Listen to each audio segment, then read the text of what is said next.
Stormfront by Jim Butcher.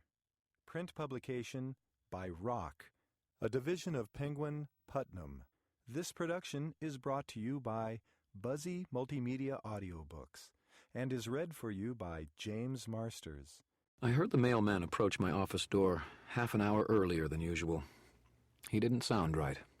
His footsteps fell more heavily, jauntily, and he whistled. A new guy. He whistled his way to my front door, then fell silent for a moment. Then he laughed. Then he knocked. I winced. My mail comes through the mail slot unless it's registered. I get a really limited selection of registered mail, and it's never good news. I got up out of my office chair and opened the door. The new mailman, who looked like a basketball with arms and legs and a sunburned balding head, was chuckling at the sign on the glass door. He glanced at me and hooked a thumb toward the sign. "You're kidding, right?" I read the sign. People change it occasionally, and shook my head. "No, I'm serious. Can I have my mail, please?" "So, like parties, shows, stuff like that?" He looked past me as though he expected to see a white tiger, or possibly some skimpily clad assistants prancing around my one-room office. I sighed, not in the mood to get mocked again, and reached for the mail he held in his hand. "No, not like that. I don't do parties." He held on to it, his head tilted curiously. "So what, some kind of fortune teller? Cards and crystal balls and things?" "No," I told him. "I'm not a psychic." I tugged at the mail. He held on to it. "What are you, then?" "What's the sign on the door say?" "It says Harry Dresden, wizard." "That's me," I confirmed. "An actual wizard?" he asked, grinning as though I should let him in on the joke. "Spells and potions, demons and incantations, subtle and quick to anger?" "Not so subtle." I jerked the mail out of his hand and looked pointedly at his clipboard. "Can I sign for my mail, please?"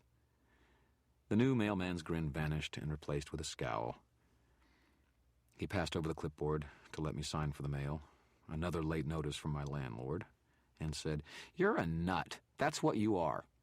He took his clipboard back and said, "You have a nice day, sir." I watched him go. "Typical," I muttered, and shut the door. My name is Harry Blackstone Copperfield Dresden. Conjure it by your own risk. I'm a wizard. I work out of an office in Midtown Chicago. As far as I know, I'm the only openly practicing professional wizard in the country. You can find me in the Yellow Pages, under Wizards. Believe it or not, I'm the only one there. My ad looks like this.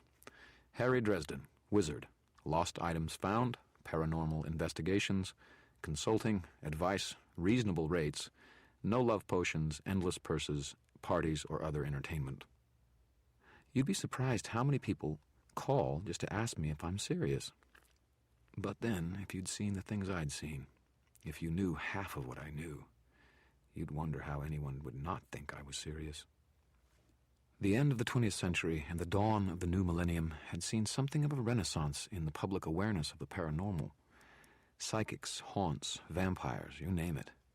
People still didn't take them seriously, but all the things science had promised us hadn't come to pass. Disease was still a problem, starvation was still a problem, violence and crime and war were still problems. In spite of the advance of technology, things hadn't just changed the way everybody had hoped and thought they would. Science, the largest religion of the 20th century, had become somewhat tarnished by images of exploding space shuttles, crack babies, and a generation of complacent Americans who had allowed the television to raise their children. People were looking for something. I think they just didn't know what. And even though they were once again starting to open their eyes to the world of magic and the arcane that had been with them all the while, they still thought I must be some kind of joke. Anyway, it had been a slow month, a slow pair of months, actually. My rent from February didn't get paid until the 10th of March, and it was looking like it might be even longer until I got caught up for this month. My only job had been the previous week when I'd gone down to Branson, Missouri to investigate a country singer's possibly haunted house. It hadn't been. My client hadn't been happy with that answer, and had been even less happy when I suggested he lay off any intoxicating substances and try to get some exercise and sleep, and see if that didn't help things more than any exorcism. I'd gotten travel expenses plus an hour's pay, and gone away feeling I'd done my honest, righteous, and impractical thing. I heard later he hired a shyster psychic to come in and perform a ceremony with a lot of incense and black lights. Some people. I finished up my paperback and tossed it into the done box. There was a pile of red and discarded paperbacks in the cardboard box on one side of my desk. The spines bent and the pages mangled. I'm terribly hard on books. I was eyeing the pile of unread books, considering which to start next, given that I had no real work to do, when my phone rang. I stared at it in a somewhat surly fashion. We wizards are terrific at brooding. After the third ring, when I thought I wouldn't sound a little too eager, I picked up the receiver and said, "Dresden." "Oh, is this Harry Dresden, the, wizard?" Her tone was apologetic, as though she were terribly afraid she would be insulting me. No, I thought. It's Harry Dresden, the, lizard. Harry Dresden, the wizard, is one door down. It is the prerogative of wizards to be grumpy. It is not, however, the prerogative of freelance consultants who are late on their rent, so instead of saying something smart, I told the woman on the phone, "Yes, ma'am, how can I help you today?" She said, "I'm not sure. I've lost something, and I think maybe you could help me." "Finding lost articles is a specialty," I said. "What would I be looking for?" There was a nervous pause. "My husband," she said. She had a voice that was a little hoarse, like a cheerleader who had been working on a long tournament, but had enough weight of years in it to place her as an adult. My eyebrows went up. "Ma'am, I'm not really a missing persons specialist. Have you contacted the police or a private investigator?" "No," she said quickly. "No, they can't. That is, I haven't." Oh dear, this is also complicated. Not something can talk about on the phone. "I'm so sorry to take up your time, Mr. Dresden." "Hold on now," I said quickly. "I'm sorry, you didn't tell me your name." There was that nervous pause again, as though she was checking a sheet of written notes before answering. "Call me Monica." People who know diddly about wizards don't like to give us their names. They're convinced that if they give the wizard their name from their own lips, it could be used against them. To be fair, they're right. I had to be polite and harmless as I could. She was about to hang up out of pure indecision, and I needed the job. I could probably turn hubby up if I worked on it. "Okay, Monica," I told her, trying to sound as melodious and friendly as I could. "If you feel your situation is of a sensitive nature, maybe you could come by my office and talk about it. If it turns out that I can help you best, I will. And if not, then I can direct you to someone I think can help you better." I gritted my teeth and pretended I was smiling. "No charge." It must have been the no charge that did it. She agreed to come right out to the office and told me she would be there in an hour. That put her estimated arrival at about 2:30. Plenty of time to go out and get some lunch, and then get back to the office to meet her. The phone rang again, almost the instant I put it down, making me jump. I peered at it. I don't trust electronics. Anything manufactured after the 40s is suspect. It doesn't seem to have much liking for me. You name it, cars, radios, telephones, TV, VCRs, none of them seem to behave well for me. I don't even like to use automatic pencils. I answered the phone with the same false cheer I had summoned up for the Monica husband missing. "This is Dresden. May I help you?" "Harry, I need you at the Madison in the next 10 minutes. Can you be there?" The voice on the other end of the line was also a woman's. Cool, brisk, businesslike. "Why, Lieutenant Murphy," I gushed, overflowing with saccharine. "It's good to hear you, too. It's been so long." "Oh, they're fine. And your family?" "Save it, Harry. I've got a couple of bodies here, and I need you to take a look around." I sobered immediately. Karen Murphy was the director of special investigations out of downtown Chicago, a de facto appointee of the police commissioner to investigate any crimes dubbed unusual. Vampire attacks, troll maraudings, and fairy abductions of children didn't fit very neatly on a police report. But at the same time, people got attacked, infants got stolen, property was damaged or destroyed, and someone had to look into it. In Chicago, or pretty much anywhere in Chicagoland, that person was Karen Murphy. I was her library of the supernatural on legs, and a paid consultant for the police department. But 2 bodies? 2 deaths by means unknown? I hadn't handled anything like that for her before. "Where are you?" I asked her. "Madison Hotel on 10th, 7th floor." "That's only a 15-minute walk from my office," I said. "So you could be here in 15 minutes, good." I said, I looked at the clock. Monica, no last name, would be here in a little more than 45 minutes. "I've sort of got an appointment." Dresden, I sort of got a pair of corpses with no leads and no suspects and a killer walking around loose. Your appointment can wait. My temper flared. It does that, actually. It can't, actually, I said, but I'll tell you what. I'll stroll on over and take a look around and be back here in time for it. Have you had lunch yet? She asked. What? She repeated the question. No, I said. Don't. There was a pause, and when she spoke again, there was sort of a greenish tone to her words. It's bad. How bad are we talking here, Murph? Her voice softened, and that scared me more than any images of gore or violent death could have. Murphy was the original tough girl. She prided herself on never showing weakness. It's bad, Harry. Please don't take too long. Special Crimes is itching to get their fingers on this one, and I know you don't like people to touch the scene before you can look around. I'm on the way, I told her, already standing and pulling my jacket on. 7th floor, she reminded me. See you there. Okay. I turned off the lights to my office, went out the door, and locked up behind me, frowning. I wasn't sure how long it was going to take to investigate Murphy's scene, and I didn't want to miss out on speaking with Monica Ask Me No Questions. So I opened the door again, got out a piece of paper and thumbtack, and wrote, out briefly, back for appointment at 2:30, Dresden. That done, I started down the stairs. I rarely use the elevator, even though I'm on the 5th floor. Like I said, I don't trust machines. They're always breaking down on me just when I need them. Besides which, if I was someone in this town using magic to kill people 2 at a time, and I didn't want to get caught, I'd make sure that I removed the only practicing wizard the police department kept on retainer. I liked the odds on the stairwell a lot better than I did in the cramped confines of an elevator. Paranoid? Probably. But just because you're paranoid doesn't mean there isn't an invisible demon about to eat your face. Karen Murphy was waiting for me outside the Madison. Karen and I were a study in contrasts. Where I am tall and lean, she's short and stocky. Where I have dark hair and dark eyes, she's got Shirley Temple blonde locks and baby blues. Where my features are all lean and angular, with a hawkish nose and a sharp chin, hers are round and smooth, with the kind of cute nose you'd expect on a cheerleader. It was cool and windy, like it usually is in March, and she wore a long coat that covered her pantsuit. Murphy never wore dresses, though I suspected she'd have muscular, well-shaped legs, like a gymnast. She was built for function and had a pair of trophies in her office from Aikido tournaments to prove it. Her hair was cut at shoulder length and whipped out wildly in the spring wind. She wasn't wearing earrings, and her makeup was of sufficient quality and quantity that it was tough to tell she had any on at all. She looked more like a favorite aunt or a cheerful mother than a hard-bitten homicide detective. "Don't you have any other jackets, Dresden?" she asked as I came within hailing distance. There were several police cars parked illegally in the front of the building. She glanced at my eyes for half a second and then away quickly. I had to give her credit. It was more than most people did.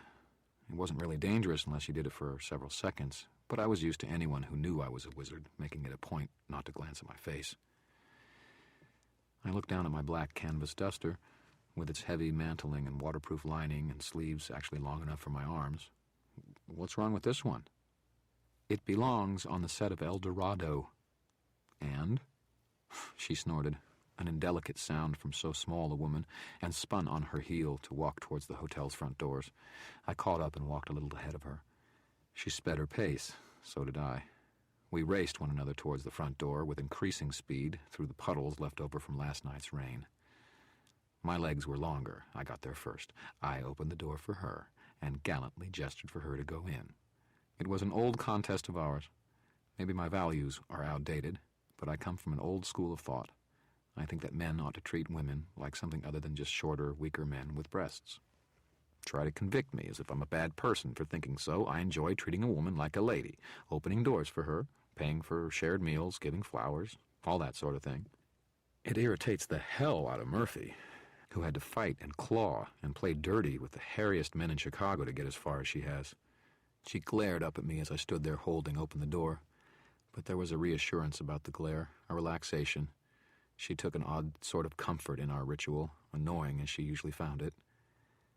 How bad was it up on the 7th floor, anyway? We rode up in the elevator in a sudden silence. We knew one another well enough by this time that the silences were not uncomfortable. I had a good sense of Murphy, an instinctual grasp for her moods and patterns of thought, something I develop whenever I'm around someone for any length of time. Whether it's a natural talent or a supernatural one, I don't know. My instincts told me that Murphy was tense, stretched as tight as piano wire. She kept it off her face, but there was something about the set of her shoulders and neck, the stiffness of her back, that made me aware of it, or maybe I was just projecting it onto her. The confines of the elevator made me a bit nervous. I licked my lips and looked around the interior of the car. My shadow and Murphy's fell on the floor and almost looked as though we were sprawled there. There was something about it that bothered me, a nagging little instinct that I blew off as a case of nerves. "Steady, Harry." She let out a harsh breath just as the elevator slowed, then sucked in another one before the elevators opened, as though she was planning to hold it for as long as we were on the floor and breathing only when she got back into the elevator again. Blood smells a certain way, a kind of sticky, almost metallic odor, and the air was full of it when the elevator doors opened. My stomach quailed a little bit, but I swallowed manfully and followed Murphy out of the elevator and down the hall past a couple of uniformed cops who recognized me and waved me past without asking to see the little laminated card the city had given me. Granted, even in a big city department like Chicago PD, they didn't exactly call in a horde of consultants. I went down in the paperwork just as a psychic consultant, I think. But still, unprofessional of the boys in blue. Murphy preceded me into the room. The smell of blood grew thicker, but there wasn't anything gruesome behind door number 1. The outer door of the suite looked like some kind of sitting room done in rich tones of red and gold, like a set from an old movie in the 30s, expensive looking, but somehow faux, nonetheless.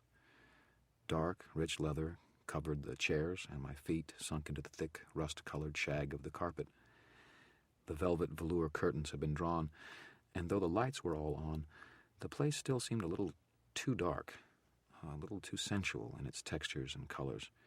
It wasn't the kind of room where you would sit and read a book. Voices came from a doorway to my right. "Wait here a minute," Murphy told me.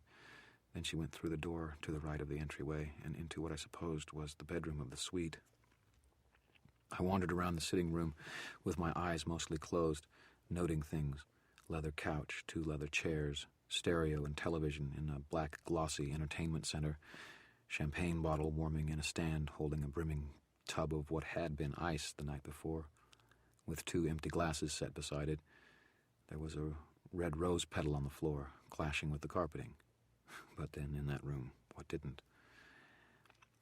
A bit to one side, under the skirt of one of the leather recliners, was a little piece of satiny cloth. I bent at the waist and lifted the skirt with one hand, careful not to touch anything. A pair of black satin panties, a tiny triangle with lace coming off the points, lay there. One strap snapped as though the thong had simply been torn off. Kinky. The stereo system was state-of-the-art, though not an expensive brand. I took a pencil from my pocket and pushed the play button with the eraser. Gentle, sensual music filled the room. A low bass, a driving drum beat, wordless vocals, the heavy breathing of a woman as background. The music continued for a few seconds more, and then it began to skip over a section about 2 seconds long, repeating it over and over again. I grimaced. Like I said, I have this effect on machinery. It has something to do with being a wizard, with working with magical forces. The more delicate and modern the machine is, the more likely it is that something will go wrong if I get close enough to it. I can kill a copier at 50 paces. "The love suite," came a man's voice, drawing out the word love into love. "What do you think, Mr. Man?" "Hello, Detective Carmichael," I said, without turning around. Carmichael's rather light, nasal voice had a distinctive quality. He was Murphy's partner and the resident skeptic, convinced that I was nothing more than a charlatan scamming the city out of its hard-earned money. "Were you saving the panties to take home yourself, or did you just overlook them?" I turned and looked at him. He was short and overweight and balding, with beady, bloodshot eyes and a weak chin. His jacket was rumpled, and there were food stains on his tie, all of which served to conceal a razor intellect. He was a sharp cop, and absolutely ruthless at tracking down killers. He walked over to the chair and looked down. "Not bad, Sherlock," he said. "But that's just foreplay. Wait till you see the main attraction. I'll have a bucket waiting for you." He turned and killed the malfunctioning CD player with a jab from the eraser end of his own pencil. I widened my eyes at him to let him know how terrified I was, then walked past him into the bedroom and regretted it. I looked, noted details mechanically, and quietly shut the door on the part of my head that had started screaming the second I entered the room. They must have died sometime the night before, as rigor mortis had already set in. They were on the bed. She was astride him, body leaned back bowed like a dancer. The curves of her breast made a lovely outline. He, stretched out beneath her, a lean and powerfully built man, arms reaching out and grasping at the satin sheets, gathering them in his fists. Had it been an erotic photograph, it would have made a striking tableau. Except that the lovers' rib cages on the upper left side of their torsos had expanded outward through their skin, the ribs jabbing out like rabid, snapped knives. Arterial blood had sprayed out of their bodies all the way to the mirror on the ceiling, along with gelatinous masses of flesh that had to be what remained of their hearts. Standing over them, I could see into the upper cavity of the bodies. I noted the now graying lining around the motionless left lungs and edges of the ribs, which apparently were forced outward and snapped by some force within. It definitely cut down on the erotic potential. The bed was in the middle of the room, giving it a subtle emphasis. The bedroom followed the decor of the sitting room. A lot of red, a lot of plush fabrics, a little over the top unless you viewed in candlelight. There were indeed candles in holders on the wall, now burned down to nubs and extinguished. I stepped closer to the bed and walked around it. The carpet squelched as I did. The little screaming part of my brain, safely locked up behind doors of self-control and strict training, continued gibbering. I tried to ignore it, really I did. But if I didn't get out of that room in a hurry, I was going to start crying like a little girl. So I took in the details fast. The woman was in her 20s, in fabulous condition. At least I thought she had been. It was hard to tell. She had hair the color of chestnuts, cut in a page boy style, and it seemed dyed to me. Her eyes were only partly open, and I couldn't quite guess their color beyond not dark. Vaguely green. The man was probably in his 40s and had the kind of fitness that comes from a lifetime of conditioning. There was a tattoo on his right bicep, a winged dagger that the pull of the satin sheets half concealed. There were scars on his knuckles, layers deep, and across his lower abdomen was a vicious, narrow, puckered scar that I guessed must have come from a knife wound. There were discarded clothes around, tucks for him, a little sheath of black dress, and a pair of pumps for her. There were a pair of overnight bags, unopened and set neatly aside, probably by a porter. I looked up. Carmichael and Murphy were watching me in silence. I shrugged at them. "Well," Murphy demanded, "are we dealing with magic here, or aren't we?" "Either that, or it was some really incredible sex," I told her. Carmichael snorted. I laughed a little, too. And that was all the screaming part of my brain needed to slam open the doors I'd shut on it. My stomach revolted and heaved, and I lurched out of the room. Carmichael, true to his word, had set a stainless steel bucket outside the room, and I fell to my knees, throwing up. It only took me a few seconds to control myself again, but I didn't want to go back into that room. I didn't want to see what was in there anymore. I didn't want to see the two dead people whose hearts had literally exploded out of their chests. And someone had used magic to do it. They had used magic to wreak harm on another, violating the first law. The White Council was going to go into collective apoplexy. This hadn't been an act of a malign spirit or malicious entity, or an attack of one of the many creatures of the Never-Never, like vampires or trolls. This had been the premeditated, deliberate act of a sorcerer, a wizard, a human being able to tap into the fundamental energies of creation and life itself. It was worse than murder. It was twisted, wretched perversion, as though someone had bludgeoned another person to death with a Botticelli, turned something of beauty into an act of utter destruction. If you've never touched it, it's hard to explain. Magic is created by life, and most of all by the awareness, intelligence, and emotions of a human being. To end such a life with the same magic that was born from it was hideous, almost incestuous somehow. I sat up again and was breathing hard, shaking and tasting the bile in my mouth when Murphy came back out of the room with Carmichael. "All right, Harry," Murphy said. "Let's have it. What do you see happening here?" I took a moment to collect my thoughts before answering. "They came in, they had some champagne, they danced for a while, made out, over there by the stereo, then went into the bedroom. They were there for less than an hour. It hit them when they were getting to the high point." "Less than an hour?" Carmichael said. "How do you figure?"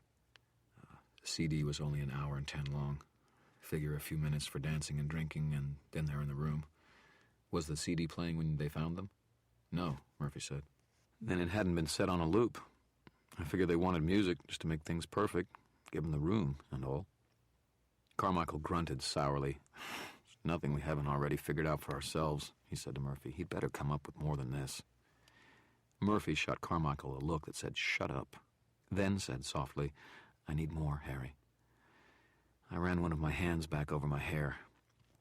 "There's only 2 ways one could have managed this. First is by evocation. Evocation is the most direct, spectacular, and noisy form of expressed magic or sorcery. Explosions, fire, that sort of thing. But I doubt it was an evocator who did this." "Why?"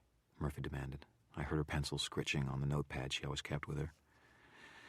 "Because you have to be able to see or touch where you want your effect to go," I told her. "Line of sight only. The man or woman would have to have been there in the room with them. Tough to hide forensic evidence with something like that. And anyone who was skilled enough, an evocator, to pull off a spell like that would have had the sense to use a gun instead. It's easier." "What's the other option?" Murphy asked. "Thaumaturgy," I said. "As above, so below. Make something happen on a small scale and give it the energy to happen on a large scale." Carmichael snorted.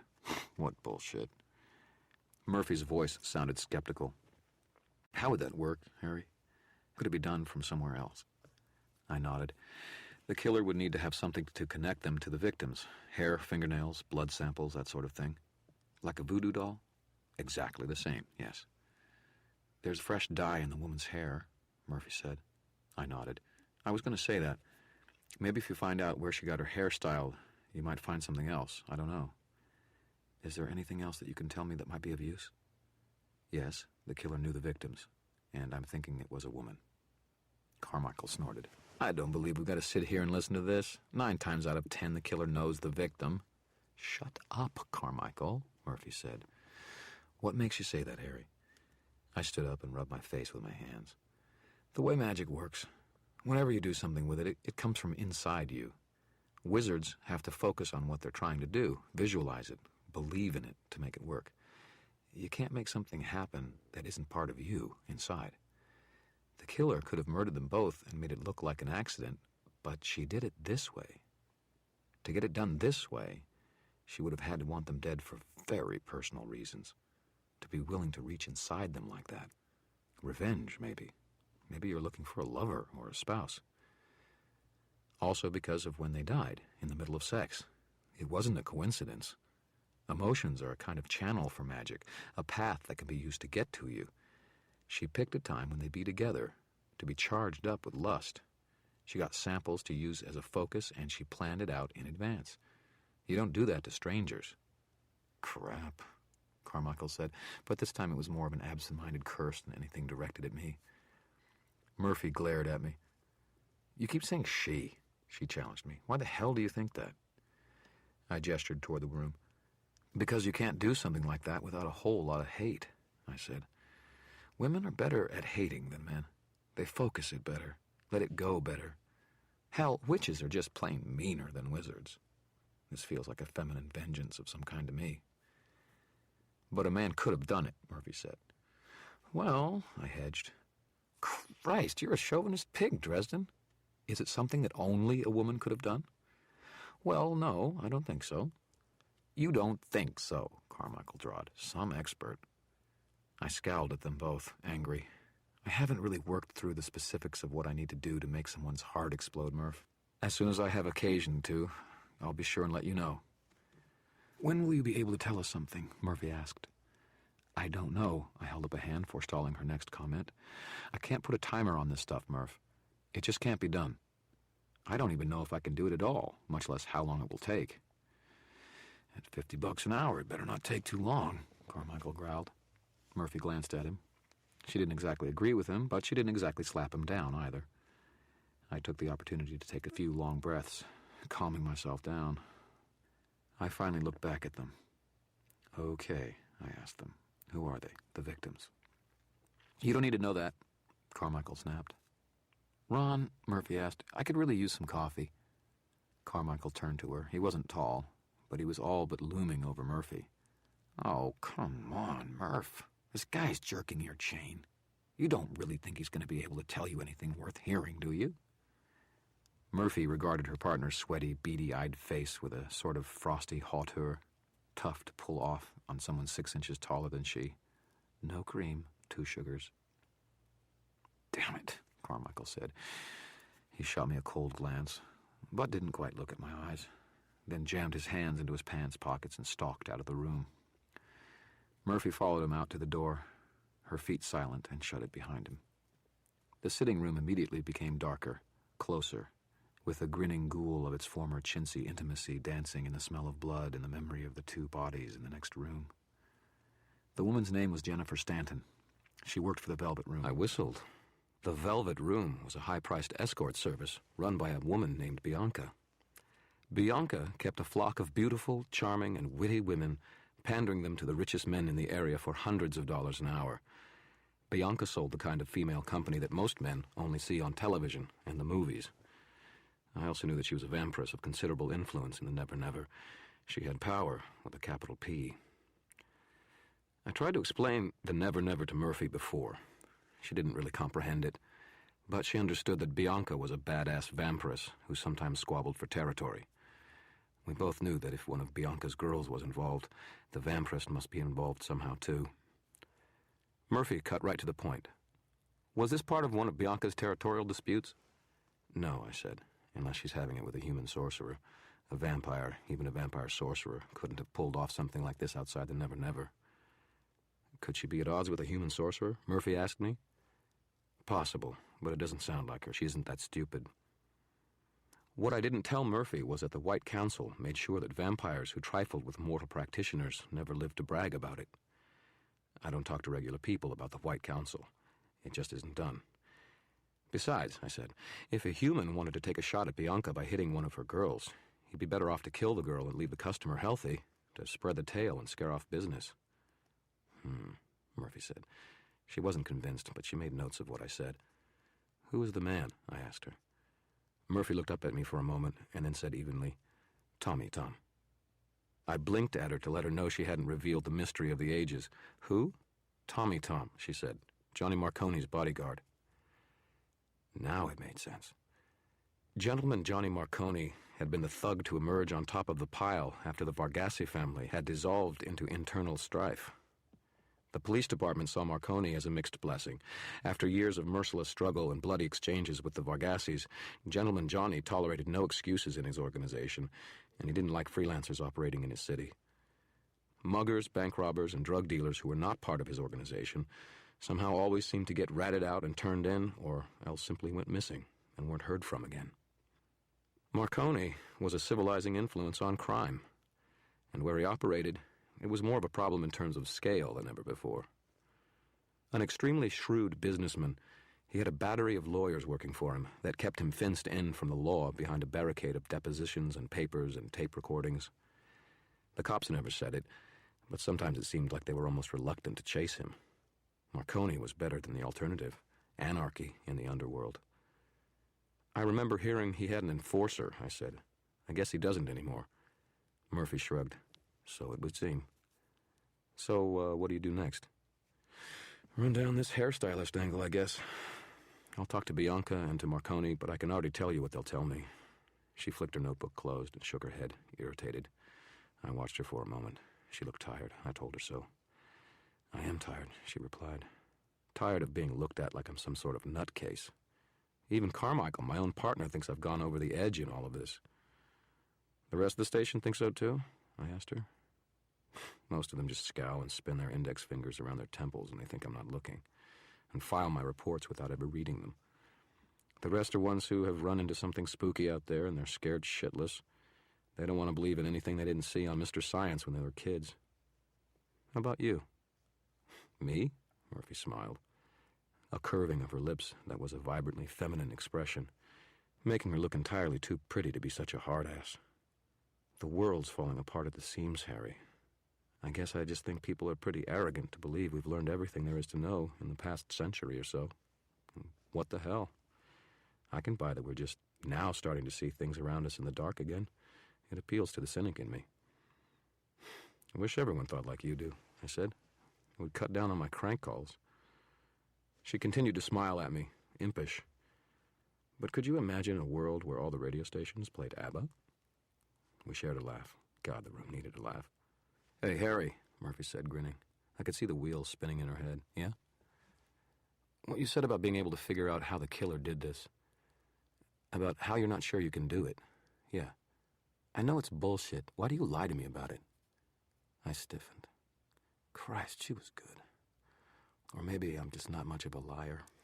Look, Murphy, I said, there's some things you just don't do.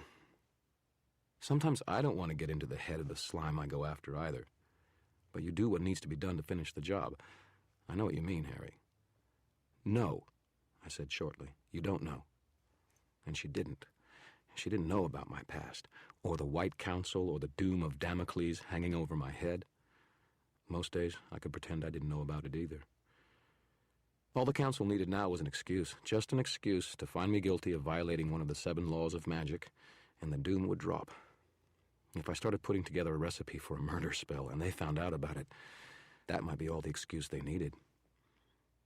Murph, I told her, I can't try figuring this spell out. I can't go putting together the things I'd need to do it. You just don't understand. She glared at me, without looking at my eyes. I had never met anyone else who could pull that one off. Oh, I understand. I understand that I've got a killer on the loose that I can't catch in the act.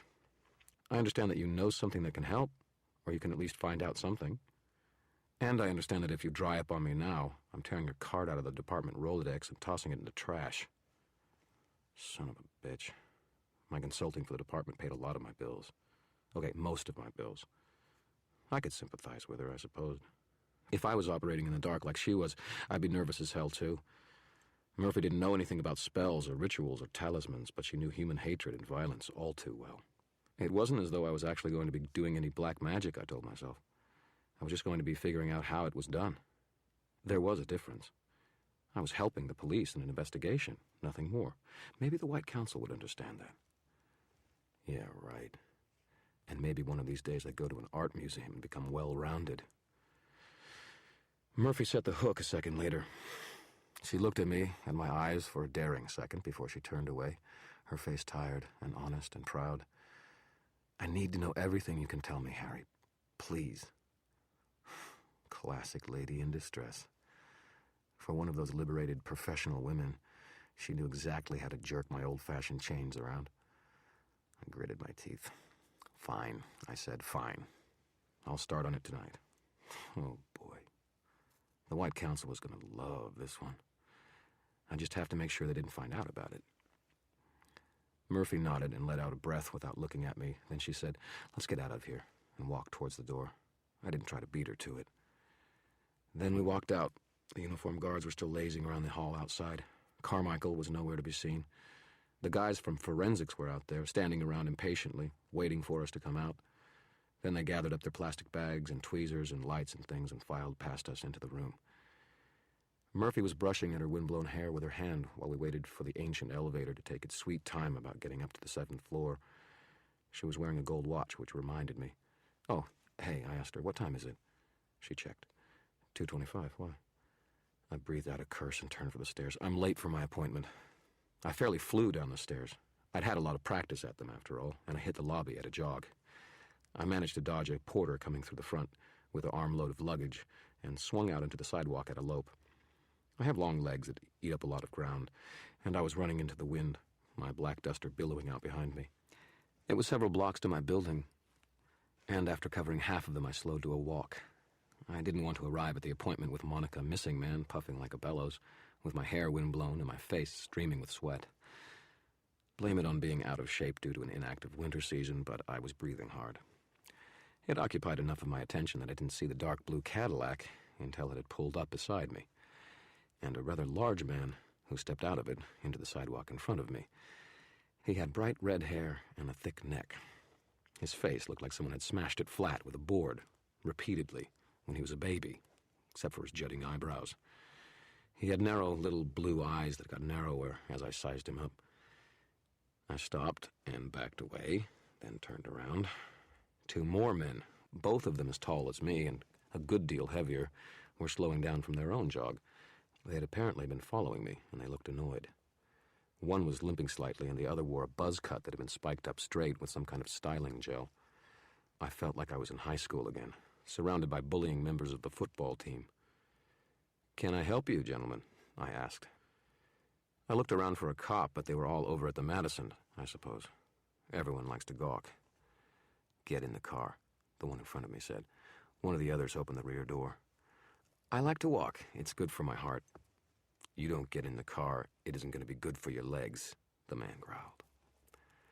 A voice came from inside the car. "Mr. Hendricks, please, be more polite. Mr. Dresden, would you join me for a moment, please? I'd hoped to give you a lift back to your office, but your abrupt exit made it somewhat problematic. Perhaps you will allow me to convey you the rest of the way." I leaned down to look into the back seat. A man of handsome and unassuming features, dressed in casual sports jacket and Levi's, regarded me with a smile. "And you would be?" I asked him. His smile widened, and I swear it made his eyes twinkle. "My name is John Marconi, and I'd like to discuss business with you." I stared at him for a moment, and then my eyes slid aside to the very large and very overdeveloped Mr. Hendricks. The man growled under his breath, and it sounded like Cujo just before he jumped at the woman in the car. And I didn't feel like duking it out with Cujo and his 2 buddies. So I got into the back of the caddy with gentleman Johnny Marconi. It was turning out to be a very busy day, and I was still late for my appointment. Gentleman Johnny Marcone didn't look like the sort of man who would have my legs broken or my jaw wired shut. His salt and pepper hair was cut short. There were lines from the sun and smiling etched in the corners of his eyes. His eyes were the green of well-worn bills. He seemed to be more like a college football coach, good-looking, tanned, athletic, and enthusiastic. The impression was reinforced by the men he kept with him. Cujo Hendricks hulked like an all-pro player who'd been ousted for extreme unnecessary roughness. Cujo got in the car again, glowered at me in the rearview mirror, then pulled out into the street, driving slowly towards my office. The steering wheel looked tiny and delicate in his huge hands. I made a mental note. Do not let Cujo put his hands around my throat. Or hand. It looked like almost one of them could manage it. The radio was playing, but as I got in the car, it fouled up, squealing feedback out over the speakers. Hendricks scowled and thought about it for a second. Maybe he had to relay the message through his second brain or something.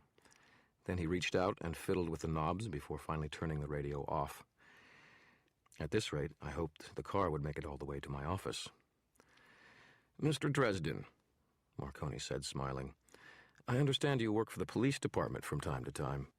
"They throw an occasional tidbit my way," I agreed. "Hey, Hendricks, you really should wear your seatbelt. Statistics say you're 50 or 60% safer."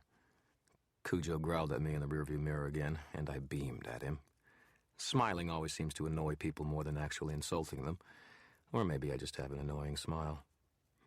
Marconi seemed somewhat put off by my attitude. Maybe I was supposed to be holding my hat in my hand, but I never really liked Francis Ford Coppola, and I didn't have a godfather. I do have a godmother, and she is inevitably, perhaps, a fairy, but that's another story. "Mr. Dresden," he said, "how much would it cost to retain your services?" That made me wary. What would someone like Marconi want me for? "My standard fee is $50 an hour plus travel expenses," I told him, "but it can vary, depending on what you need done." Marconi nodded along with my sentences, as if encouraging me to speak. He wrinkled up his face as if carefully considering what he would say and taking my well-being into account with grandfatherly concern. How much would it set me back to have you not investigate something? You want to pay me not to do something? Let's say I pay you your standard fee. That comes out to $1,400 a day, right? $1,200, actually, I corrected him. He beamed at me. An honest man is a rare treasure. $1,200 a day. Let's say I pay you for 2 weeks' worth of work, Mr. Dresden, and you take some time off.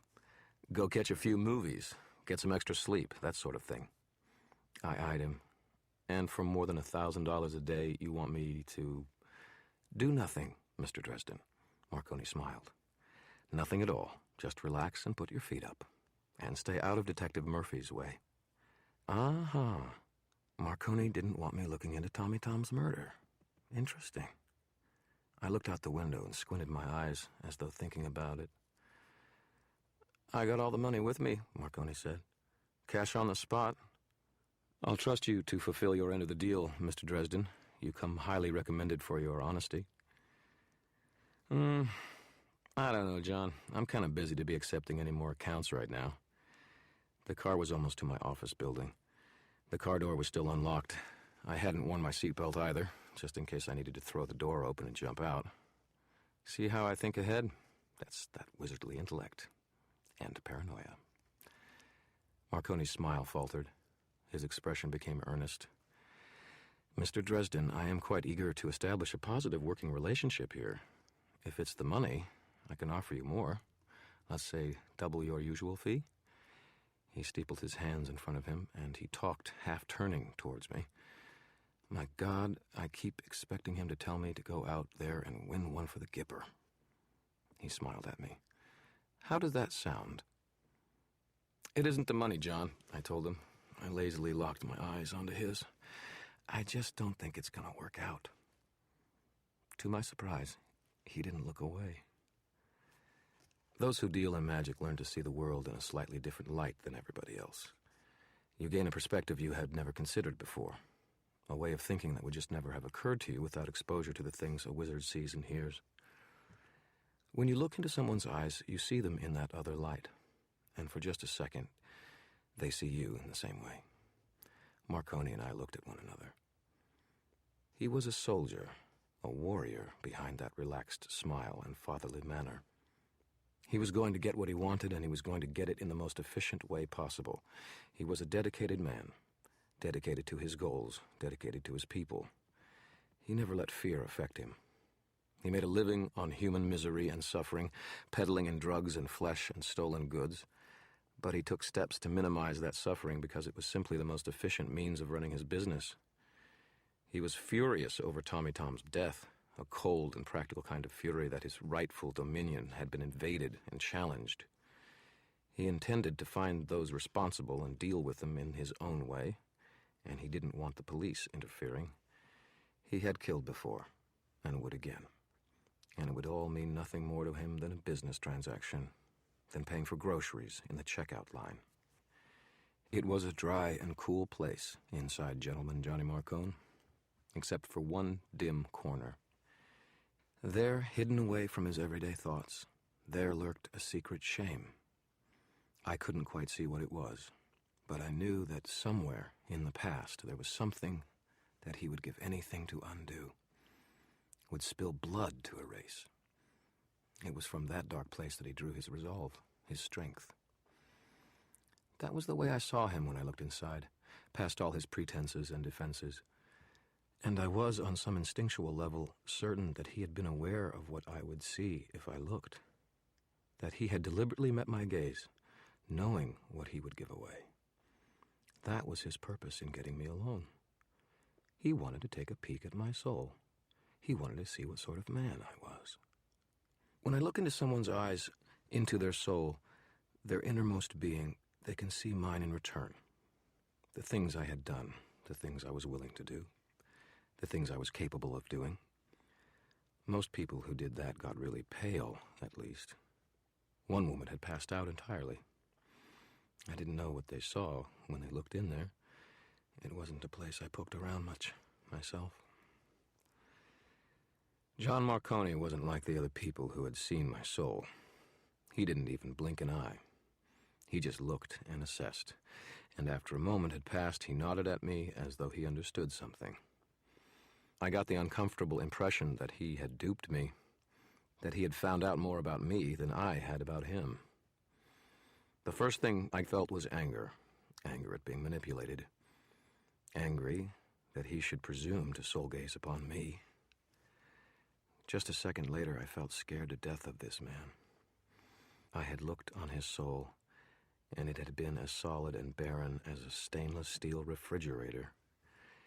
It was more than unsettling. He was strong inside, savage and merciless without being cruel. He had a tiger's soul. "All right, then," he said smoothly, as though nothing had happened. "I won't try to force my offer on you, Mr. Dresden." The car was slowing down as it approached my building, and Hendricks pulled over in front of it. "Let me offer you some advice." He dropped the father-to-the-son act and spoke in a calm and patient voice. "If you don't charge for it." Thank God for wisecracks. I was too rattled to have said anything intelligent. Marconi almost smiled.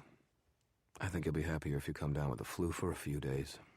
This business that Detective Murphy has asked you to look into doesn't need to be dragged into the light. You won't like what you see. It's on my side of the fence. Just let me deal with it, and it won't ever trouble you." "Are you threatening me?" I asked him. I didn't think he was, but I didn't want him to know that. It would have helped if my voice hadn't been shaking. "No," he said frankly, "I have too much respect for you to resort to something like that. They say you're the real thing, Mr. Dresden, the real Magus. They also say I'm nutty as a fruitcake." "I choose which they I listen to very carefully," Marconi said. "Think about what I've said, Mr. Dresden. I do not think our respective lines of work need overlap often. I would as soon not make an enemy of you over this matter." I clenched my jaw over my fear and spat words out at him quick and hard. "You don't want to make an enemy out of me, Marconi. That wouldn't be smart. That wouldn't be smart at all." He narrowed his eyes at me, lazy and relaxed. He could meet my eyes by then without fear. We had taken a measure of one another. It would not happen in such a way again. "You really should try to be more polite, Mr. Dresden," he said. "It's good for business." I didn't give him an answer to that. I didn't have one. That wouldn't sound frightened or stupidly macho. Instead, I told him, "If you ever lose your car keys, give me a call. Don't try offering me money or threats again. Thanks for the ride." He watched me, his expression never changing, as I got out of the car and shut the door. Hendricks pulled out and drove away, after giving me one last dirty look. I had soul-gazed on several people before. It wasn't the sort of thing you forgot. I had never run into someone like that, someone so cool and controlled. Even other practitioners I had met gazes with had not been that way. None of them had simply assessed me like a column of numbers and filed it away for reference in future equations. I stuck my hands in the pockets of my duster and shivered as the wind hit me. I was a wizard, throwing around real magic, I reminded myself. I was not afraid of big men and big cars. I do not get rattled by corpses blasted from life by magic more intense than anything I could manage. Really. Honest.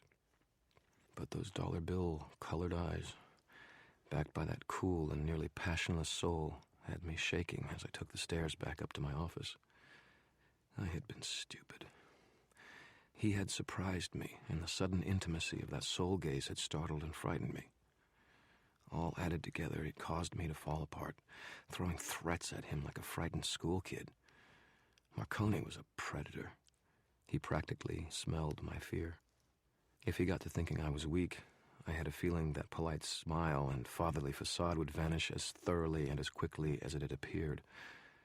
What a rotten first impression. Oh well, at least I was going to be on time for my appointment.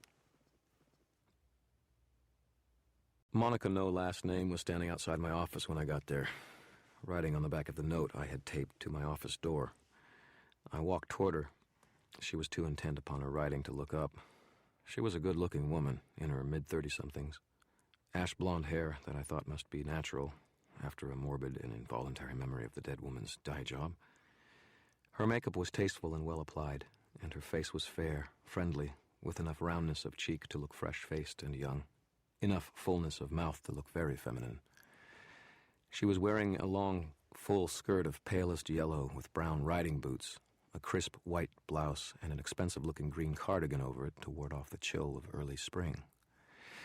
She had to be in good shape to pull off a color combination like that, and she did it.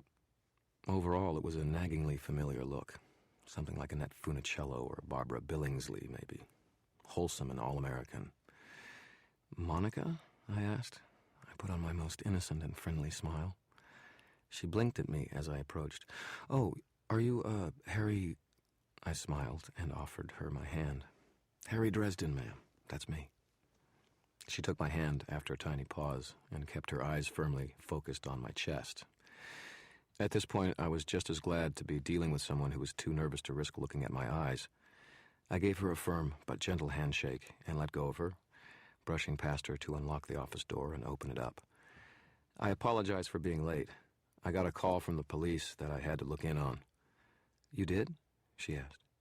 "You mean the police, She waved her fingers instead of finishing the sentence and entered when I held the door open for her.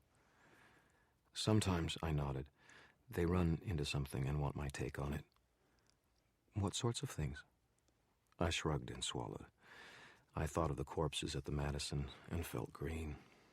When I looked up at Monica, she was studying my face, chewing on her lip nervously. She hurriedly averted her gaze. "Can I get you some coffee?" I asked her. I shut the door behind us, flicked on the lights. "Oh, no, thank you, I'm fine." She stood there looking at my box of discarded paperbacks and holding her purse over her tummy with both hands. I thought she might scream if I said boo, so I made sure to move carefully and slowly, making myself a cup of instant coffee.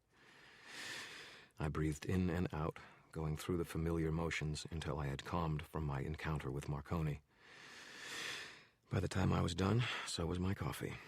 I went to my desk and invited her to have a seat in one of the two chairs across from me. "Okay, Monica," I said. "What can I do for you today?" "Well, I told you that my husband was, she nodded at me, gesturing. "Missing," I supplied. "Yes," she said with an exhalation of almost relief. "But he's not mysteriously missing or anything, just gone."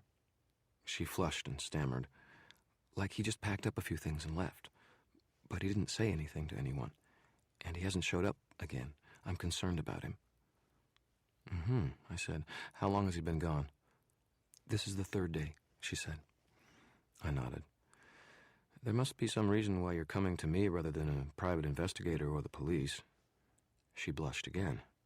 She had a good face for blushing, fair skin that colored girlishly. It was quite fetching, really. "Yes, he had been interested in magic." "Yes, he had been buying books on it in the religion section at the bookstore. Not like those Dungeon and Dragon games. The real thing. He bought some of those tarot cards." She pronounced it like carrot. Amateurs. "And you think his disappearances might have had something to do with his interest?" "I'm not sure," she confessed. "But maybe. He was very upset. He had lost his job and was under a lot of pressure. I'm worried about him. I thought whoever found him might need to be able to talk to him about all this stuff." She took a deep breath, as if the effort of completing so many sentences without a single had tired her. "I'm still not clear on this. Why me? Why not the police?" Her knuckles whitened on her purse. "He packed a bag, Mr. Dresden. I think the police will just assume he left his wife and his children. They won't really look, but he didn't. He's not that way. He only wants to make a good life for us. Really, that's all he wants." I frowned at her, nervous that maybe hubby has run out on you after all, dear. "Even so," I said. "Why come to me? Why not a private investigator? I know a reliable man if you need one." "Because you know about..." She gestured fitfully. "About magic," I said. Monica nodded. "I think it might be important. I mean, I don't know, but I think it might." "Where did he work?" I asked her. While I spoke, I got a pad of paper out of my pocket and jotted down a few notes. "Silverco," she told me. "They're a trading company. They locate good markets for products and then advise companies where they can best spend their money. Uh-huh, I said. What is his name, Monica? She swallowed, and I saw her twitching, trying to think of something to tell me other than his name. George, she supplied at last. I looked up at her. She was staring furiously down at her hands. Monica, I said, I know this must be really hard for you. Believe me, ma'am. There are plenty of people who are nervous when they come into my office, but please hear me out. I am not going to hurt you or anyone else. What I do to help people. It's true that someone with the right skills could use your names against you, but I'm not like that. I borrowed a line from Johnny Marconi. It isn't good business. She gave a nervous little laugh. I feel so silly, she confessed. But there's so many things that I've heard about wizards. I see. I put my pencil down and steepled my fingers in wizardly fashion. The woman was nervous and had certain expectations. I might ease her fears a little if I fulfilled some of them. I tried not to look over her shoulder at the calendar I had hanging on the wall and the red circle around the 15th of last month. Late rent, need money. Even with the fee from today and what I could make in the future, it would take the city forever to pay up. Besides, I could never resist going to the aid of a lady in distress, even if she wasn't completely 100% sure that she wanted to be rescued by me. Monica, I told her, there are powers in the universe that most people don't even know about. Powers that we still don't fully understand. The men and women who work with these powers see things in a different light than regular people. They come to understand things in a slightly different way. This sets them apart. Sometimes it breeds unwarranted suspicion and fear. I know you've read books and seen movies about how horrible people like me are, and that whole suffer a witch not to live part of the Old Testament hasn't made things all roses, but we really aren't any different from anyone else. I gave her my best smile. I want to help you, but if I'm going to do that, you're going to have to give me a little trust. I promise. I give you my word that I won't disappoint you. I saw her take this in and chew on it for a while staring down at her hands. Victor, she said at last. Victor Sells.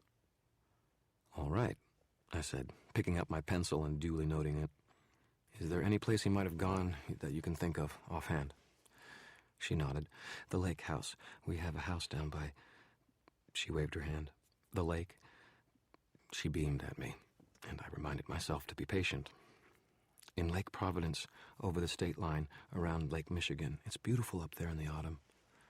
Okay, then. Are you aware of any friends he might have run off to see? Family he might have visited? Anything like that?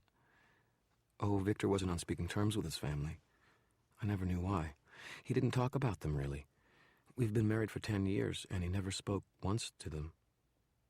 Okay, I said, nodding that down, too. Friends, then.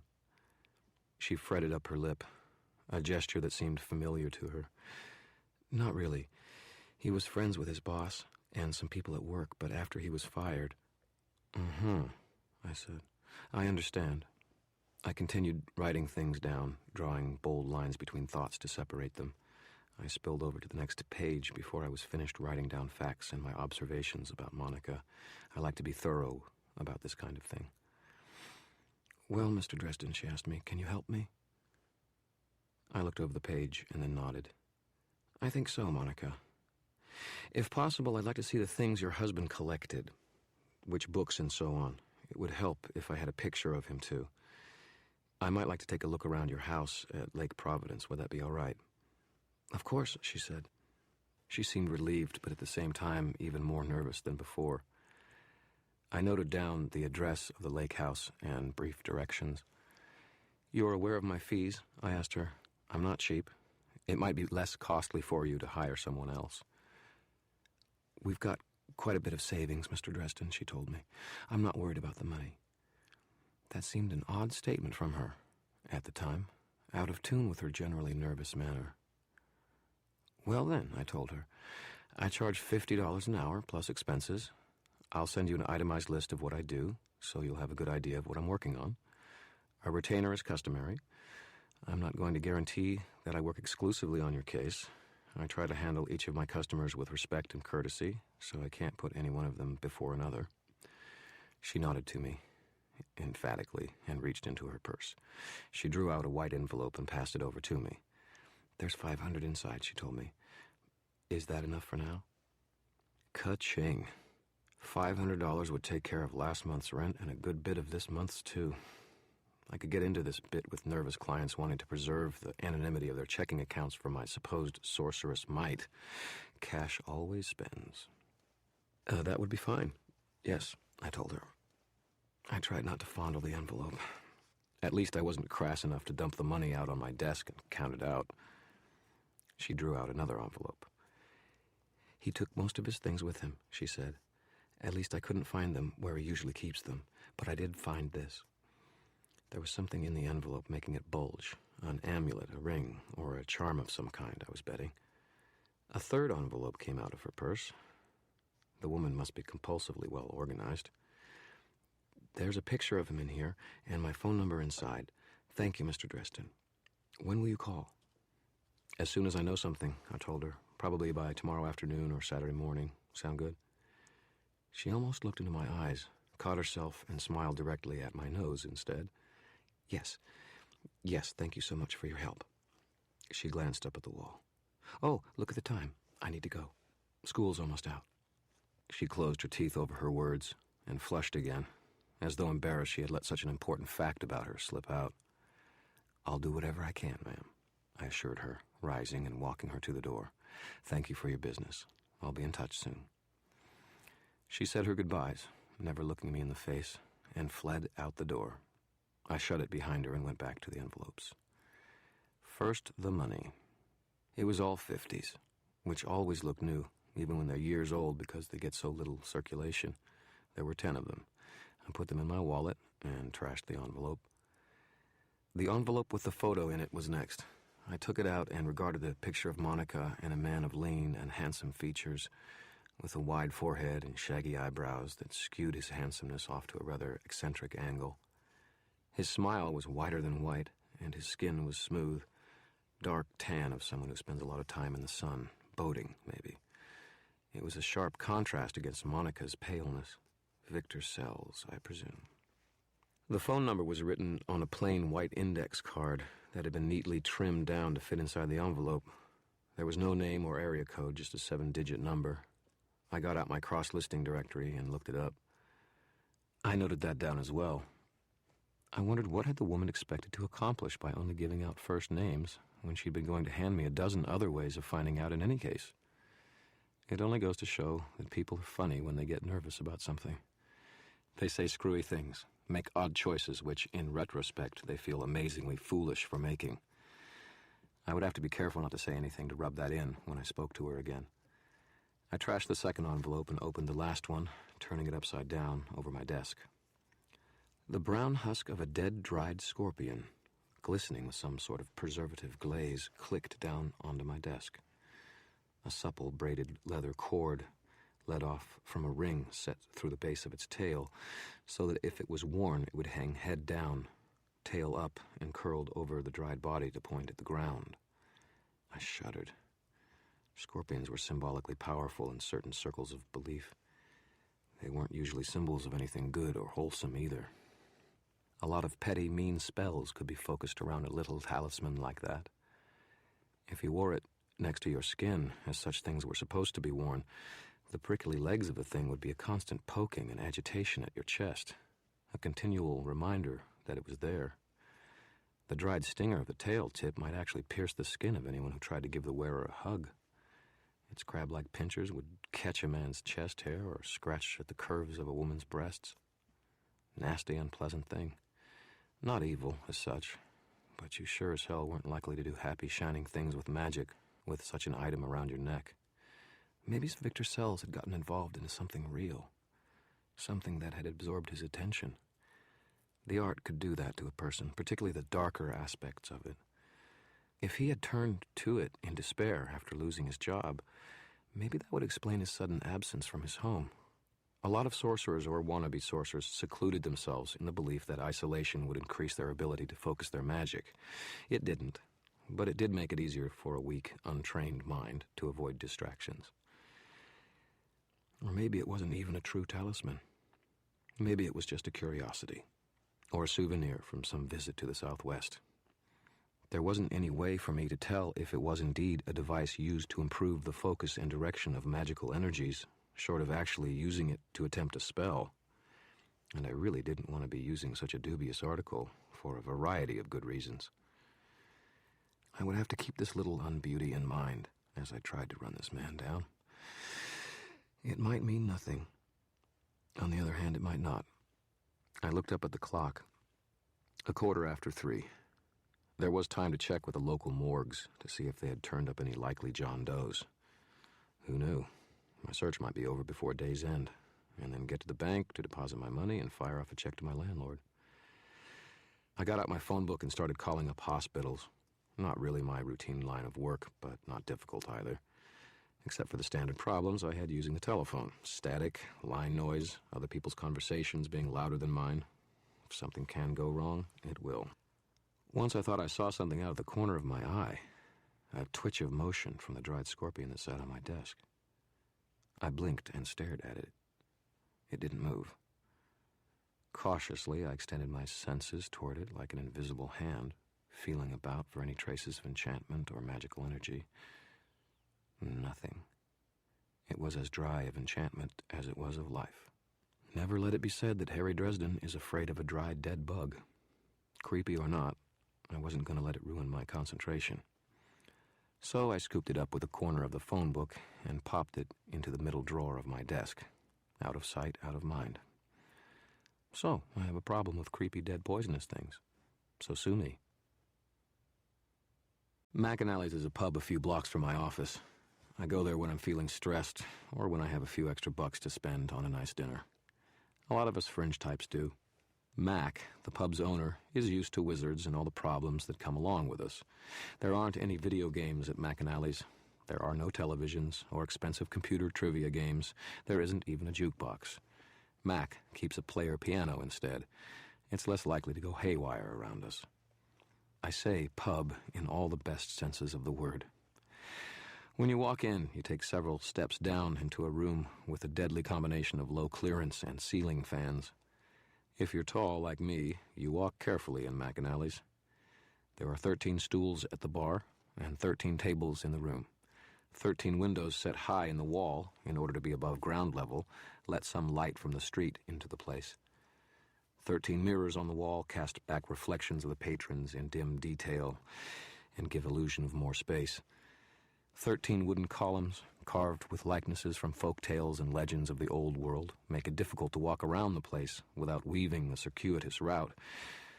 They also, quite intentionally, break up the flow of random energies, dispelling to one degree or another the auras that gather around broody, grumpy wizards, and keeping them from manifesting in unintentional and colorful ways. The colors were all muted, earth browns and sea greens. The first time I entered McAnally's, I felt like a wolf returning to an old favorite den. Mac makes his own beer, ale, actually, and it's the best stuff in the city. His food is cooked on a wood-burning stove, and you can damn well walk your own self over to the bar and pick up your order when it's ready, according to Mac. It's my sort of place. Since the calls to the morgues had turned up nothing, I kept a few bills out of Monica Sell's retainer and took to McAnally's. After the kind of day I had, I deserved some of Mac's ale and someone else's cooking. It was going to be a long night, too. Once I got home and started trying to figure out how whoever it was had pulled off the death spell used on Johnny Marconi's hatchet man Tommy Tom and his girlfriend Jennifer Stanton. "Dresden," Mac greeted me when I sat down at the bar. The dim, comfortable room was empty, but for a pair of men I recognized by sight at the back table playing chess. Mac is a tall, almost gangly man of indeterminate age, though there's a sense to him that speaks of enough wisdom and strength that I wouldn't venture that he was less than 50. He has squinty eyes and a smile that is rare and mischievous when it manifests. Mac never says much, but when he does, it's almost always worth listening to. "Hi there, Mac," I hailed him. "Been one hell of a day. Give me a steak sandwich, fries, ale."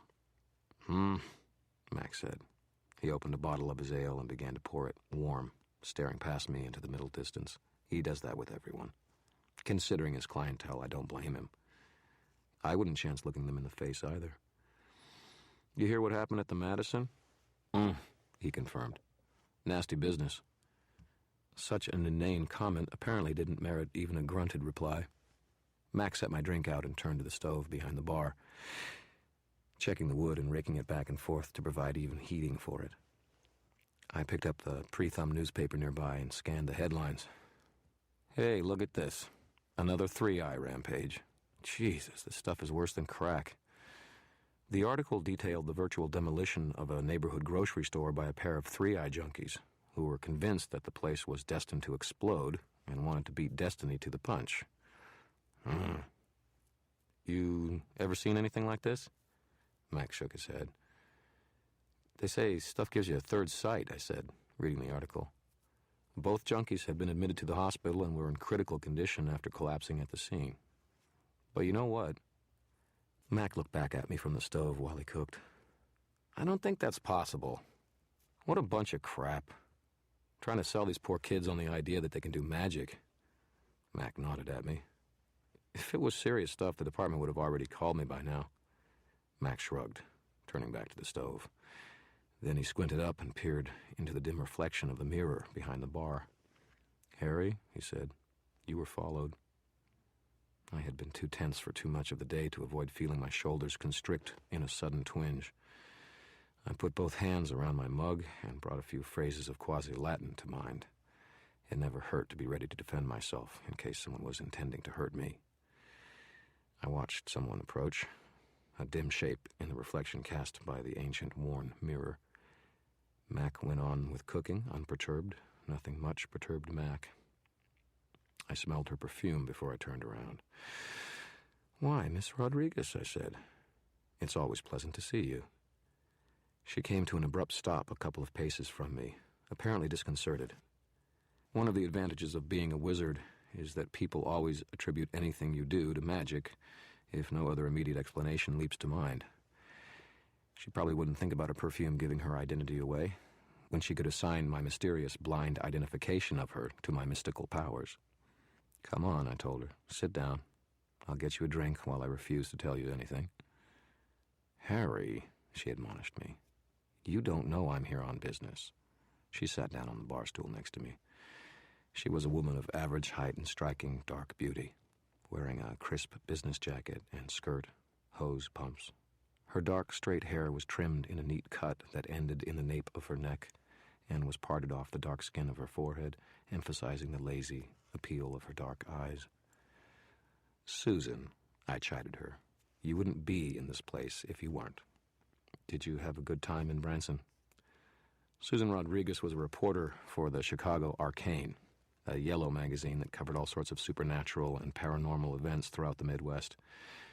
Usually, the events they covered weren't much better than Monkey Man seen with Elvis Love Child, or JFK's mutant ghost abducts shape-shifting Girl Scout. But once, in a great, great while, the Arcane covered something that was real. Like the unseelie incursion of 1994, when the entire city of Milwaukee had simply vanished for 2 hours. Gone. Government satellite photos showed a river valley covered with trees and empty of life or human habitation. All communications ceased.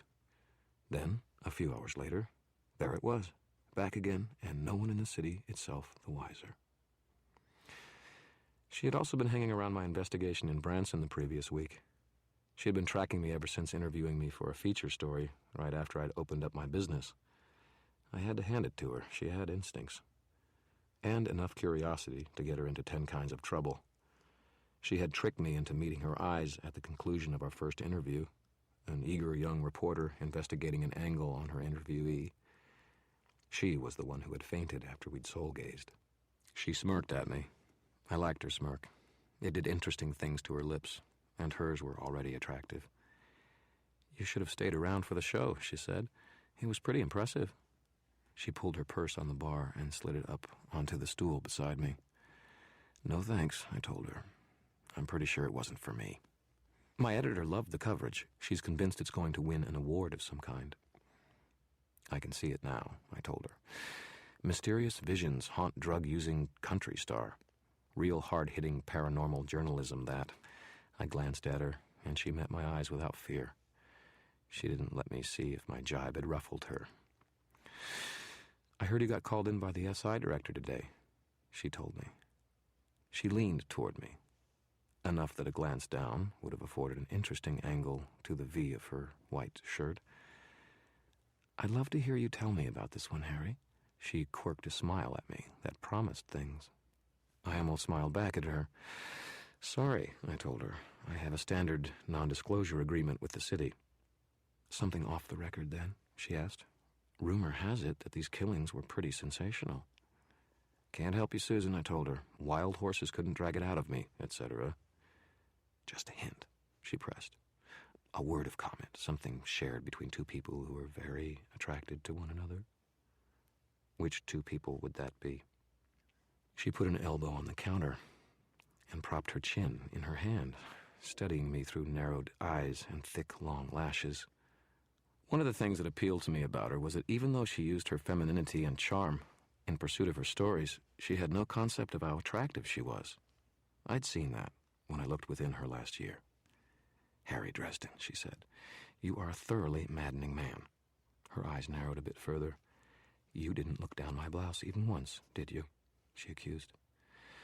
I took a sip of my ale and beckoned Mac to pour her one as well. He did. "Guilty." "Most men are off balance by now," she complained. "What does it take with you anyway, Dresden?" "I am pure of heart and mind," I told her. "I cannot be corrupted." She stared at me in frustration for a moment, and then she tilted back her head to laugh. She had a good laugh, too, throaty and rich. I did look down her chest when she did that, just for a second. A pure heart and mind only takes you so far. Sooner or later, the hormones have their say, too. I mean, I'm not a teenager or anything anymore, but I'm not exactly an expert in things like this either. Call it an overwhelming interest in my professional career, but I've never had much time for dating, or the fair sex in general. And when I have, it hasn't turned out too well. Susan was a known quantity. She was attractive, bright, appealing. Her motivations were clear and simple. She was honest in pursuing them. She flirted with me because she wanted information, as much as because she thought I was attractive. Sometimes she got it, sometimes she didn't. This one was way too hot for Susan or the arcane to touch. And if Murphy heard I had tipped someone off about what had happened, she'd have my heart between two pieces of bread for lunch. "I'll tell you what, Harry," she said. "How about if I ask some questions and you just answer them with a yes or no?" "No," I said promptly. Damn it, I am a poor liar. And it didn't take a reporter with Susan's brains to tell it. Her eyes glittered with cheerfully malicious ambition. "Was Tommy Tom murdered by a paranormal being or means?" "No," I said again stubbornly. "No, he wasn't?" she asked. "Or no, it wasn't a paranormal being?" I glanced at Mac as though to appeal for help. Mac ignored me. Mac doesn't take sides. Mac is so wise. "No, I'm not going to answer questions," I said. "Do the police have any leads, any suspects?" "No." "Are you a suspect yourself, Harry?" Disturbing thought. "No," I said, exasperated. "Susan, would you mind having dinner with me Saturday night?" "No, I blinked at her. "What?" She smiled at me and leaned over and kissed me on the cheek. Her lips, that I'd admired so much, felt very, very nice. "Supper," she said. "I'll pick you up at your place, say, around 9 o'clock. "Did I just miss something?" I asked her. She nodded, dark eyes sparkling with humor. "I'm going to take you to a fantastic dinner. Have you ever eaten at the Pump Room at the Ambassador East?" I shook my head. "Steaks you wouldn't believe," she assured me. "And the most romantic atmosphere, jackets and ties required. Can you manage?" Yes," I said carefully. "This is the answer to the question of whether or not I'll go out with you, right?" "No," she said with a smile. "That was the answer I tricked out of you, so you're stuck there. I just want to make sure you own something besides jeans and button-down Western shirts." "Oh, yes," I said. "Super," she repeated, and kissed me on the cheek once more, as she stood up and gathered her purse. "Saturday, then?" She drew back and quirked her smirky little smile at me. It was a killer look, sultry and appealing. I'll be there, with bells on. She turned and walked out. I sort of turned to stare after her. My jaw slid off the bar as I did and landed on the floor. Had I just agreed to a date or an interrogation session? Probably both, I muttered. Mac slapped a steak sandwich and fries down in front of me. I put down some money, morosely, and he made change. She's going to do nothing but try to trick information out of me that I shouldn't be giving her, Mac, I said. Mm-hmm, Mac agreed. Why did I say yes? Mac shrugged. She's pretty, I said. Smart, sexy. Any red-blooded man would have done the same thing. Mac snorted. Well, maybe not you. Mac smiled a bit, mollified. Still, it's going to make trouble for me. I must be crazy to go for someone like that. I picked up my sandwich and sighed. Dumb, Mac said. I just said she was smart, Mac. Mac's face flickered into that smile, and it made him look years younger, almost boyish. Not her, he said. You. I ate my dinner. I had to agree he was right. This threw a wrench into my plans. My best idea for poking around the Sells lake house and getting information had to be carried out at night. I had already had tomorrow night slated for a talk with Bianca, since I had a feeling Murphy and Carmichael would fail to turn up any cooperation from the Vampirus. That meant I would have to drive out to Lake Providence tonight, since Saturday night was now occupied by a date with Susan, or at least the pre-midnight portion was. My mouth went dry when I considered that maybe the rest of the night might be occupied, too. One never knew. She had dizzied me and made me look like an idiot. She was probably going to try every trick she knew to drag more information out of me for the Monday morning release of the Arcane. On the other hand, she was sexy, intelligent, and at least a little attracted to me. That indicated that more might happen than just talk and dinner, didn't it? The question was, did I really want that to happen? I had been a miserable failure in relationships, ever since my first love went sour. I mean, a lot of teenage guys fail in their first relationships. Not many of them murdered the girl involved. I shied away from that line of thought, lest it bring up too many old memories. I left McAnally's after Mac had handed me a doggy bag with the grunt of Mr. by way of explanation. The chess game in the corner was still in progress, both players puffing up a sweet-smelling smog cloud from their pipes. I tried to figure out how to deal with Susan while I walked back to my car.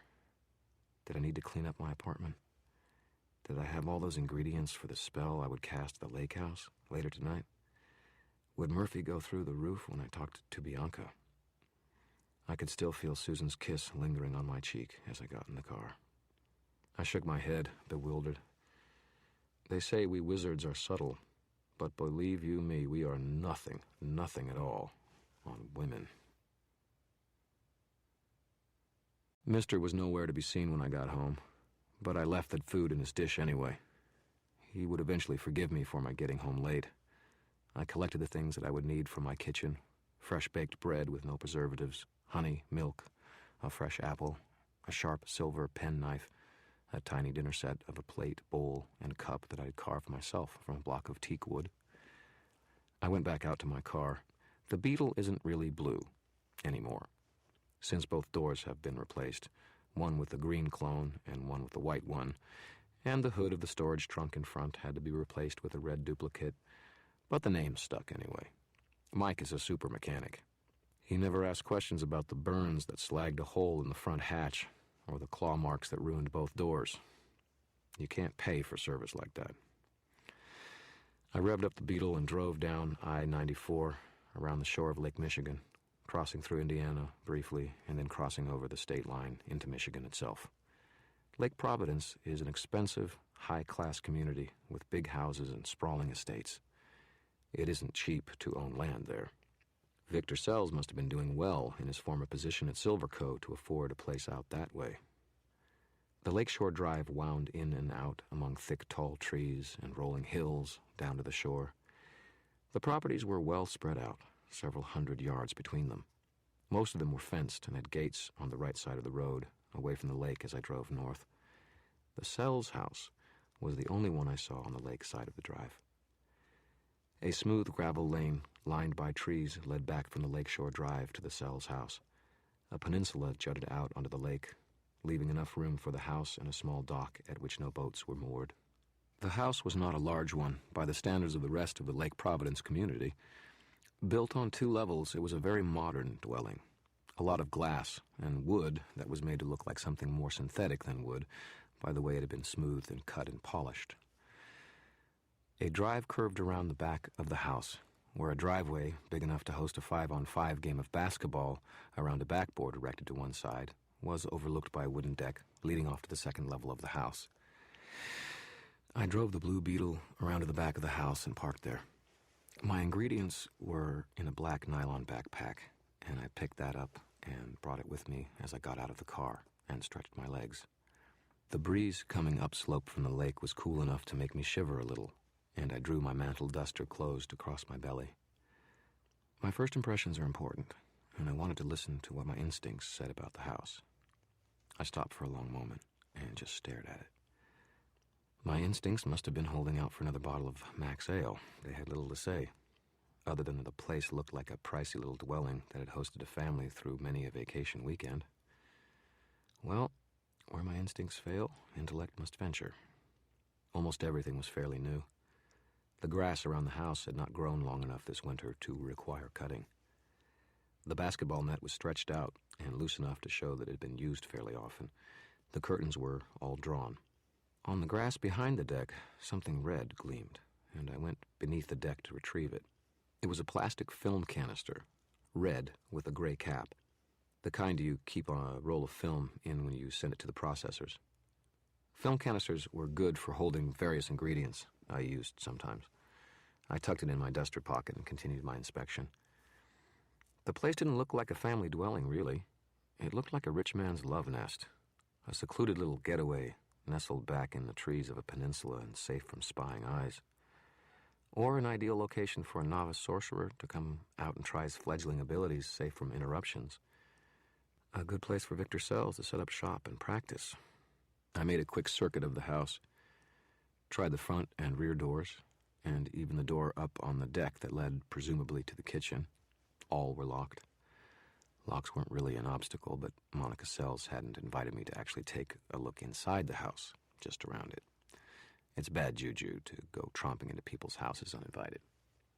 One of the reasons vampires as a rule don't do it, they have enough trouble just holding themselves together outside of the Never Never. It isn't harmful to a human wizard like me, but it can really impair anything you try to do with magic. Also, it just isn't polite.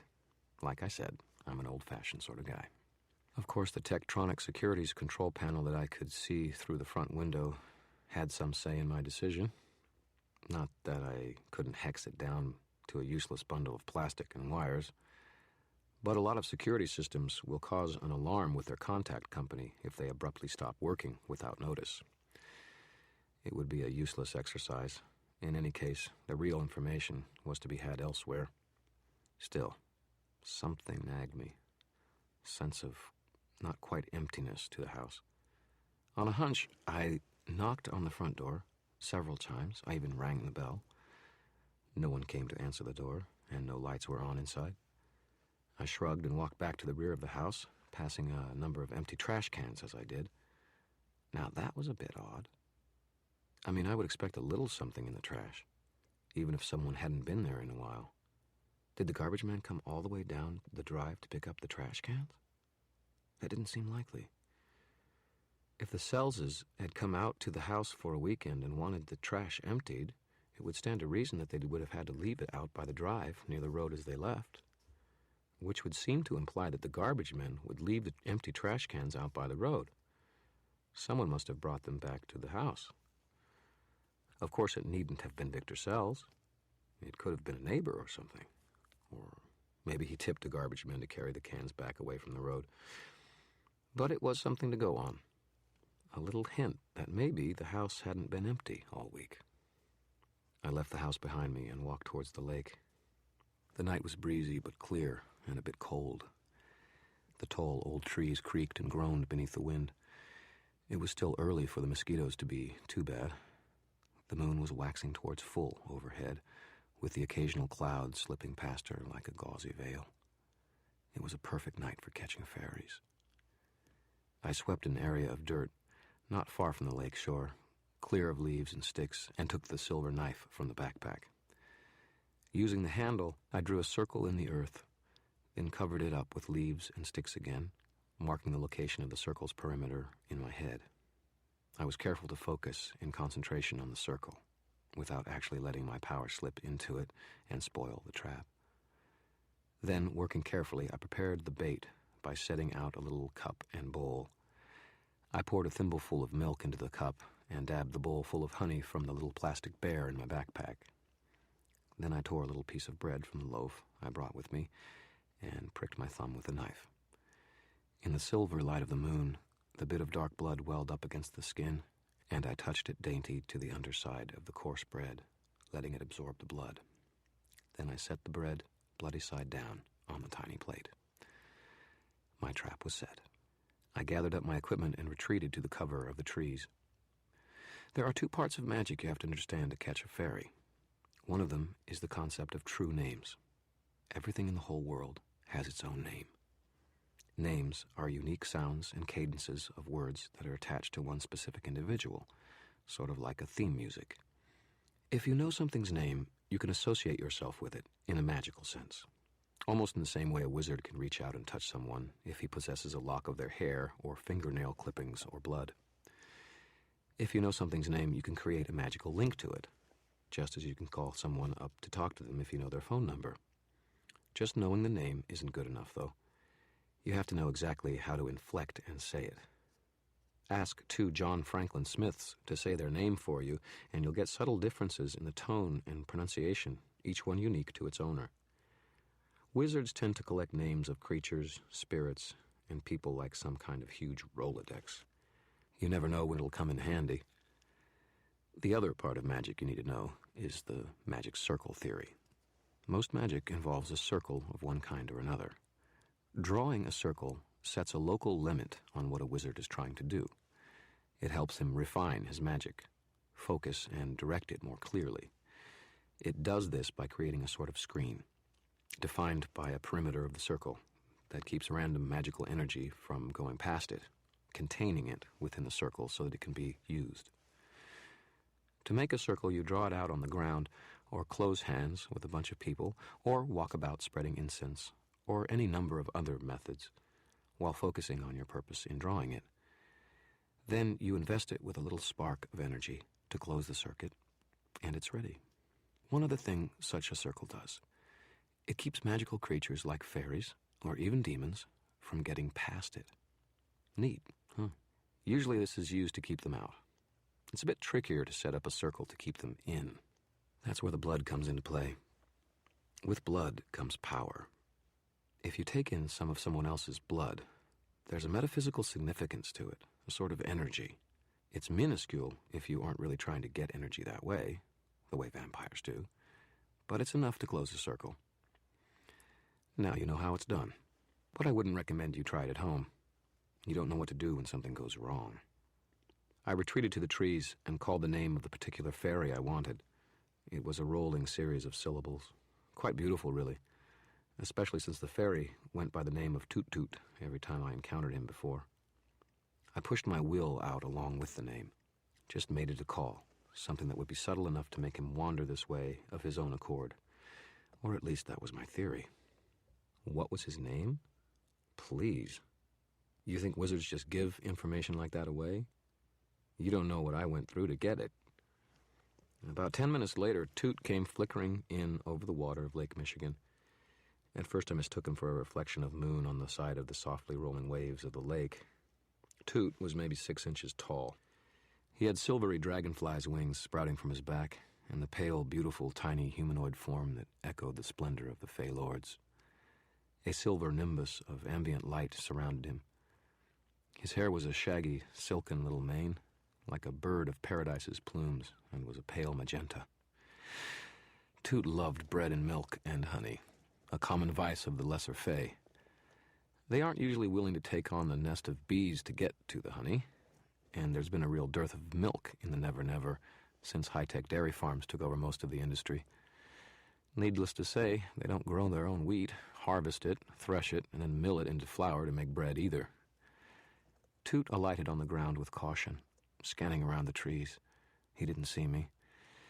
I saw him wipe his mouth and walk in a slow circle around the miniature dining set, one hand rubbing greedily at his stomach.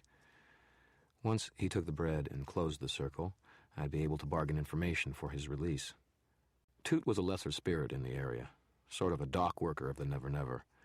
If anyone had seen anything of Victor Sells, Toot would have, or would know someone who had.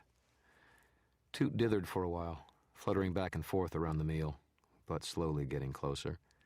Fairies and honey, moths and flame. Toot had fallen for this several times before, and it wasn't in the nature of a fae to keep memories for very long, or to change their essential natures. All the same, I held my breath. The fairy finally hunkered down, picked up the bread, dipped it in the honey, and then greedily gobbled it down.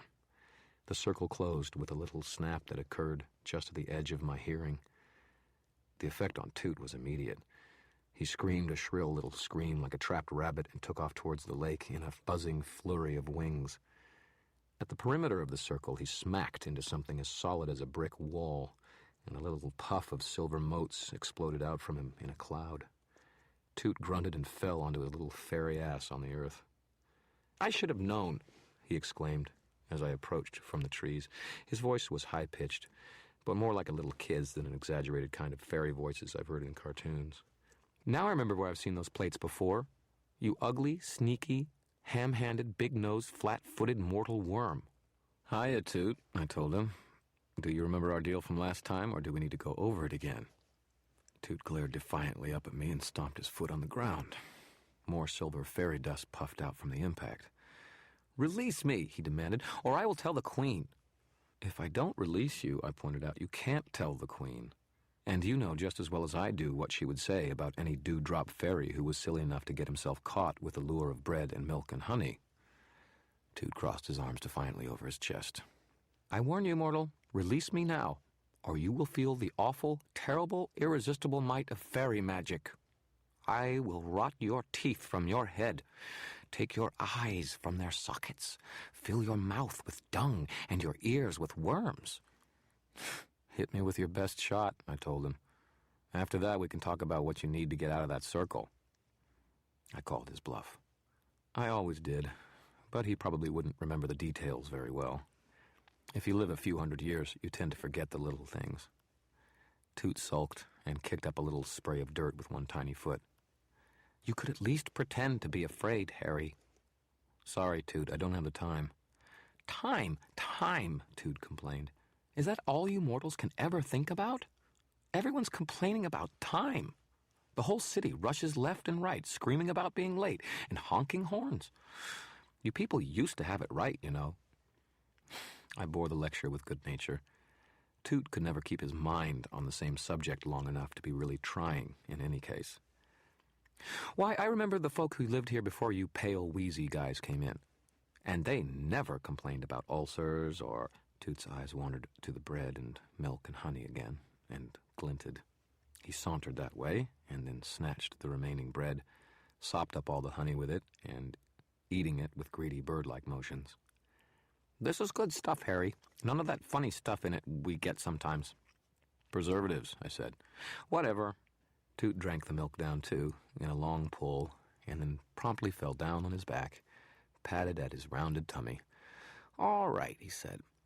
"Now, let me out." "Not yet, Toot. I need something first." Toot scowled up at me. "You wizards, always needing something. I really could do the thing with the dung, you know."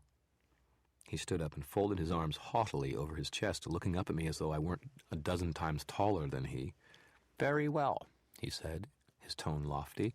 "I have deigned to grant you a single request of some small nature for the generous gift of your cuisine." I worked to keep a straight face. "That's very kind of you."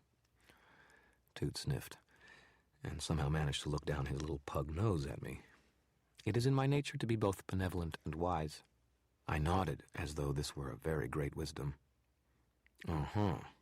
Look, Toot, I need to know if you were around this place for the last few nights, or know someone who was. I'm looking for someone, and maybe he came here." "And if I tell you," Toot said, "I take it you will disassemble the circle which has, by some odd coincidence no doubt, made its way around me?" "It would be only reasonable," I said in all seriousness. Toot seemed to consider it, as though he might be inclined not to cooperate, and then nodded. "Very well. You will have the information you wish. Release me." I narrowed my eyes. "Are you sure? Do you promise?" Toot stamped his foot again, scattering more silver dust motes. "Harry, you are ruining the drama." I folded my arms. "I want to hear you promise." Toot threw up his hands. "Fine, fine, fine. I promise, I promise, I promise. I'll dig up whatever you want to know." He started to buzz about the circle in great agitation, wings lifting him easily into the air. "Let me out! Let me out!" A promise made thrice is as close to absolute truth as you can get from a fairy. I went quickly to the circle and scuffed over the line drawn in the dirt with my foot, willing the circle to part, which it did, with a little hiss of released energy. Toot streaked out over Lake Michigan's waters again, a miniature silver comet, and vanished in a twinkling just like Santa Claus. Though I should say that Santa is a much bigger and more powerful fairy than Toot. And I don't know his true name, anyway. You never see me trying to nab St. Nick in a magic circle, even if I did. Even I don't have stones that big. I waited around, walking about to keep from falling asleep. If I did, Toot would be perfectly within his rights as a fairy to fulfill his promise by telling me the information while I was sleeping. And given that I had just now captured and humiliated him, he'd probably do something to even the scales. 2 weeks from now, he wouldn't even remember it. But if I let him have a free shot at me tonight, I might wake up with an ass's head, and I don't think that would be good for business. So I paced and waited. Toot usually took about half an hour to round up whatever it was I wanted to know. Sure enough, half an hour later, he came sparkling back in and buzzed around my head, drizzling fairy dust from his blurring wings at my eyes. "Huh, Harry," he said, "I did it." "What'd you find out, Toot?" "Guess." I snorted. "No." "Oh, come on, just a little guess." I scowled, tired, irritated, but tried not to show it. Toot couldn't help being what he was. "Toot, it's late. You promised to tell me." "No fun at all," he complained. "No wonder you can't get a date unless someone wants to know something from you." I blinked, and he chortled in glee. "Ha! I love it. We're watching you, Harry Dresden." Now that was disconcerting. I had a sudden image of a dozen fairy voyeurs lingering around my apartment windows and peering inside. I'd have to take precautions to make sure they couldn't do that. Not that I was afraid of them or anything, just in case. "Just tell me, Toot," I sighed. "Incoming!" he shrilled, and I held out my hand, fingers flat and palm up. He alighted in the center of my palm. I could barely feel his weight, but the sense, the aura of him ran through my skin like a tiny electric current. He stared fearlessly at my eyes. The Fae have no souls to gaze upon, and they could not fathom a mortal soul, even if they could see it. "Okay," Toot said. "I talked to Blue Blossom, who talked to Red Nose, who talked to Mago Aspens, who said that Golden Eyes said that he was riding the pizza car when it came here last night." Toot thrust out his chest proudly. "Pizza car?" I asked, bewildered. "Pizza!" Toot cried, jubilant. "Pizza, pizza, pizza!" His wings fluttered again, and I tried to blink the damn fairy dust out of my eyes before I started sneezing. "Fairies like pizza?" I asked. "Oh, Harry," Toot breathed. "Haven't you ever had pizza before?" "Of course I have," I said. Toot looked wounded. "And you didn't share?" I sighed. "Look, maybe I can bring you guys some pizza sometime soon to thank you for your help." Toot leaped about in glee, hopping from one fingertip to another. "Yes, yes, wait until I tell them. We'll see who laughs at Toot Toot next time." "Toot," I said, trying to calm him. "Did he see anything else?" Toot tittered, his expression sly and suggestive. "He said that there were mortals sporting, and they needed pizza to regain their strength." "Which delivery place, Toot?" The fairy blinked and stared at me as though I were hopelessly stupid. "Harry, the pizza truck." And then he darted off skyward, vanishing into the trees above. I sighed and nodded. Toot wouldn't know the difference between Domino's and Pizza Hut.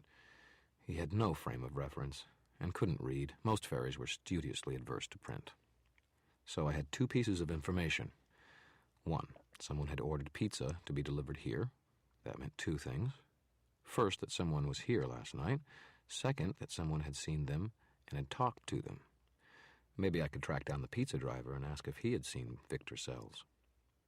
The second piece of information had been Toot's reference to sporting.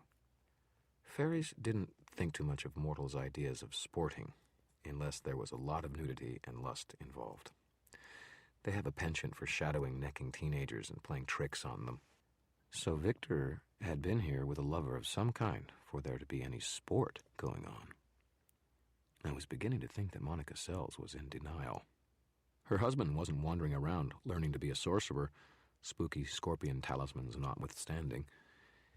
He was lurking about his love nest with a girlfriend, like any other husband bored with a timid and domestic wife might do under pressure. It wasn't admirable, but I guess I could understand the motivation that could cause it. The only problem was going to be telling Monica about what I discovered. I had the feeling that she wasn't going to want to listen to what I had found out. I picked up the little plate and bowl and cup and put them back into my black nylon backpack, along with the silver knife. My legs ached from too much walking and standing about. I was looking forward to getting home and getting some sleep.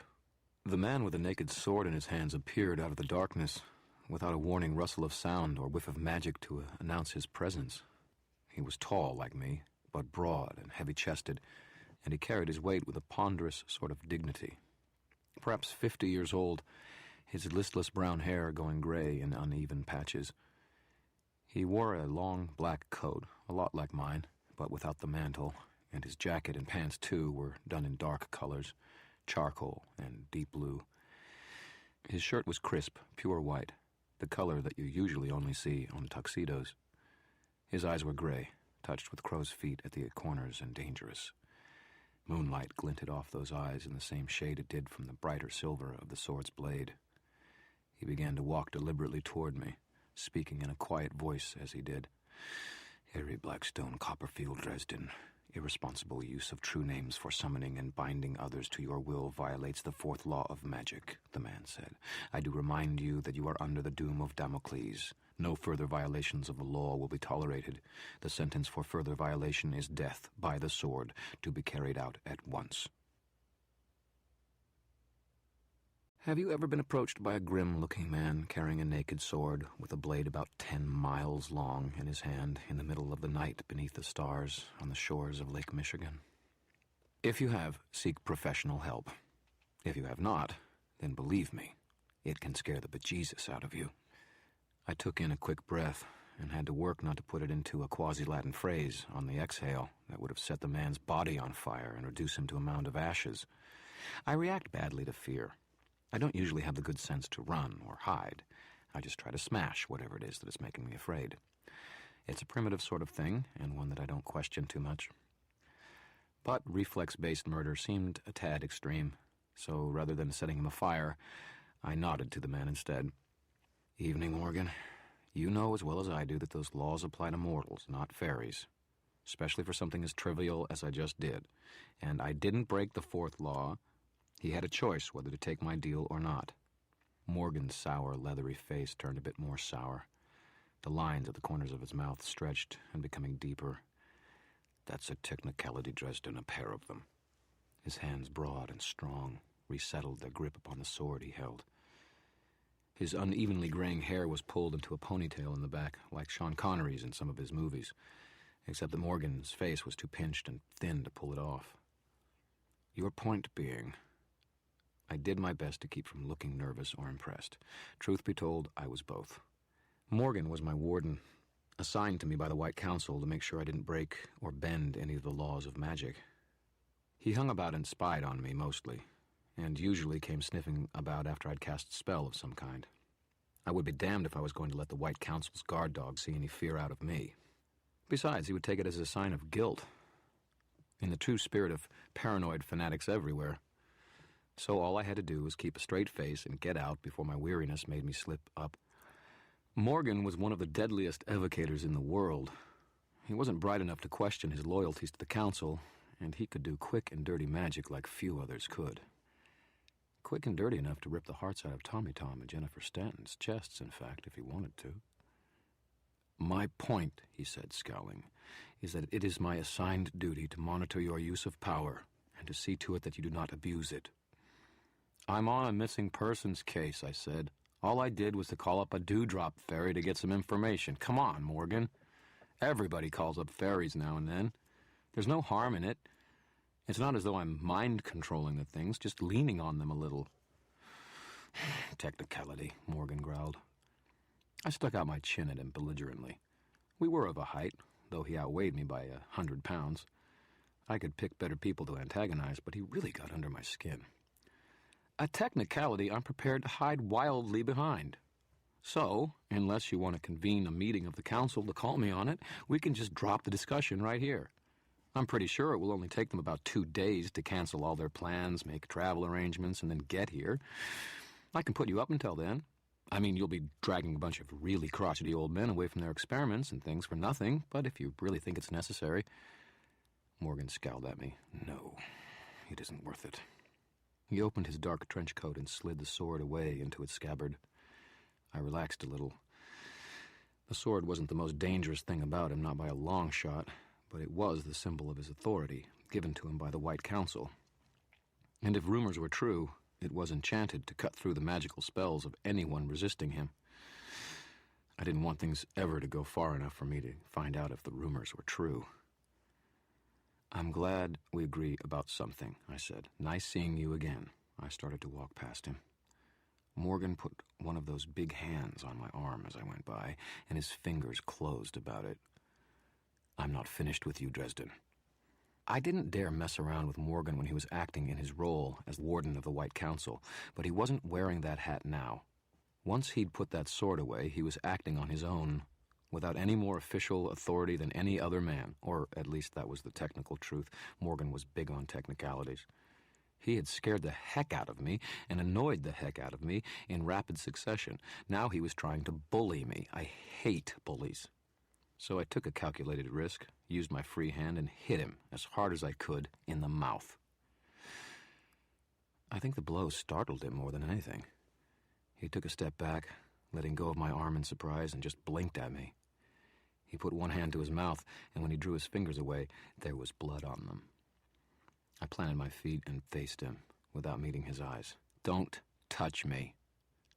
Morgan continued to stare at me, and then I saw anger creep over his face, set his jaw, make the veins at his temple stand out. "How dare you," he said. "How dare you strike me?" "It wasn't so hard," I said. "And if you've got council business with me, I'm willing to give you whatever respect is your due. When you come on strong to me on personal business, I don't have to put up with it." I saw the steam coming out of his ears as he molded over. He looked for a reason to come after me and realized he didn't have one, according to the laws. He wasn't too bright. Did I mention that already? And he was a big one for following the laws. "You're a fool, Dresden," he sputtered finally. "An arrogant little fool." "Probably," I told him. I tensed myself to move quickly if necessary. I may not like to run away from whatever scares me, but I try not to fight hopeless battles either. And Morgan had me by years of experience and 100 pounds at least. There was no law of magic that protected me from him and his fists either, and if that occurred to him, he might decide to do something about it. That punch I'd landed had been lucky, coming out of the blue. I wouldn't get away with it again. "Someone killed 2 people with sorcery last night, Dresden. I think it was you.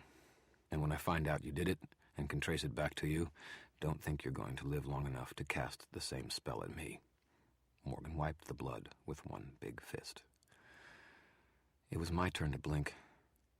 I tried to shift mental gears, to keep up with the change in subject. Morgan thought I was the killer. And since Morgan didn't do too much of his own thinking, that meant that the White Council thought that I was the killer. Holy shit. Of course it made sense. From Morgan's narrow and single-minded point of view, a wizard had killed someone. I was a wizard, who had already been convicted of killing another with magic, even if the self-defense clause had kept me from being executed. Cops look for people who had already committed crimes before they started looking for other culprits. Morgan was just another kind of cop, as far as I was concerned. And as far as he was concerned, I was just one more dangerous con. "You're not serious," I told him. "You think I did it?" He sneered at me. His voice was contemptuous, confident, and seethed with absolute conviction. "Don't try to hide it, Dresden. I'm sure you think you're clever enough to come up with something innovative that we hidebound old men won't be able to trace, but you're wrong. We'll determine how you did it, and we'll follow it back to you. And when we do, I'll be there to make sure you never hurt anyone again." "Knock yourself out," I told him. It was hard, really hard, to keep my voice as blithe as I wanted it to sound. I didn't do it, but I'm helping the police to find the man who did. "The police?" Morgan asked. He narrowed his eyes as though gauging my expression. "As if they could have any authority on this matter. It won't do you any good. Even if you do set someone up to take the fall for you under mortal law, the White Council will see that justice is done." His eyes glittered, fanatic bright, underneath the stars. "Whatever. Look, if you find out something about the killer, anything that could help the cops out, would you give me a call?" Morgan looked at me with profound distaste. "You ask me to warn you when we are closing in on you, Dresden? You are young, but I never thought you stupid." I bit back the obvious comment that leapt to mind. Morgan was on the edge of outrage already. If I'd realized how rabid he was to catch me slipping, I wouldn't have added more fuel to his fire by hitting him in the mouth. Okay, I probably would have still hit him in the mouth, but I wouldn't have done it quite so hard. "Good night, Morgan," I told him. I started to walk away again before I could let my mouth get me into more trouble. He moved faster than I would have given a man his age credit for. His fist went across my jaw at approximately 1,000,000 miles an hour, and I spun down to the dirt like a string-cut puppet. For several long moments I was unable to do anything at all, even breathe. Morgan loomed over me. "We'll be watching you, Dresden." He turned and started walking away, the shadows of the evening quickly swallowing up his black coat. His voice drifted back to me. "We'll find out what really happened." I didn't dare spout out a snappy comeback. I felt my jaw with my fingers and made sure it wasn't broken before I stood up and walked back to the Beetle. My legs feeling loose and watery. I fervently hoped that Morgan would find out what really happened. It would keep the White Council from executing me for breaking the first law, for one thing. I could feel his eyes on my back all the way to the Beetle. Damn that Morgan. He didn't have to take quite so much pleasure in being assigned to spy on me. I had a sinking feeling that anywhere I went over the next few days, he would be likely to turn up, watching. He was like a big cartoon tomcat waiting outside the mouse hole for a little mouse to stick its nose out so he could smash it flat with one big paw. I was feeling a lot like that little mouse. I let that analogy cheer me up a little bit. The cartoon cats always seem to get the short end of the stick in the final analysis. Maybe Morgan would, too. Part of the problem was that seeing Morgan always brought up too many memories of my angsty teenage days. That's when I started to learn magic, when my mentor had tried to seduce me into black wizardry, and when he had attempted to kill me when he failed. I killed him instead, mostly by luck, but he was just as dead, and I'd done it with sorcery. I broke the first law of magic. Thou shalt not kill. There's only one sentence, if someone is found guilty, and one sword that they use to carry it out. The White Council commuted the death sentence because tradition demands that a wizard can resort to the use of deadly force if he is defending his own life or the lives of the defenseless, and my claim that I had been attacked first could not be contested by my master's corpse. So instead, they stuck me on a kind of accelerated probation. One strike and I was out. There were some wizards who thought that the judgment against me was a ludicrous injustice. I happened to be one of them, but my vote didn't really count. And others who thought that I should have been executed regardless of extenuating circumstances. Morgan belonged to the latter group. Just my luck. I was feeling more than a bit surly at the entire White Council, benevolent intentions aside. I guess it only made sense that they suspected me, and God knows I'd been a thorn in their side, flying in the face of tradition by practicing my art openly. There were plenty of people in the White Council who might well want me dead. I would have to start being more careful. I rolled down the Beetle's windows on the way back to the Chicago. To help me stay awake, I was exhausted, but my mind was racing around like a hamster in an exercise wheel, working furiously, getting nowhere. The irony was thick enough to make my tongue curl. The White Council suspected me of the killings, and if no other suspect came forward, I was going to take the rap. Murphy's investigation had just become very, very important to me. But to pursue the investigation, I would have to figure out how the killer had pulled off that spell. And to do that, I would have to indulge in highly questionable research that would probably be enough to get me the death sentence all by itself. Catch-22.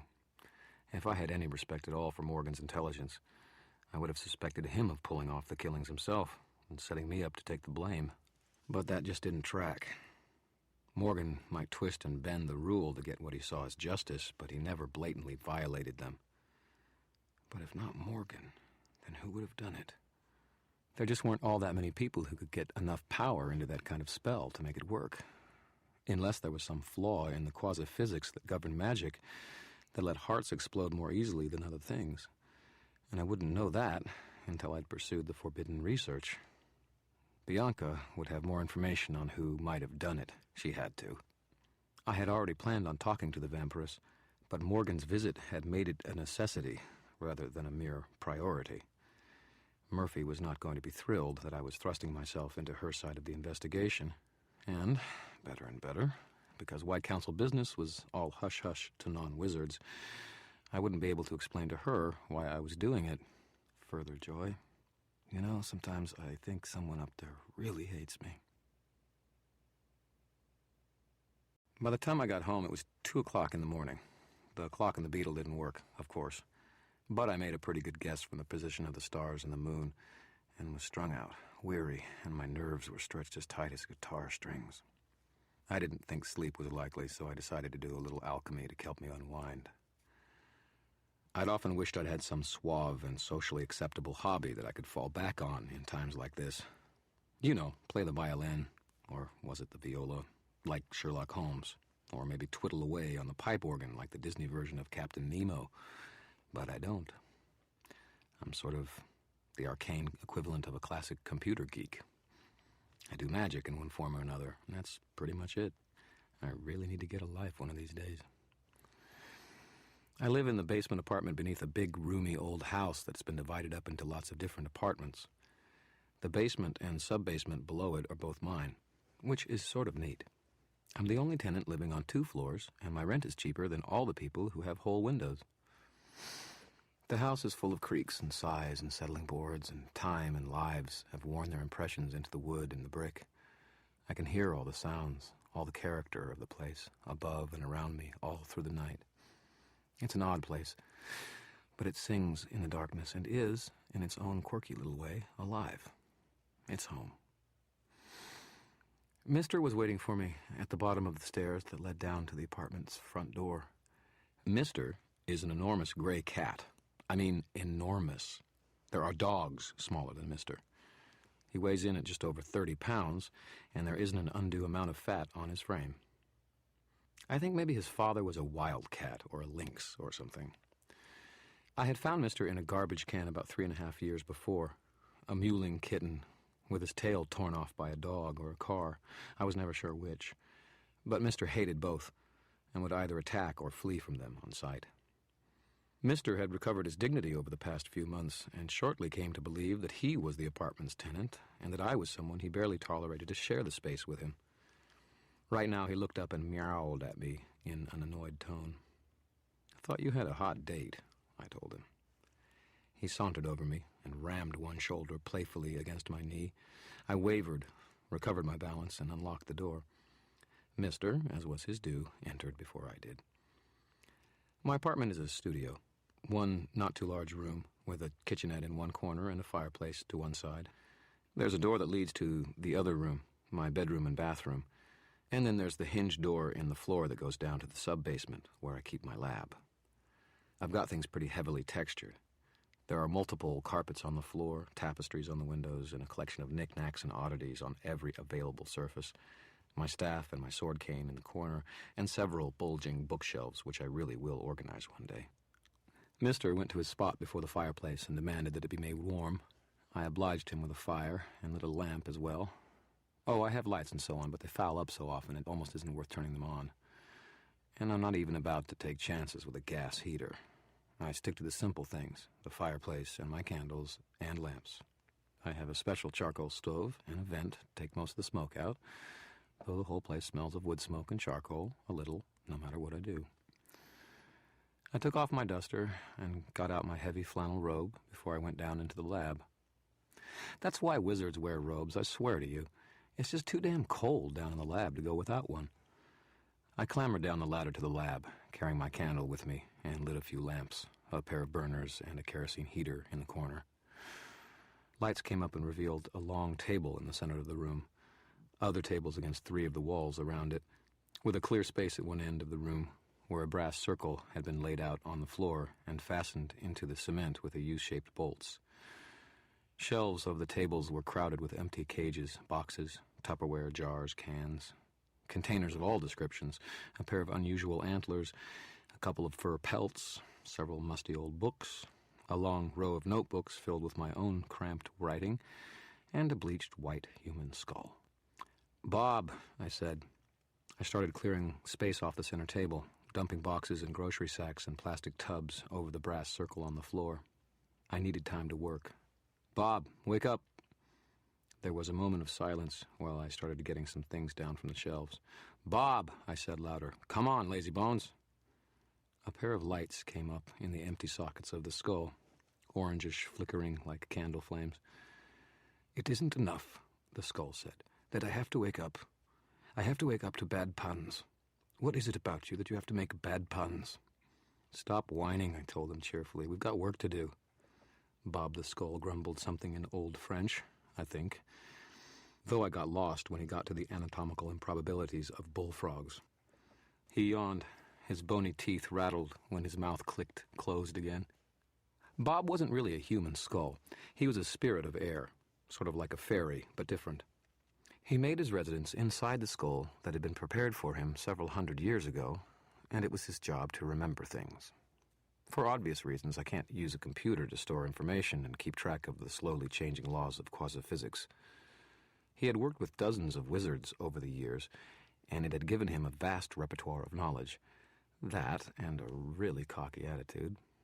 "Blasted wizards," he mumbled. "I can't sleep, so we're going to make a couple of potions. Sound good?" "Like I have a choice," Bob said. "What's the occasion?" I brought Bob up to speed on what had happened that day. He whistled, no easy trick without lips, and said, "Sounds sticky." "Pretty sticky," I agreed. "Tell you what," he said. "Let me out for a ride, and I'll tell you how to get out of it." That made me wary. "Bob, I let you out once, remember?" He nodded dreamily, scraping a bone on wood shelf.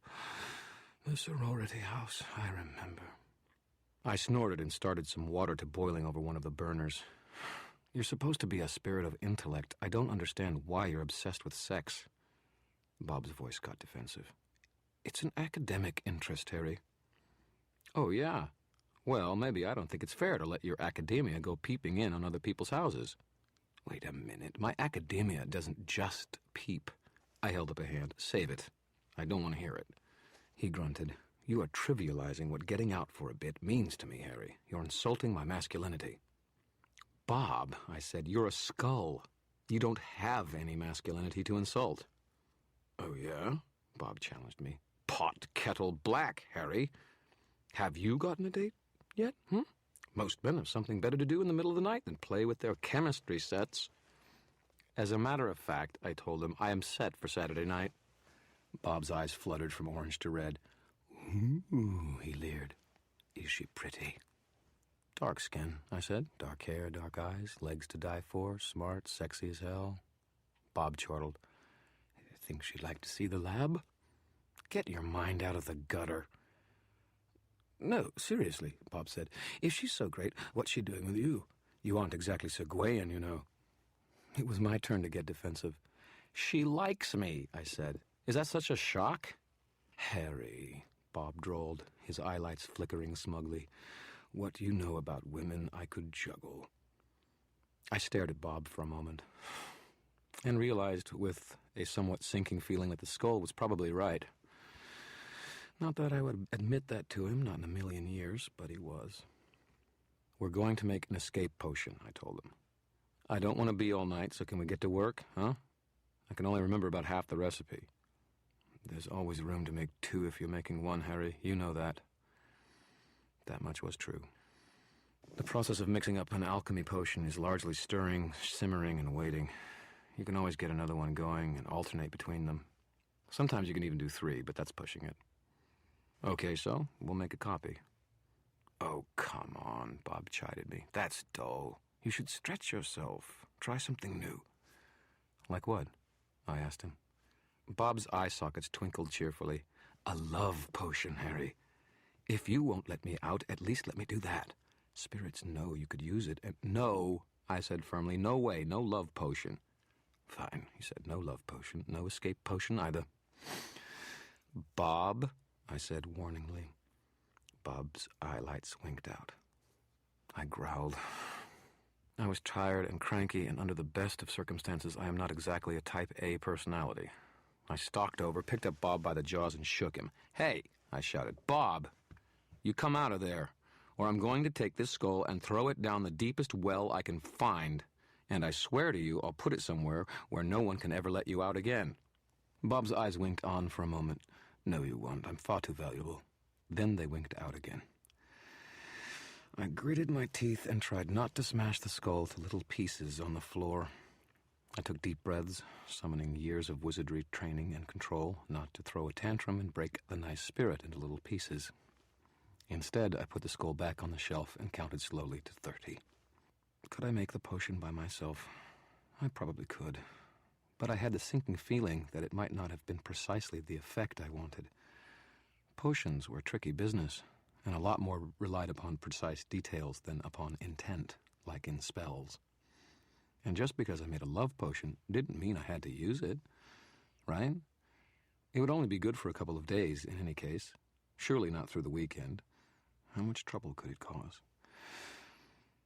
I struggled to rationalize the action. It would appease Bob and give him some kind of vicarious thrill. Love potions were about the cheapest thing in the world to make, so it wouldn't cost me too much. And I thought, if Susan should ask me for some kind of demonstration of magic, as she always did, I could always... No, that would be too much. That would be like admitting I couldn't get a woman to like me on my own, and it would be unfair, taking advantage of the woman. What I wanted was the escape potion. I might need it at Bianca's place, and I could always use it, if worse came to worse, to make a getaway from Morgan and the White Council. I would feel a lot better if I had the escape potion. Okay, Bob, fine. You win. We'll do them both, all right? Bob's eyes came up warily. Are you sure? You'll do the love potion, just like I say? Don't I always make the potions like you say, Bob? What about the diet potion you tried? Okay, that was a mistake. And the anti-gravity potion, remember that? We fixed the floor. That was no big deal. And fine, I growled. You don't have to rub it in. Now cough up the recipes. Bob did so, in fine humor. And for the next 2 hours, we made potions. Potions are all made pretty much the same way. First, you need a base to form the essential liquid content, then something to engage each of the senses, and then something for the mind and something else for the spirit. 8 ingredients, all in all, and they're different for each and every potion, and for each person who is making them. Bob had centuries of experience, and he could extrapolate the most successful components for a given person to make into a potion. He was right about being an invaluable resource. I had never even heard of a spirit with Bob's experience, and I was lucky to have him. That didn't mean I didn't want to crack that skull of his from time to time, no? The escape potion was made in a base of 8 ounces of Jolt Cola. We added a drop of motor oil for the smell of it, cut a bird's feather into tiny shavings for the tactile value. 3 ounces of chocolate-covered espresso beans ground into powder went in next. Then a shredded bus ticket I'd never used for the mind. And a small chain, which I broke and then dropped in for the heart. I unfolded a clean white cloth where I had a flickering shadow stored for just such an occasion and tossed it into the brew. Then opened up a glass jar where I kept my mouse campers and tapped the sound into the beaker where the solution was brewing. You sure this is going to work, Bob? I said. Always. That's a super recipe there. Smells terrible. Bob's lights twinkled. They usually do. What's it doing? Is this the super speed one or the teleportation version? Bob coughed. A little of both, actually. Drink it and you'll be the wind for a few minutes. The wind? I eyed him. I haven't heard of that one before, Bob. I'm an air spirit, after all, Bob told me. This'll work fine. Trust me. I grumbled and set the first potion to simmering, then started on the next one. I hesitated after Bob told me the first ingredient. Tequila? I asked him skeptically. Are you sure on that one? I thought the base for a love potion was supposed to be champagne. Champagne, tequila, what's the difference? So long as it'll lower her inhibitions, Bob said. I'm thinking it's going to get us a sleazier result. Hey, Bob protested. Who's the memory spirit here, me or you? Well, who's got all the experience with women here, me or you? Bob. Harry, Bob lectured me. I was seducing shepherdesses when you weren't a twinkle in your great-grandsister's eyes. I think I know what I'm doing. I sighed, too tired to argue. Okay, sheesh. Tequila. I got down the bottle, measured 8 ounces into the beaker, and glanced up at the skull. Right. Now, 3 ounces of dark chocolate. Chocolate? I demanded. Chicks are into chocolate, Harry. I muttered, more interested in finishing than anything else, and measured out the ingredients. I did the same with a drop of perfume, some name-brand imitation that I liked. An ounce of shredded lace, and the last sigh at the bottom of the glass jar. I added some candlelight to the mix, and it took on a rosy golden glow. Great, said Bob. That's just right. Okay, now we'll add the ashes of a passionate love letter. I blinked at the skull. Bob, I'm fresh out of those. Bob snorted. Oh, how did I guess? Look on the shelf behind me. I did, and found a pair of romance novels, their covers filled with impossibly delightful flesh. Hey, where did you get these? My last trip out, Bob answered blithefully. Page 174, the paragraph that starts with, her milky white breasts. Tear that page out and burn it and add those ashes in. I choked. Will that work? Hey, women eat these things up, trust me. Fine, I sighed. Is there a spirit ingredient? Bob said. He was rocking back and forth on his jawbones in excitement. Now, just a teaspoon of powdered diamond, and we're done. I rubbed my eyes. Diamond? I don't have any diamonds, Bob. I figured. You're cheap. That's why women don't like you. Look, just tear up a 50 into real little pieces and put that in there. A $50 bill? I demanded. Money, Bob opined. Very sexy. I muttered and got my remaining 50 out of my pocket, shredding it and tossing it in to complete the potion. The next step is where the effort came in. Once all the ingredients are mixed, you have to force enough energy through them to activate them. It isn't the actual physical ingredients that are important. It's the meaning that they carry, too. The significance that they have for the person making the potion and for those who will be using it. The energy from magic comes from a lot of places. It can come from a special place, usually some spectacular natural site like Mount St. Helens or Old Faithful. A focus of some kind, like Stonehenge, is on a large scale, or from inside of people. The best magic comes from inside. Sometimes it's just pure mental effort, raw willpower. Sometimes it's emotions and feelings. All of them are viable tinder to be used for the proverbial fire. I had a lot of worry to use to fuel the magic, a lot of annoyance, and one hell of a lot of stubbornness. I murmured the requisite quasi-Latin litany over the potions over and over, feeling a kind of resistance building, just out of range of my physical senses, but there, nonetheless. I gathered up all my worry and anger and stubbornness and threw them all at the resistance in one big ball, shaping them with the strength and tone of my words. The magic left me in a sudden wave, like a pitcher abruptly emptied out. I love this pot, Bob said, just as the potions exploded into puffs of greenish smoke and began to froth up over the lips of the beakers. I sagged onto the stool and waited for the potions to fizz down, all the strength gone out of me, the weariness building up like a load of bricks on my shoulders. Once the frothing had settled, I leaned over and poured each potion into its individual sports bottle with a squeeze top, then labeled the containers with a permanent magic marker, very clearly. I don't take chances in getting potions mixed up anymore. ever since the invisibility hair tonic incident when I was trying to grow out a decent beard. "You won't regret this, Harry," Bob assured me. "That's the best potion I've ever made."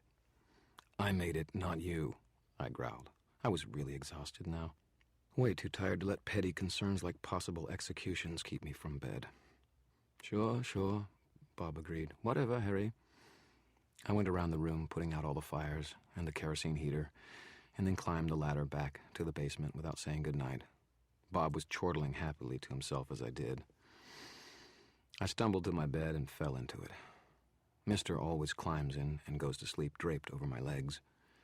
I waited for him, and a few seconds later he showed up, settling down and purring like a miniature outboard motor. I struggled to put together an itinerary for the next couple of days through the haze of exhaustion. Talk to the vampire, locate missing husband, avoid the wrath of the White Council, find the killer before he found me. An unpleasant thought. But I decided I wasn't going to let that bother me either, and curled up to go to sleep. Friday night, I went to see Bianca, the vampiress. I didn't just leap out of bed and go see her, of course. You don't go walking into the proverbial lion's den lightly. You start with a good breakfast. My breakfast took place around 3 in the afternoon when I woke up to hear my phone ringing. I had to get out of bed and pad into the main room to answer it. I grumbled. "Dresden," Murphy said. "What can you tell me?" Murphy sounded stressed. Her voice had that distinct edge that she got whenever she was nervous, and it rankled me, like fingernails scraping on bones. The investigation into Tommy Tom's murder must not be going well.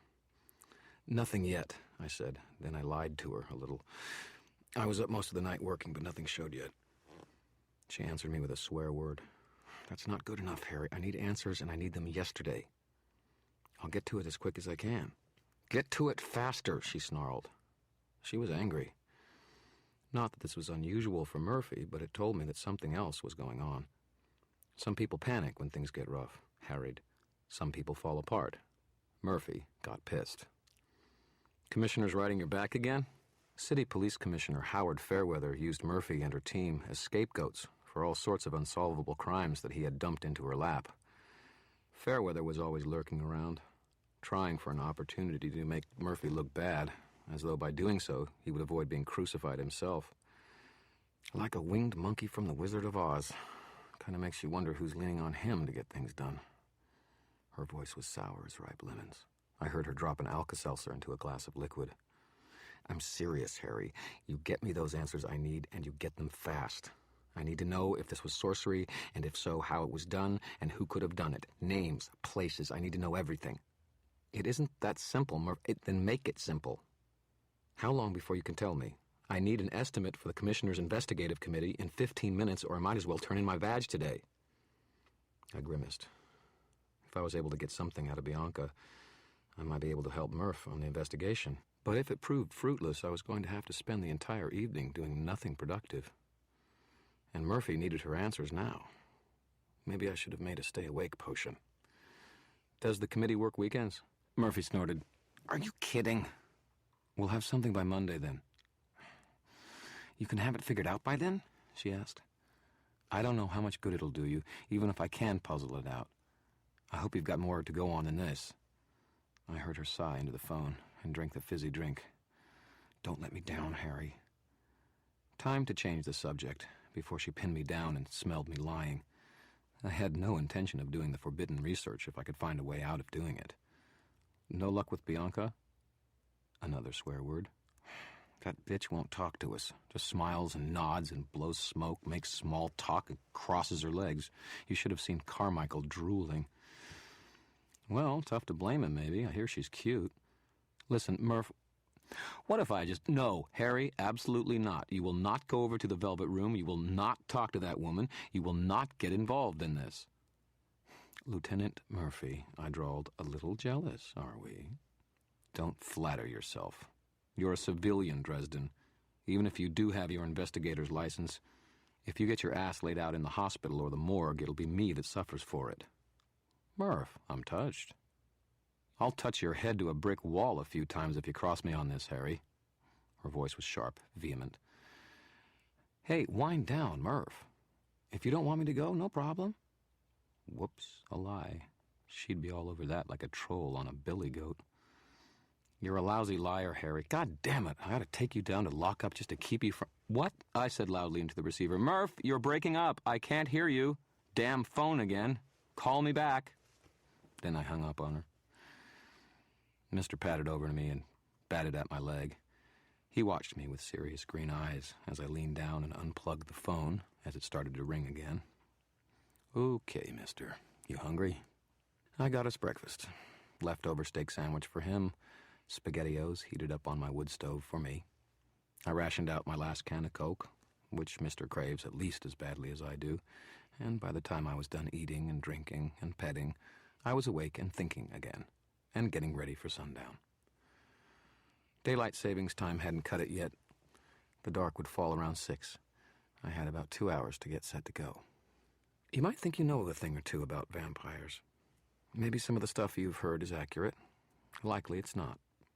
Either way, I wasn't looking forward to the prospect of going into Bianca's lair to demand information from her.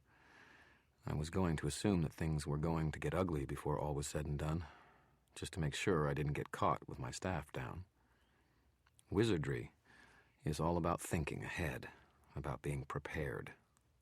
Wizards aren't really superhuman. We just have a leg up on seeing things more clearly than other people, and being able to use the extra information we have for our benefit. Hell, the word wizard comes from the same root as wise. We know things. We aren't any stronger or faster than anyone else. We don't even have all that much more going on in the mental department, but we're god-awful sneaky. And if we get the chance to get set for something, we can do some impressive things. As a wizard, if you're ready to address a problem, then it's likely that you'll be able to come up with something that will let you deal with it. So I got together all the things I thought I might need. I made sure my cane was polished and ready. I put my silver knife in a sheath that hung just under my left arm. I put the escape potion in its plastic squeeze bottle into my duster's pocket. I put on my favorite talisman, a silver pentacle on a silver chain. It had been my mother's. My father had passed it down to me. And I put a small, folded piece of white cloth into my pocket.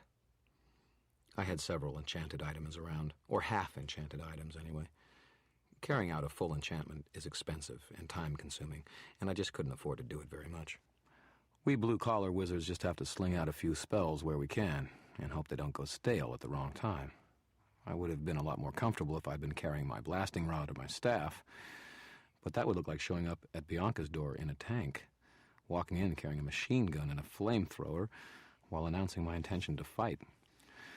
I had to maintain a fine balance between going in ready for trouble and going in asking for trouble. Not that I was afraid, mind you. I didn't think Bianca would be willing to cause problems for a mortal wizard. Bianca wouldn't want to piss off the White Council by messing with me. On the other hand, I wasn't exactly the White Council's favorite guy. They might even look the other way if Bianca decided to take me quietly out of the picture. Careful, Harry, I warned myself. Don't get paranoid. If you get like that, you'll be building your little apartment into the basement of solitude. What do you think?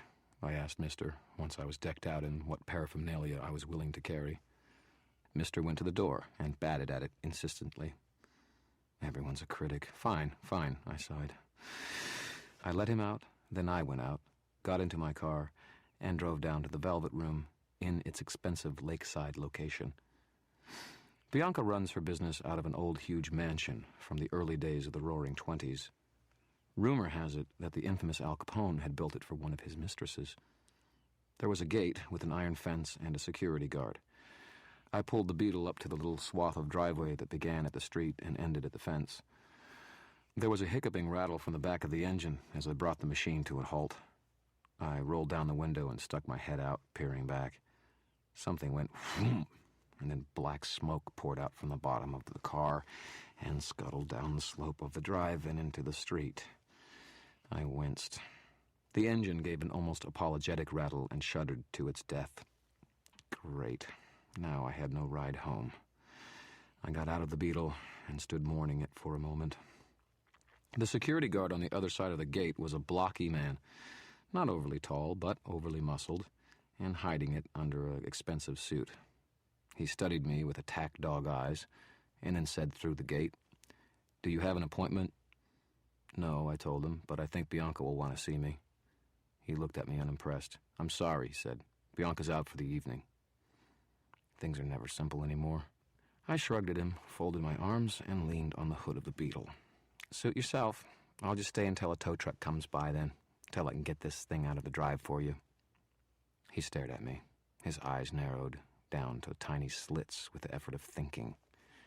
Eventually, the thoughts got to his brain, got processed, and sent back out with a message to pass the buck. "I'll call your name in," he said. "Good man," I approved. "You won't be sorry." "Name," he growled. "Harry Dresden." If he recognized my name, it didn't show on his face. He glared at me and the Beetle and walked off a few paces, lifting a cellular phone from his pocket and to his ear. I listened. Listening isn't hard to do.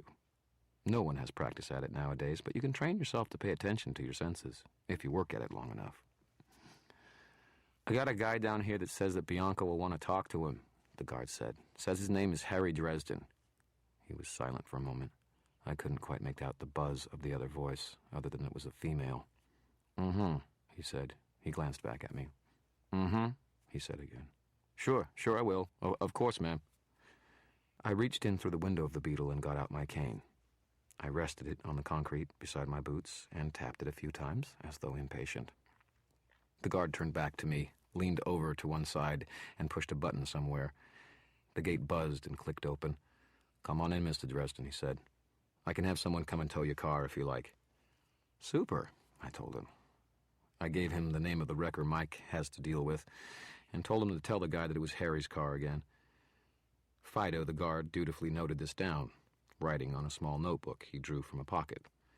While he did, I walked past him toward the house, clicking my cane on the concrete with every pace.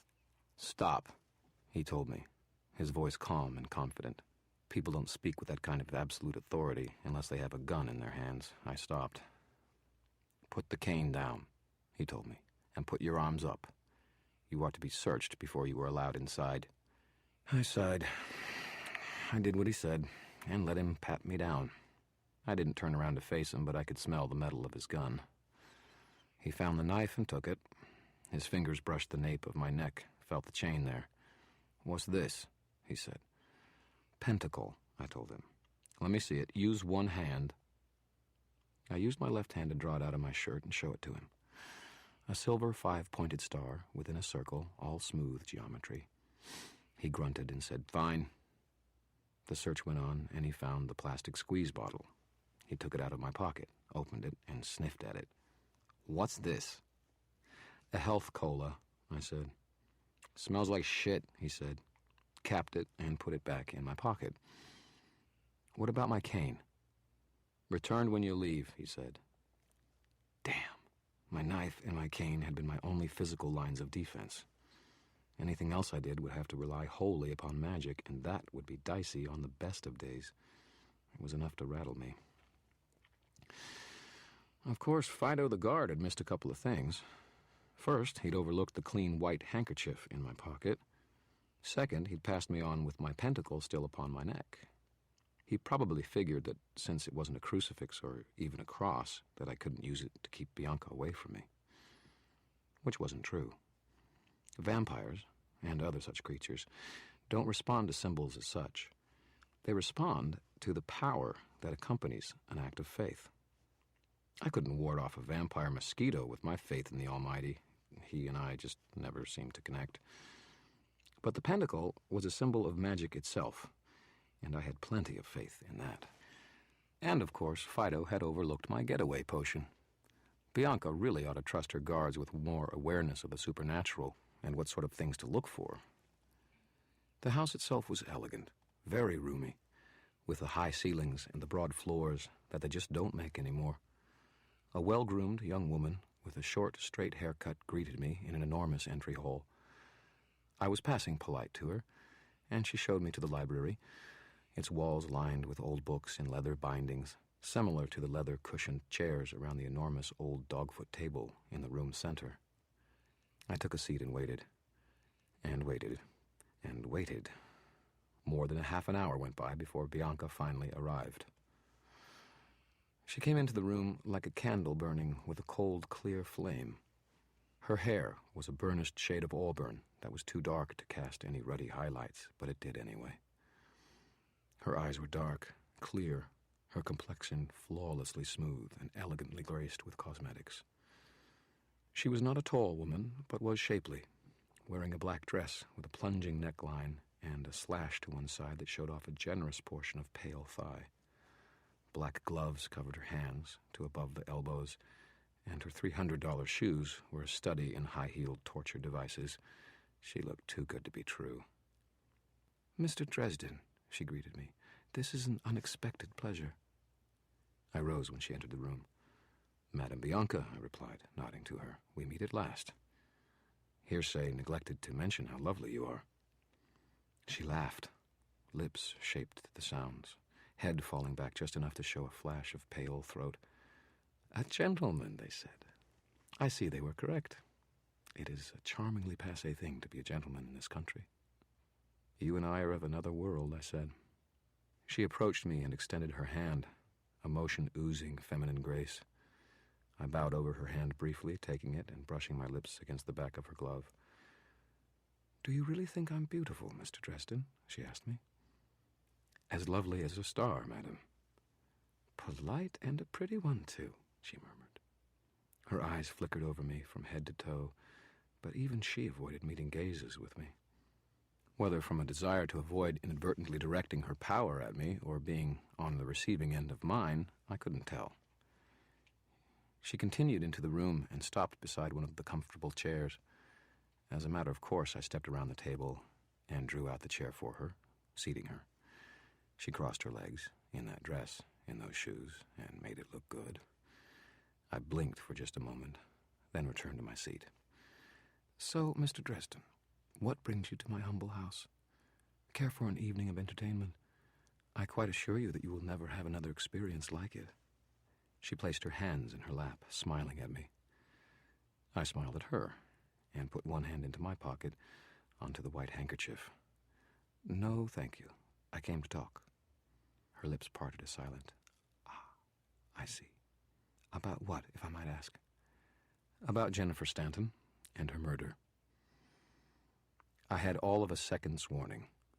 Bianca's eyes narrowed, then widened like those of a cat about to spring. Then she was coming at me over the table, faster than a breath, her arms extended toward my throat. I toppled over backwards in my chair. Even though I'd started to move first, it wasn't enough to get away from her reaching nails in time. One grazed my throat with a hot sensation of pain, and she kept coming, following me down to the floor, those rich lips drawn back from sharp fangs. I jerked my hand out of my pocket and flapped open my white hanky at her, releasing the image of sunlight I'd been storing for use in potions. It lit up the room for a moment, brilliant. The light smashed into Bianca, hurled her back across the old table into one of the shelves, and tore pieces of flesh from her like bits of rotten meat being peeled off a carcass by a sandblaster. She screamed, and the flesh around her mouth sloughed and peeled away like a snake's scales. I had never seen a real vampire before. I would have time to be terrified later. I took in the details as I tugged my talisman off over my neck. It had a bat-like face, horrid and ugly. The head too big for its body, gaping, hungry jaws. Its shoulders were hunched and powerful. Membranous wings stretched out between the joints of its almost skeletal arms. Flabby black breasts hung before it, spilling out of the black dress that no longer looked feminine. Its eyes were wide and black and staring, and a kind of leathery, slimy hide covered its flesh, like an inner tube lathered with Vaseline, though there were tiny holes corroded in it by the sunlight I had brought with me. It recovered quickly, crouching and spreading long arms that ended in clawed-tipped fingers to either side with a hiss of rage. I drew my pentacle into my fist, raised it like every vampire slayer you ever saw does, and said, "Jesus Christ, lady, just came here to talk." The vampire hissed and startled towards me with a gangling, weirdly graceful step. Its clawed feet were still wearing the $300 black pumps. "Back," I said, taking a step towards it myself. The pentacle began to burn with the cold, clear light of applied will and belief. My faith, if you will, that it could turn such a monster aside. It hissed and turned its face aside, lifting its membranous arms to shield its eyes from the light. It took one step back, and then another, until its hunched back was pressed against a wall of books. Now what do I do? I wasn't going to try to put a stake through her heart, but if I lowered my will, she might come at me again. And I didn't think I had anything, even the quickest evocations, that I could get out of my mouth before she tore it off my head. And even if I got past her, she probably had mortal lackeys, like the security guard at the gate, who would be happy to kill me if they saw me trashing their mistress.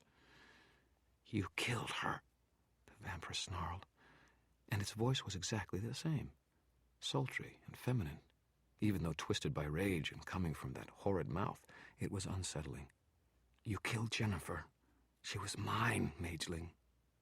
"Look," I told her, "I didn't come here for any of this, and the police know I'm here. Save yourself a lot of trouble. Sit down, talk with me, and we'll both go away happy." Christ, Bianca, do you think that if I'd killed Jennifer and Tommy Tom, that I'd just be waltzing in here like this? "You expect me to believe that you didn't? You will never leave this house alive." I was feeling angry myself, and frightened. Christ, even the vampire thought I was a bad guy. "What'll it take to convince you that I didn't do it?"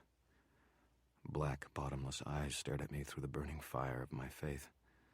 I could feel some sort of power there, trying to get at me, and held off by the force of my will, just as the creature itself was. The vampire snarled, "Lower the amulet, wizard." "If I do, are you going to come at my throat again?"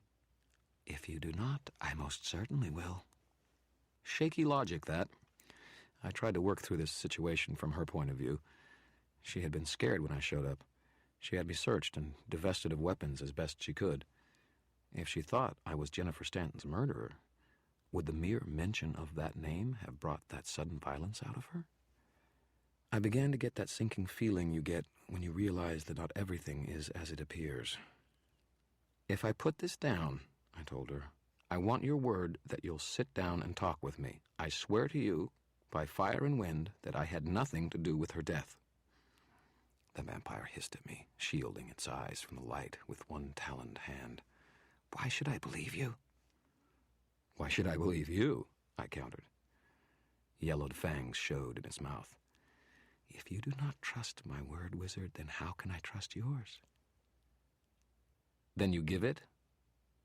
The vampire stiffened, and though its voice was still harsh with rage and pain, still sexy as a silk shirt without any buttons, I thought I heard a ring of truth in its words. "You have my promise. Lower the talisman. We will talk." Time for another calculated risk. I tossed the pinnacle onto the table. The cold light drained away, leaving the room lit by mere electricity again.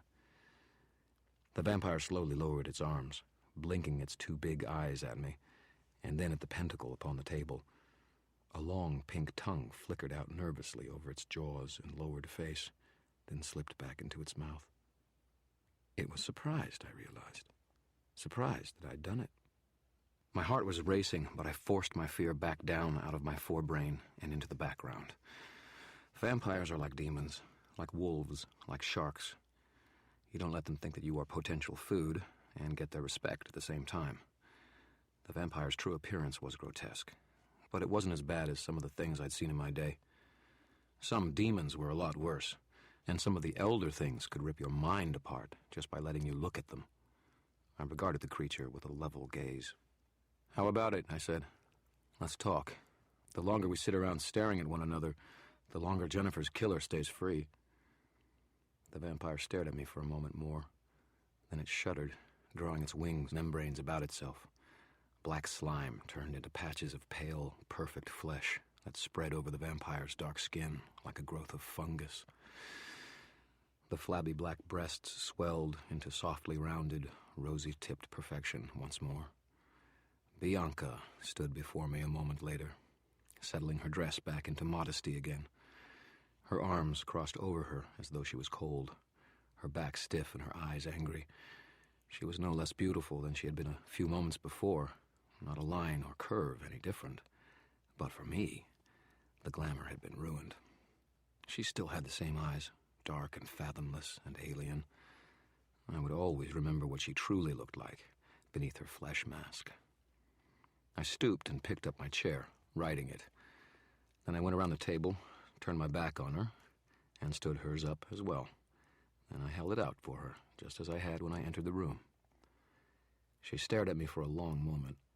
Some expression flickered across her face. She was disconcerted by my apparent lack of concern about the way she looked, and it told. Then she lifted her chin, proud, and settled gracefully into the chair again, regal as any queen, every line stiff with anger. The old rules of courtesy and hospitality were holding, but for how long? I returned to my seat and leaned over to pick up my white handkerchief, toying with it. Bianca's angry eyes flickered down to it, and once again she repeated the nervous gesture of licking her teeth and lips, though this time her tongue looked human. "So, tell me about Jennifer and Tommy Tom," I said. She shook her head, almost sneering. "I can tell you what I told the police. I don't know who could have killed them." "Come on, Bianca. We don't have to hide things from one another. We're not part of the mortal world." Her eyebrows slanted down, revealing more anger. "No.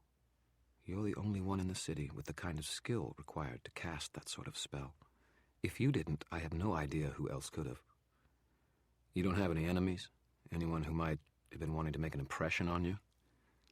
A bitter little line appeared at the corner of her lips, something that was not quite a smile. "Of course, but none of them could have managed what happened to Tommy and Jenny." She drummed her fingernails over the tabletop, leaving little score marks in the wood. "I don't let any enemies that dangerous run around alive, at least not for long." I settled back in my chair, frowning, and did my damnedest not to let her see how scared I was. "How did you know Tommy Tom?" She shrugged, her shoulders gleaming like porcelain, and just as brittle. "You may have thought he was just a bruiser for Johnny Marcone, Mr. Dresden, but Tommy was a very gentle and considerate man, underneath. He was always good to his women. He treated them like real people." Her gaze shifted from side to side, not lifting. "Like human beings. I wouldn't take on a client if I thought he wouldn't be a gentleman, but Tommy was better than most. I met him years ago, elsewhere.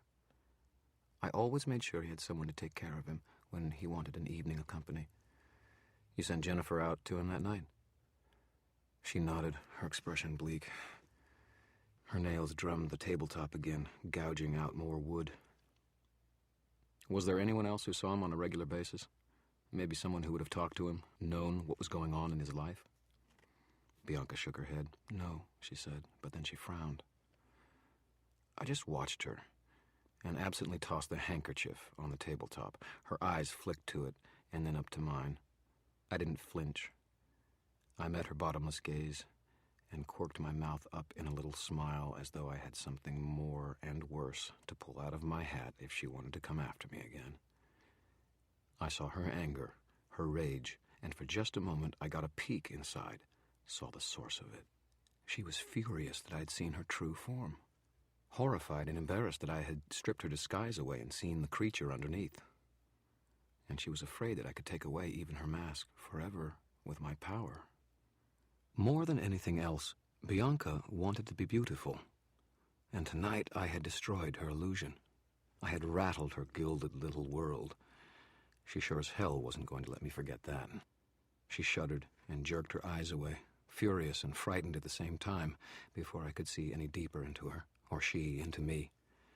"If I had not given you my word, Dresden," she whispered, "I would kill you this instant." "That would be unfortunate," I said. I kept my voice hard. "You know the risks in a wizard's death curse. You've got something to lose, Bianca. And even if you could take me out, you can bet your pretty ass I'd be dragging you into hell with me." She stiffened, then turned her head to one side and let her fingers go limp. It was a silent, bitter surrender. She didn't move quickly enough for me to miss seeing a tear streak down one cheek. I'd made a vampire cry. Great. I felt like a real superhero now. Harry Dresden, breaker of monsters' hearts. "There may be one person who might know something," she said, her lovely voice dull, flat, lifeless. "I had a woman who worked for me, Linda Randall. She and Jennifer went out on calls together. When customers wanted that sort of thing, they were close. Where is she now? I asked. She's working as a driver for someone. Some rich couple who wanted a servant that would do more than windows. She wasn't the type I usually kept around in any case. I think Jennifer had her phone number. I can have someone fetch it for you, Mr. Dresden. She said my name as though it were something bitter and poisonous that she wanted to spit out. Thank you. That would be very kind. I kept my tone carefully formal, neutral. Formality and a good bluff were all that was keeping her from my throat. She remained quiet, controlling her evident emotions, before she started to look up again, at last. Her eyes froze, then widened when they came to my throat. Her expression went perfectly, inhumanly still. I grew tense. Not just tense. Steel-tight, wire-bound spring coiled. I was out of tricks and weapons. If she came after me now, I wasn't going to get the chance to defend myself. There was no way I would be able to drink the potion before she tore me apart.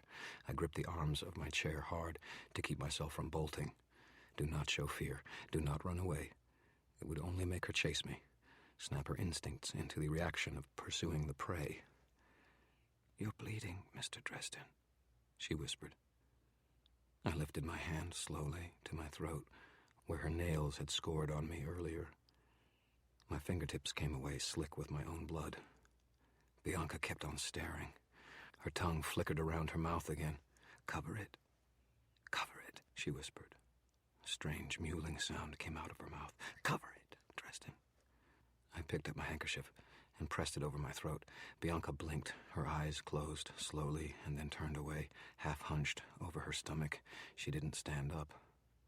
"Go," she told me. "Go now. Paula's coming. I'll send her down to the gate with the phone number in a little while." I walked towards the door, but then stopped, glancing back at her. There was a sort of horrid fascination to it, to knowing what was beneath the alluring exterior, the flesh mask, but seeing it twist and writhe with need. "Go," Bianca whimpered. Fury, hunger, and some emotion I couldn't even begin to fathom made her voice stretch out thinner. "Go, and do not think I will not remember this night. Do not think I will not make you regret it." The door to the library opened, and the straight-haired young woman who had greeted me earlier entered the room. She gave me a passing glance, then walked past me, kneeling at Bianca's side. Paula, I presumed. Paula murmured something too soft to hear, gently brushing Bianca's hair back from her face with one hand. Then she unbuttoned the sleeve of her blouse, rolling it up past her elbow, and pressed her wrist to Bianca's mouth. I had a good view of what happened. Bianca's tongue flashed out, long and pink and sticky, smearing Paula's wrist with shining saliva. Paula shuddered at the touch, her breath coming quicker. Her nipples stiffened beneath the thin fabric of the blouse, and she let her head fall slowly backwards. Her eyes were glazed over with a narcotic languor, like a junkie who had just shot up. Bianca's fangs extended and slashed open Paula's pale, pretty skin. Blood welled. Bianca's tongue began to flash in and out, faster than could really be seen, lapping the blood up as quickly as it appeared. Her dark eyes were narrow, distant. Paula was gasping and moaning in pleasure, her entire body shivering. I felt a little sick, and withdrew step by step, not turning my back on the scene. Paula toppled slowly to the floor, writhing her way toward unconsciousness with evident glee. Bianca followed her down, unladylike now, a creature of bestial hunger. She crouched over the supine woman, and in the hunch of her pale shoulders I could see the bat-like thing beneath the flesh mask lapping up Paula's blood. I got out of there, fast, shutting the door behind me. My heart was hammering, too quickly. The scene with Paula might have aroused me if I hadn't seen what was underneath Bianca's mask. Instead, it only made me sick to my stomach, afraid. That woman had given herself to that thing, as quickly and as willingly as any woman to her lover.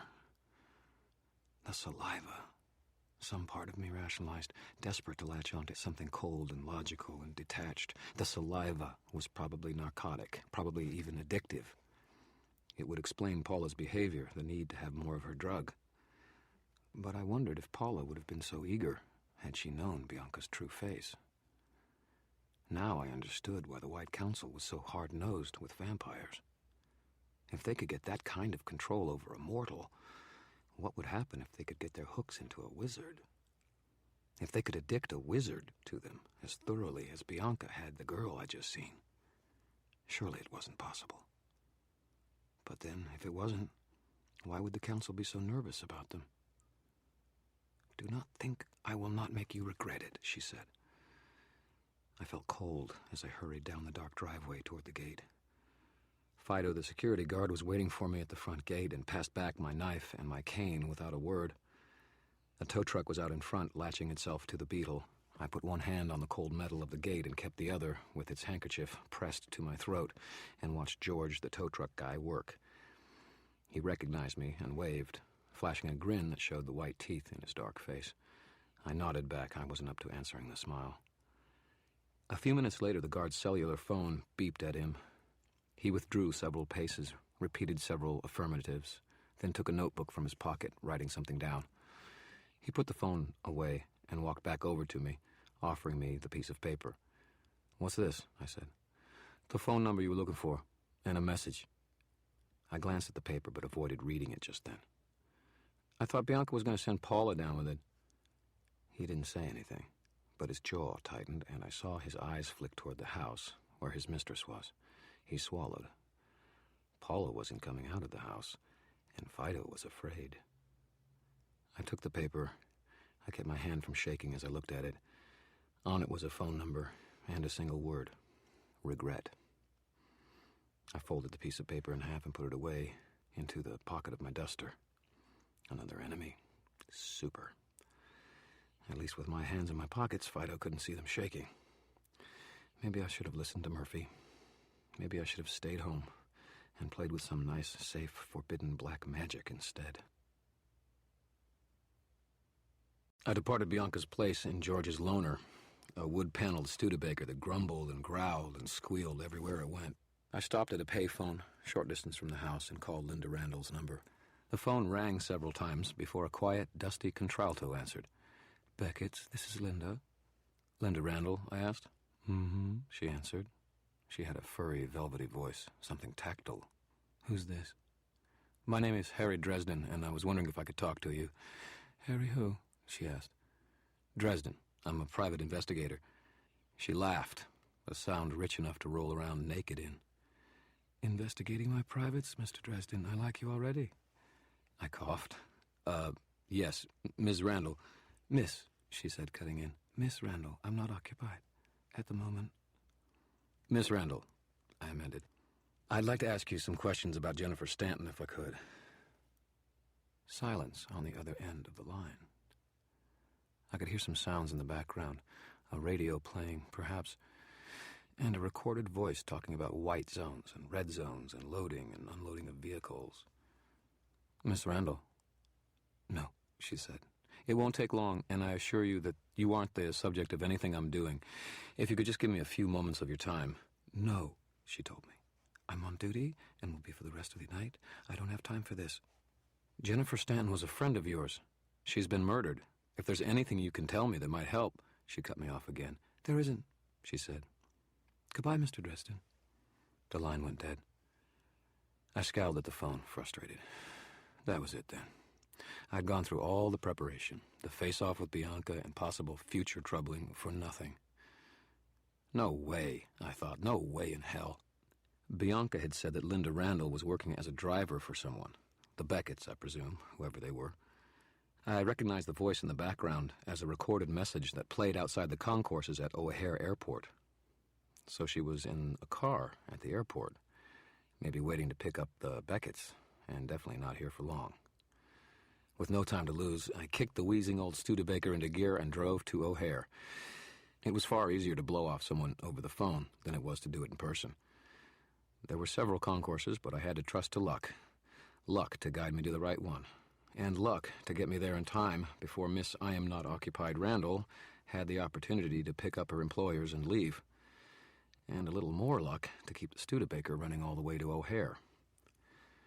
The Studebaker did make it all the way there, and on the second concourse I came across a silvery baby limo idling in a parking zone.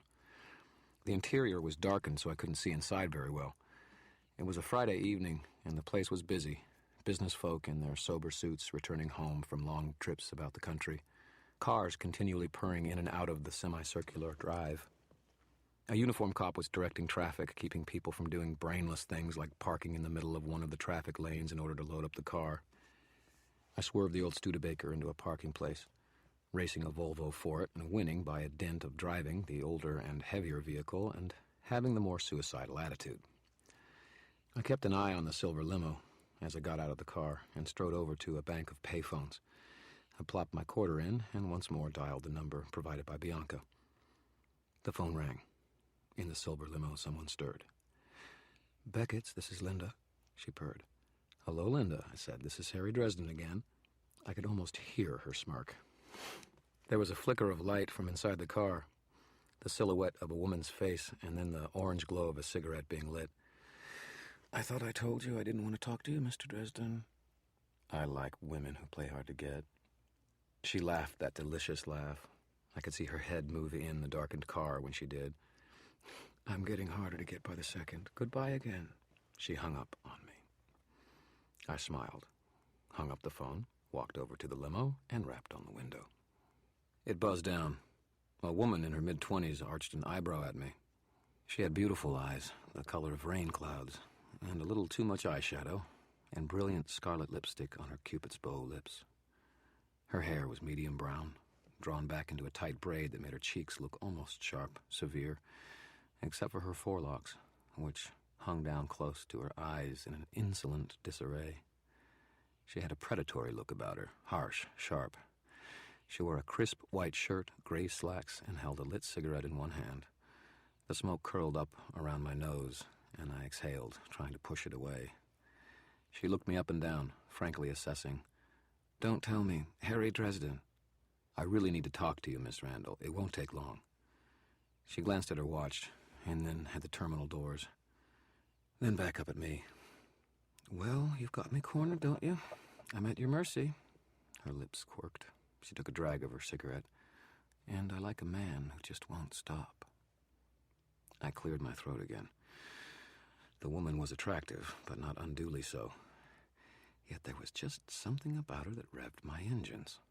Something about the way she held her head or shaped her words that bypassed my brain and went straight to my hormones. Best to head directly to the point and minimize my chances of looking moronic. "How do you know Jennifer Stanton?"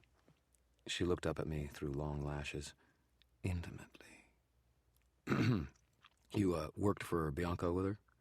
Linda blew more smoke. "That prissy little bitch. Yes, I worked with Jen. We were even roommates for a while. Shared a bed." She wrapped her lips around the last word, drawing it out with a little tremor that dipped wicked secret laughter. "Did you know Tommy Tom?" I asked. "Oh, sure, fantastic in bed." She lowered her eyes and shifted on the car's seat, lowering one of her hands out of sight, and made me wonder where it had gone. "He was a regular customer, maybe twice a month.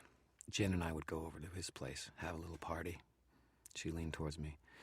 "He could do things to a woman that would turn her into a real animal, Harry Dresden. You know what I mean? Growling and snarling in heat." She was driving me crazy. That voice of hers inspired the kinds of dreams you wish you could remember more clearly in the morning. Her expression promised to show me things that you don't talk about with other people if I would give her half a chance. "Your job, Harry. Think about your job." Sometimes I really hate my job. "When was the last time you talked to her?" She took another drag, and this time I saw a small shake to her fingers, one she quickly hid. Just not quickly enough. She was nervous enough to be shaking, and now I could see what she was up to. She was wearing the alley cat mask, appealing to my glands instead of my brain, and trying to distract me with it, trying to keep me from finding something out. I'm not inhuman. I can be distracted by a pretty face or body, like any other youngish man. Linda Randall was damned good at playing the part, but I do not like to be made the fool.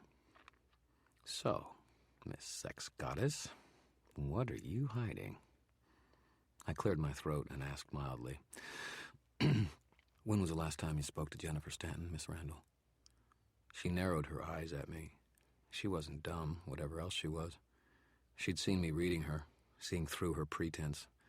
The flirting manner vanished. "Are you a cop?" she demanded. I shook my head. "Scout's honor, I'm just trying to find out what happened to her."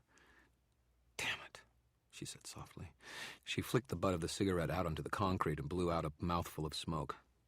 "Look, I tell you anything and I see a cop coming around, I never saw you before. You got it?" I nodded. "I talked to Jen on Wednesday evening.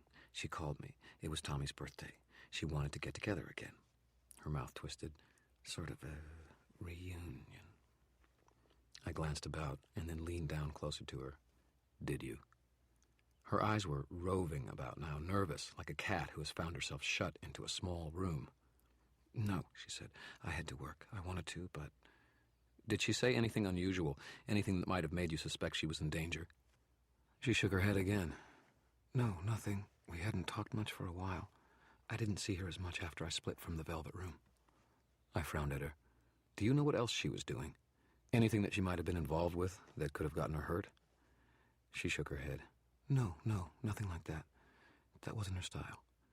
She was sweet. A lot of girls they get pretty jaded, Mr. Dresden, but it never really touched her. She made people feel better about themselves somehow. She looked away. I could never do that. All I did was get them off." "There's nothing you can tell me, nothing you can think of." She pressed her lips together and shook her head. She shook her head and she lied to me as she did it. I was sure of it. She was closing in, tightening up. And if there was nothing to tell me, she wouldn't be trying to hide it. She must know something, unless she was just shutting down because I'd stomped all over her feelings, as I had Bianca's. Either way, she wasn't telling me anything else. I tightened my fist, frustrated. If Linda Randall had no information for me, I was at a dead end, and had romped all over another woman's feelings. 2 in one night. You are on a roll, Dresden. Even if one of them had been a non-human. "Why?" I asked her, the words slipping out before I thought about them. "Why the slut act?" She looked up at me again and smirked. I saw the subtle shifting in her, magnifying that sort of animal appeal she had once more, as she had been doing when I first approached her, but it didn't hide the self-loathing in her eyes. I looked away quickly before I could see any more of it. I got the feeling I didn't want to see Linda Randall's soul. "Because that's what I do, Mr. Dresden. For some people it's drugs, booze. For me, orgasms, sex, passion. Just another addict. City's full of them." She glanced aside. "Next best thing to love. And it keeps me in work. Excuse me." She swung open the door. I took a quick step back out of her way, and she moved back to the limo, long legs taking long steps, and opened the trunk. A tall couple, both wearing glasses and dressed in stylish gray business clothes, emerged from the terminal and approached the limo. They had the look of lifestyle professionals, the kind that have a career and no kids, and with enough money and time to spend on making themselves look good. A Nordic track couple. He was carrying an overnight bag over his shoulder and a small suitcase in one hand, and while she bore only a briefcase. They wore no jewelry, not even watches or wedding rings. Odd. The man slung the luggage items into the limo's trunk and looked from Linda to me. Linda avoided his eyes. He tried to speak quietly enough not to be heard, but I have good ears. "Who's this?" he asked. His voice had a strained note to it. "Just a friend, Mr. Beckett, a guy I used to see," she answered him. More lies. More interesting. I looked across the limo to the woman, presumably Mrs. Beckett. She regarded me with a calm face, entirely void of emotion. It was a little spooky. She had the look I'd seen in films, on the faces of prisoners released from the German stalags in the end of World War II. Empty, numb, dead, and just didn't know it yet. Linda opened the back door and let Mr. and Mrs. Beckett into the car. Mrs. Beckett briefly put a hand on Linda's waist in passing, a gesture that was too intimate and possessive for the hired help. I saw Linda shiver, then close the door. She walked back around the car to me. "Get out of here," she said quietly. "I don't want to get in any trouble with my boss." I reached for her hand, grabbed it, and held it between both of mine, as a lover might, I supposed. My business card was pressed between our palms. "My card. If you think of anything else, give me a call, okay?"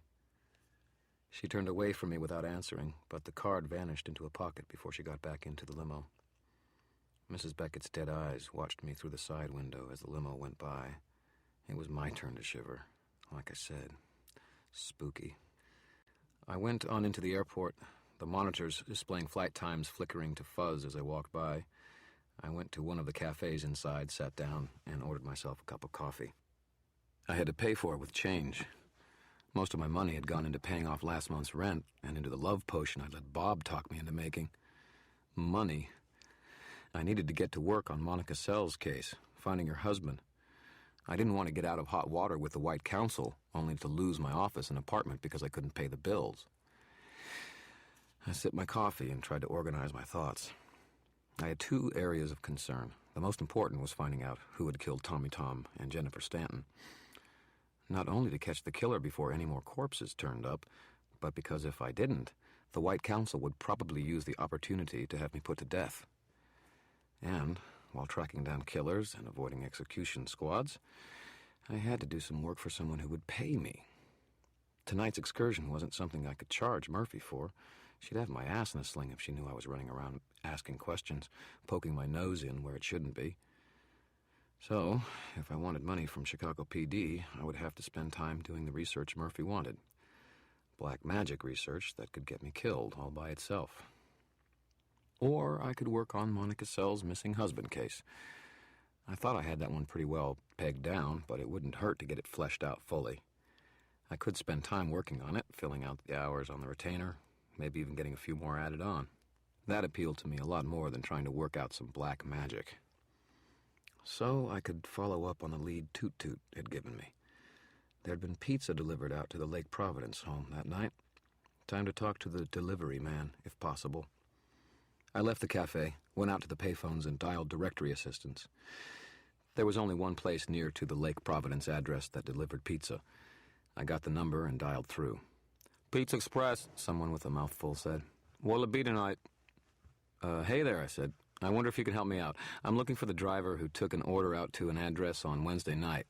I told him the address and asked if he could help me speak to the driver. "Another one," he snorted. "Sure, hang on. Jack's just got in from a run." The voice on the other end of the line called out to someone, and a minute later the high baritone of a young man spoke tentatively into my ear. "Hello?" "Hello," I answered. "Are you the driver who took the pizza to—" "Look," he said, his voice exasperated and nervous. I said I was sorry already. It won't happen again." I blinked for a minute, off balance. "Sorry for what?" "Jesus," he said. I heard him move across the room with a lot of music and loud talk in the background, and then the background noise cut off as though he'd stepped into another room and shut the door behind him. "Look," he said in a half-whine, "I told you I'm not going to say anything to anyone. I was only looking. You can't blame me, right? No one answered the door, so what was I supposed to do?" His voice cracked in the middle of his sentences. "It's a hell of a party, but hey, that's your business, right?" I struggled to keep up with the kid. What exactly did you see, Jack?" I asked him. "No one's face," he assured me, his voice growing more nervous. He gave a jittery little laugh and tried to joke. "Better things to look at than faces, right? I mean, I don't give a damn what you do in your own house, or your friends, or whatever. Don't worry about me. Never gonna say a thing. Next time, I'll just leave the pizza and run a tab, right?" Friends. Plural. Interesting. The kid was awfully nervous. He must have gotten an eyeful. But I had a gut instinct that he was hiding something else, keeping it back. "What else?" I asked him. I kept my voice calm and neutral. "You saw something else. What was it?" "None of my business," he said instantly. "None of my business. Look, I got to get off this line. We have to keep it open for orders. It's Friday night. We're busy as hell." "What?" I said, separating my words, keeping them clipped. "Else?" "Shit," he breathed, his voice shaking. "Look, I wasn't with that guy.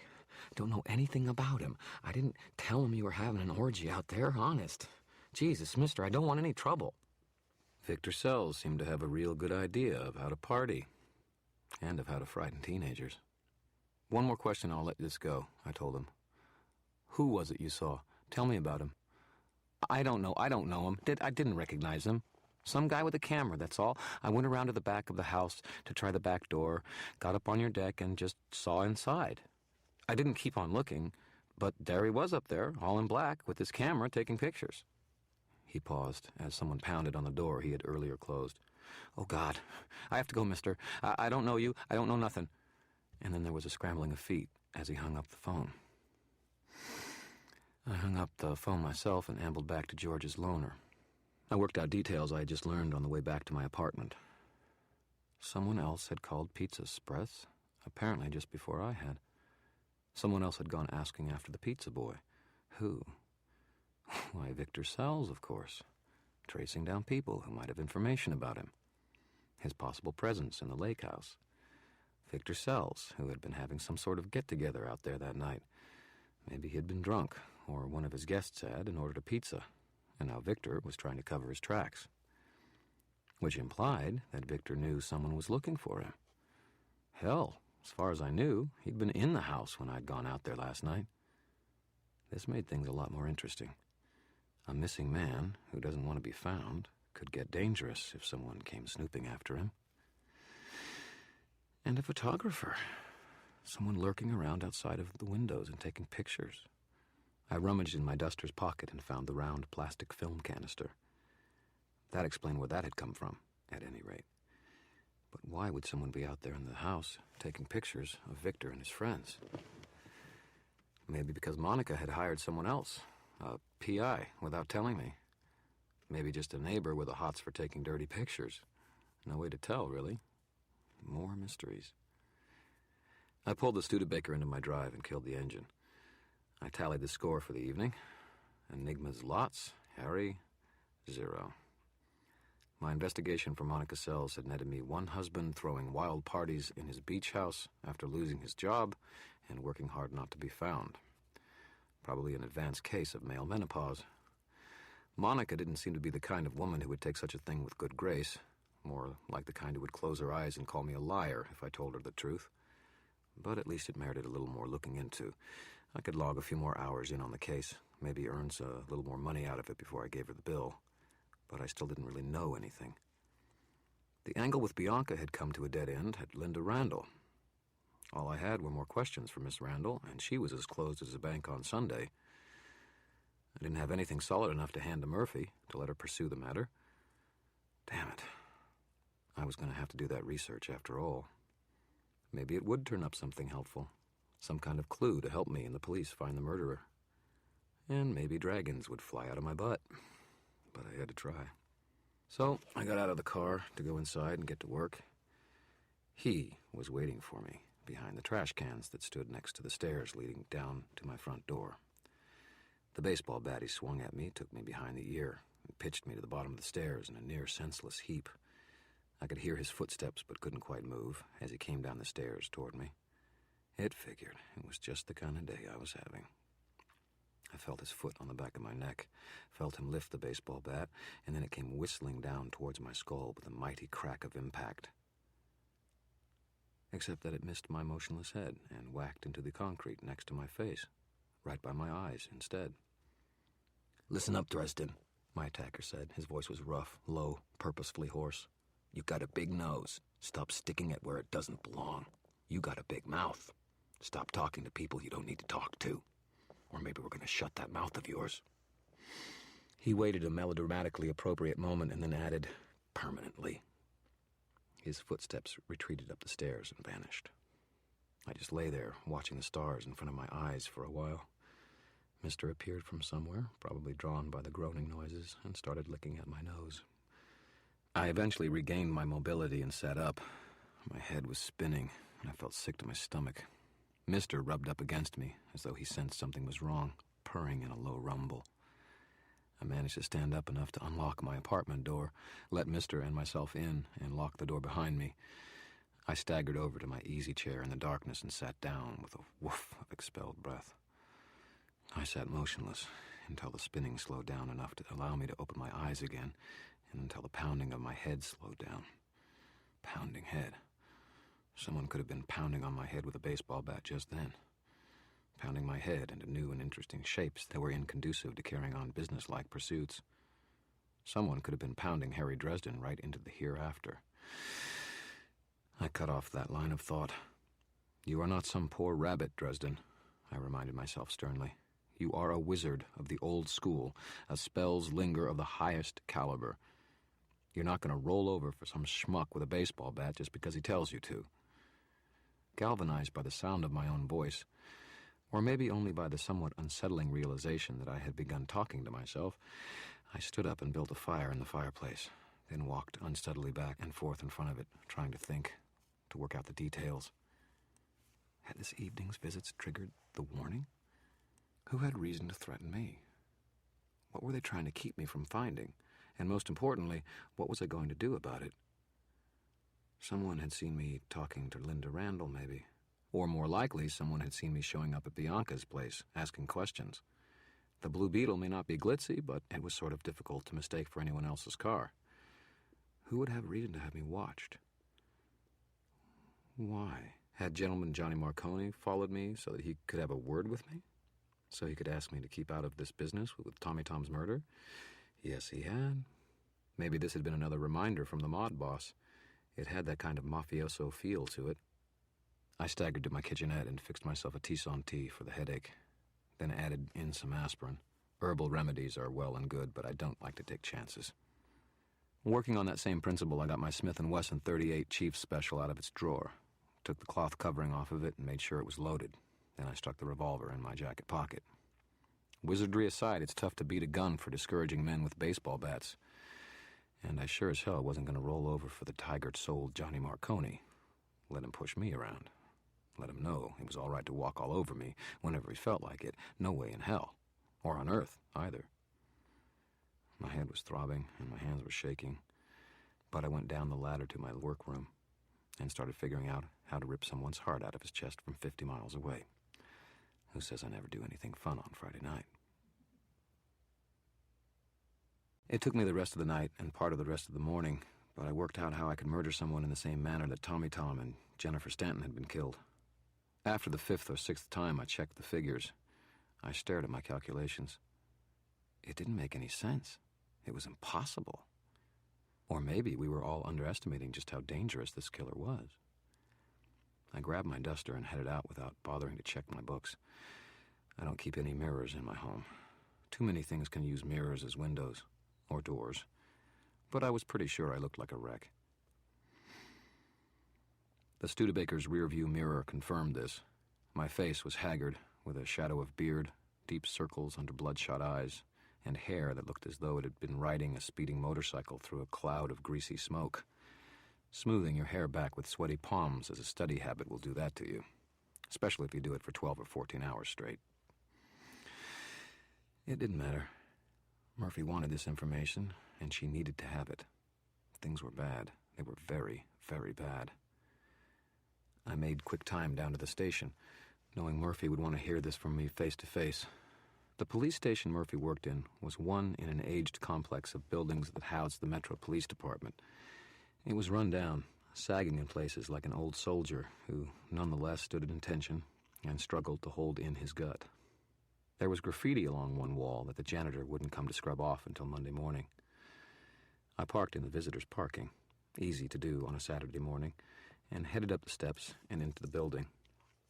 The desk sergeant wasn't the usual mustached old warhorse who I had run into before, but a graying matron with steely eyes who disapproved of me and my lifestyle in a single glance, then made me wait while she called up Murphy. While I waited, a pair of officers came in, dragging a handcuffed man between them. He wasn't resisting them, just the opposite, in fact. His head was thrown down and he was moaning in an almost musical way. He was on the thin side, but I got the impression he was young. His denim jeans and jacket were battered, unkempt, as was his hair. That DUI we called in. We're going to take him up to holding until he can see straight. The desk sergeant passed a clipboard over, and one of the officers took it under his arm before the two of them dragged the young man up the stairs. I waited, rubbing at my tired eyes, until the sergeant managed to get through to someone upstairs. She gave a rather surprised, and then said, "All right, Lieutenant, I'll send him on up." She waved a hand at me to go on past. I could feel her eyes on me as I went by, and I smoothed my palm self-consciously over my head and jaw. Special Investigations kept a little waiting area just within the door at the top of the staircase. It consisted of 4 wooden chairs and a sagging old couch that would probably kill your back if you tried to sleep on it. Murphy's office was at the end of a double row of cubicles. Murphy stood inside her office with the phone pressed to her ear, wearing a martyred expression. She looked like a teenager having a fight with her out-of-town boyfriend, though she'd tear my head off if she heard me saying any such thing. I waved my hand, and she nodded back at me. She pointed at the waiting area and then shut her office door. I took a seat in one of the chairs and leaned my head back against the wall. I had just closed my eyes when I heard a scream from behind me in the hallway. There was a struggling sound and a few startled exclamations before the scream repeated itself, closer this time. I acted without thinking. I was too tired to think. I rose and went into the hall, towards the source of the sound. To my left was the staircase going, and to my right was the hallway stretched ahead of me. A figure appeared, a silhouette of a running man, moving towards me in long strides. It was the man who had hung so limply between the 2 officers, humming a few minutes before. He was the one screaming. I heard a scrabbling sound, and then the pair of officers I had seen downstairs a few moments before came around the corner. Neither one of them was a young man anymore, and they both ran with their bellies out, puffing for breath, holding their gun belts against their hips with one hand. "Stop," said one of the officers, panting. "Stop that man." The hair on the back of my neck prickled. The man running towards me kept on screaming, high and terrified, his voice a long and uninterrupted peal of something. Terror, panic, lust, rage, all rolled up into a ball and sent spewing out into the air through his vocal cords. I had a quick impression of wide, staring eyes and a dirty face, a denim jacket and old jeans as he came down the shadowy hallway. His hands were behind his back, presumably held there by cuffs. He wasn't seeing the hall he was running through. I don't know what he was looking at, but I got the impression I didn't want to know. He came hurtling towards me and the stairs, blind and dangerous to himself. It wasn't any of my business, but I couldn't let him break himself apart in a tumble down the stairs. I threw myself toward him as hard as I could, attempting to put my shoulder into his stomach and drive him backwards in a football-style tackle. There is a reason I got cut every year during high school. I rammed into him, but he just woofed out of breath and spun to one side into a wall. It was as though he hadn't seen me coming and had no realization I was there. He just kept staring blindly and screaming, careening off the wall, and continuing on his way toward the stairs. I went down to the floor, my head abruptly throbbing again where the unknown tough had rapped me with a baseball bat last night. One good thing about being as tall as I am, I have long arms. I rolled back toward him and lashed out with one hand, fingers clutching. I caught his jeans at the cuff and gave his leg a solid sideways tug. That did it. He spun, off-balanced, and went down to the tile floor. The scream stopped as the fall took the wind out of him. He slid to the top of the stairs and stopped, feebly struggling. The officers pounded past me towards him, one going to either side. And then something strange happened. The young man looked at me, his eyes rounded and dilated, until I thought they had turned into huge black coins, dotted onto his bloodshot eyeballs. His eyes rolled back into his head until he could hardly have been able to see, and he started to shout in a clarion voice. "Wizard!" he trumpeted. "Wizard! I see you! I see you, Wizard! I see things that follow. Those who walk before, and he who walks behind. They come for you." "Christ on a crutch," the shorter, rounder officer said, as they took the man by his arms and dragged him back down the hall. "Junkies, thanks for the assist, buddy." I stared at the man, stunned. I caught the sleeve of the other officer. "What's going on, sir?" I asked him. He stopped, letting the prisoner hang behind him and his partner. The prisoner's head was bowed forward and his eyes were still rolled back, but he had his head turned toward me and was grinning a horrible, toothy grin. His forehead was wrinkled oddly, almost as though he were somehow focusing on me through the bones of his brow ridges and the frontal lobes of his brain. "Junkie," the taller officer said. "One of those new 3-eye punks. Caught him down by the lake in his car with nearly 4 grams of the stuff. Probably more in him." He shook his head. "You okay?" Fine, I assured him. 3-eye? That new drug?" The shorter officer snorted. "One that's supposed to make them see the spirit world, that kind of crap." The taller one nodded. Stuff hooks harder than crack. Thanks for the help. I didn't know you were a civilian, though. I didn't expect anyone but police down here this time of day. No problem, I assured him. I'm fine. Hey, the stouter one said. He squinted at me and shook his finger. Aren't you that guy? That psychic consultant Carmichael told me about? I'll take the fifth, I said to him with a grin that I didn't feel. The two officers chuckled and turned back to their business, quickly shouldering me aside as they dragged their prisoner away. He whispered in a mad little voice all the way down the hall. See you, wizard. See he who walks behind. I returned to my chair in the waiting area at the end of the row of cubicles and sat down, my head throbbing, my stomach rolling uncomfortably. He who walks behind. I had never seen the junkie before, never been close to him. I hadn't sensed the subtle tension of power in the air around him that signified the presence of a magical practitioner. So how the hell had he seen the shadow of he who walks behind flowing in my wake? For reasons I don't have time to go into now, I am marked, indelibly, with the remnants of the presence of a hunter spirit, a sort of spectral hitman known as he who walks behind. I had beaten long odds in surviving the enemy of mine who had called up he who walks behind and sent him after me, but even though the hunter spirit had never gotten to me, the mark could still be seen upon me by those who knew how, by using the third sight, stretching out behind me like a long and horribly shaped shadow, sort of a spiritual scar to remind me of the encounter. But only a wizard had that kind of vision, the ability to sense the auras and manifestations of magical phenomena. And that junkie had been no wizard. Was it possible that I'd been wrong in my initial assessment of Three Eye? Could the drug genuinely grant its users the visions of the third sight? I shuddered at the thought. The kind of things you see when you learn how to open your third eye could be blindingly beautiful, bring tears to your eyes, or they could be horrible. Things that made your worst nightmares seem ordinary and comforting. Visions of the past, the future, of the true natures of things. Psychic stains, troubled shades, spirit folk of all description.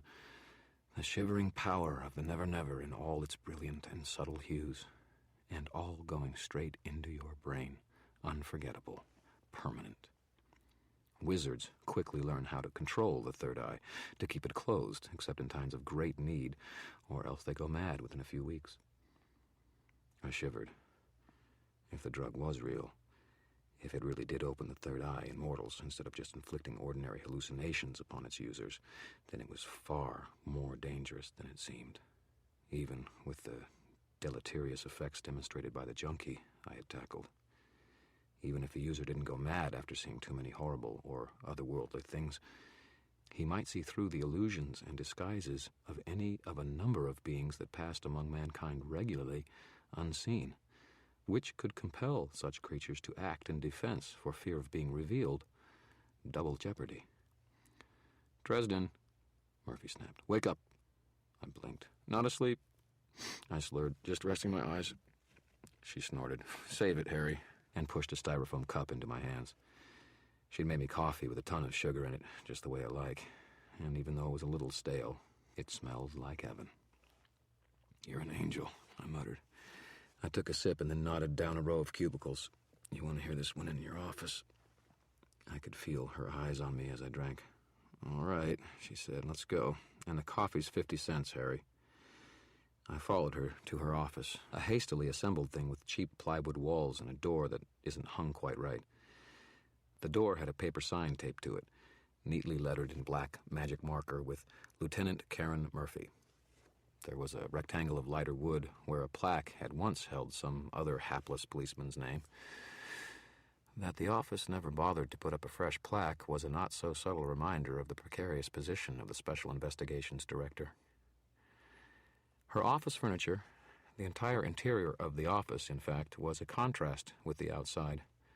Her desk and chair were sleek, dark, and new. Her PC was always on and running, with its own desk set immediately to her left. A bulletin board covered most of one wall, and current cases were neatly organized on it.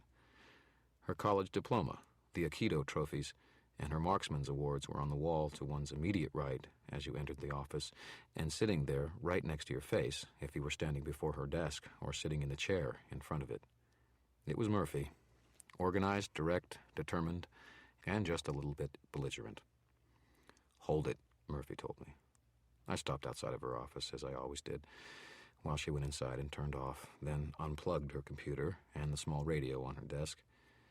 Murphy is used to the kind of mayhem that happens whenever I get around machinery. After she was done, I went on in. I sat down and slurped more coffee. She slid up onto the edge of her desk, looking down at me, her blue eyes narrowed. She was dressed no less casually on a Saturday than she was on a workday. Dark slacks, a dark blouse, set off by her golden hair and bright silver necklace and earrings. Very stylish. I, in my rumpled sweats and t-shirt, black duster, and muscled hair, felt very slouchy. "All right, Harry," she said. "What have you got for me?" I took one last drink of coffee, stifled a yawn, and put the cup down on her desk. She slipped a coaster under it as I started speaking. "I was up all night working on it," I said, keeping my voice soft. "I had a hell of a time figuring out the spell. And as near as I can figure it, it's almost impossible to do with one person, let alone two at once." She glared at me. "Don't tell me almost impossible. I've got two corpses that say otherwise." "Keep your shirt on," I growled at her. "I'm just getting started. You gotta understand the whole thing if you're gonna understand any of it." Her glare intensified. She put her hands on the edge of her desk and said in a deadly, reasonable tone, "All right, why don't you explain it to me?" I rubbed my eyes again. "Look, whoever did this did it with a thaumaturgic spell. That much I'm sure of. He or she used some of Tommy Tom and Jennifer Stanton's hair or fingernails or something to create a link to them. Then they ripped out a symbolic heart from some kind of ritual doll or sacrificial animal and used a whale of amount of energy to make the same thing happen to the victims. This doesn't tell me anything new, Harry." I'm getting there, I said. "The amount of energy you need to do this thing is staggering. It would be a lot easier to manage a small earthquake than to affect a living being like that. Best case scenario, I might be able to do it without killing myself. To one person who had really, really pissed me off." "You're naming yourself as a suspect?" Murphy's mouth quirked at the corner. I snorted. "I said I was strong enough to do it to one person. I think it would kill me to try, too." "You're saying that some sort of wizard version of Arnold Schwarzenegger pulled this off?" I shrugged. "It's possible, I suppose. More likely someone who's just really good pulled it off. Raw power doesn't determine all that you can do with magic. Focus matters too. The better your focus is, the better you are at putting your power in one place at the same time, the more you can get done. Sort of like when you see some ancient little Chinese martial arts master shatter a tree trunk with his hands. He couldn't lift a puppy over his head, but he can focus what power he does have with incredible effect." Murphy glanced at her Aikido trophies and nodded. "Okay," she said. "I can understand that, I think. So we're looking for a wizard version of Mr. Miyagi?" "Or," I said, lifting a finger, "more than one wizard worked on this at the same time, pooled their power together and used it all at once." My pounding head combined with the queasy stomach and the caffeine was making me a little woozy. Teamwork, that's what counts." "Multiple killers," Murphy drawled. "I don't have one, and now you're telling me there might be 50. 13, I corrected her. "You can never use more than 13. But I don't think that's very likely. It's a bitch to do. Everyone in the circle has to be committed to the spell, have no doubts, no reservations, and they have to trust one another implicitly. You don't see that kind of thing from your average gang of killers. It just isn't something that's going to happen, outside of some kind of fanaticism. A cult or a political organization." "A cult," Murphy said. She rubbed at her eyes. "The arcane is going to have a field day with this one if it gets out. So Bianca is involved in this after all. Surely she's got enough enemies out there who could do this.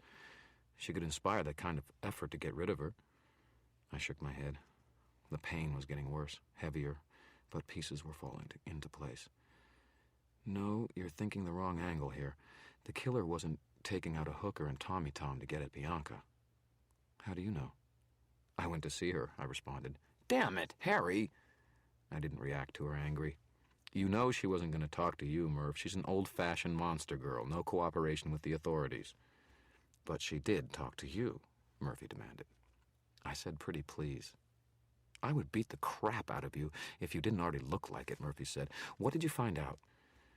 Bianca wasn't in on it. She didn't have a clue who it could have been. She was nervous, scared. I didn't mention that she'd been scared enough to try to take me to pieces.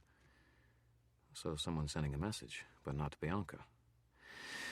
To Johnny Marconi, I confirmed. Gang war in the streets, Murphy said. And now the outfit is bringing sorcery into it as well. Mafioso magic spells. Jesus Christ. She drummed her heels on the edge of the desk. Gang war. 3-Eye suppliers versus conventional narcotics, right? She stared at me for a minute. Yeah, Murphy said. Yeah, it is. How did you know? We've been holding out details from the papers. I just ran into this guy who was stoned out of his mind on 3-Eye. Something he said makes me think that the stuff isn't a bunch of crap. It's for real. And you would have to be one very, very badass wizard to manufacture a large quantity of this kind of drug. Murphy's blue eyes glinted. So, whoever is the one supplying the streets with 3-Eye is the one who murdered Jennifer Stanton and Tommy Tom. I'm pretty sure of it. It feels right. I tend to agree, Murphy said, nodding. All right, then. How many people do you know who could manage this kind of killing spell? Christ, Murphy, I said. You can't just ask me to hand you a list of names of people to drag downtown for questioning. She leaned closer to me, blue eyes fierce. Wrong, Harry. I can ask you. I can tell you to give them to me. And if you don't, I can haul you in for obstruction and complicity so quick it will make your head spin. My head's already spinning, I told her. A little giggle slipped out. Throbbing head, pound, pound, pound. You wouldn't do that, Murph. I know you. You know damn well that if I had anything you could use, I would give it to you.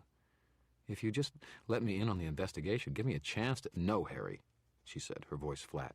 Not a chance. I am ass-deep in alligators already without you getting difficult on me. You're already hurt, and don't ask me to buy some line about falling down the stairs. I don't want to have to scrape you off the concrete. Whoever did Tommy Tom is going to get nasty when someone comes poking around, and it isn't your job to do it. It's mine. Suit yourself, I told her. You're the one with the deadline.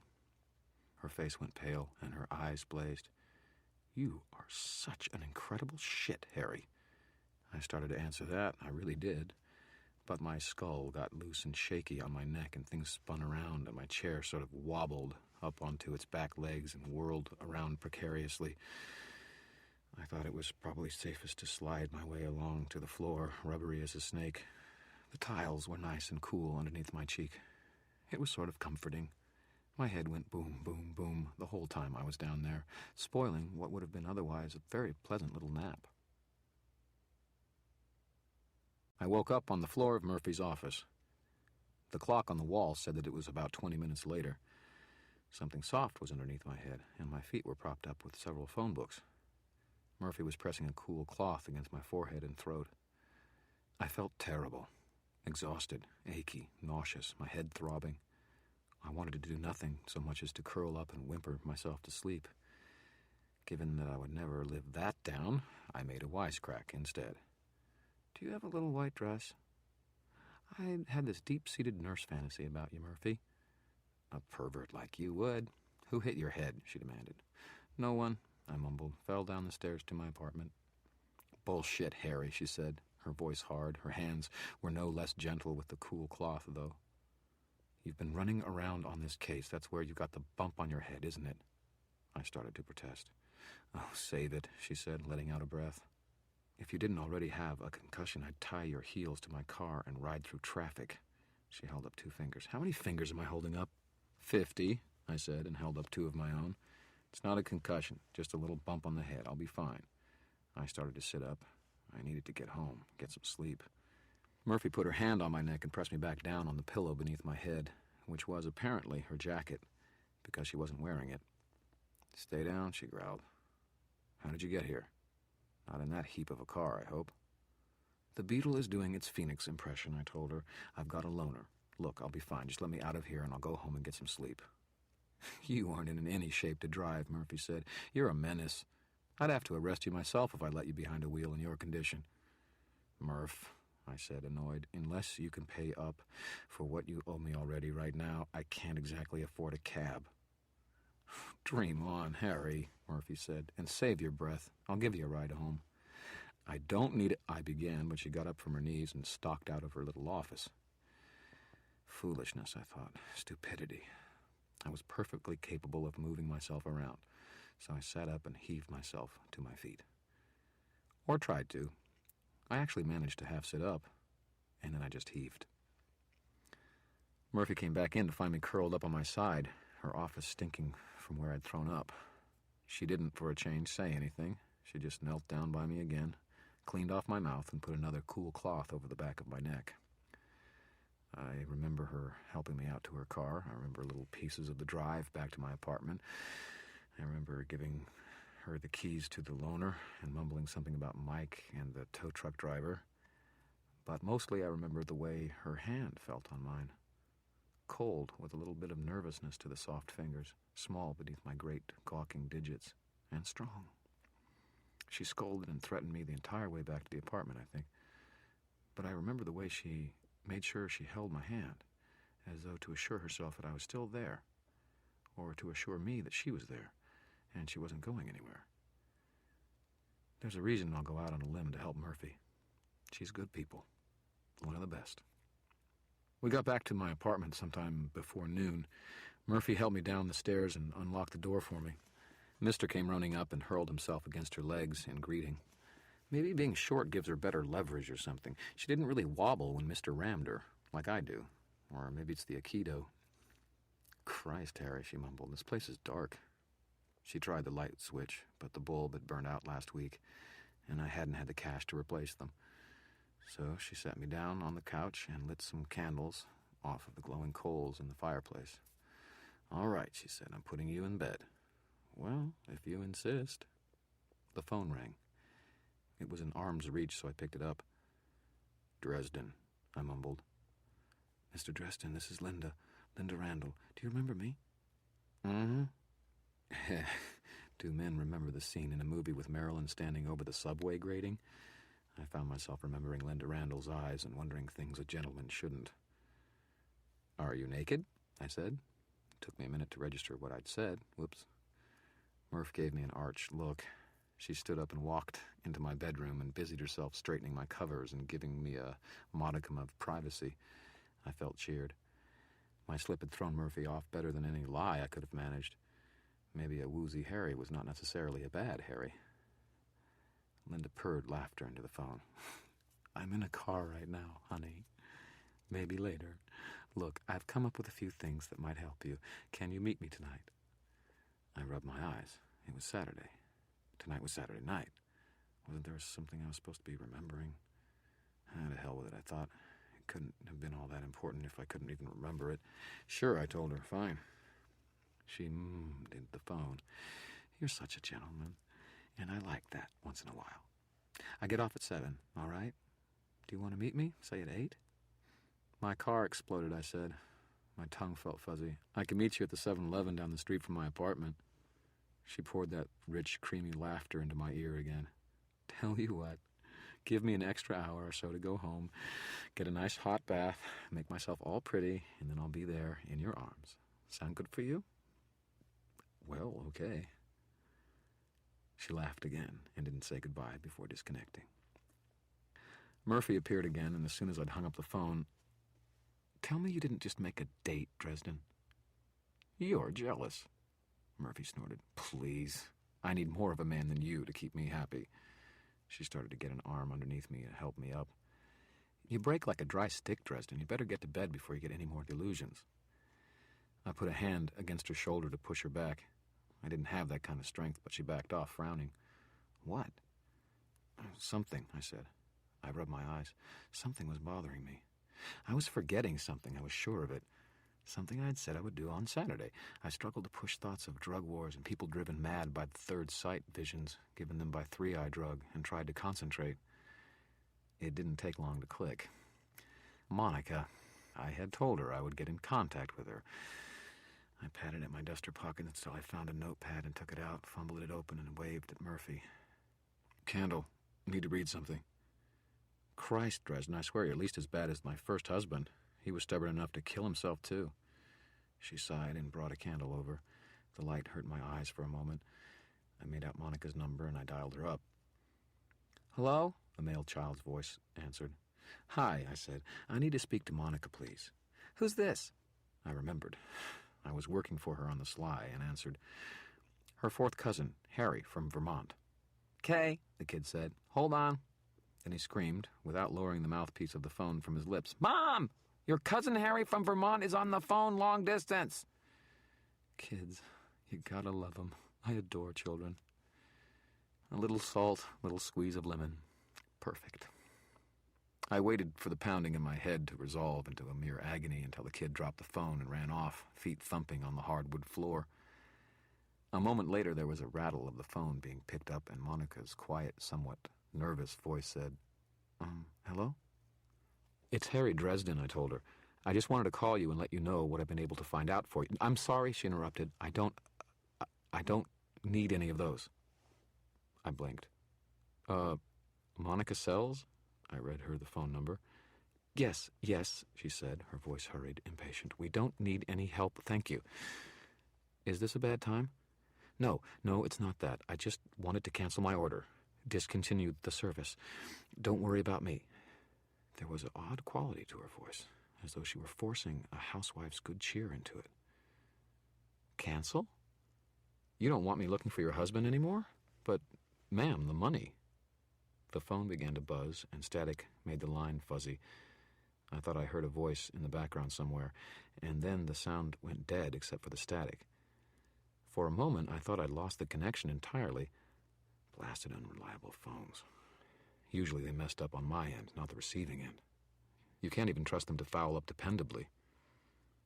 Hello, I said, cross and grumpy. Monica's voice returned.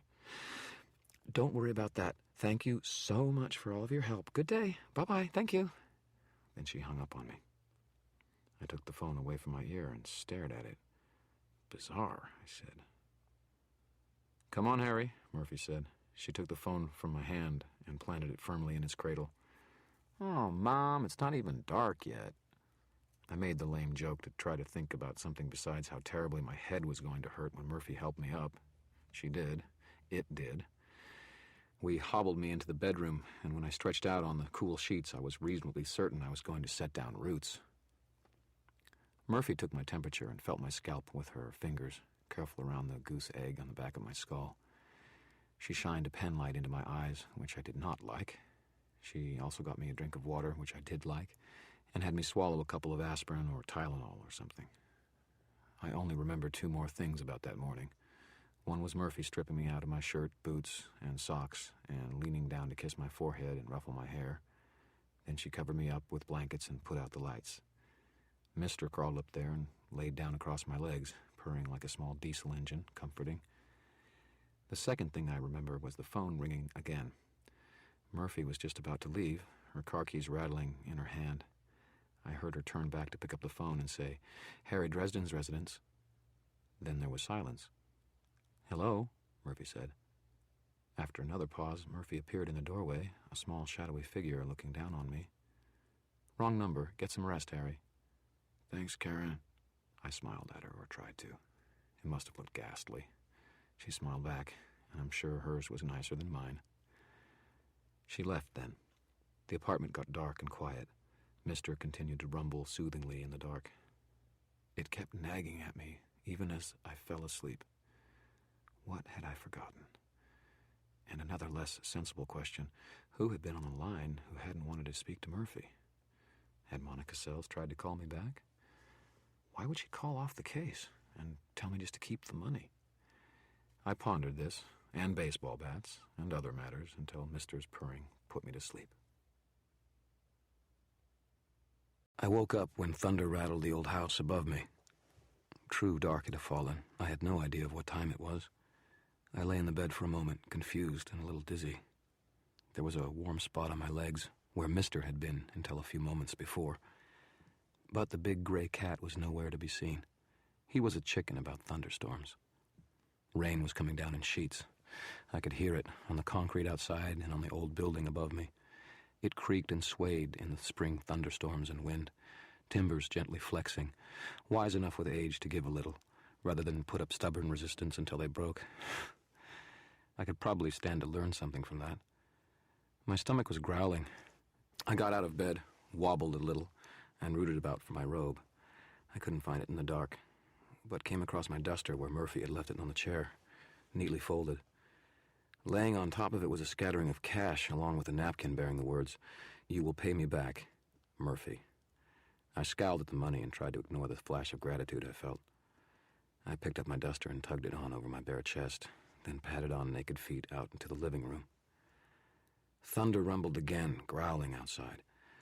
I could feel the storm in a way that a lot of people can't, and most of those who can put it down to nerves. It was raw energy up there, naked and pulsing through the clouds.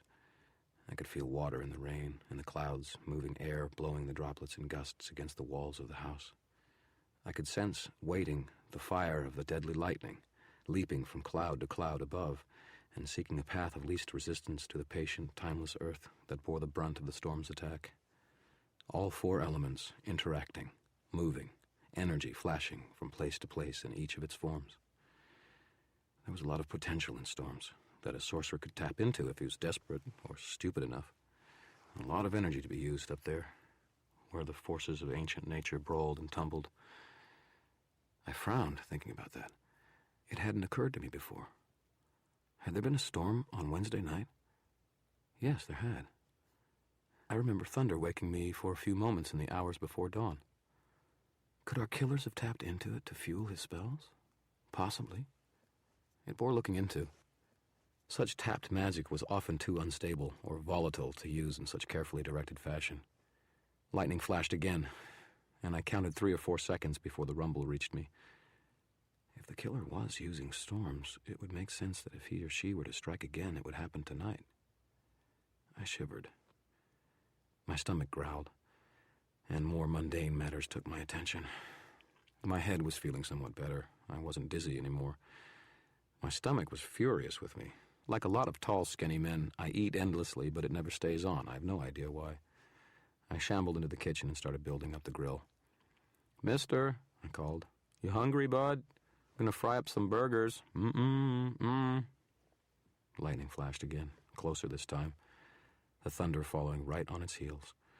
The flash was bright enough to sear through my half-sunken windows and make me wince against it. But in the flash of light, I caught sight of Mister. The cat was up on top of my bookshelf, on the far corner of the apartment, as far as it was possible to get away from my front door. He was watching it, his eyes luminous in the half-dark, and though he had the cat-lazy look of any lounging feline, his ears were tilted forward, and his gaze focused unwaveringly upon the door. If it had a tail, it would have been twitching. There came a knocking, a rapping at my chamber door. Maybe it was the storm making me nervous, but I quested out with my senses, feeling for any threat that might have been there. The storm made a mess of things, and all of that noise, both physical and spiritual, kept me from being able to tell anything more than that there was someone outside my door. I felt in the pocket of my duster for the gun, but I remembered that I'd set it aside in the lab last night and not taken it with me down to the police station. Police don't take kindly to anyone but police toting firearms into a station, don't ask me why. In any case, it was out of easy reach now. And then I remembered that Linda Randall was supposed to show up. I berated myself for getting spooked so easy, and then again for sleeping in so long, and then again for looking and smelling like I haven't showered for a couple of days or combed my hair or shaved or anything else that might have made me marginally less unappealing. Oh well, I got the impression that with Linda that sort of thing doesn't seem to matter too much. Maybe she was into eau de homes.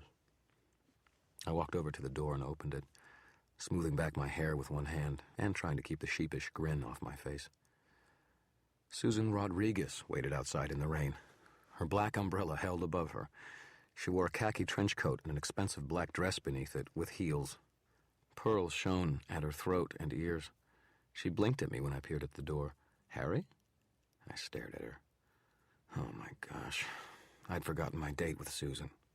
How in the world could I have forgotten that? I mean, the White Council, the police, vampires, concussions, junkies, mob bosses, and the baseball bat-swinging thugs notwithstanding. Well, no. There probably wasn't any woman incredible enough to keep my mind on them through all of that. But all the same, it seemed a little rude of me. "Hi, Susan," I said lamely. I peered past her. When had Susan said she was going to show up? 9? And when had Linda said? 8? No, wait. She had said 8 o'clock at first, and then she had said she'd come by in another hour after that, at 9. Oh, boy. This was not going to be pretty. Susan read me like a book and glanced back behind her at the rain before looking back up at me. Expecting someone, Harry? Not exactly, I told her. Well, maybe. Look, come on in, you're getting drenched. Which wasn't exactly true. I was getting drenched. My bare feet soaked, standing there in the open door, the wind blowing rain down the stairwell at me. Susan's mouth quirked in a malicious, predatory smile, and she came in, folding down her umbrella and brushing past me. This is your apartment? Nah, I told her, this is my summer house in Zurich. She eyed me as I closed the door, took her coat, and hung it up on a tall, old wooden hat stand near the doorway. Susan turned away from me as I hung up her coat. Her dress showed her back, the long curve of her spine all the way down to her waist. It had a fairly tame hemline and long, tight sleeves. I liked it a lot. She let me see her back for a while as she walked away from me toward the fireplace and then slowly turned to face me, smirking, leaning one smooth hip on the couch. Her midnight hair was bound up on top of her head, displaying a long and slender neck. Her skin, an advertisement for something smooth and wonderful. Her lips quirked up at the corner, and she narrowed her dark, flashing eyes at me. "The police having you put in overtime, Harry?" she drawled. "The killings must be sensational. Major crime figure, murdered with magic. Care to make a statement?" I winced. She was still hunting for an angle for the arcane. "Sure," I told her. Her eyes widened in surprise. "I need a shower," I said. "I'll be right back. Mister, keep an eye on the lady, eh?" Susan gave me a little roll of her eyes and then glanced up at the studied mister on his perch on the bookcase. Mister, for his part, flicked an ear and continued staring at the door. More thunder rumbled overhead. I lit a few candles for her, and then took one with me into the bathroom. Think, Harry. Get awake. Get your head clear. What to do? Get clean, I told myself. You smell like a horse. Get some cool water over your head and work this out. Linda Randall is going to be here in a minute, and you need to figure out how to keep Susan from prying her nose into the business of the murders. So advised, I agreed with myself and hurriedly got undressed and into the shower. I don't use a water heater, and consequently I am more than used to cold showers. Actually, given how often I, and wizards in general, get to date actual real women, maybe that's just as well. I was lathering up with shampoo when the lightning got a lot worse. The thunder a lot louder, the rain a lot harder. The height of the storm had hit the old house, and it hit hard. It was almost impossible to see clearly in the violent electrical discharge, almost impossible to hear over the thunder. But I caught a flicker of motion out of the corner of my eye, a shadow that moved across the sunken window, covered by modest curtains, in the bathroom. Someone was moving towards the stairs down to my apartment. Did I mention how I haven't had a ton of success with women? Nights like this one are a reason why. I panicked, hard. I leapt out of the shower, my head all a-sudsy, wrapped a towel around my waist, and headed out into the front room. I couldn't let Linda just come to the door and have Susan answer it. That would be the cattiest thing you've ever seen, and I would be the one to get all the scratches and bites, too. I rounded the corner from my bedroom into the main room and saw Susan reaching for the doorknob. Lightning flashed again, and thunder kept me from hearing the knob's click-clack. I heard something else, though, a snarling, spitting sound, and saw Mister, on his feet now, his back arched up and all his fur fluffed out, teeth bared, his no longer sleepy eyes fastened on the door. The thunder passed as Susan swung the door open. I could see her face in profile. One hand was on her hip, and there was an amused, dangerous little smile on her pretty mouth. As the door opened, I felt it, the cloud of energies that accompanies a spiritual being when it comes into the mortal world, disguised until now by the background clutter of the storm. A figure stood in the doorway, rather squat, less than 5 feet tall, dressed in a plain brown trench coat illuminated by the blue lightning overhead. There was something wrong to the shape, something that just wasn't part of good old Mother Earth.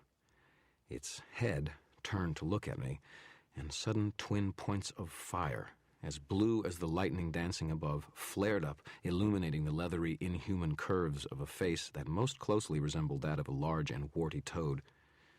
Susan got a good look at the demon's eyes and face from 2 feet away and screamed. "Susan!" I shouted, moving already towards the couch. "Get out of the way!" I threw myself on the floor behind the couch, landing with a thump of hard floor hitting my ribs. The demon's jaws parted in a silent hiss, and its throat constricted weirdly as I vanished behind the couch. There was a hissing sound, and a heart-sized section of the couch just dissolved in a cloud of mist and foul stench. Droplets of liquid spattered through onto the floor near me, and where they touched, little holes corroded outward in the space of 2 seconds. I rolled away from the couch and the demon's acid. "Susan!" I shouted. "Get back towards the kitchen. Don't get between it and me." "What is it?" she screamed back at me. "A bad guy." I poked my head up and peered through the smoking hole in the couch, ready to duck back at a moment's notice. The demon, squat and bulkier than a human, was standing in the doorway, both long-fingered, pad-tipped hands leaning forward towards the inside of the house. It paused as though resting against a light screen. "Why isn't it coming in?" Susan asked from the far corner near the door. Her back was pressed to the walls, and her eyes were wide and terrified. "My God," I thought, "just don't pass out on me, Susan." "Homestead laws," I said. "It isn't a mortal creature. It has to gather its energy to push through the barrier around the home." "Can it get in?" she said. Her voice was thin and reedy. She was asking questions, gathering information, data, falling back on her ingrained career instincts because, I suspected, her rational brain had short-circuited. That happens to people who get a hard look at a demon for the first time. I hurried over to her and grabbed her arm, dragging her back towards the door leading down to my lab. "Get down there," I shouted, jerking the door up and revealing a folding ladder staircase. "It's dark," Susan protested. "Oh, God." She blinked down at my waist. "Harry, why are you naked?" I looked down and blushed. The towel must have fallen off while I was dancing around. Looking down made the shampoo suds still in my hair runnel down into my eyes, making them sting and burn. Could this evening get any worse? There was a tearing sound from the doorway, and the toad demon sort of surged forward, a stumbling step. It was now in my house, lightning still dancing in the sky behind it, and I could see it only in ugly, hunched-backed outline, except for the electric light of its wide, round, googly eyes as it came toward me. Its throat was working in little undulating motions. "Crap," I said. I'm quite eloquent in times of crisis. I shoved Susan towards the stairs and turned toward the demon, tips of my fingers touching, fingers spread, palms out towards it. The demon's mouth opened again, and it made a slick, spitooning sound. "Vento refletum," I shouted, willing my fear and anxiety into a tangible shape, throwing it down from my pounding heart through my shoulders and arms, directing it at the foe. The globule of demon acid sped towards my face. My terror and adrenaline roared out of my fingertips in the form of wind, gathering up speed enough to tear the hair from a man's head. It caught the blob of acid and flung it back at the demon in a fine spray, stopped the thing in its tracks, and even drove it back several feet, its claw-tipped feet sliding on my smooth floor, catching on the rugs. The acid sizzled and spat little electric blue sparks on its skin, but it didn't seem to harm the demon. It did, however, dissolve the trench coat into shreds in less time than it takes to draw a breath, and wreaked havoc on my rugs and furniture. The demon shook its head, gathering its wits. I turned to the far corner, near the door, and extended my hand, trumpeting, "Vento servitas!" The pale, smooth wood of my wizard's staff all but glowed in the darkness as it flew towards me, driven by a gentler, finer blast of the same wind. I caught it in my hand and spun towards the demon, calling on the lines of power and force deep within the long, unbroken grains of the wood in the staff. I extended the staff towards it, horizontally like a bar, and shouted, "Out! Out! Out! You are not welcome here!" A touch dramatic in any other circumstance, maybe, but when you've got a demon in your living room, nothing seems too extreme. The toad demon hunched its shoulders, planted its broad feet, and grunted as a wave of unseen force swept out from my staff like a broom whisking along the floor. I could feel the demon resisting me, pressing against the strength of the staff as though I were leaning the wood against a vertical steel bar and attempting to snap it across the length.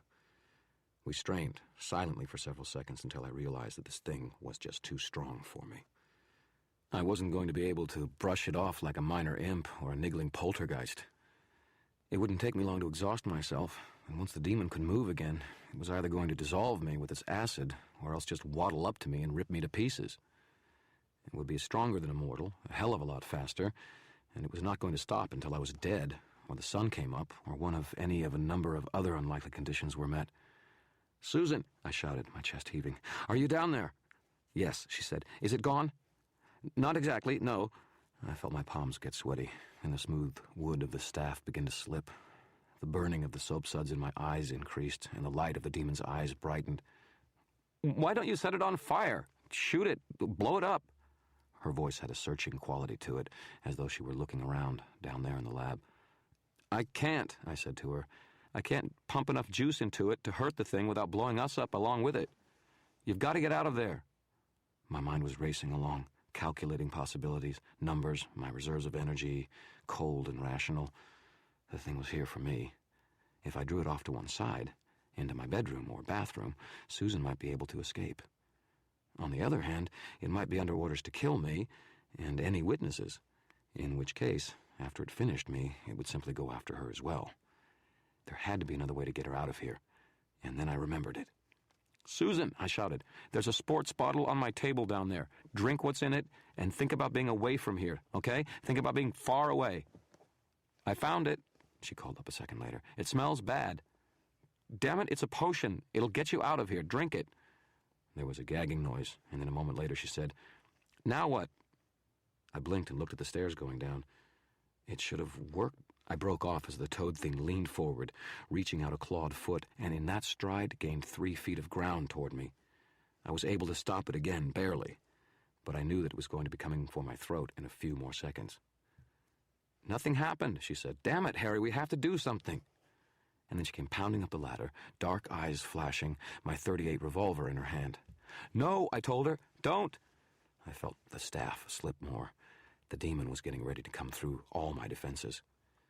Susan raised the gun, face pale, her hands shaking, and started shooting. The .38 Chief's Special carries 6 rounds, and I use a medium-speed load rather than armor-piercing or explosive bullets or anything fancy like that. Fewer chances that something will go wrong in the presence of a lot of magic. A gun is a pretty simple machine. A revolver approach is very simple. Wheels, gears, and a simple lever, impact to ignite the powder. It's tough for magic to argue with physics, most of the time. The revolver roared 6 times. The first 2 shots must have gone wide and hit somewhere else. The next 2 struck the demon's hide and made deep dents in it before springing off and rebounding wildly around the room, as I had feared they would, more of a threat to us than to it. Fortunately, neither of us were injured or killed by the ricochets. The 5th shot went between its long, oddly shaped legs and past it. The 6th hit the thing square between its lightning lantern eyes, knocking it off balance and sent it tumbling over with a toady hiss of frustration. I gasped and grabbed Susan's wrist. Basement, I wheezed, as she dropped the gun. We both scrambled down the ladder. I didn't bother to shut it behind me. The thing could just tear its way through the door if it needed to.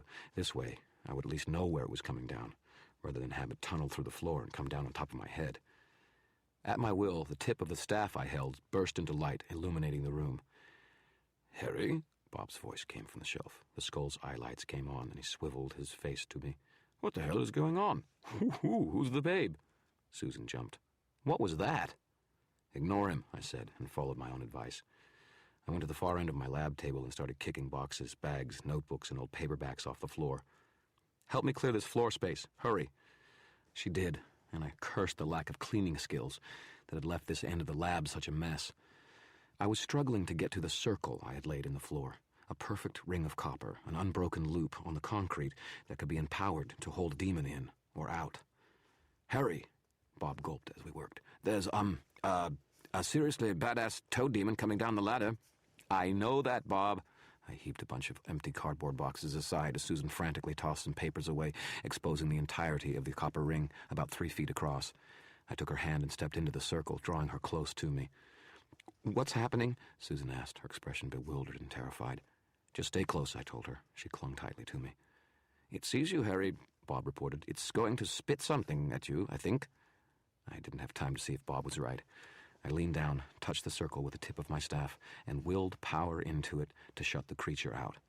The circle sprung around us, a silent and invisible tension in the air. Something splattered and hissed against the air a few inches from my face. I looked up to see dark, sputtering acid slithering off the invisible shield the circle's power provided us. Half a second earlier, it would have eaten my face off, cheery thought. I tried to catch my breath, stand straight, and not let any part of me extend outside the circle, which would break its circuit and negate its power. My arms were shaking, my legs were weak. Susan, too, was visibly trembling. The demon stalked over to us. I could see it clearly in the light of my staff. I wished that I couldn't. It was horribly ugly, misshapen, foul, heavily muscled, and I compared it to a toad, only because I knew of nothing else that even remotely approached a description of it. It glared at me and drove a fist at the circle's shield. It rebounded in a shower of blue sparks, and the thing hissed a horrible and windy sound. Outside, the storm continued to rumble, muffled by the thick walls of the sub-basement. Susan was holding close to me and almost crying. "Why isn't it killing us? Why isn't it getting us?" "It can't," I said gently. "It can't get through. It can't do anything to break the circle. So long as neither of us crosses that line, we'll be safe." "Oh, God," Susan said. "How long do we have to stand here?" "Dawn," I said. "Until dawn. When the sun rises, it has to go." "There's no sun down here," she said. "Doesn't work that way. It's got a sort of a power cord stretching back to whoever summoned it, a fuel line. As soon as the sun comes up, that line is cut, and he goes away like a balloon with no air." "When does the sun come up?" she asked. "Oh, well, about 10 more hours." "Oh," she said. She laid her head against my bare chest and closed her eyes. The toad demon paced in a slow circuit around the circle, searching for a weakness in the shield. It could find none. I closed my eyes and tried to think. Harry," Bob began. "Not now, Bob." "But, Harry," Bob tried again. "Damn it, Bob, I'm trying to think. If you want to be really useful, you can try to figure out why the escape potion you were so confident of didn't work for Susan." "Harry," Bob protested, "that's what I'm trying to tell you." Susan murmured against my chest. "Is it getting warm in here, or is it just me?" A terrible suspicion struck me. I looked down at Susan and got a sinking feeling. Surely not. No, it couldn't be. She looked up at me, her dark eyes smoky. "We're going to die, aren't we, Harry? Have you ever thought you want to die making love?" She kissed my chest, almost absently. It felt nice. Really, really nice. I tried not to notice all the bare, lovely back that was naked underneath my hand. "I've thought that many times," she said, against my skin. I shivered. "Bob," I began, my voice getting furious. "I tried to tell you," Bob wailed. "I did. She grabbed the wrong potion and just chugged it down." Bob's skull turned toward me a bit. The lights brightened. "You've got to admit, though, the love potion works great." Susan was kissing my chest and rubbing her body up against me in a fashion that was unladylike and extremely pleasant and distracting. "Bob, I swear I'm going to lock you in a wall safe for the next 200 years. It's not my fault," Bob protested. The demon watched what was happening in the circle with froggy eyes and kicked a section of the floor clear enough of debris for it to squat down on its hunches and stare, restless and ready as a cat waiting for a mouse to stick its head out of its hole. Susan stared up at me with sultry eyes and tried to wrench me to the floor and consequently out of the circle's protective power. Bob continued to wail his innocence.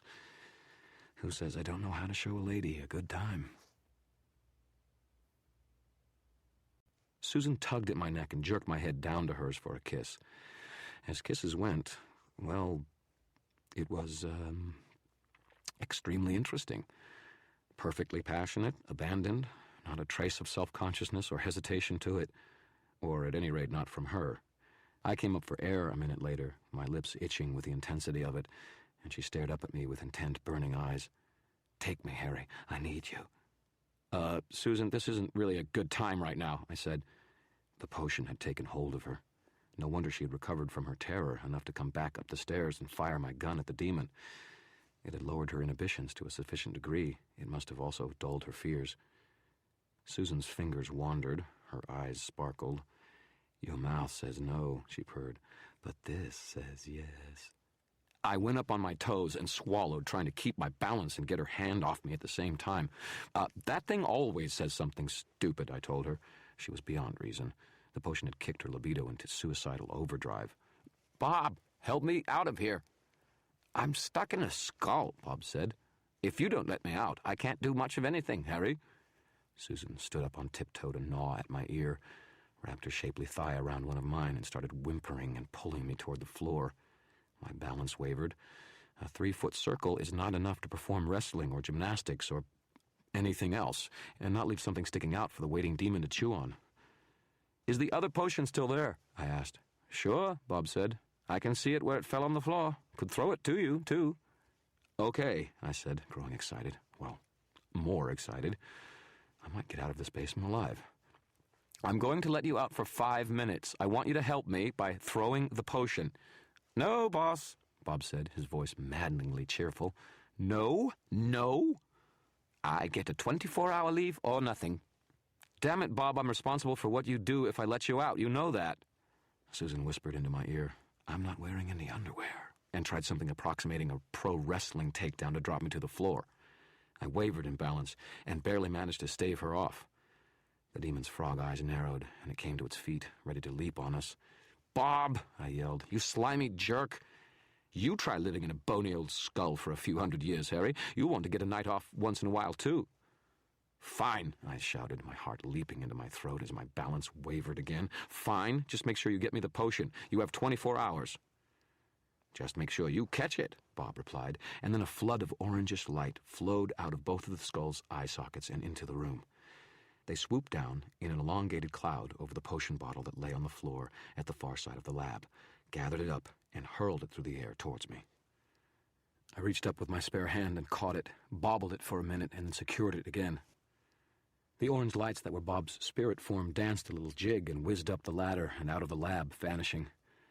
What's that? Susan murmured, eyes dazed. Another drink, I said. Drink this with me. I think I can cover us both in the focus department. Get us both out of here. Harry, she said, I'm not thirsty. Her eyes smoldered. I'm hungry. I hit upon an idea. Once we drink this, I'll be ready, and we can go to bed. She looked up at me hazily and smiled, wicked and delighted. Oh, Harry, bottoms up.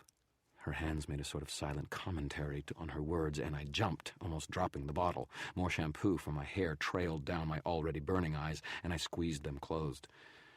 I slugged away about half the potion, trying to ignore the flat cola taste, and quickly passed the rest to Susan. She smiled lazily and drank it down, licking her lips. It started in my guts, a sort of fluttery, wobbly feeling, that moved out, up through my lungs and out along my shoulders, down my arms. It also went down over my hips and into my legs. I began to shake and quiver uncontrollably. And then I just flew apart, into a cloud of 1,000,000 billion tiny pieces of Harry, each one with its own perspective and view. The room wasn't just a square, cluttered basement to me, but a pattern of energies grouped into specific shapes and uses. Even the demon was a cloud of particles, slow and dense. I flowed around that cloud, up through the opening in the ceiling pattern, and outside of the apartment into the raging non-pattern of the storm. It took maybe 5 seconds, and the power of the potion faded. I felt all the tiny pieces of me abruptly rush back together and slam into one another at unthinkable speed. It hurt. It made me nauseous. A sort of heavy-duty thump of impact that didn't come from any one direction, but from every direction at once. I staggered, planted my staff on the ground, and felt the rain wash down over me. Susan appeared next to me a heartbeat later, and promptly sat down on her butt on the ground in the rain. Oh, God, I feel terrible. Inside the apartment, the demon screamed, a raging, voiceless hiss. I could hear it, madly rampaging around inside. Come on, I told her. We've got to get out of here before it gets smart and starts looking outside for us. I'm sick, she said. I'm not sure I can walk.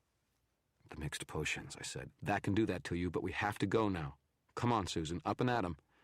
I bent down and got her up on her feet and moved away from my apartment. Where are we going? She asked. Do you have your car keys? She patted her dress as if looking for pockets, then shook her head dazedly. They were in my coat pocket. We walked then. Walk where? Over to Reading Road. It always floods when there's this much rain. It'll be enough water to ground the thing if it tries to follow us. I started her moving. It was only a couple of blocks away. The cold rain came down in buckets. I was shaking, shivering, and naked. And more soap was getting into my eyes. But hey, at least I was clean. What? She mumbled. What will the rain do to it? Not rain, running water. It kills him if he tries to go over it after us, I explained to her patiently. I hoped the potions mixing together in her stomach hadn't done anything irreversible. There had been accidents before. We were moving at good speed, all things considered, and had covered maybe 40 yards in the pouring rain. Not much farther to go. Oh, that's good, she said. and then she convulsed and pitched to the ground. I tried to hold her, but I was just too tired and my arms too weak. I nearly went down with her. She rolled to her side and lay that way, retching horribly, vomiting herself empty. Thunder and lightning raged around us again. I heard the sharp crack of the storm's power touching a tree nearby. I saw the bright flash of contact and then the subdued glow of burning branches.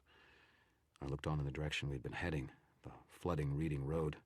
Safety from the demon was still 30 yards away. "I didn't think you'd last this long," someone said. I almost jumped out of my skin. I picked my staff up in both hands and turned in a slow circle, searching for the source of the voice. "Who's there?" There, to one side, a spot of cold, not physical cold, but something deeper and darker than my other senses detected. A pooling of shadows, an illusion in the darkness between lights, gone when lightning flashed and back again when it had passed. "Do you expect me to give you my name?" the shadows scorned. "Suffice to say, I am the one who has killed you."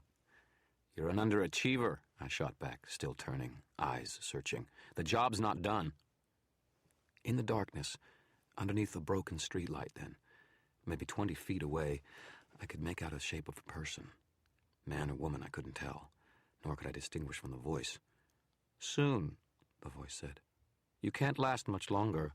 My demon will finish you before another 10 minutes have passed." The voice was supremely confident. "You called that demon here?"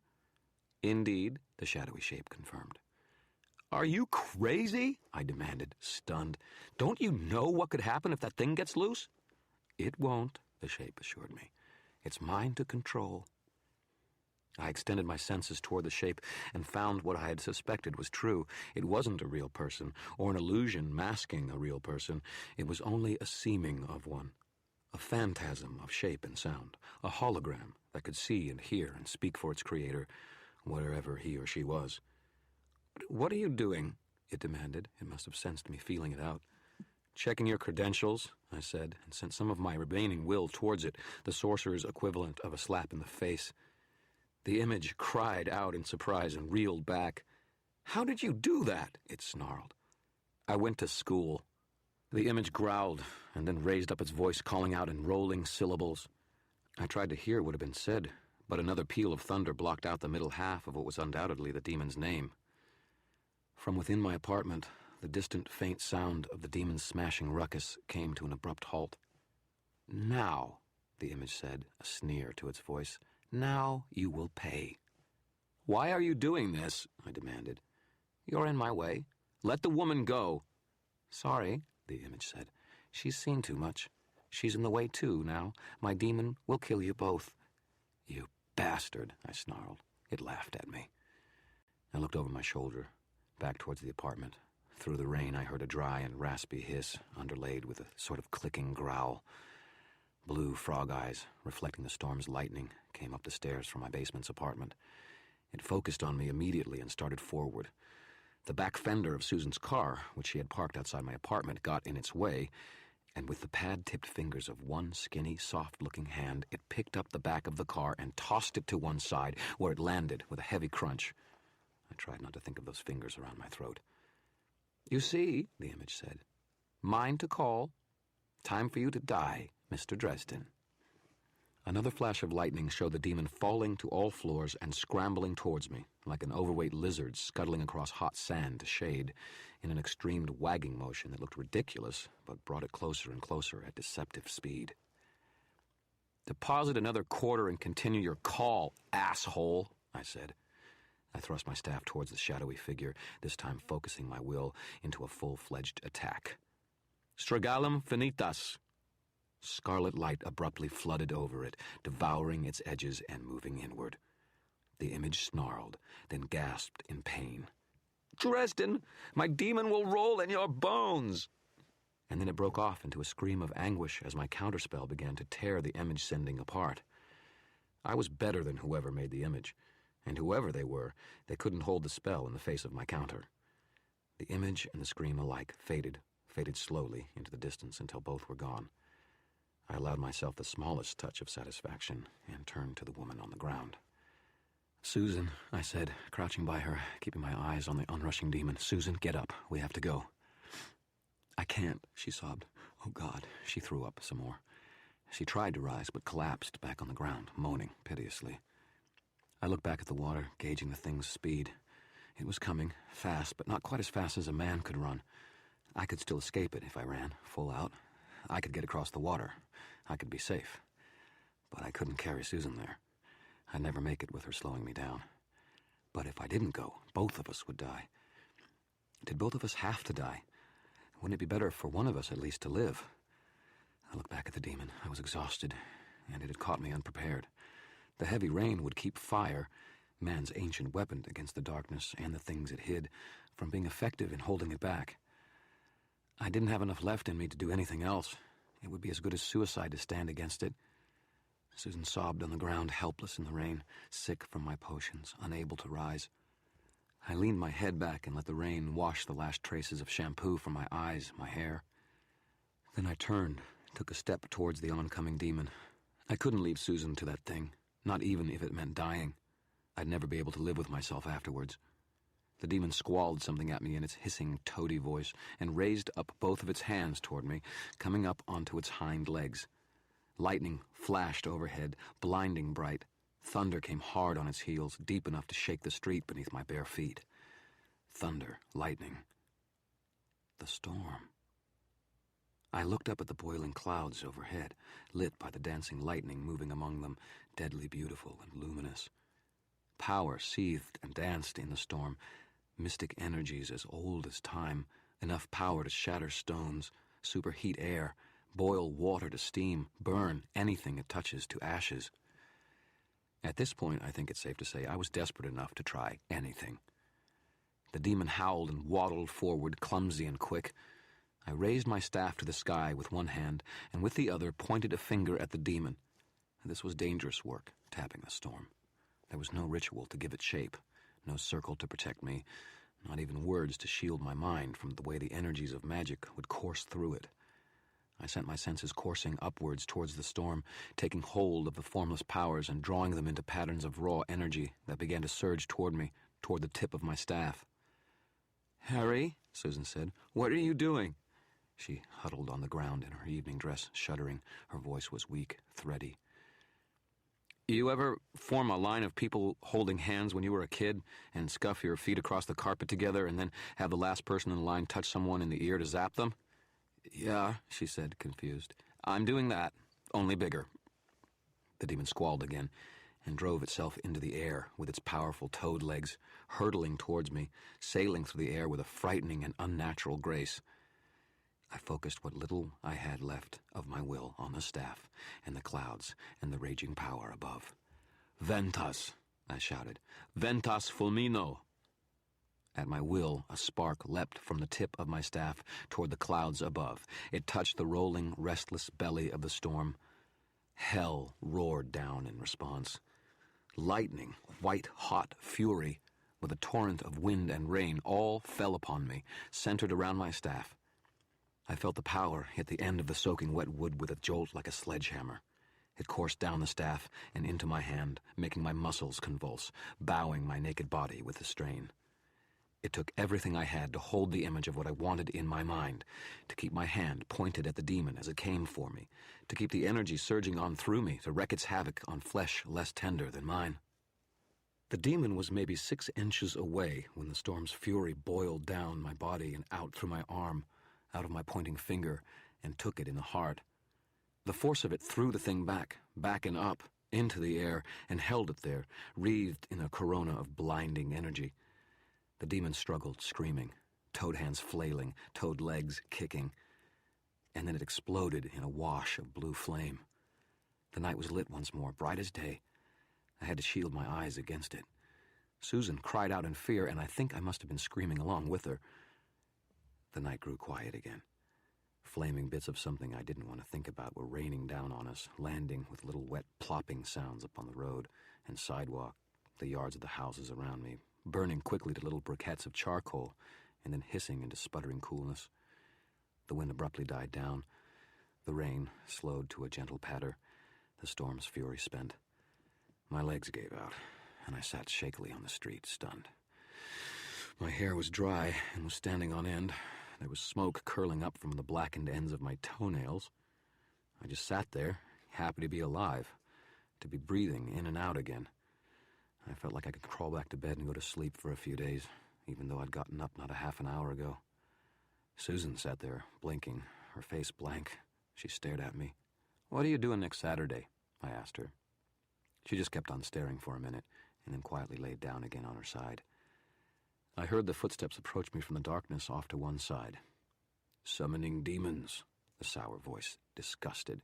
"In addition to the atrocities you have already committed, I knew I smelled black magic on the winds tonight. You are a blight, Dresden."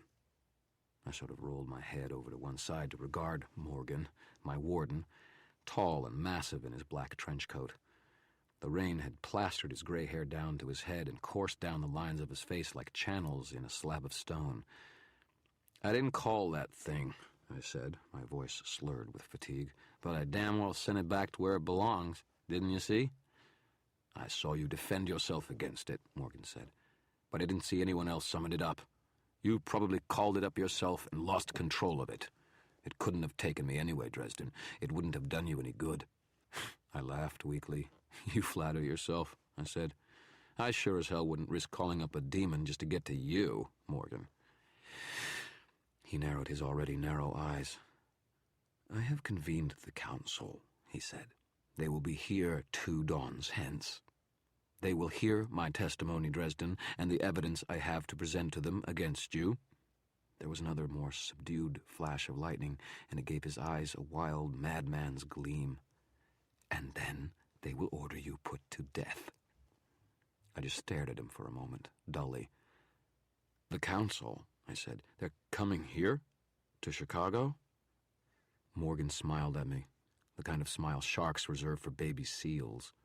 "Dawn on Monday. You will be brought before them. I don't usually enjoy my position as executioner, Harry Blackstone Copperfield Dresden, but in your case, I'm proud to fulfill the role." I shuddered when he pronounced my full name. He did it almost exactly right. Maybe by accident, and maybe not, too. There were those on the White Council who knew my name, knew how to say it. To run from the council convened. To avoid them would be to admit guilt and invite disaster. And because they knew my name, they could find me, they could get to me, anywhere. Susan moaned and stirred. Harry?" she mumbled. "What happened?" I turned to her to make sure she was all right. When I glanced back over my shoulder, Morgan was gone. Susan sneezed and then huddled against me. I put my arm around her to share what little warmth I had. Monday morning. Monday morning.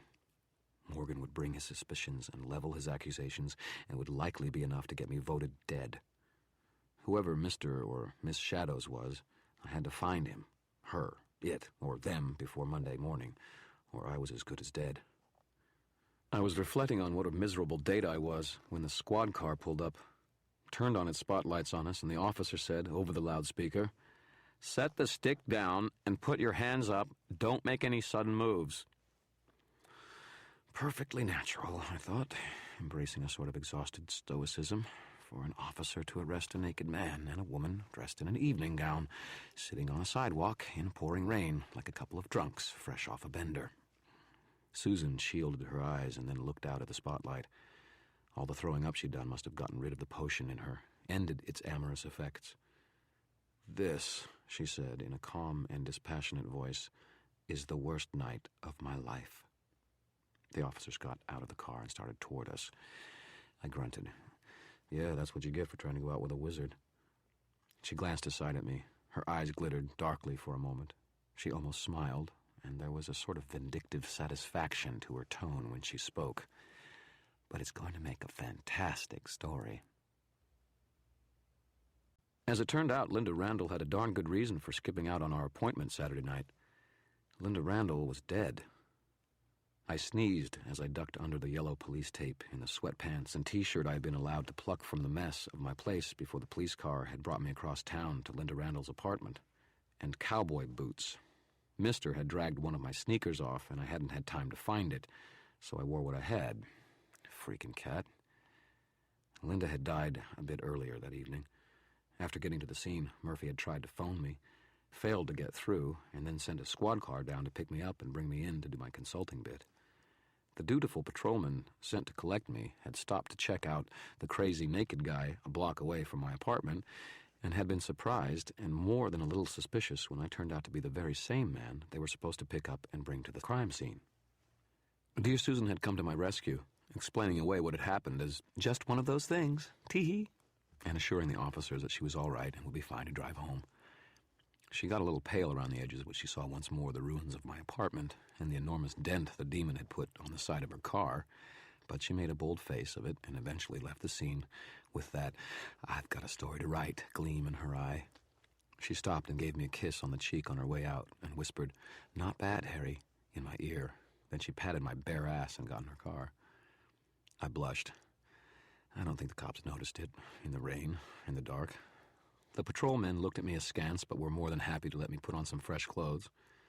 The only things I had clean were more sweats and another T-shirt, this one proclaiming in bold letters over a little cartoon graveyard, "Easter has been cancelled. They found the body." I put those on, and my duster, which had somehow survived the demon attack, and my utterly inappropriate cowboy boots. And then I had gotten into the patrol car and been driving across town. I clipped my little ID card to my coat's lapel and followed the uniforms in. One of them led me to Murphy. On the way, I took in the details. There were a lot of people standing around gawking. It was still fairly early, after all. The rain came down in a fine mist and softened the contours of the scene.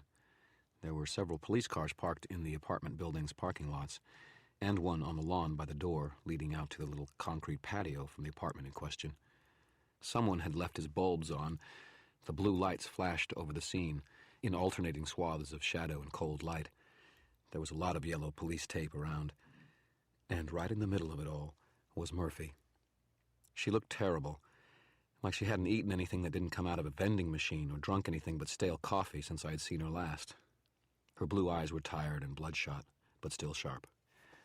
"Dresden," she said. She peered up at me. "You planning on having King Kong climb your hair?" I tried to smile at her. "We still need to cast our screaming damsel. Interested?" Murphy snorted. She snorts really well for someone with such a cute nose. "Come on." She spun on one heel and walked up to the apartment, as though she wasn't exhausted and at the end of her rope. The forensic team was already there, so we got some nifty plastic booties to put on over our shoes and loose plastic gloves for our hands from an officer standing beside the door.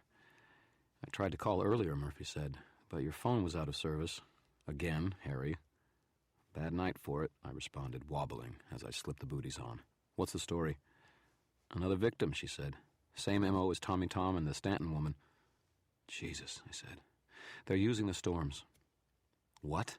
Murphy turned and fixed her eyes on me. "The storm," I repeated. "You can tap storms and other natural phenomena to get things done. All natural fuel for the mojo." "You didn't say anything about that before," Murphy accused. "I hadn't thought of it until tonight." I rubbed my face. It made sense. Hell's bells. That was how the Shadow Man had been able to do all of that in one night. He'd called the demon and been able to send it after me, as well as appearing in the shadow he'd projected. And he'd been able to kill again. "Have you got an ID on the victim?" I asked. Murphy turned to go inside as she answered. "Linda Randall, chauffeur, age 29. It was a good thing Murphy had turned away, or the way my jaw dropped would have told her I knew the deceased, and she would have had all sorts of uncomfortable questions. I stared at Murphy for a second, then hurriedly veiled my expression and followed her inside the apartment.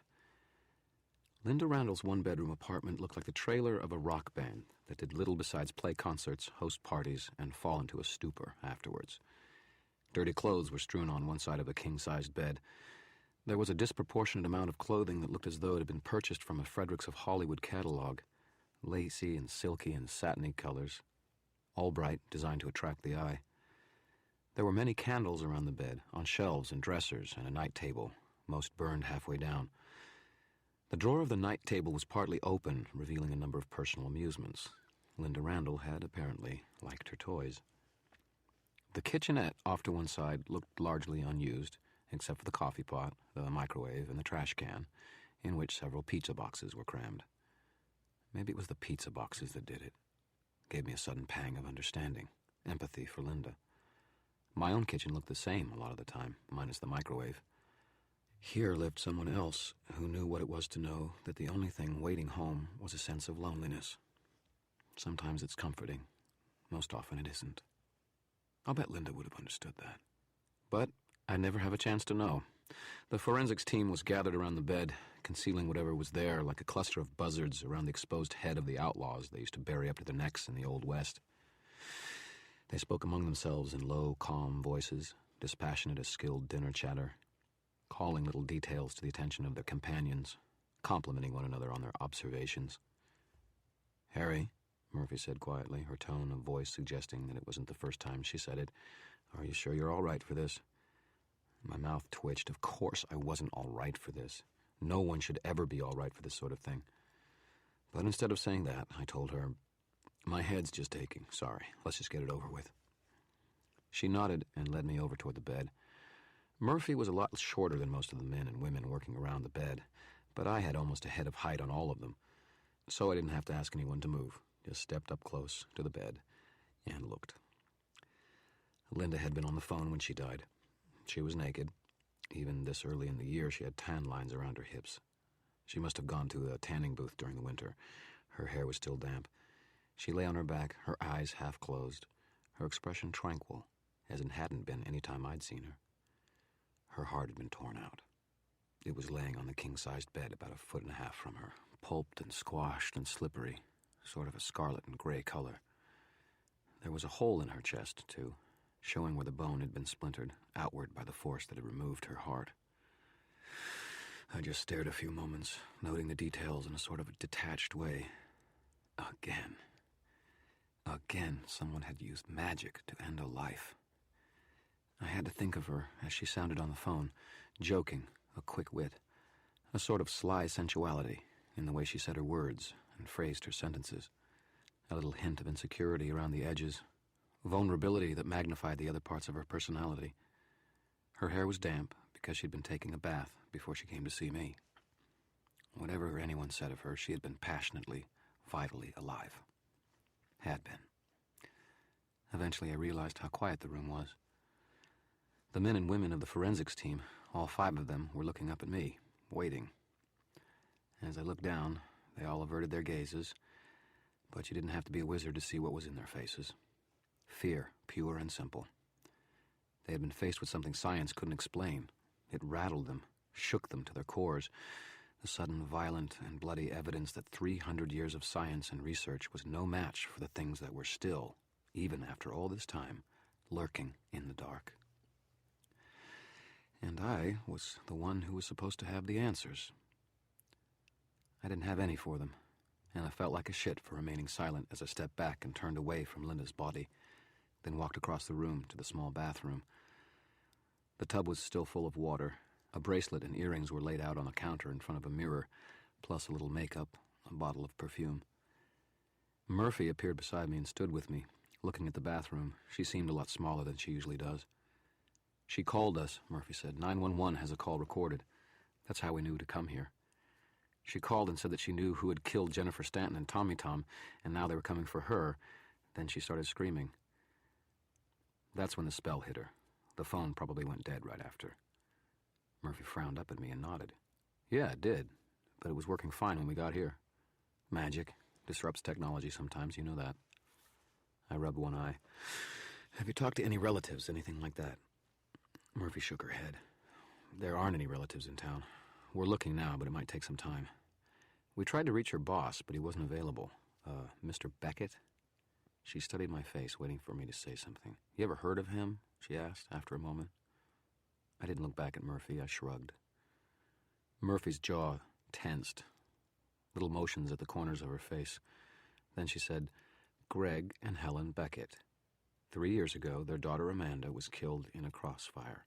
Johnny Marconi's thugs were shooting it out with some of the Jamaican gang that was trying to muscle in on the territory back then. One of them shot the little girl. She lived for 3 weeks in intensive care and died when they took her off life support." I didn't say anything, but I thought of Mrs. Beckett's numb face and dead eyes. "The Becketts attempted to lodge a wrongful death suit against Johnny Marconi, but Marconi's lawyers were too good. They got it thrown out before it even went to court. And they never found the man who shot the little girl. Word has it that Marconi offered to pay them blood money, make reparation, but they turned it down. I didn't say anything. Behind us, they were putting Linda in a body bag, sealing her in. I heard men count to 3 and lift her, put her into a gurney of some kind and wheel her out. One of the forensics guys told Murphy they were going to take a break and would be back in 10 minutes. She nodded and sent them out. The room got even more quiet. "Well, Harry," she said. Her voice was hushed, like she didn't want to disturb the apartment's new stillness. "What can you tell me?" There was a subtle weight to the question. She might as well have asked me what I wasn't telling her. That's what she meant. She took her hand out of her jacket pocket and handed me a plastic bag. I took it. Inside was my business card, the one I'd given to Linda. It was still curled a little where I'd palmed it. It was also speckled with what I presumed was Linda's blood. I looked at the part of the bag where you write the case number and the identification of the piece of evidence. It was blank. It wasn't on the records. It wasn't official. Yet. Murphy was waiting for my answer. She wanted me to tell her something.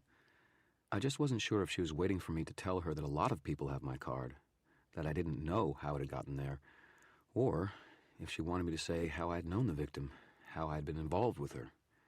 Then she would have had to ask questions, the kind of questions you ask suspects. "If I tell you," I said, "that I was having a psychic premonition, would you take me seriously?" "What kind of premonition?" she said. She didn't look up at me. "I sense," I paused, thinking of my words. I wanted them to be very clear. "I sense that this woman will have a police record, probably for possession of narcotics and solicitation. I sense that she used to work for the Velvet Room for Madame Bianca. I sense that she used to be close friends and lovers with Jennifer Stanton. I sense that if she had been approached yesterday and asked about those deaths, she would have claimed to know nothing." Murphy mulled over my words for a moment. "You know, Dresden," she said. Her voice was tight, cool, furious. "If you had sensed these things yesterday, or maybe even this morning, it's possible that we could have talked to her. It's possible that we could have found out something from her. It's even possible..." And she turned to me and slammed me against the doorway with one forearm, and the weight of her body, suddenly and shockingly hard. "It's even possible," she snarled, "that she'd be alive." She stared up at my face, and she didn't look at all like a cutesy cheerleader now. She looked like a mother wolf standing over a body of one of her cubs and getting ready to make someone pay for it. This time, I was the one to look away. "A lot of people have my card," I said. "I put them all over. I don't know how she got it." "God damn it, Dresden," she said. She stepped back from me and walked away toward the blood-stained sheets. "You are holding out on me. I know you are. I can get a warrant for your arrest. I can have you brought in for questioning." She turned back to me. "Someone's killed 3 people already. It's my job to stop them. It's what I do." I didn't say anything. I could smell the soap and shampoo from Linda Randall's bath. "Don't make me choose, Harry." Her voice softened, if not her eyes or her face. "Please." I thought about it. I could bring everything to her. It's what she was asking. Not half the story, not part of the information. She wanted it all. She wanted all the pieces in front of her so she could puzzle them together and bring in the bad guys. She didn't want to work the puzzle knowing that I was keeping some of the pieces in my pocket. What could it hurt? Linda Randall had called me earlier that evening. She had planned on coming to me, to talk to me. She was going to give me some information, and someone had shut her up before she could. I saw 2 problems with telling Murphy that. 1, she would start thinking like a cop. It wouldn't be hard to find out that Linda wasn't exactly a high-fidelity piece of equipment, that she had numerous lovers on both sides of the fence. What if she and I were closer than I was admitting? What if I'd used magic to kill her lovers in a fit of jealous rage and then waited for another storm to kill her too? It sounded plausible, workable, a crime of passion. Murphy had to know that the DA would have a hell of a time proving magic as a murder weapon. But if it had been a gun instead, it would have flown. The second problem, the one that worried me a lot more, was that there were already 3 people dead. If I hadn't gotten lucky and creative, there would have been 2 more dead people back at my apartment. I still didn't know who the bad guy was. Telling Murphy what little more I knew wouldn't give her any helpful information. It would only make her ask more questions, and she wanted answers. If the voice in the shadows knew that Murphy was heading the investigation to find him and was on the right track, he would have no qualms about killing her too. There was nothing she could do to protect herself against it. She may have been formidable to your average criminal, but not all the Aikido in the world could do her any good against a demon. Then, too, there was the White Council. Men like Morgan and his superiors, secure in their own power, arrogant and considering themselves above authority of any laws but their own, wouldn't hesitate to remove one police lieutenant who had discovered the secret world of the White Council. I looked at the blood-stained sheets and thought of Linda's corpse. I thought of Murphy's office and what it would look like with her sprawled on the floor, her heart torn from her chest, or her throat torn out by some creeping thing from beyond. "Sorry, Murph," I said. My voice came out in a rasping whisper. "I wish I could help you. I don't know anything useful." I didn't try to look up at her, and I tried to hide that I was lying. I sensed, more than saw, the hardening around her eyes, the little lines of hurt and anger. I'm not sure if it was a tear that fell, or if she really just raised a hand to brush back some of her hair. Then she turned toward the front door and shouted, "Carmichael, get your ass in here." Carmichael looked equally as slobbish as he had a few days ago, as though the passage of time hadn't changed him. It certainly hadn't changed his jacket, or the food stains on his tie, or the particular pattern of rumple to his hair. There had to be something comforting, I reflected, in that kind of stability. No matter how bad things got, no matter how horrible or sickening the scene, you could always count on Carmichael to look like the same quality of crap. He glared at me as he came in. "Yeah." She tossed the plastic bag to him, and he caught it. "Mark that and log it," she said. "Hang around for a minute. I want a witness." Carmichael looked down at the bag and saw my card. His beady eyes widened. He looked back up at me, and I saw the shift in gears in his head, reclassifying me from annoying ally to suspect. "Mr. Dresden," Murphy said. She kept her tone frosty, polite. "There are some questions we'd like to ask you. Do you think you could come down to the station and make a statement?" Questions to be asked. The White Council would convene and execute me in little more than 30 hours. I didn't have time for questions. "I'm sorry, Lieutenant, I've got to comb my hair tonight." "Tomorrow morning, then?" she said. "We'll see," I said. "If you aren't there in the morning," Murphy said, "I'm going to ask for a warrant. We'll come and find you, and by God, Harry, I'll get some answers to this." "Suit yourself," I told her, and I started for the door. Carmichael took a step forward and stood in my way. I stopped and looked at him, and he kept his eyes focused on the center of my chest. "If I'm not under arrest," I told her, "then I presume I'm free to go." "Let him go, Ron," Murphy said. Her tone of voice was disgusted, but I could hear the hurt underneath it. "I'll talk to you again soon, Mr. Dresden." She stepped closer and said, in a perfectly even tone, "And if it turns out that you're the one behind all of this, rest assured, whatever you do and whatever you can pull, I will find you and I will bring you down. Do you understand me?" I did understand, really. I understood the pressure she was under, her frustration, her anger, and her determination to stop the killing from happening again. If I was some kind of hero from a romance novel, I would have said something brief and eloquent and heart-rending, but I'm just me, so I said, "I do understand, Karen." Carmichael stepped out of my way, and I walked away from Murphy, who I couldn't talk to, and from Linda, who I couldn't protect. My head aching, weary to my bones, and feeling like a total piece of shit. I walked down the block from Linda Randall's apartment building, my thoughts and emotions a far more furious thunderstorm than the one now rolling away from the city, out over the vastness of the lake. I called a cab from the payphone outside of a gas station and stood about with my back resting against a wall of a building in the misting rain, scowling and waiting. I had lost Murphy's trust. It didn't matter that I had done what I had done to protect both her and myself. Noble intentions meant nothing. It was the results that counted. And the results of my actions had been telling a bald-faced lie to one of the only people I could come close to calling a friend. And I wasn't sure that even if I found the person or persons responsible, even if I worked out how to bring them down, even if I did Murphy's job for her, that what had happened between us would ever be smoothed over.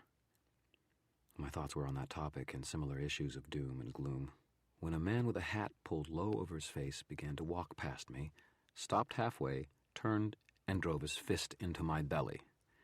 I had time to think, not again, and then he struck me a second and a third time. Each blow drove into my guts, thrust me back against the unyielding wall, made me sick.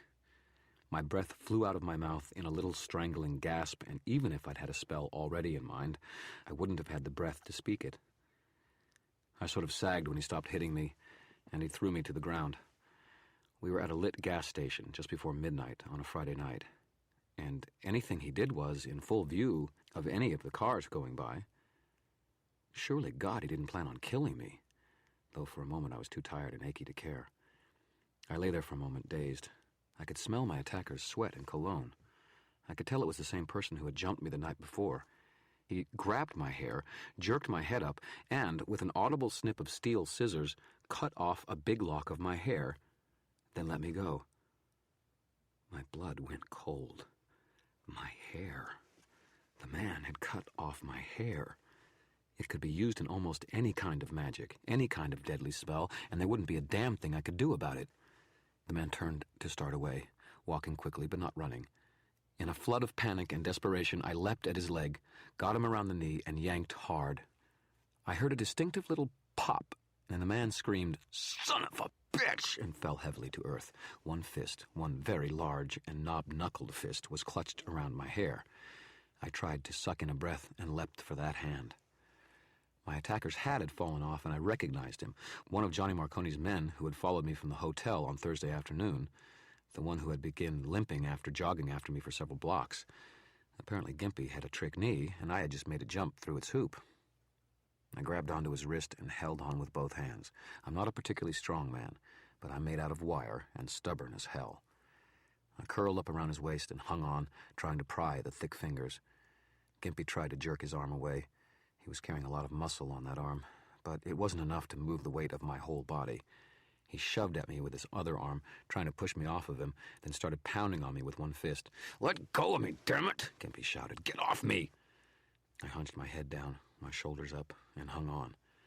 If I could dig my thumbs into his tendons for long enough, his hand would have to come open, no matter how strong he was.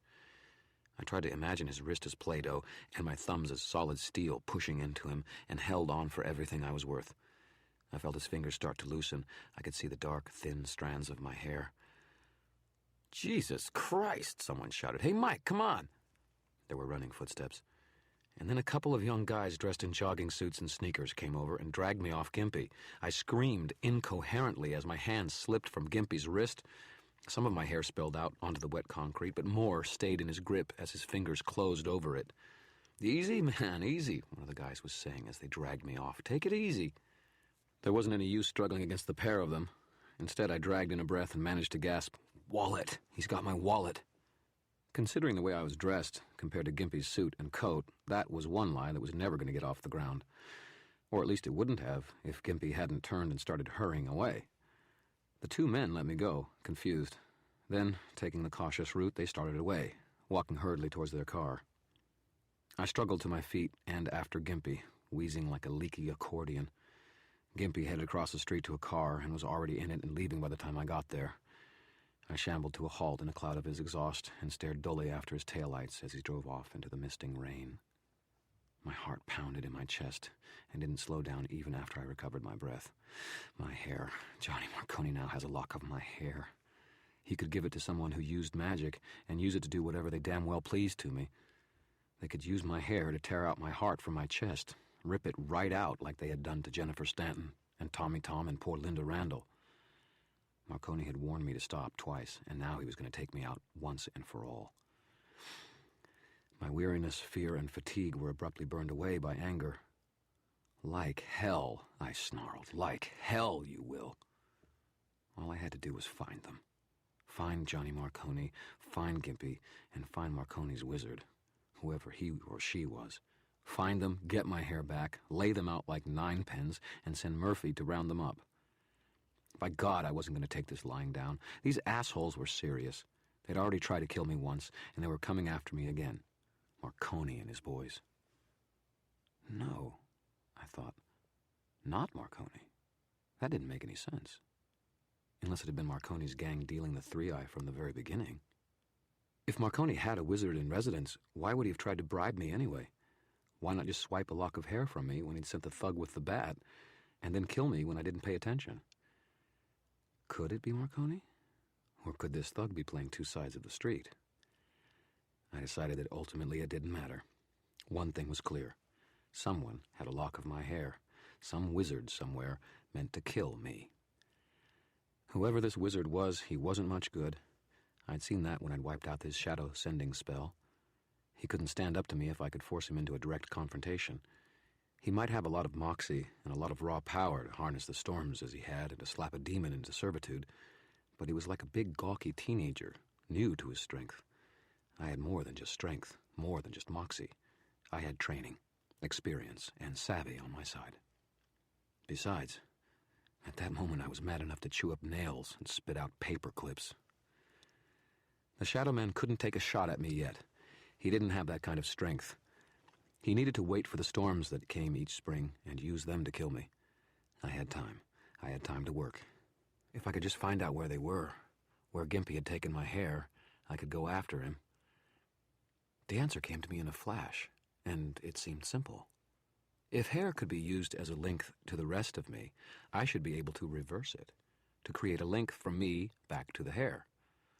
Hell, maybe I could just set it on fire, burn it all the way from my apartment. A formula for a spell like that would be screwy as hell, though. I needed Bob. Bob could help me work out a spell, figure out a formula like that in minutes instead of hours or days.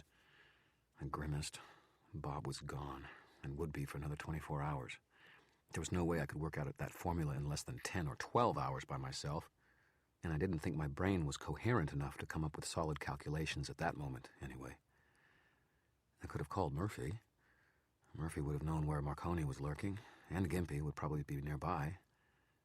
She could have given me an idea, at least, of how to find Gentleman Johnny, Gimpy, and the Shadow Man, but she never would now. And even if she did, she'd demand to know the whole story, and after I told it to her, she'd put me under protective custody or something ridiculous like that. I clenched my fists hard, and my nails dug into my palms. I should trim them sometimes. I looked down at my nails, then hurriedly crossed the street, standing under the gas station's lights, and stared at my hands. There was blood under my fingernails where they'd bitten into Gimpy's wrists. I threw back my head and laughed. I had everything I needed. I moved back out of the misting rain and squatted down on the concrete sidewalk. I used a bit of chalk I keep in my duster's pocket to sketch out a circle on the concrete surrounding me. Then I scraped the blood out from under my nails and put it on the concrete between my feet.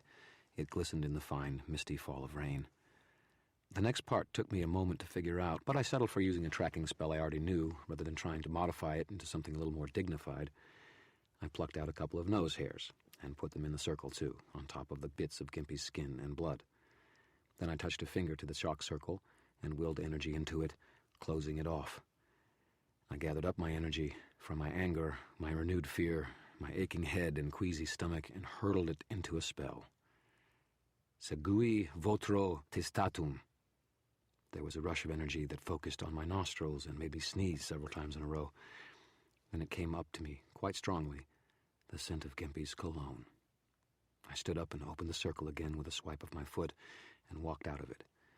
I turned in a slow circle all the way around. Gimpy's scent came to me strongly from the southwest, out towards some of the richer suburbs of Chicago. I started to laugh again. I had this son of a bitch. I could follow him back to Marconi, or whoever he was working for, but I had to do it now. I had enough blood to make it last long. "Hey, buddy!" The cabbie leaned out the window and glared at me, the engine running at an idle, the end of his cheroot glowing orange. I stared at him for a second. "What?" He scowled. "What, are you deaf? Did someone call for a cab?" I grinned at him, still angry, still a little lightheaded, still eager to go kick Gimpy and the Shadow Man's teeth in. I did. "Why do I get all the nuts?" he said. "Get in." I did, closing the door behind me. He eyed me suspiciously in the mirror and said, "Where to?" 2 stops, I told him. I gave him my apartment's address and sat back in the seat, my head automatically drawn towards the southwest, towards where the men who wanted to kill me were. "That's 1, he said. "Where's number 2? I narrowed my eyes. I needed a few things from my apartment. My talismans, my blasting rod, my staff, a fetish that should be vital. And after that, I was going to have a serious talk with one of Chicago's biggest gangsters. I'll tell you when we get there. Let's go. We ended up at the Varsity, a club Marconi owned in a Chicago suburb. It was a busy place, catering to much of the college-age crowd to be found on this side of the city, and even at 1:30 in the morning it was still fairly crowded for someplace so isolated, alone in a strip mall, the only business open at this time of the evening, the only lit windows in sight. "Loony," the cabbie muttered as he drove away, and I had to pause for a moment and agree with him. I had directed him about in a meandering line, the spell I'd cast, letting me literally follow my nose along Gimpy's trail. The spell had begun fading almost the moment I'd cast it. I didn't have enough blood to make a more lasting enchantment, but it had held long enough for me to zero in on the Varsity and to identify Gimpy's car in the parking lot. I walked past the windows, and sure enough, in a large circular booth in the back, I saw Johnny Marconi, the bull-necked Mr. Hendricks, Gimpy, and Spike sitting together and talking. I ducked out of sight in a hurry before one of them noticed me. Then I walked back into the parking lot to consider exactly what I had at my disposal. A bracelet on each wrist, a ring, my blasting rod, my staff. I thought of all the subtle and devious means by which I might tilt the situation into my favor. Clever illusions, convenient faltering of electricity or water, a sudden invasion of rats or cockroaches. I could have managed any of them. Not many people who use magic are that versatile, but very few have the kind of experience and training it takes to pull such spells together on the fly. I shook my head, irritated. I didn't have time to bother with subtlety. Power into the talismans, then. Power into the ring. I reached for the power in both the staff and rod, cool strength of wood and seething anger of fire, and stepped up to the front door of the Varsity.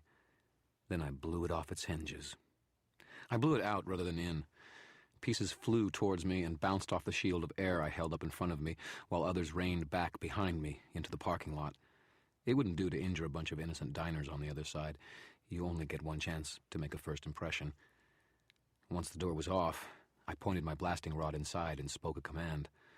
The jukebox slammed back against the wall as though a cannonball had impacted it, and then melted into a puddle of liquid plastic goo. The music squealed out the speakers and stopped. I stepped into the doorway and released a pent-up wave of energy from my ring. Starting at the door and then circling through the room, the light bulbs began to explode with sharp little detonations and showers of powdered glass and glowing bits of filament. People at the bar and at all the wooden tables scattered around the room, reacting as people tend to do in this sort of situation. They started screaming and shouting, rising to their feet or ducking behind their tables in confusion. A few ducked out the fire door at the back of one side of the room. Then there was an abrupt and profound silence. Everybody stood stock still and staring at the doorway. They stared at me. At the back table, Johnny Marconi regarded the doorway with his passionless, money-colored eyes. He was not smiling. Mr. Hendricks beside him was glaring at me, his single eyebrow lowered far enough to threaten him with blinding. Spike was tight-lipped and pale. Gimpy stared at me in pure horror. None of them made any moves or sound. I guess seeing a wizard cut loose can do that to you. Little pig, let me in," I said into the silence. I planted my staff on the ground and narrowed my eyes at Marconi. "I'd really like to talk to you for a minute, John." Marconi stared at me for a moment, and then his lips twitched up at the corners. "You have a singular manner of persuasion, Mr. Dresden." He stood up and spoke aloud to the room, without ever taking his eyes off me. He must have been angry, but the icy exterior concealed it. "Ladies and gentlemen, the Varsity is closing early, it would seem.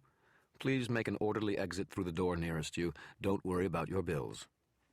"Mr. Dresden, if you would step out of the doorway and allow my customers to leave."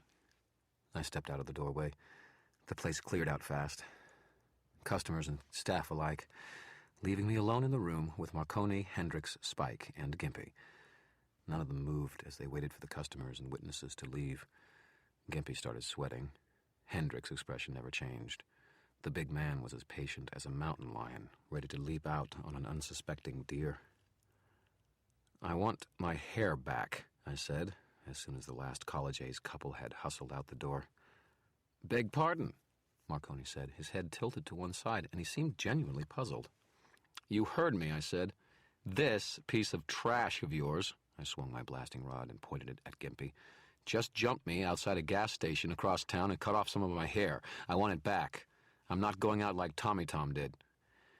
Marconi's eyes abruptly shone with a terrible, cold, money-colored anger, and he turned his head deliberately to Gimpy. Gimpy's broad face went a bit more pasty. He blinked a trickle of sweat out of his eyes. "I don't know what he's talking about, boss." Marconi's gaze never wavered. "I presume, Mr. Dresden," he said, "that you have some kind of proof." "Look at his left wrist," I said. "He's got several fingernail marks on the skin where I grabbed him." Marconi nodded, those cold tiger's eyes on Gimpy's, and said, almost gently, "Well?" "He's lying, boss," Gimpy protested. He licked at his lips. "Hey, I got some fingernail marks from my girl. He knew that. You know what you said. He's for real, knows things."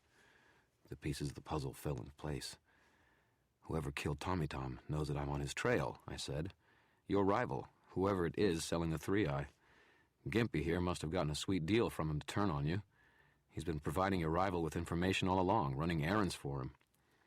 Gimpy couldn't have played a game of poker to save his life. He stared at me in horror, shook his head in protest. "There's an easy way to settle this," Marconi said, his voice smooth and even. "Lawrence, show me your wrist." "He's lying, boss," Gimpy Lawrence said again, but his voice was shaking. "He's just trying to mess with your head." "Lawrence," Marconi said, his tone a gentle reproof of a parent to a child. Gimpy Lawrence knew that it was over. I saw the desperate decision in his face before he actually moved. "Liar!" he howled at me. He got up, lifted his hand from underneath the table. I had time to realize he had a revolver, virtually a twin to my own .38, in his fist, and started shooting. Several things happened at the same time. I lifted my hand, focusing my will on the bracelet of tiny medieval-style shields around my left wrist, and hardened the protective energies around me. Bullets hammered against it with whining noises, striking sparks in the near dark of the restaurant. Spike leapt clear of the table, staying low, a small Uzi-style automatic now in his hand. Hendricks was more ruthless and direct, reacting with the mindlessly violent instincts of a savage. With one hand, the big bodyguard hauled Marconi back, putting his own bulk between the mob boss and Gimpy Lawrence. With the other hand, he produced a compact semi-automatic. Gimpy Lawrence turned his head and saw Hendricks and his gun. He panicked, turning his own weapon toward the larger man. Hendricks shot him with a ruthless efficiency. 3 sharp clips of sound, 3 flashes of muzzle light. The first 2 shots hit Gimpy in the middle of the chest, driving him back a pair of steps. The third hit him right over the right eyebrow, jerked his head back, and toppled him to the ground. Gimpy Lawrence had dark eyes, like mine. I could see them. His head was turned toward me as he lay there on the floor. I saw him blink once. Then the lights went out of them, and he was gone. I stood there for a moment, stunned. Grand entrance or not, this wasn't what I wanted to happen. I didn't want to kill anyone. Hell, I didn't want anyone to die. Not me and not them. I felt sick. It had been some sort of game. A macho contest of showmanship I had been determined to win.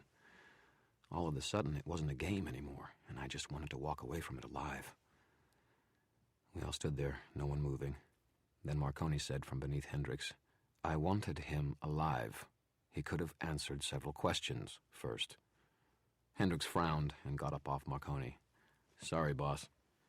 "That's all right, Mr. Hendricks. Better to err on the side of caution, I suppose." Marconi stood up, straightened his tie, and then went and knelt by the body. He felt the man's throat, then wrist, and shook his head. "Lawrence, Lawrence, I would have paid you twice what they offered you, if you'd just come to me with it. You never were very smart, were you?" Then his face showed no more emotion than it had the entire evening. Marconi peeled back Gimpy Lawrence's left sleeve and studied the man's wrist. He frowned and lowered the arm again, his expression pensive. "It would seem, Mr. Dresden," he said, "that we have a common enemy." He turned to focus his gaze on me. "Who is it?" I shook my head. "I don't know. If I did, I wouldn't be here. I thought maybe it was you." Marconi lifted his eyebrows. "You should have known me better than that, Mr. Dresden." It was my turn to frown. "You're right. I should have." The killings had been more vicious, savage than Marconi would have cared to use. Competitors might have been removed, but there would be no sense in making a production out of it. Certainly there was no reason to murder bystanders like Linda, like Jennifer Stanton. It was inefficient, bad for business. "If he has something of yours, you are welcome to take it, Mr. Dresden," Marconi said. He looked around the room and sighed. "Better hurry. I think the varsity has seen its last crowd. A shame." It was hard, but I walked over to Gimpy Lawrence's body. I had to set aside my staff, my rod, to rifle the corpse's pockets. I felt like a ghoul, crouched over the body of a dead man, picking what was valuable to me off it, out of his pockets. I didn't find my hair anywhere. I looked up at Marconi, and he regarded me with eyes without any readable emotion. "Nothing," I told him. "Interesting. He must have passed the material in question to someone else before he came here," Marconi said. "Someone after he got here, maybe." Marconi shook his head. "I'm quite sure he did not do that. I would have noticed." "I believe you," I told him, and I did. "But who?" "Our enemy," Marconi said. "Obviously." I closed my eyes, suddenly sagging with weariness. Damn it. Marconi said nothing. He stood up and issued a few quiet orders to Hendricks and Spike. Hendricks wiped down his gun with a napkin and left it lying on the floor. Spike went over behind the bar and started to do something involving a power cord and a bottle of whiskey. I gathered up my staff and rod, stood up, and turned to Marconi. "Tell me what else you know. I need everything you have if I'm going to catch this guy." Marconi considered that and nodded. "Yes, you do. Unfortunately, you chose a public forum for this discussion. You have set yourself up in the eyes of anyone who cared to watch as my enemy. As understandable as your reasons might have been, the fact that you have publicly defied me remains. I cannot let that go without response, regardless of my personal feelings, without inviting more of the same. I must maintain control. It isn't personal, Mr. Dresden. It's business." I tightened my jaw and my grip on my blasting rod and made sure my shield was still there, ready to go. "So what are you going to do about it?" "Nothing," he said. "I need do nothing. Either our enemy will kill you, in which case I need not risk myself or my people in removing you, or you will find him in time and bring him down. If you do defeat him, I will let it be understood to any who asks that you did so at my behest, after which I will be inclined to forget this evening. Either way, it profits me best to wait and see." "If he kills me," I pointed out, "if I'm the next one to have my heart ripped out, you still won't know where he is. You won't be any closer to removing him and protecting your business." "True," Marconi said. Then he smiled, an expression that lasted only for a fraction of a second. "But I think he will not be such easy prey. I think that even if he kills you, he will reveal himself in some way. And since our encounter the other day, I think I have a better feel for what sorts of things to look for." I scowled at him and turned to go, moving briskly toward the door. "Harry," he said. I stopped and turned back around. "On a personal note, I know nothing that would profit you in any case. All of his people we have managed to take revealed nothing. They were that afraid of him. No one seems to know just where the drug comes from what it is made, or where this person does business. Shadows, they say. That he is always in shadows. That is all that I've learned." I regarded Johnny Marconi for a moment and then nodded. "Once. Thank you." He shrugged. "Good luck. I think it would be best if you and I did not encounter one another in the future. I cannot tolerate any more interference in my affairs." "I think that's a good idea, too," I said. "Excellent. It is good to have someone who understands." And then he turned back towards his remaining two men, leaving the corpse of Gimpy Lawrence on the floor behind him. I turned and trudged out of the place, into the night and the cold and the misty rain. I still felt sick and could see Gimpy Lawrence's eyes as he died. I could still hear Linda Randall's husky laughter in my head. I still regretted lying to Murphy, and I still had no intentions of telling her any more than I already had. I didn't know who was trying to kill me. I still had no defense to present to the White Council. "Let's face it, Harry," I told myself. "You're screwed." Have you ever felt despair? Absolute hopelessness? Have you ever stood in the darkness and known, deep in your heart, in your spirit, that it was never, ever going to get better? That something had been lost forever, and that it wasn't coming back? That's what it felt like, walking out of the varsity, walking out into the rain. When I'm in turmoil, when I can't think, When I'm exhausted and afraid and feeling very, very alone, I go for walks. It's just one of the things I do. I walk, and sooner or later something comes to me, something to make me feel less like jumping off a building. So I walked. It was pretty stupid in retrospect, walking around Chicago late on a Saturday night. I didn't look up very often. I walked and let things roll around in my head, my hands in the pockets of my duster, which flapped around my long legs, while the light rain gradually plastered my hair to my head. I thought about my father. I usually do when I get that low. He was a good man, a generous man, a hopeless loser, a stage magician at a time when technology was producing more magic than magic, and he never had much to give his family. He was on the road most of the time, playing rundown houses, trying to scratch out a living for my mother. He wasn't there when I was born. He wasn't there when she died. He showed up more than a day after I'd been born, more than a day after she died. He'd given me the names of 3 magicians and then took me with him on the road, entertaining children and retirees, performing in school gymnasiums and grocery stores. He was always generous, kind, more kind and more generous than we could afford, really. And he was always a little bit sad. He would show me pictures of my mother and talked about her every night. It got to where I almost felt like I knew her myself. As I got older, the feeling increased. I saw my father, I think, as she must have, as a dear, sweet, gentle man. A little naive, but honest and kind. Someone who cared for others, and who didn't value material gain over all else. I could see why she would have loved him. I never got old enough to be his assistant, as he had promised me. He died in his sleep one night. An aneurysm, the doctors said. I found him cold, smiling. Maybe he'd been dreaming of my mother when he went. And as I looked at him, I suddenly felt, for the very first time in my life, utterly, entirely alone. That something was gone and would never return. That a little hole had been hollowed out inside of me that wasn't ever going to be filled again.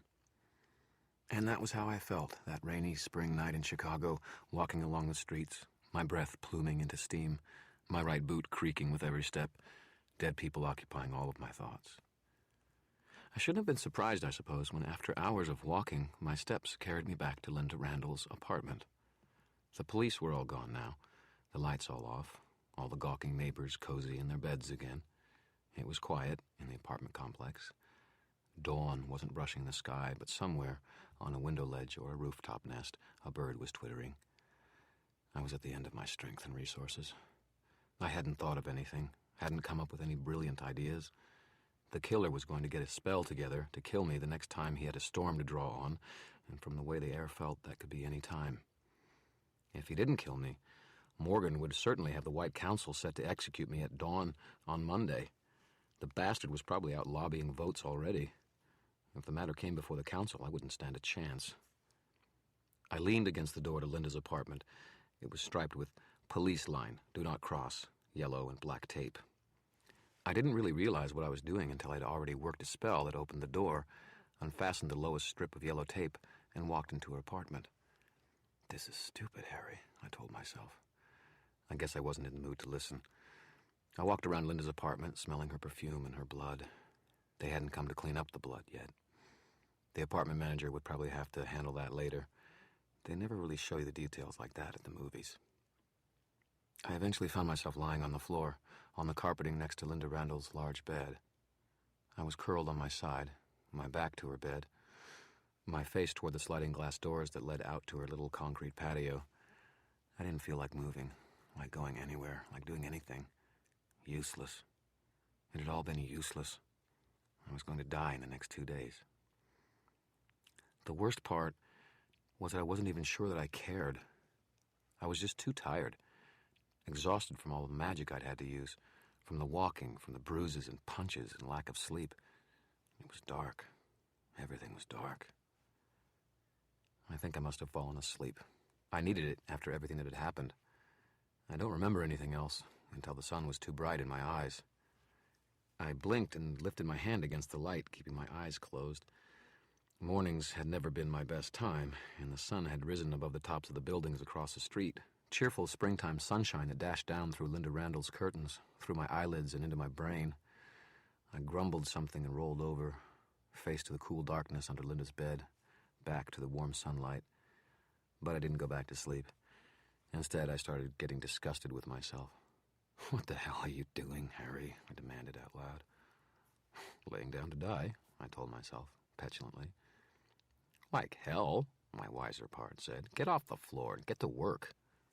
"I don't want to. I'm tired. Go away." "You're not too tired to talk to yourself, so you're not too tired to bail your ass out of the alligators either. Open your eyes," I told myself firmly. I hunched my shoulders, not wanting to obey, but against my better judgment, I did open my eyes. The sunlight had turned Linda Randall's apartment into an almost cheery place, overlaid with a patina of gold, empty still, to be sure, but warm with a few good memories. I saw a high school yearbook lying nearby. Underneath the bed, several photographs serving as bookmarks. There was also a framed picture of a much younger Linda Randall, smiling brightly. None of the jaded weariness I'd seen in her in evidence, standing in her graduation robes between a kind-looking couple in their late 50s. Her parents, I presumed. She looked happy. And lying just in the edge of a stray little beam of sunlight, one that was already retreating as the sun rose over the edge of the buildings, was a small red plastic cylinder with a gray cap. My salvation. I snatched it out from under the bed. I was shaking. I shook the canister and it rattled. A roll of film was inside. I opened up the canister and dumped the film into my hand. The plastic leader had been retracted into the case. There were pictures on the film, but they hadn't been developed yet.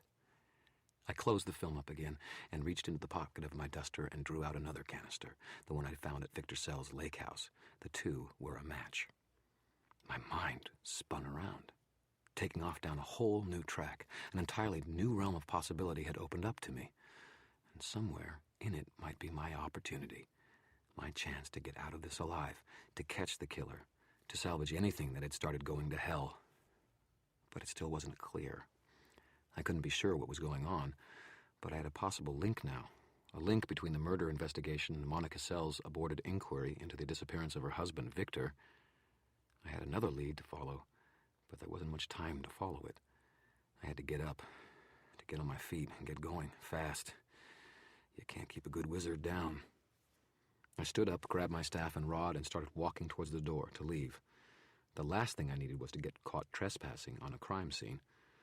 It could get me arrested and stuck in holding, and I'd be dead before I could get bail.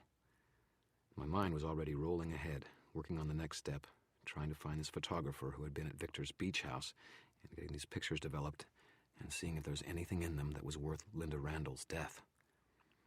It was then I heard a sound, and stopped. It came again, a quiet scraping.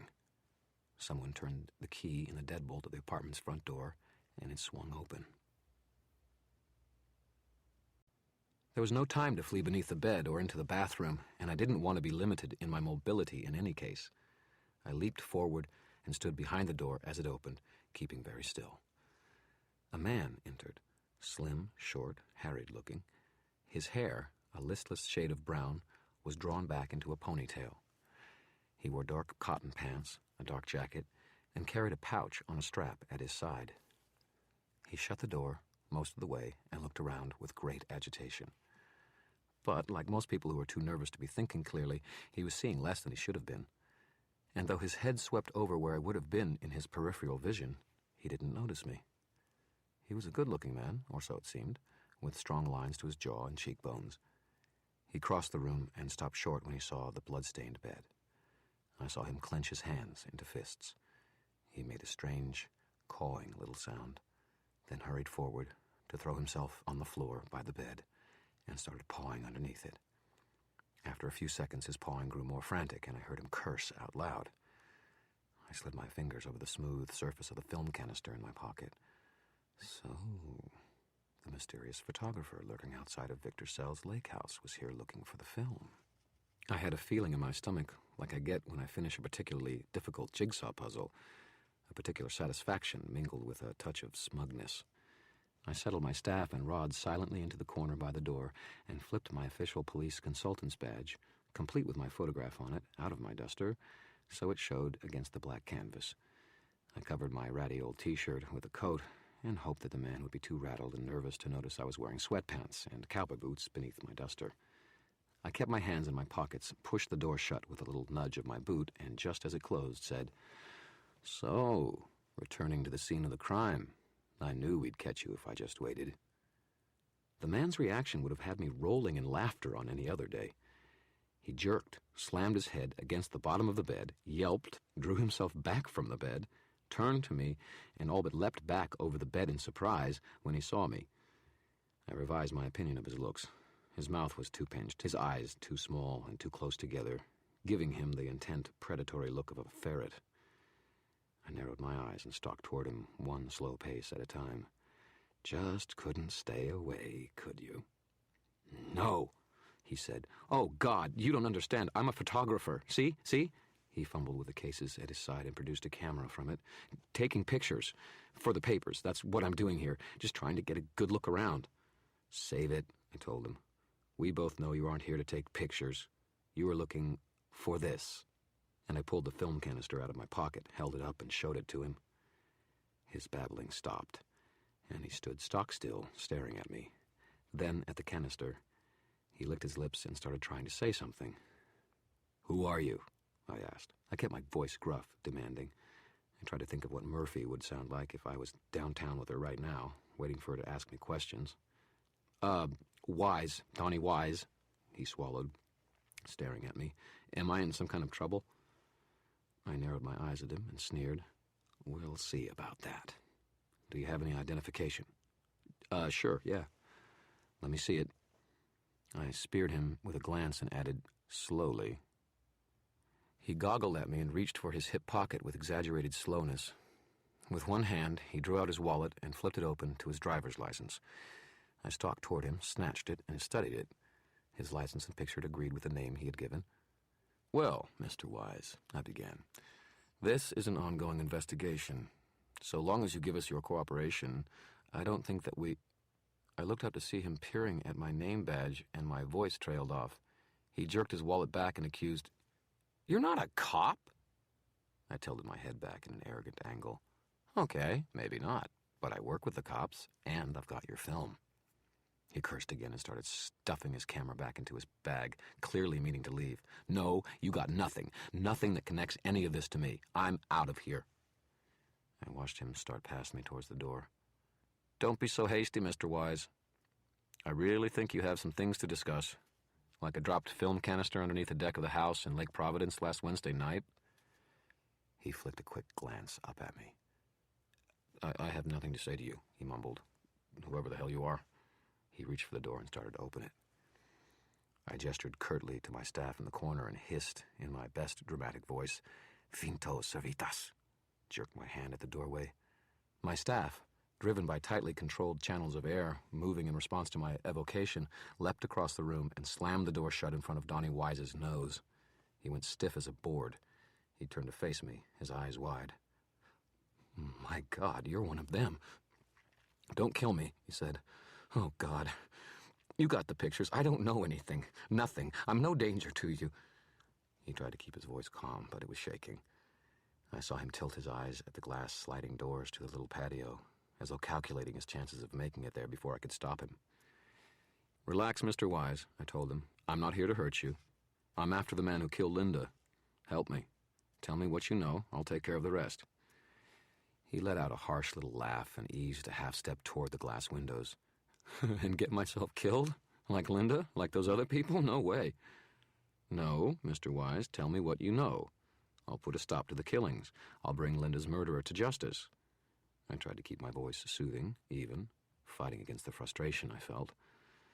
Hell, I wanted to rattle him, but I hadn't meant to scare him so badly he wanted to jump through the plate glass sliding door. I want these people to stop just as badly as you do. "Why?" he demanded. I saw a little contempt in his eyes now. "What is she to you? Were you sleeping with her too?" I shook my head. No, she's just one more dead person who shouldn't be." "You're not a cop. Why risk your ass to do this? Why go up against these people? Haven't you seen what they can do?" I shrugged. "Who else is going to?" He didn't answer me, so I held up the film canister. "What are these pictures, Mr. Wise? What is on this film that is worth killing Linda Randall for? Donnie Wise rubbed his palms over his thighs. His ponytail twitched as he looked about the room. I'll give you the deal. Give me the film, and I'll tell you what I know. I shook my head. I might need what's on here. What's there isn't any good to you if you don't know what you're looking at, he pointed out. I don't know you from Adam. I don't want any trouble. All I want is to get my ass out of this alive and in one piece. I stared at him for a moment. If I traded him, I'd lose the film and whatever was on it. If I didn't, and he was telling me the truth, the film wouldn't do me any good. The trail had led me here, to him. If I didn't dig up a lead to somewhere else, I was dead. So I snapped my fingers, letting my staff rattle on the floor. Then I tossed him the film, underhand.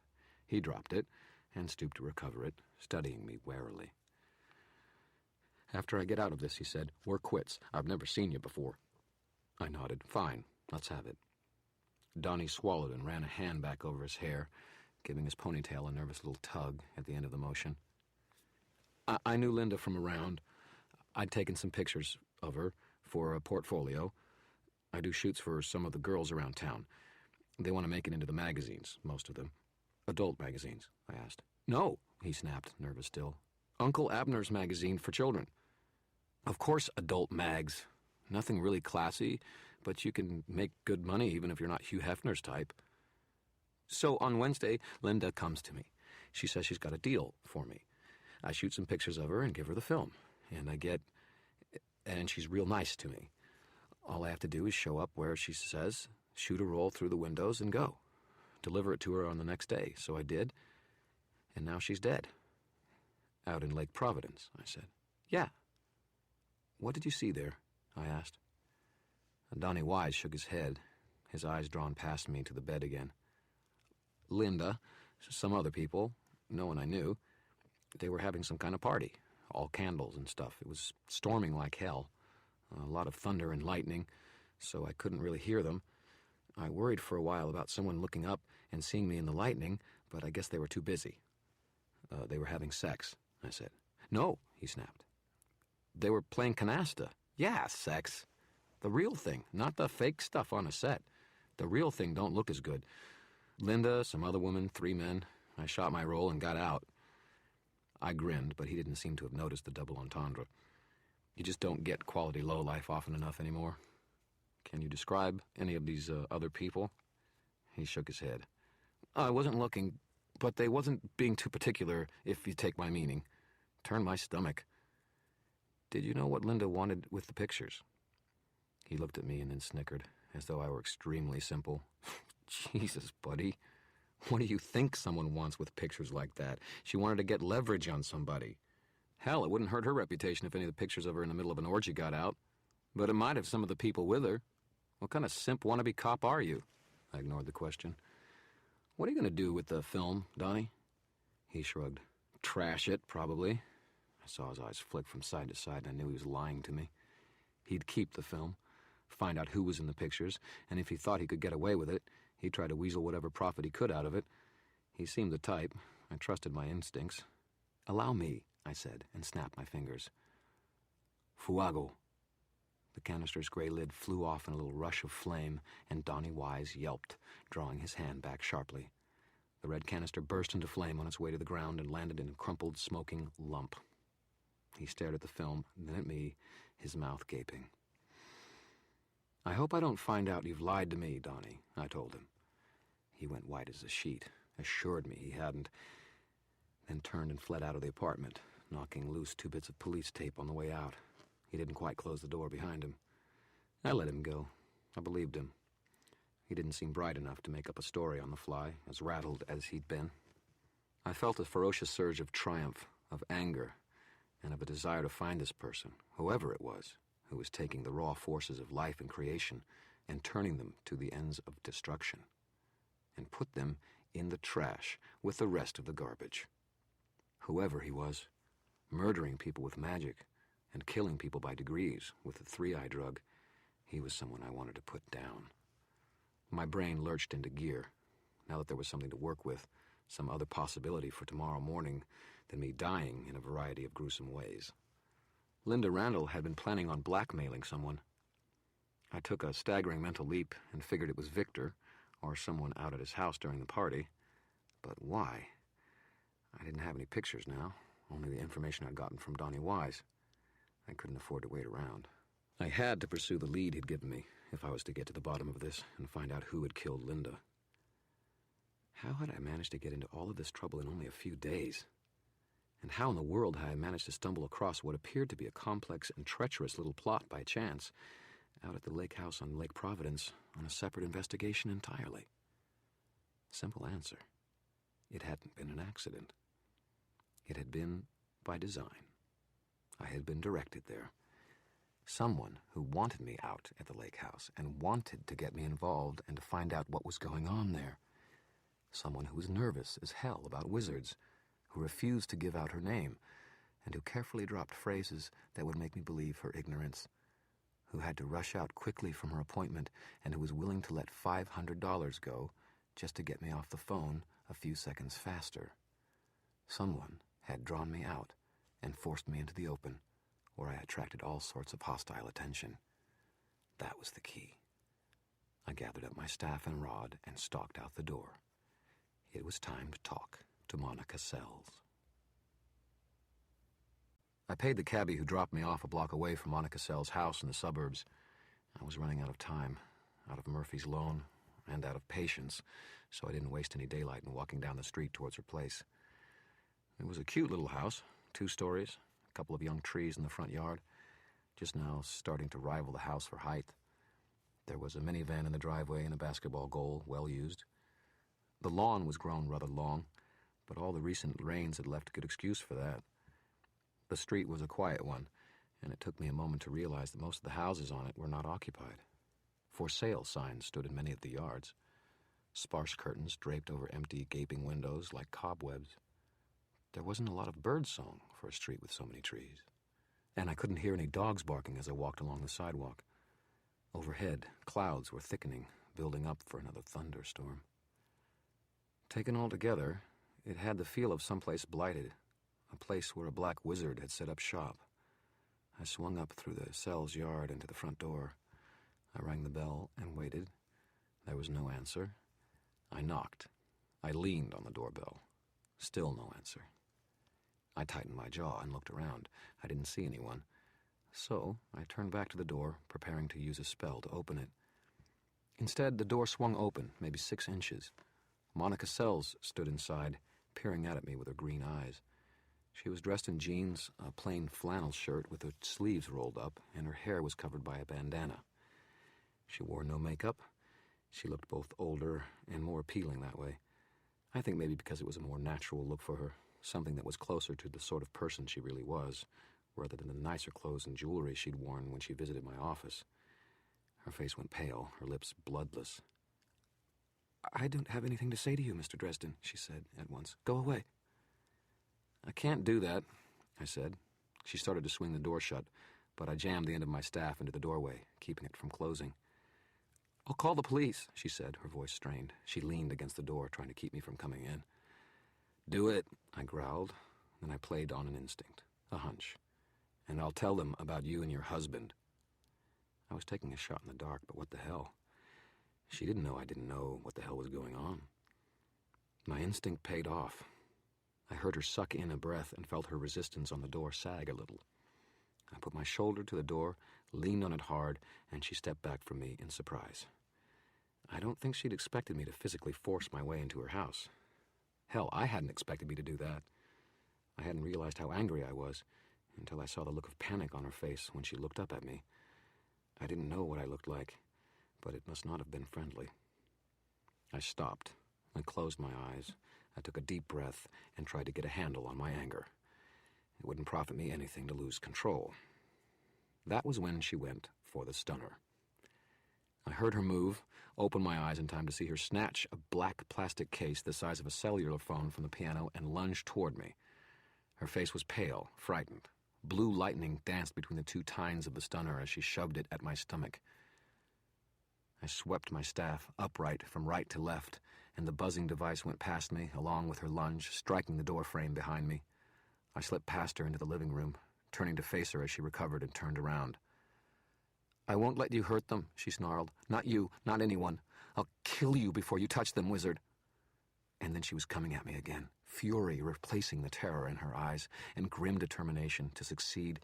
It made me think of Murphy for a second. For the first time, she was looking me in the face. For the first time, she forgot to keep her eyes averted from mine, and in that second, I saw inside her. Things seemed to slow down for a moment. I had time to see the color of her eyes, the structure of her face, to recognize where I'd seen them before, why she had looked familiar to me. I had time to see, behind her eyes, the fear and the love that motivated every move she made, every step she took. I saw what had moved her to come to me, why she was afraid. I saw her grief, and I saw her pain. And the pieces all fell into place.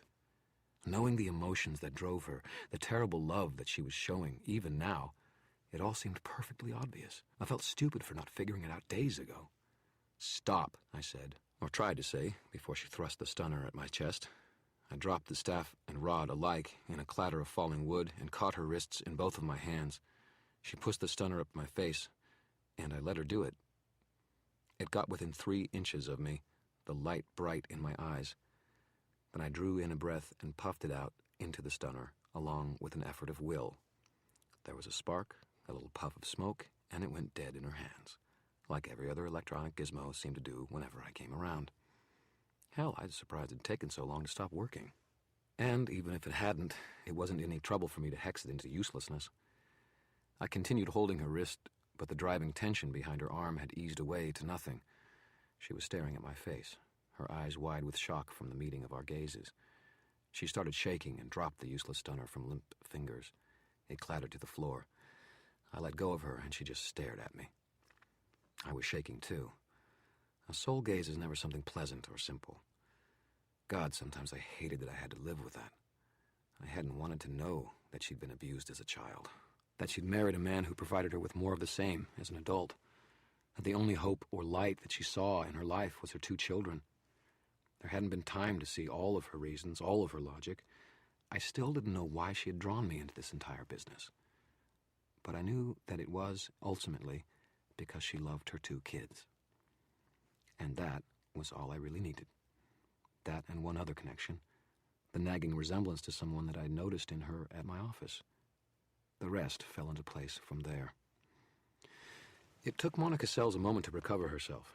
She did it with remarkable speed, as though she were a woman used to drawing on a mask again after having it knocked off.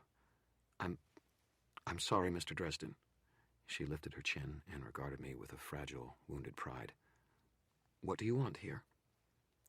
"A couple of things," I told her. I stooped down to recover my staff, my rod. "I want my lock of hair back. I want to know why you came to me last Thursday, why you dragged me into this mess. I want to know who killed Tommy Tom and Jennifer Stanton and Linda Randall." Monica's eyes went even duller. Her face paled. "Linda's dead." "Last night," I told her. "And someone's planning on taking me out the same way the next chance they get." Outside, in the far distance, thunder rumbled. Another storm was in the works, slowly building. When it got to town, I was a dead man. It was as simple as that. I looked back to Monica Sells, and it was all over her face. She knew about the storm just as well as I did. She knew about it, and there was a sort of sad and weary frustration in her eyes. "You have to go, Mr. Dresden," she said. "You can't be here when... You've got to go, before it's too late." I stepped toward her. "You're the only chance I have, Monica. I asked you once before to trust me. You've got to do it again. You've got to know that I'm not here to hurt you or your..." A door opened in the hallway behind Monica. A girl, on the gawky end of pre-adolescence, with hair the color of her mother's, leaned out into the hallway. "Mom?" she said in a quavering voice. "Mom, are you okay? Do you want me to call police?" A boy, perhaps a year or 2 younger than his sister, poked his head out, too. He was carrying a well-used basketball in his arms, turning it in nervous little gestures. I looked back to Monica. Her eyes were closed. There were tears coming, trailing down her cheeks. It took her a moment, but she drew in a breath and spoke to the girl in a clear, calm voice, without turning around. "I'm fine," she told them. "Jenny, Billy, get back into the room and lock the door. I mean it. But, Mom, the boy began. Now, Monica said. Her voice was strained. Jenny put a hand on her brother's shoulder. Come on, Billy. She looked at me for just a moment. Her eyes were too old and too knowing for a child her age. Come on. The two vanished back into the room, closed the door, and locked it behind them. Monica waited until they were gone, and then broke down into more tears. Please, Mr. Dresden, you have to go. If you're here when the storm comes, if he knows... She buried her face in her hands and made a quiet, croaking sound. I stepped over closer to her. I had to have her help. No matter how much pain she was in, no matter what kind of agony she was going through, I had to have her help. And I thought I knew the names to invoke to get it. Sometimes I can be such a bastard. Monica, please. I'm up against a wall. I'm out of options. Everything I have leads here, to you. I don't have time to wait. I need your help before I wind up just like Jennifer and Tommy and Linda. I saw her eyes, and she looked up at me without turning her gaze away. Please help me. I watched her eyes, saw the fear and grief and the weariness there. I saw her look at me as I leaned on her, demanded more out of her than she could afford to give. All right, she whispered. She turned away and walked toward her kitchen. All right, I'll tell you what I know, wizard. But there's nothing I can do to help you. She paused at the doorway and looked back at me. Her words fell with the weight of conviction, simple truth. There's nothing anyone can do. Now. Monica Sells had a cheerful, brightly colored kitchen. She collected painted cartoon cows, and they ranged over the walls and cabinet doors of the room in a cheerful, bovine sort of indolence. The refrigerator was covered with crayon drawings and report cards. There was a row of colored glass bottles on the windowsill. I could hear wind chimes outside, restlessly stirred by a cool, rising wind. A big, friendly cow clock on the wall swung its tail back and forth. Tick, tick, tick. Monica sat down at the kitchen table. She drew up her legs beneath her and seemed to relax by a few degrees. Her kitchen, I sensed, was her sanctuary, the place where she retreated when she was upset. It was lovingly maintained, sparkling clean. I let her relax as long as I could, which wasn't long. I could almost feel the air building up to greater tension, the storm brewing in the distance. I couldn't afford to play with kid gloves. I was just about to open my mouth and start pushing when she said, Ask questions, wizard. I'll answer them. I wouldn't even know where to start myself. She didn't look at me. She didn't look at anything. All right, I said. I leaned on the kitchen counter. You know Jennifer Stanton, don't you? You're related to her. Her expression didn't change. We have our mother's eyes, she confirmed. My little sister was always the rebel. She ran away to become an actress, but became a whore instead. It suited her in her own way. I always wanted her to stop, but I don't think she wanted to. I'm not sure she knew how. Have the police contacted you yet about her death? No. They called my parents down in St. Louis. They haven't realized yet that I live in town. Someone will notice soon, I'm sure. I frowned. Why didn't you go to them? Why did you come to me? She looked over at me. The police can't help me, Mr. Dresden. Do you think they would believe me? They'd look at me like I was some kind of lunatic if I went on babbling about magic spells and rituals. She grimaced. Maybe they'd be right. Sometimes I wonder if I am crazy. So you came to me, I said. Why didn't you just tell me the truth? How could I? She asked. How could I walk into an office of someone I didn't even know and tell him... She swallowed and squeezed her eyes shut over more tears. And tell me what, Monica? I asked. I kept my voice soft. Who killed your sister? Wind chimes tinkled outside. The friendly cow clock went tick, tick, tick. Monica Sells drew in a long, shuddering breath and closed her eyes. I saw her gathering up the frayed threads of her courage, knotting them as tightly as she could. I knew the answer already, but I needed to hear it from her. I needed to be sure. I tried to tell myself that it would be good for her to face such a thing, just to say it out loud. I wasn't sure I bought that. Like I said, I'm not a very good liar. Monica squeezed her hands into tight fists and said, God help me, God help me. It was my husband, Mr. Dresden. It was Victor. I thought she would dissolve into tears, but instead she just hunched tighter into her little defensive ball as though she expected someone to start hitting her. That's why you wanted me to find him, I heard myself say. That's why you sent me to the lake house to look for him. You knew he was there.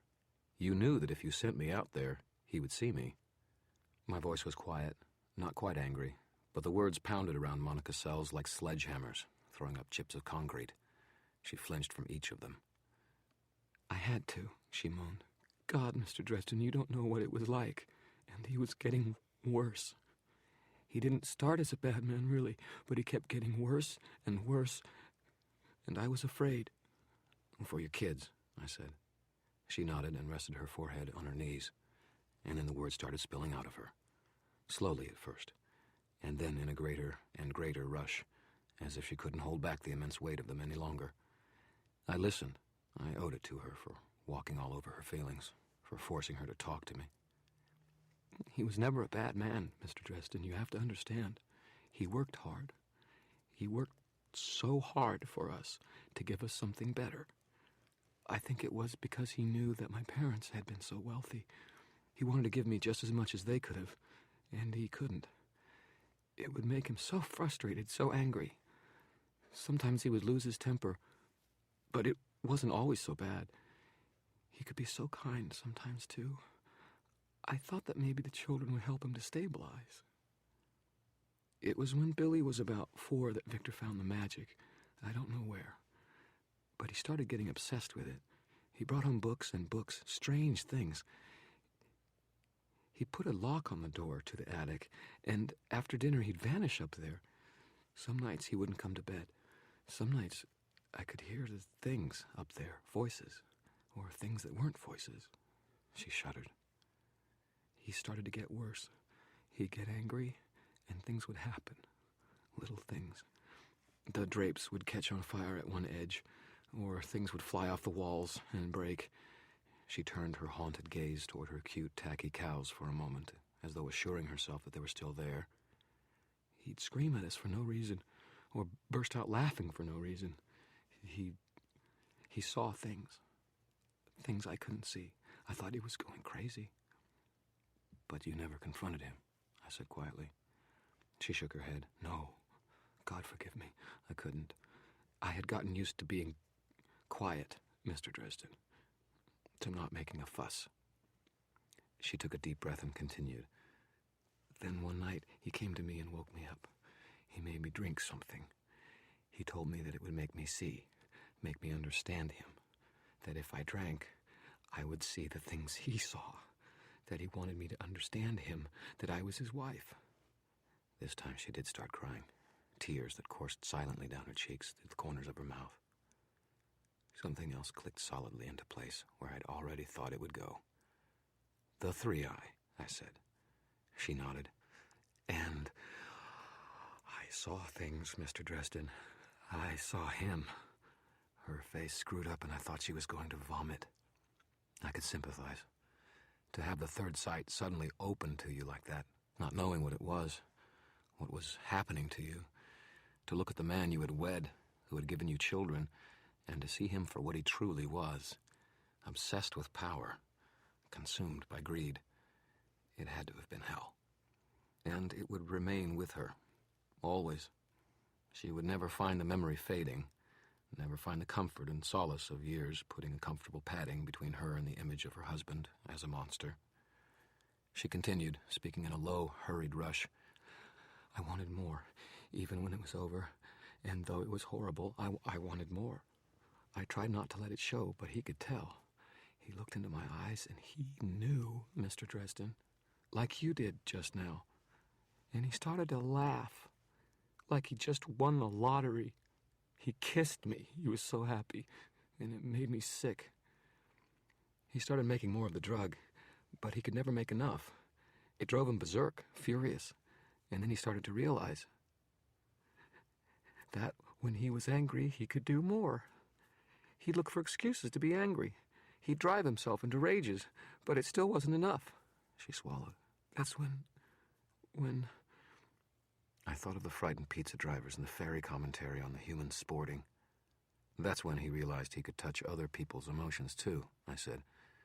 "Use them to help power his magic." She nodded and curled herself in on herself. It was only me at first. He'd frighten me. And afterwards, I would be so exhausted. Then he found out that, for what he was doing, lust worked better.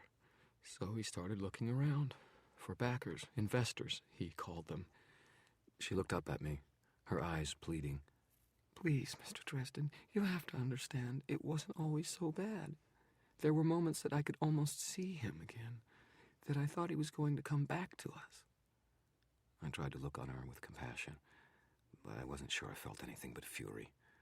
That someone, anyone, should treat his family that way, or anyone else for that matter. My feelings showed in my face because Monica quickly averted her eyes and huddled down in fear. She spoke in a hurried voice, as though to put off my rage, in the voice of a woman who has put off rage with desperate words more than once. He found the Becketts. They had money, and he told them that if they would help him, then he would help them get their vengeance on Johnny Marconi, for their daughter. They put their trust in him. They gave him all the money he needed. I thought of the Becketts and their lean, hungry faces. I thought of Mrs. Beckett's dead eyes. And he started the rituals, the ceremony. He said he needed our lust. Her eyes shifted left and right, and the sickened look on her face grew deeper. It wasn't so bad. He would close the circle, and all of a sudden, nothing mattered. Nothing but flesh. I would lose myself for a while. It was almost like an escape. She rubbed her hands on the leg of her jeans as if trying to wipe something foul off of it. But it wasn't enough. That's when he started talking to Jennifer. He knew what she did, that she would know the right kind of people, like her, like Linda. Linda introduced him to Marconi's man. I don't know his name, but Victor promised him something that was enough to bring him into the circle. I didn't have to go all the time then.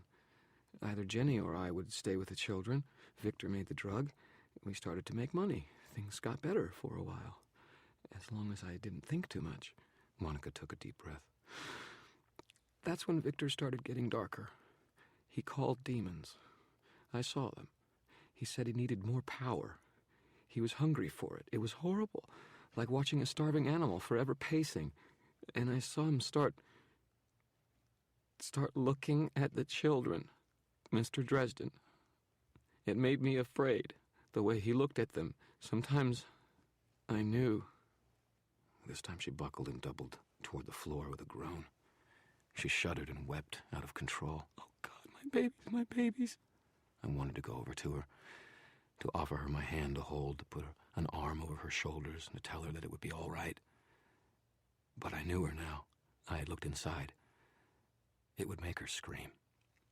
God, Harry, I thought, haven't you tortured this poor woman enough? I rummaged in cabinets until I found a glass. I ran cold water from the sink, poured it into the glass, then went over and put it down by her. She straightened in a chair and took the glass between shaking hands. She took a sip and spilled a little onto her chin. I'm sorry, I said. It was all I could think of to say. If she heard me, it didn't show. She sipped water, then continued, as if desperate to finish, to get the taste of the words out of her mouth. I wanted to leave him. I knew he'd be furious, but I couldn't let the children stay close to him. I tried to talk to Jenny about it. She took matters into her own hands. My little sister, trying to protect me.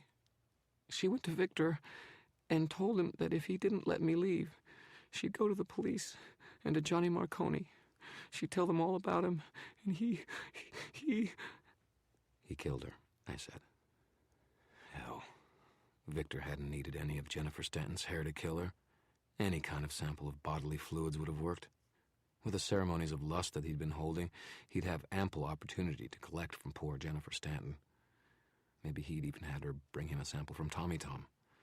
Or maybe Jennifer and Tommy Tom had just been too close, as they were making love, for the spell to affect just one of them when he killed them. He killed her, Monica confirmed. Her shoulders slumped with a sudden weariness. That's when I came to you, because I thought you might be able to see, be able to do something, before he hurt my babies, before he killed somebody else. And now Linda's dead too, and soon you, Mr. Dresden. You can't stop him. No one can. Monica, I said, She shook her head and curled up in a miserable little ball. "Go," she said. "Oh, God, please go, Mr. Dresden. I don't want to see it when he kills you, too." My heart felt like a lump of cold wax in my chest. I wanted so badly to tell her that everything would be all right. I wanted to dry her tears and tell her there was still joy in the world, that there was still light and happiness. But I didn't think she'd hear me. Where she was, there was nothing but endless, hopeless darkness, full of fear, pain, and defeat. So I did the only thing I could. I withdrew in silence and left her to her weeping. Perhaps it would help her start to heal. But to me, it only sounded like pieces of glass falling from a shattered window. As I walked toward the front door, a little motion to the left caught my eye. Jenny Sells stood in the hallway like a silent wraith. She regarded me with luminous green eyes like her mother's, like the dead aunt whose namesake she was. I stopped and faced her, I'm not sure why. "You're the wizard," she said quietly. "You're Harry Dresden. I saw your picture in the newspaper once, the Arcane." I nodded. She studied my face for a long minute.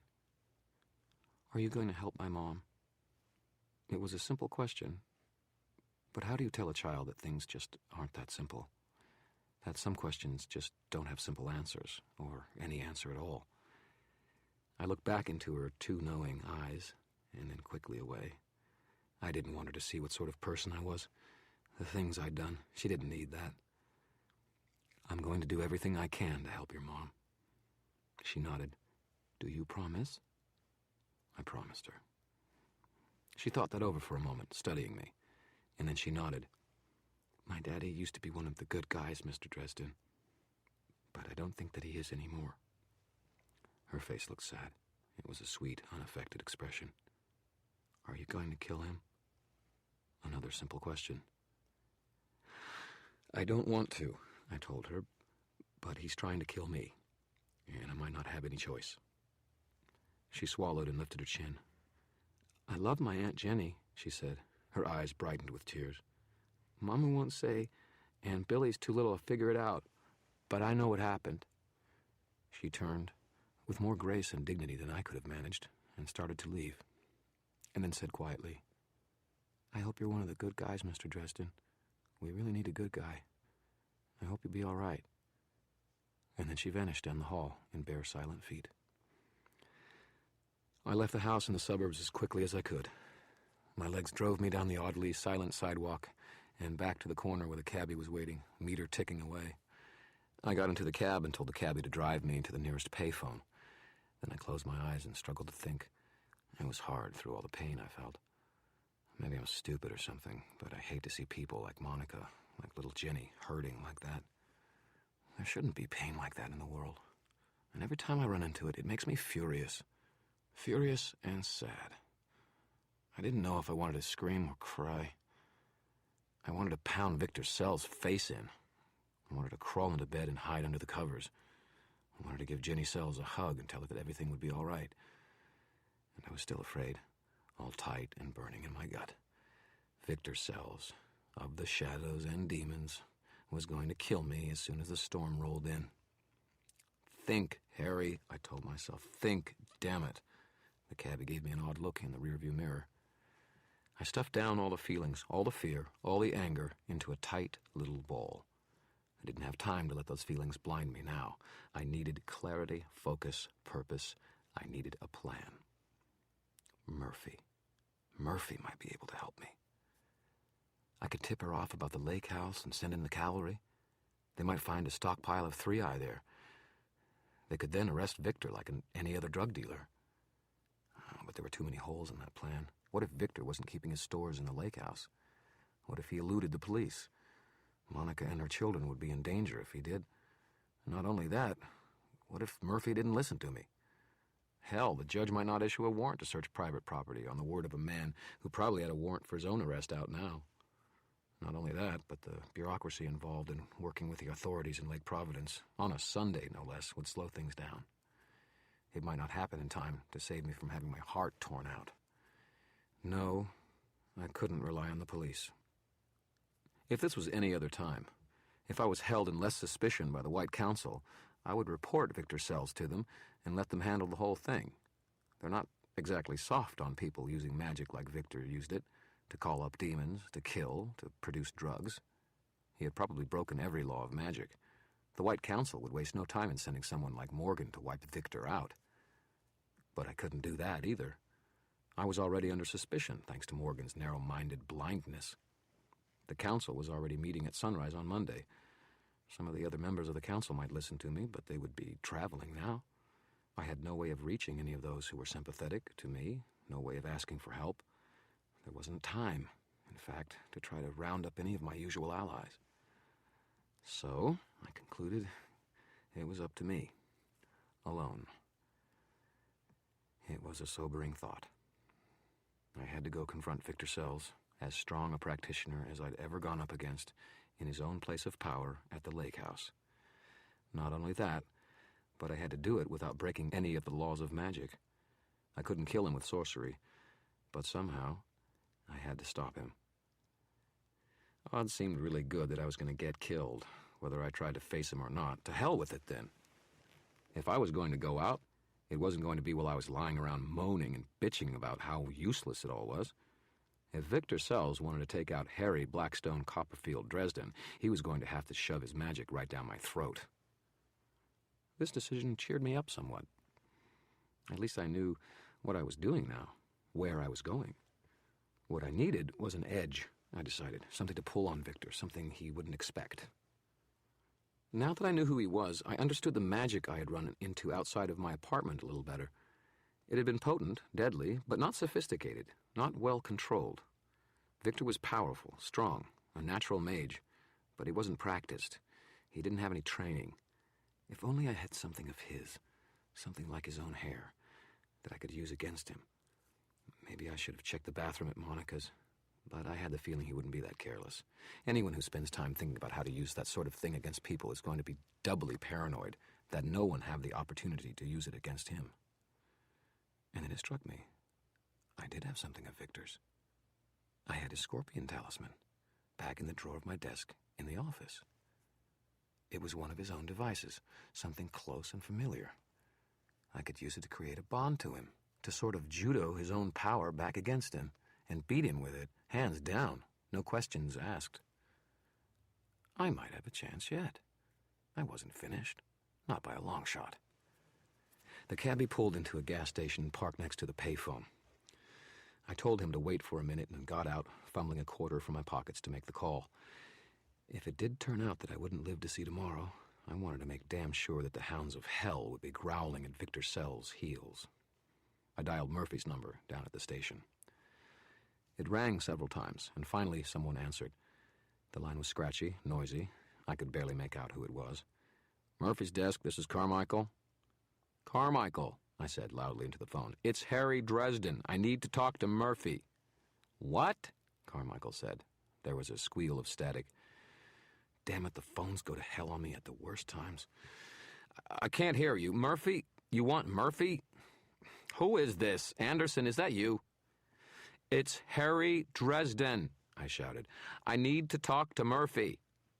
"Ah," Carmichael grunted. "I can't hear you, Andy. Look, Murphy's out. She took that warrant down to Harry Dresden's office to take a look around." "She what?" I said.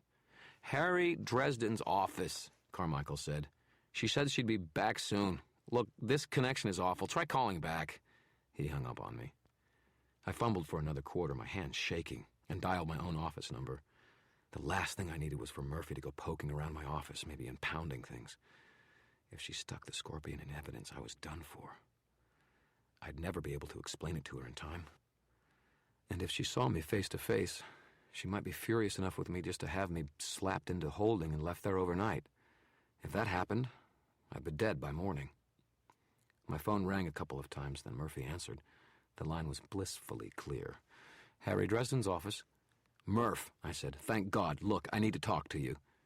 I could practically feel her anger. "Too late for that now, Harry. You should have come to talk to me this morning." I heard her moving around. She started opening drawers. "Damn it, Murph," I said, frustrated. "I know who the killer is. Look, you've got to keep out of that desk. It could be dangerous." I thought I'd been going to tell her a lie, but I realized, as I said it, that I was telling the truth. I remembered seeing, or thinking I had seen, movement from the talisman when I examined it before. Maybe I hadn't been imagining things. "Dangerous," Murphy growled. I heard her scattering pens about the top drawer of my desk, moving things around. The talisman was in the drawer beneath. "I'll tell you what's dangerous. Fucking with me is dangerous, Dresden. I'm not playing some kind of game here, and I can't trust what you say anymore." "Murphy," I said, trying to keep my voice even, "you've got to trust me. One more time. Stay out of my desk, please." There was silence for a moment. I heard her draw a breath and let it out through her mouth. Then Murphy said, her voice hard, professional, "Why, Dresden? What are you hiding?" I heard her open the middle drawer. There was a clicking sound and a startled oath from Murphy. The receiver clattered to the floor. I heard gunshots, shockingly loud, whining ricochets, and then a scream. "Damn it!" I shouted at the phone. "Murphy!" I slammed the phone down and sprinted back to the cab. The cabbie blinked at me. "Hey, buddy, where's the fire?" I slammed the door shut and gave him the address to my office. Then I thrust all of my remaining cash at him and said, "Get me there 5 minutes ago." The cabbie blinked at the money, shrugged, and said, "Crazy. Cabbies get all the crazies." Then he tore out into the street, leaving a cloud of smoke behind us. The building was locked on Sunday. I jammed my key in the lock, twisted it hard to open it, and jerked the keys out again. I didn't bother with the elevator, just hurled up the stairs as quickly as I could. 5 stories worth of stairs. It took me less than a minute, but I begrudged every second of it. My lungs were burning, and my mouth was dry as sand when I reached the 5th floor and sprinted down the hallway to my office. The halls were quiet, empty, dim. The only light came from the exit signs and from the overcast day outside. Shadows stretched and settled in the closed doorways. The door to my office was ajar. I could hear my ceiling fan squeaking on its mounting underneath the labored wheezing of my own breath. The overhead light wasn't on, but the reading light on my desk must have been on, because the yellow light outlined the doorway and laid a swath of gold across the floor of the hall. I stopped at the threshold. My hands were shaking so much I could hardly hold my staff and rod. "Murphy?" I called out into the office. "Murphy? Can you hear me?" My voice was hoarse, breathless. I closed my eyes and listened. I thought I heard 2 things. The first was a labored breath, with a faint moan on the exhale. Murphy. The second was a dry, scuttling sound. I could smell gunpowder in the air. I clenched my jaw in sudden anger. Victor Sell's little beastie, whatever it was, had hurt my friend. Like hell, I was going to stand out there and give it the run of my office. I shoved the door open with my staff and stalked into my office, my blasting rod extended before me and words of power upon my lips. Directly in front of my office door is a table arranged with a series of pamphlets with titles like "Real Witches Don't Float So Good" and "Magic in the 21st Century." I had written some of them myself. They were meant for the curious, for people who just wanted to know about witches and magic. I squatted for a moment, blasting rod aimed beneath the table, but saw nothing. I rose again, looking back and forth, rod still ready. To the right of the door is a wall lined with filing cabinets and a couple of easy chairs. The cabinets were shut, but something could have been hiding beneath one of the chairs. I slid to my left, checking behind the door to the office, and pressed my shoulders to the wall, keeping my eyes on the room. My desk is in the back corner, to the right when you come in the door, diagonal from it. It's a corner office. There are windows on either side of the outside walls. My shades were, as usual, drawn. The overhead fan in the center of the room spun around with a tired little groan on every rotation. I kept my eyes moving, my senses alert. I choked down my anger ferociously and made myself remain cautious. Whatever had happened to Murphy, I wouldn't do her any good by letting it happen to me, too. I moved slowly, carefully, my blasting rod held ready. I could see Murphy's tennis shoes behind my desk. She looked like she was curled on her side from the way her feet were angled, but I couldn't see the rest of her. I pushed forward, striding to the center of the brick wall, keeping my blasting rod level like a gun on the floor behind the desk as it became visible. Murphy lay there, curled on her side, her golden hair in an artless sprawl about her head, her eyes open and staring blindly. She was dressed in jeans, a button-down shirt, and a Cubs satin jacket. Her left shoulder was stained with a blot of blood. Her gun lay next to her a couple feet away. My heart stepped up into my throat. I heard her take a little breath and groan when she let it out. "Murphy," I said, then louder. "Murphy!" I saw her stir, a fitful little motion that was in response to my voice. "Easy. Easy," I told her. "Relax. Don't try to move. I'm going to try to help you." I knelt down near her, very slowly, watching the room all around. I didn't see anything. I set my staff aside and felt her throat. Her pulse was racing, thready. There was not enough blood for it to be a serious injury, but I touched her shoulder. Even through the jacket, I could feel the swelling. "Harry," Murphy rasped. "Is that you?" "It's me, Murphy," I told her, setting my blasting rod aside and slowly reaching for the phone. The middle drawer of my desk, where the scorpion talisman had been, was open and empty. "Just hang on. I'm going to call an ambulance to help you." "Can't believe it, you bastard," Murphy wheezed. I felt her stir a little. "You set me up." I drew the phone down and dialed 911. It was silent. "Hush, Murph, you've been poisoned. You need help, fast." The 911 operator came on and took my name and address. I told her to send an ambulance prepared to treat someone for poisoning, and she told me to stay on the line. I didn't have time to stay on the line. Whatever had done this to Murphy, it was still around somewhere. I had to get her out of there. And then I had to recover Victor's talisman to be able to use it against him when I went out to the lake house.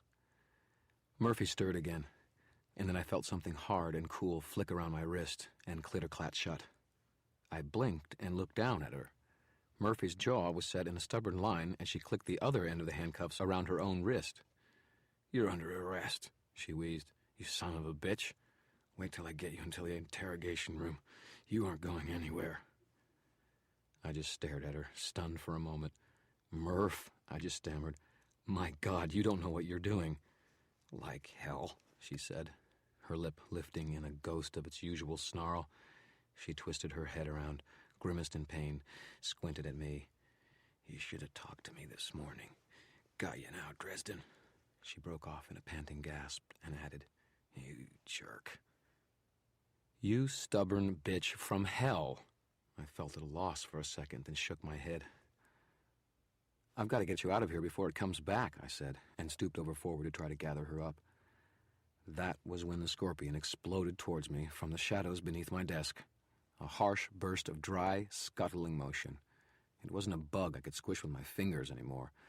It was the size of a large terrier, all brown and glinting, and it was almost too fast to see coming. I convulsed away from it and saw the flash of its tail, saw its stinger whip forward and miss my eye by a hair's breadth. Something cool and wet speckled my cheek, and my skin started to burn. Venom. My startled motion had made my leg jerk and kicked my staff and rod away from me. I rolled after the ladder desperately. Murphy's handcuffs brought me up short, and both of us made sounds of discomfort as the steel bands cut at the base of our hands. I stretched for the rod, felt the smooth roundness of it on my fingertips, and then there was another scuttling sound, and the scorpion came at my back. The rod squirted out from my grasping fingertips and rolled away, out of reach. I didn't have time for a spell, but I grabbed at the middle drawer of my desk, jerked it all the way out of its frame, and barely managed to shove it between the scorpion and myself. There was a hiss of air and a smacking sound of breaking wood. The scorpion's stinger plunged through the bottom of the drawer and stuck fast. The crab claw pincher gouged a hole through my sweatpants and into my leg. I screamed and hurled the drawer away. The scorpion, its tail still stuck, went with it. They both landed in a heap a few feet away. "Won't do you any good, Dresden," Murphy moaned incoherently. She must have been too far gone from the poison to understand what was going on. "I've got you. Stop fighting it. Get some answers from you now." "Sometimes, Murph," I panted, "you make things a little harder than they need to be. Anyone ever tell you that?" I bent down to her and slipped my cuffed wrist beneath her arm and around her back, drawing her own arm back with me, my right arm and her left bound by the handcuff. "My ex-husband," she moaned. I strained and lifted us both up off the ground, then started hobbling towards the door. I could feel the blood on my leg, the pain where the scorpion had ripped it, hot and hateful. "What's happening?" Confusion and fear trembled in Murphy's voice. "Harry, I can't see." Shit. The poison was getting to her. The poison of the common brown scorpion found all over most of the United States isn't much more venomous than the sting of a bumblebee. Of course, most bumblebees aren't the size of a family dog, either. Murphy wasn't a big person. If a lot of poison had been introduced into her system, the odds were against her. She needed medical attention, and she needed it immediately. If my hands had been free, I would have taken up my staff and rod and done battle. But I didn't like the odds tied to Murphy. Even if I could keep the thing off me, it might land on her, sting her again, and put an end to her. I was at a bad angle to search for her keys, and I didn't have time to go down the ring trying them on the handcuffs one by one. Any magic that I could work fast enough to shatter the cuffs in time would probably kill me with flying shrapnel, and there wasn't time to work out a gentle escape spell. Damn it, Dad, I thought. I wish you'd lived long enough to show me how to slip out of a pair of handcuffs. Harry, Murphy repeated, her voice thready. What's happening? I can't see. I saved my breath and lugged Murphy towards the door without answering her. Behind me there was a furious scraping and clicking. I looked back over my shoulder. The scorpion stinger was stuck fast in the drawer, but the thing was rapidly ripping the wood to shreds with its pinchers and legs. I gulped, turned, and hobbled out of the office and down the hall with Murphy. I managed to swing the door to my office shut with one foot. Murphy's legs did little to support her, and the difference in our heights made the trip awkward as hell. I was straining to keep her upright and moving. I reached the end of the hall, the door to the stairway on my right, the elevator on my left.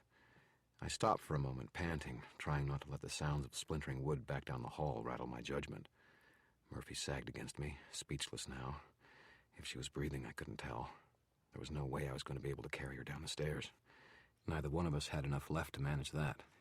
The ambulance would be arriving in minutes, less, and if I didn't have Murphy down there when it arrived, I might as well just leave her on the floor to die. I grimaced. I hated elevators, but I pushed the button and waited. Round lights over the elevator doors began counting up to 5. Down the hall from me, the splintering sounds stopped, and something crashed into my office door, rattling it on its frame. Hell's bells, Harry, I thought out loud. I looked up at the lights. 2. A pause approximately 10 centuries long. 3. Hurry up, I snarled and jabbed the button 100 times more. Then I remembered the bracelet of shields around my right wrist. I tried to focus on it, but couldn't, with it twisted awkwardly beneath Murphy, supporting her. So I lay her down as gently as I could, lifted my left hand, and focused on the bracelet. The lower third of my office door exploded outwards, and the brown, gleaming form of the scorpion bounded across the hallway and into the wall. It was bigger now. The damn thing was growing. It bounced off the wall with a scrabbling, horrible agility, oriented on me, and hurtled down the hall towards me as fast as a man could run, its legs clicking and scuttling furiously across the floor. It leapt at me, claws extended, stinger flashing. I focused my will on the defensive shield the bracelet helped me form and maintain, struggling to get it together before the scorpion hit me. I did it, barely. The invisible shield of air met the scorpion a hand's breadth from my body and sent it rebounding back onto its back. There it struggled for a second, awkward and flailing. Behind me, the elevator door dinged, and the doors swooped graciously open. Without time to be delicate, I grabbed Murphy's left wrist and hauled her into the elevator with me, jabbing at the button for the lobby. In the hall, the scorpion thrashed its tail and righted itself, oriented on me with an uncanny intelligence, and flew towards me again. There wasn't any time to get my shield together again. I screamed. The elevator doors swooped shut again. There was a sharp thud, and the car rattled as the scorpion smashed into them. The car started down while I tried to regain my breath. What the hell was that thing? It wasn't just an insect. It was too fast, too darn smart for that. It had ambushed me, waiting until I'd set my weapons aside, until it had come after me. It had to be something else, some kind of power construct, built small but designed to draw in energy, to get bigger and stronger. An orthopod version of Frankenstein's monster. It wasn't really alive, just a golem.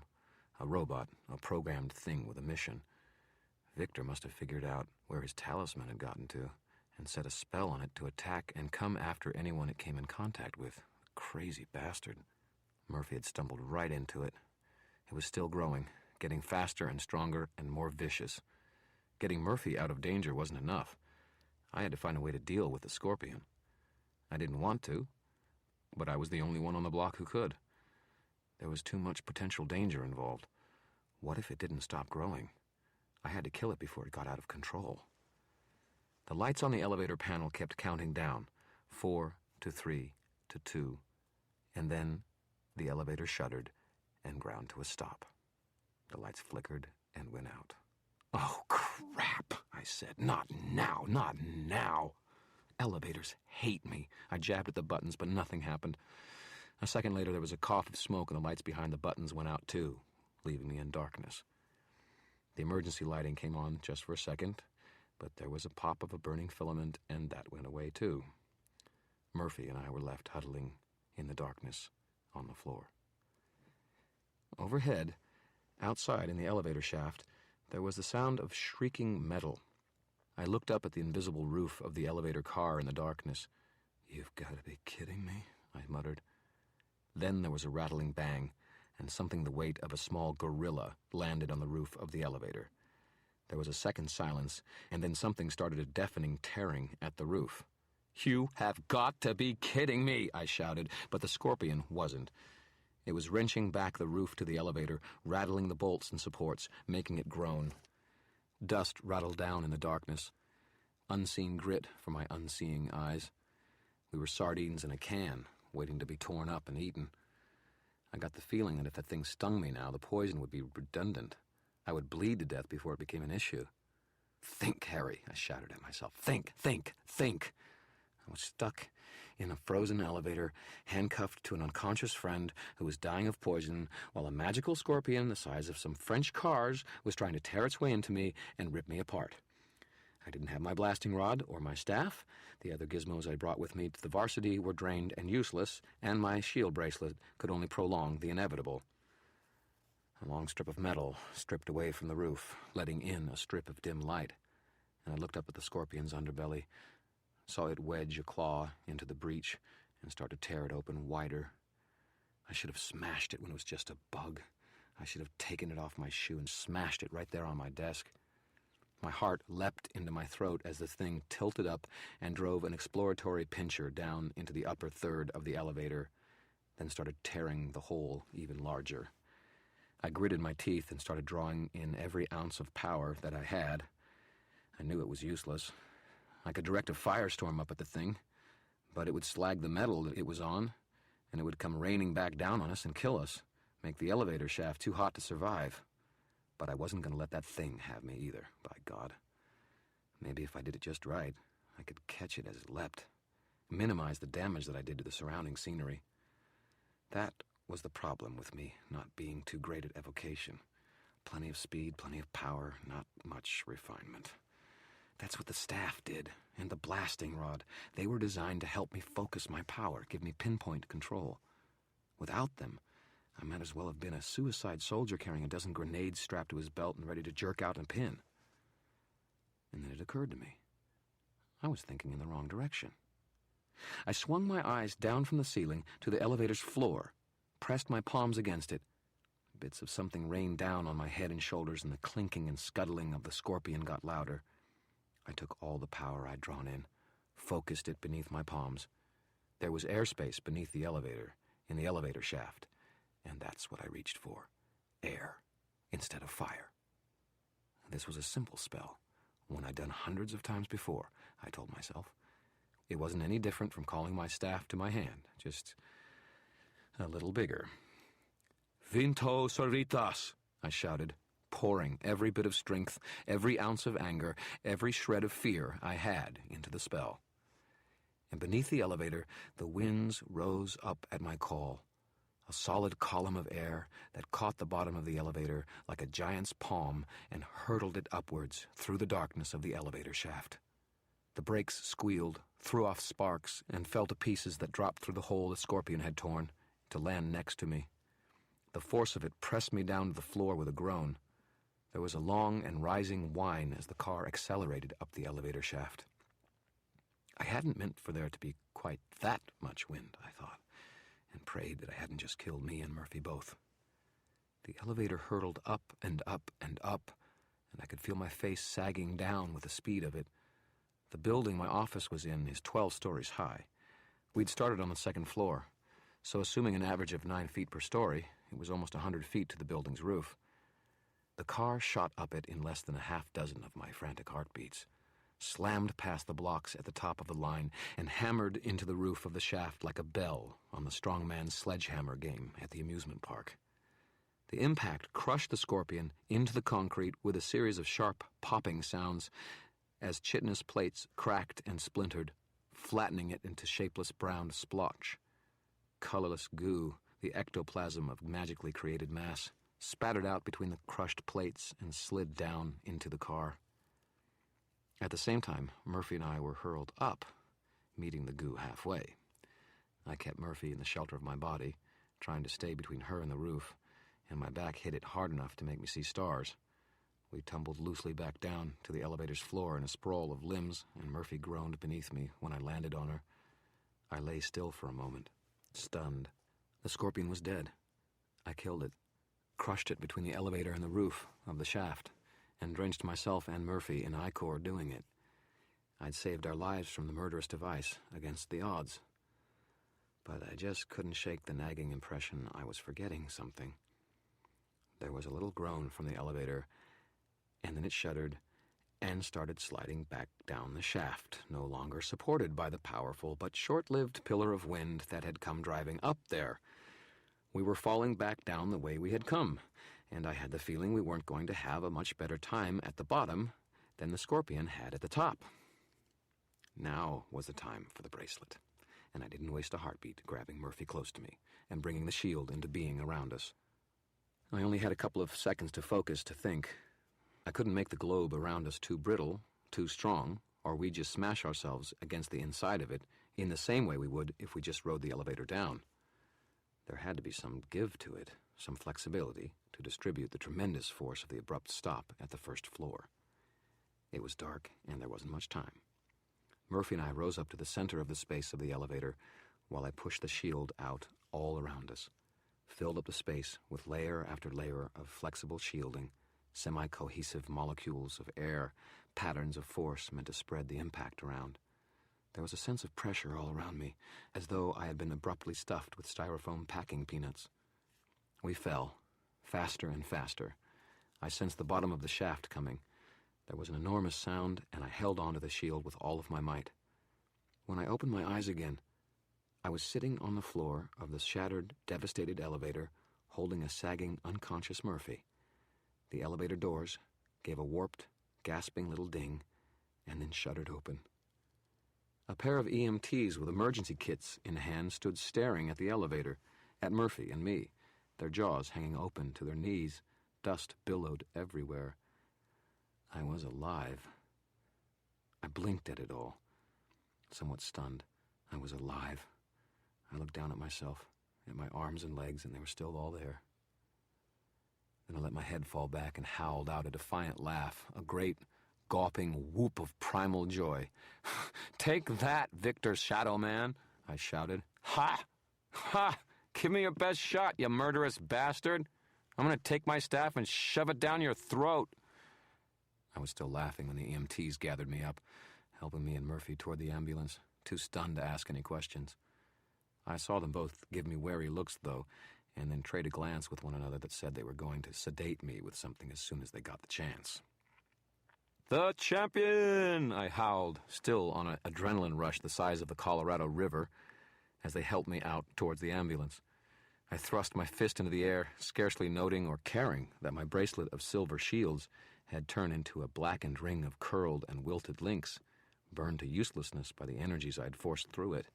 "I am the man, Shadow Man. You better put your head between your legs and kiss your—" The EMTs helped me outside, into the rain. The wet slabs of raindrops on my face shut me out, made me cold sober faster than anything else in the world could have done.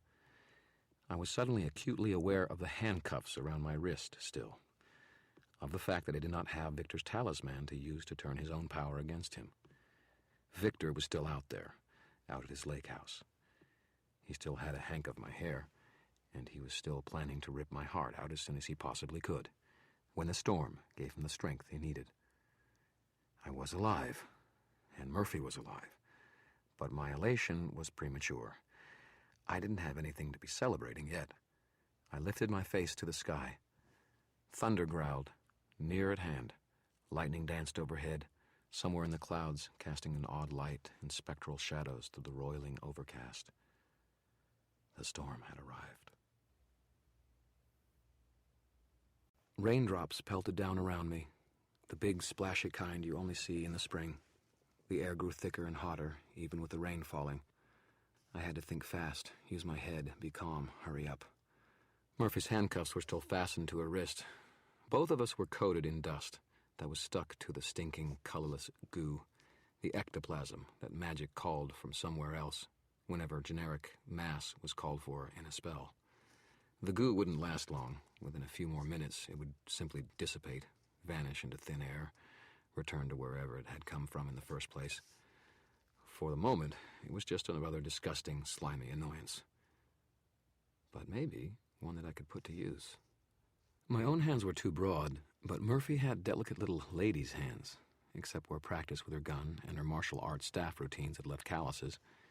If she heard me thinking that, and had been conscious, she would have punched me in the mouth for being a chauvinist pig. One of the EMTs was babbling into a headset while the other was on Murphy's other side, supporting her along with me. It was the only chance I was going to get. I hunched over Murphy's diminutive form and tried to shroud what I was doing with the dark folds of my black duster. I worked at her hand, squeezing her limp, slimy fingers together and trying to slip the steel loop of the handcuffs over her hand. I took some skin off of her, and she groaned a lot. But I managed to get the cuffs off her wrist just as the EMT and I sat her down on the curb next to the ambulance. The other EMT ran to the back of the ambulance and swung it open, rummaging around inside. I could hear sirens, both police cars and fire engines, approaching from all directions. Nothing's ever simple when I'm around. "She's been poisoned," I told the EMT. "The wound site is on her right upper arm or shoulder. Check for a massive dose of brown scorpion venom. There should be some anti-venom available somewhere. She'll need a tourniquet and—" "Buddy," the EMT said, annoyed, "I know my job. What the hell happened in there?" "Don't ask," I said, glancing back at the building. The rain came down more heavily by slow degrees. Was I too late? Would I be dead before I could get to the lake house? "You're bleeding," the EMT told me. Without looking up from Murphy, I looked down at my leg, but it didn't start hurting until I actually saw the injury and remembered I had it.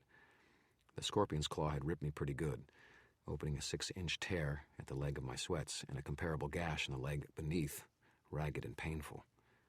"Sit down," the EMT said. "I'll take care of it in a second." He wrinkled up his face. "What the hell is this stinking shit all over her?" I wiped rain from my hair, slicking it back. The other EMT came running with a bottle of oxygen and a stretcher, and they both bent over their work with Murphy. Her face had discolored, pale in parts, too brightly red in others. She was as limp as a wet dollar, except for the occasional shudder or flinch. Quivers of her muscles that came from nowhere pained her for a moment and then apparently vanished. It was my fault Murphy was there. It had been my decision to hold information away from her that compelled her to take direct action, to search my office. If I'd just been more open, more honest, maybe she wouldn't be lying there right now, dying. I didn't want to walk away from her. I didn't want to turn my back on her again and leave her behind me, alone. But I did. Before the support units arrived, before police started asking questions, before the EMTs began looking around for me and giving my description to police officers, I turned on my heel and walked away. I hated myself, every step. I hated leaving before I knew if Murphy would survive the scorpion's venomous sting. I hated that my apartment and my office building had been trashed, torn to pieces by demons and giant insects and by my own clumsy power. I hated to close my eyes and see the twisted, mangled bodies of Jennifer Stanton and Tommy Tom and Linda Randall. I hated the sick twisting of fear in my guts when I imagined my own spare frame torn asunder by the same forces. And most of all, I hated the one responsible for it, Victor Sells. Victor, who was going to kill me as soon as the storm grew. I could be dead in another 5 minutes. No, I couldn't. I got a little more excited as I thought about the problem and looked up at the clouds. The storm had come in from the west, and was only now going over the city. It wasn't moving fast. It was a ponderous roller of a thunderstorm that would hammer the area for hours. The Sells Lake House was to the east, around the shore of Lake Michigan, maybe 30 or 40 miles away, as the crow flies. I could beat the storm to the lake house if I was fast enough, if I could get a car. I could get out to the lake house and challenge Victor directly. My rod and staff were gone, dropped when the scorpion attacked. I might have been able to call them down from my office with winds, but as worked up as I was, I might accidentally blow out a wall if I tried. I didn't care to be crushed by hundreds of pounds of flying brick, called to my outstretched hands by the strength of my magic and my fury. My shield bracelet was gone too, burned out by countering the tremendous force of the impact of the falling elevator. I still had my mother's pentacle talisman at my throat, the symbol of order, of controlled patterns of power that was at the heart of white magic. I still had the advantage of years of formal training. I still had the edge in experience in sorceress confrontations. I still had my faith. But that was about all. I was weary, battered, tired, hurt, and I had already pulled more magic out of the hat in one day than most wizards could in a week. I was pushing the edge already, both in mystic and physical terms. But it just didn't matter to me. The pain in my leg didn't make me weaker, didn't discourage me, didn't distract me as I walked. It was like a fire in my thoughts, my concentration burning ever more brightly, more pure, refining my anger, my hate, into something steel hard, steel sharp. I could feel it burning and reached for it eagerly, shoving the pain inside to fuel my incandescent anger. Victor Shadowman was going to pay for what he'd done to all those people, to me and to my friends. Damn it all, I was not going to go out before I caught up to that man and show him what a real wizard could do. It didn't take me long to walk to McAnally's. I came through the door in a storm of long legs, rain, wind, flapping duster, and angry eyes. The place was packed. People sitting at every one of the 13 stools at the bar, at every one of the 13 tables, leaning against most of the 13 columns.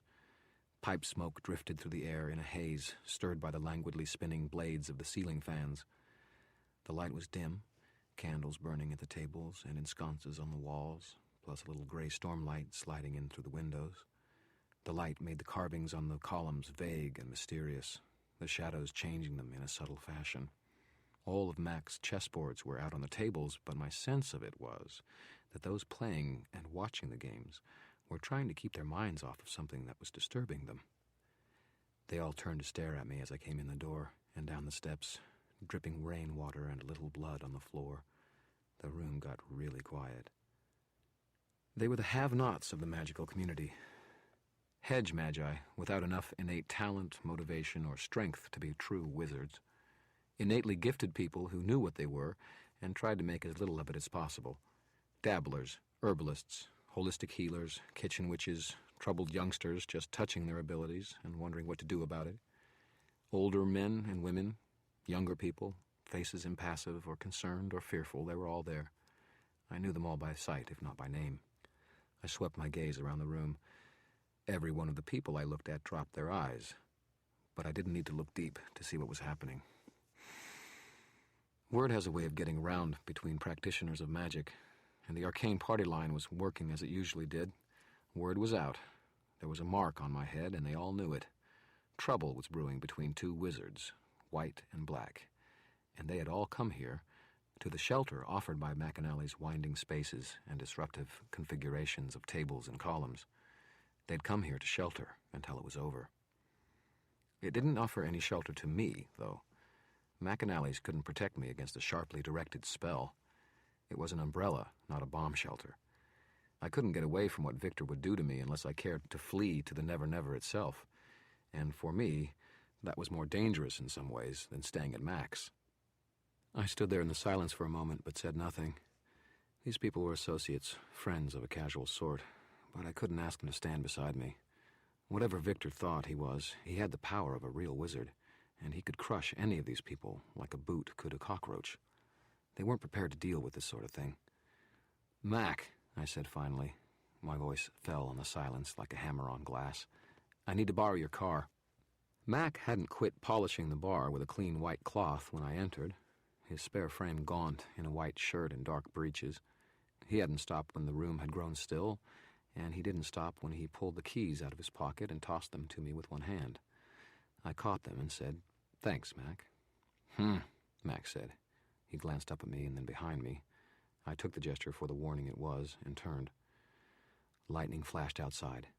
Morgan stood silhouetted in the doorway at the top of the little flight of stairs, his broad frame black against the gray sky. He came down the stairs toward me, and the thunder came in on his heels. Rain had made little difference in the lay of his dull brown and gray hair, except for changing the texture of curl in his warrior's ponytail. I could see the hilt of the sword he wore beneath his black overcoat. He had a muscular, scarred hand on it. "Harry Dresden," he said, "I finally figured it out. Using storms to kill those people is insanely dangerous, but you are just the sort of ambitious fool who would do it." He set his jaw in a hard line. "Have a seat," he said, gesturing at a table. The people sitting at it cleared away, fast. "We're going to stay here, both of us, and I'm going to make sure you don't have the chance to use the storm to hurt anyone else. I'm going to make sure you don't try your cowardly tricks until the council decides your fate." His gray eyes glittered with grim determination and certainty. I stared at him. I swallowed my anger, the words I wanted to throw back at him, the spell I wanted to blast him out of my way with, and spoke gently. "Morgan, I know who the killer is, and he's after me next. If I don't get to him and stop him, I'm as good as dead." His eyes hardened, a fanatic's gleam. He spoke in two sharp little explosions of single syllables. "Sit down." He drew the sword out from its scabbard by a couple of inches. I let my shoulders sag. I turned toward the table. I leaned against the back of one of the chairs for a moment, taking a little weight off my injured leg, and drew the chair out from the table. Then I picked it up, spun in a half circle with it to gather momentum, and smashed it into the warden's stomach. Morgan tried to recoil, but I caught him off guard, and the blow struck home, hard and heavy with the weight of Mac's handmade wooden chair. In real life, the chair doesn't break when you slug somebody with it, like in the movies. The person you hit is the one who breaks. Morgan doubled forward, dropping to one hand and one knee. I didn't wait for him to recover. Instead, as the chair bounced off his ribs, I used the momentum of it to spin all the way around in a complete circle in the other direction, lifting the chair high, and brought it smiting down over the other man's back. The blow drove him hard into the floor, where he lay, unmoving. I sat the chair back at the table and looked around the room. Everyone was staring, pale. They knew who Morgan was, what his relationship to me was. They knew about the council and my precarious stance with it. They knew that I had just assaulted a duly appointed representative of the council in pursuit of the execution of his duty. I'd rolled the stone over my own grave. There wasn't a prayer I could convince the council. I wasn't a rogue wizard fleeing justice now. "Hell with him," I said out loud, to no one in particular. "I haven't got time for this." Mac came out from behind the bar, not moving in a hurry, but not with his usual laconic lack of concern either. He knelt by Morgan and felt his throat, and peeled back an eyelid and peered at the man. Mac squinted up at me and said, expressionless, "Alive." I nodded, feeling some slight relief. However much of an ass Morgan was, he had good intentions.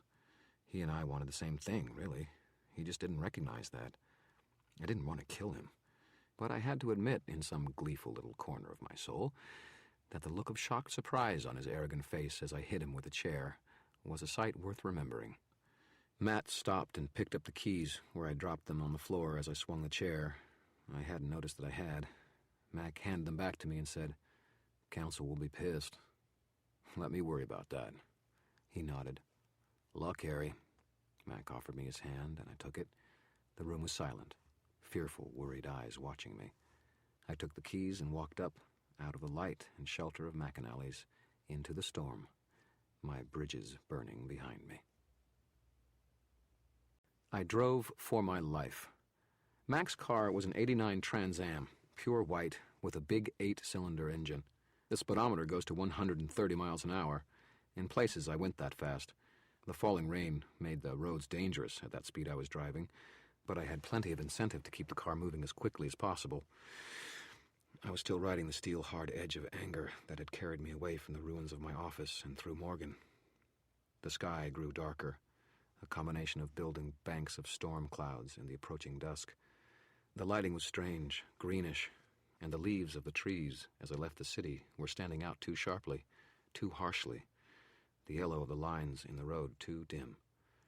Most of the cars I saw had their headlights on, and streetlights were clicking alight as I barreled down the highway. Fortunately, Sunday evening isn't a busy one as far as traffic goes. I'd have been dead any other night. I must also have been driving during the watch rotation for the highway patrol, because not one of them tried to pull me over. I tried to tune in the weather station on the radio, but gave it up. The storm, plus my own agitation, was creating a cloud of squealing feedback on the radio speakers, but nothing intelligent about the storm. I could only pray that I was going to get over to Lake Providence before it did. I won. The curtains of rain parted for me as I whipped past the city limits signs for Lake Providence. I hit the brakes to slow for the turn onto the lakefront road that led to the Sells house, started hydroplaning, turned to the slide with more composure and ability than I really should have had, and got the vehicle back under control in time to slide onto the correct road. I pulled into the Sells gravel driveway on the swampy little peninsula that stretched out into Lake Michigan. The Trans Am slid to a halt in a shower of gravel and a roar of the mighty engine, then sputtered and gasped to silence. I felt for a giddy second and a half like Magnum. Blue Beetle aside, I could get into this sports car thing. At least it lasted long enough for me to get to the Sells place. Thanks, Mac, I grunted and got out of the car. The gravel driveway leading back to the lake house was half sunken in water from the recent storms. My leg hurt me too much to run very fast, but I set off down the drive at a long-legged lope, rapidly eating the distance to the house. The storm loomed before me, rolling across the lake toward the shore. I could see columns of rain, dimly lit by the fading light, falling into its waters. I raced the storm to the house. As I did, I drew every bit of power and alertness that I could, keyed myself to a tighter level, tuned my senses to their sharpest pitch. I came to a halt 20 yards shy of the house and closed my eyes, panting. There could be magical traps or alarms strewn about, or spiritual or shrouded guardians invisible to the naked eye. There could be spells waiting, illusions meant to hide Victor Sells from anyone who came looking. I needed to be able to see past all that. I needed to have the edge of every scrap of knowledge I could get. So I opened my third eye. How can I explain what a wizard sees? It isn't something that lends itself readily to description. Describing something helps to define it, to give it limits, to set guardrails of understanding around it. Wizards have the sight since time began, and they still don't understand how it works, why it does what it does. The only thing that I can say is that I felt as though a veil of thick cloth had been lifted from me as I opened my eyes again. And not only from my eyes, but from all of my senses. I could abruptly smell the mud and the fish odor of the lake, the trees around the house, the fresh scent of the coming rain preceding the storm on the smoke-stained wind. I looked at the trees, saw them, not just the first green coat of spring, but in the full bloom of summer, the splendor of the fall and the barren desolation of winter, all at the same time. I saw the house, each separate part of it with its own component, the timbers as parts of spectral trees, the windows as pieces of distantly sandy shores.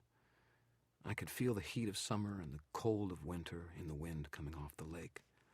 I saw the house wreathed in ghostly flames, and knew that those were in at least part of its future, that fire lay down several of the many paths of possibility that lay ahead in the next hour. The house itself was a place of power. Dark emotions, greed, lust, hatred, all hung over its visible things, molds and slimes that were strewn over it like Spanish moths with malevolent eyes. Ghostly things, restless spirits, moved around the place, drawn to the sense of fear, despair, and anger that hung over it. Mindless shades that were always to be found in such places, like rats in granaries. The other thing I saw over the house was a grinning, empty skull. Skulls were everywhere. Wherever I looked, just at the edge of my vision, silent and still and bleach white, as solid and real as though a fetishist had scattered them around in anticipation of some bizarre holiday. Death. Death lay in the house's future. Tangible, solid, unavoidable. Maybe mine. I shuddered and shoved the feeling away. No matter how strong the vision, how powerful the image gained with the sight, the future is always mutable, always something that could be changed. No one had to die tonight. It didn't have to come to that, not for them and not for me. But a sick feeling had settled into me as I looked on this darkling house, with all of its stinking lust and fear, all of its horrid hate worn openly upon it to my sight, like a mantle of flayed human skin on the shoulders of a pretty girl with gorgeous hair, luscious lips, sunken eyes, and rotting teeth. It repulsed me, and it made me afraid. And something about it, intangible, something I couldn't name, called to me, beckoned. Here was power. Power I had thrust aside once before, in the past. I had thrown away the only family I'd ever known to turn away power exactly like this. This was the sort of strength that could reach out and change the world to my will, bend it and shape it to my desiring, could cut through all the petty trivialities of law and civilization and impose order where there was none, guarantee my security, my position, my future. And what had been my reward for turning that power aside thus far? Suspicion and contempt from the very wizards I had acted to support and protect. Condemnation from the White Council, whose laws I had clung to when all the world had been laid at my feet. I could kill the Shadow Man, now, before he knew I was here. I could call down fury and flame on the house and kill everyone in it, not leave one stone upon another. I could reach out and embrace the dark energy he had gathered in this place, draw it in and use it for whatever I wanted, and the consequences be damned. Why not kill him now? Violet light, visible to my sight, throbbed and pulsed inside the windows, power being gathered and prepared and shaped. The Shadow Man was inside, and he was gathering his might, preparing to unleash the spell that would kill me. What reason had I to let him go on breathing? I clenched my fists in fury, and I could feel the air crackle with tension as I prepared to destroy the lake house, the Shadowman, and any of the pathetic underlings he had with him. With such power, I could cast my defiance at the council itself, the gathering of white-bearded old fools without foresight, without imagination, without vision. The council, and that pathetic watchdog Morgan, had no idea of the true depths of my strength. The energy was all there, gleeful within my anger, ready to reach out and reduce to ashes all that I hated and feared. The silver pinnacle that had been my mother's burned cold on my chest, a sudden weight that made me gasp. I sagged forward a little and lifted my hand. My fingers were so tightly crushed into fists that it hurt to try to open them. My hand shook, wavering, and began to fall again. Then something strange happened. Another hand took mine. The hand was slim, the fingers long and delicate, feminine. The hand gently covered mine and lifted it like a small child's until I held my mother's pentacle in my grasp. I held it in my hand, felt its cool strength, its ordered and rational geometry. The 5-pointed star within the circle was the ancient sign of white wizardry, the only remembrance of my mother. The cold strength of the pentacle gave me a chance, and a moment to think again, to clear my head. I took deep breaths, struggling to see clear of the anger and hate and the deep lust that burned within me for vengeance and retribution. That wasn't what magic was for. That wasn't what magic did. Magic came from life itself, from the interaction of nature and the elements, from the energy of all living things, and especially of people. A man's magic demonstrates what sort of person he is, what is held most deeply inside of him. There is no truer gauge of a man's character in the way he employs his strength, his power. I was not a murderer. I was not like Victor Sells. I was Harry Blackstone Copperfield Dresden. I was a wizard. Wizards control their power. They don't let it control them. And wizards don't use magic to kill people. They use it to discover, to protect, to mend, to help, not to destroy. The anger abruptly evaporated. The burning hate subsided, leaving my head clear enough to think again. The pain in my leg settled into a dull ache, and I shivered in the wind and the first droplets of rain, miserable. I didn't have my staff, and I didn't have my rod. The trinkets I did have with me were either expended or burned to uselessness. All I had was what was inside of me. I looked up, suddenly feeling smaller and very alone. There was no one near me, no hand touching mine. No one stood close by. For just a moment, I thought I smelled a whiff of perfume, familiar and haunting. Then it was gone. And the only one I had to help me was myself. I drew out a breath. Well, Harry, I told myself, that's just going to have to be enough. And so I walked through the spectral landscape littered with skulls, into the teeth of the coming storm, to a house covered in malevolent power, throbbing with savage and feral mystic strength. I walked forward to face a murderous opponent who had all the advantages, who stood prepared and willing to kill me from where he stood within the heart of his own destructive power, while I was armed with nothing more than my own skill and wit and experience. Do I have a great job or what? The sight of Victor's lake house will always be with me. It was an abomination. It looked innocuous enough, physically, but on a deeper level, it was foul, rotten. It seethed with negative energy, anger and pride and lust, especially lust. Lust for wealth, lust for power, more than physical desire. Shadowy spirit beings that weren't wholly real, only manifestations of the negative energy of the place, clung to the walls, the rain gutters, the porch, the windowsills, glutting themselves on the negative energy left over from Victor's spellcasting. I was guessing that there was a lot of it. He didn't strike me as someone who would be able to make sure his spells were energy efficient. I limped up the front steps. My sight revealed no alarms, no sorcerous tripwires. I might be giving Victor Shadowman too much credit. He was as powerful as a full-blown wizard, but he didn't have the education. Muscles, not brains. That was Victor Shadowman. I had to keep that in mind. I tried the front door, just for the hell of it. It opened. I blinked, but I didn't question the good fortune or the overconfidence that had seen to it that Victor left his front door standing unlocked. Instead, I took a breath, gathered up what will I had, and pressed inside. I forget how the house was furnished or decorated. All I remember is what the sight showed me. More of the same as the outside, but more concentrated, more noxious. Things clung everywhere. Things with silent, glittering eyes and hungry expressions. Some reptilian, some more like rats, some insectoid. All of them were unpleasant, hostile, and shied away from me as I came in, as the aura of energy I held in readiness around me touched them. They made quiet noises, things I would never have heard with my ears, but the sight encompasses all of that. There was a long, dark hallway coated with the things. I advanced slowly, quietly, and they oozed and crept and slithered from my path.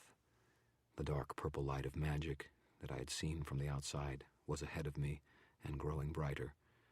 I could hear music playing and recognized it as the same music that had been playing on the CD player at the Madison in Tommy Tom's suite when Murphy had asked me there on Thursday.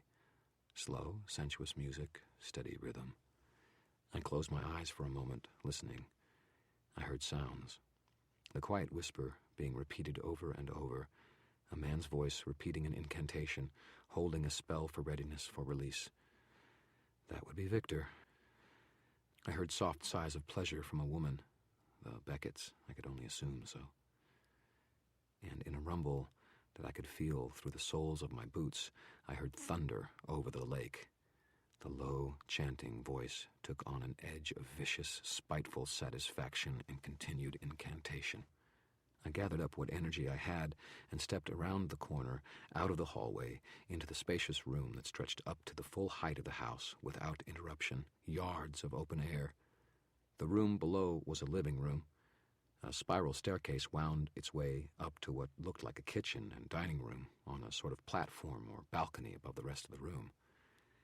The elevated deck of the back of the house must have been accessible from the platform, and there was no one in the main room.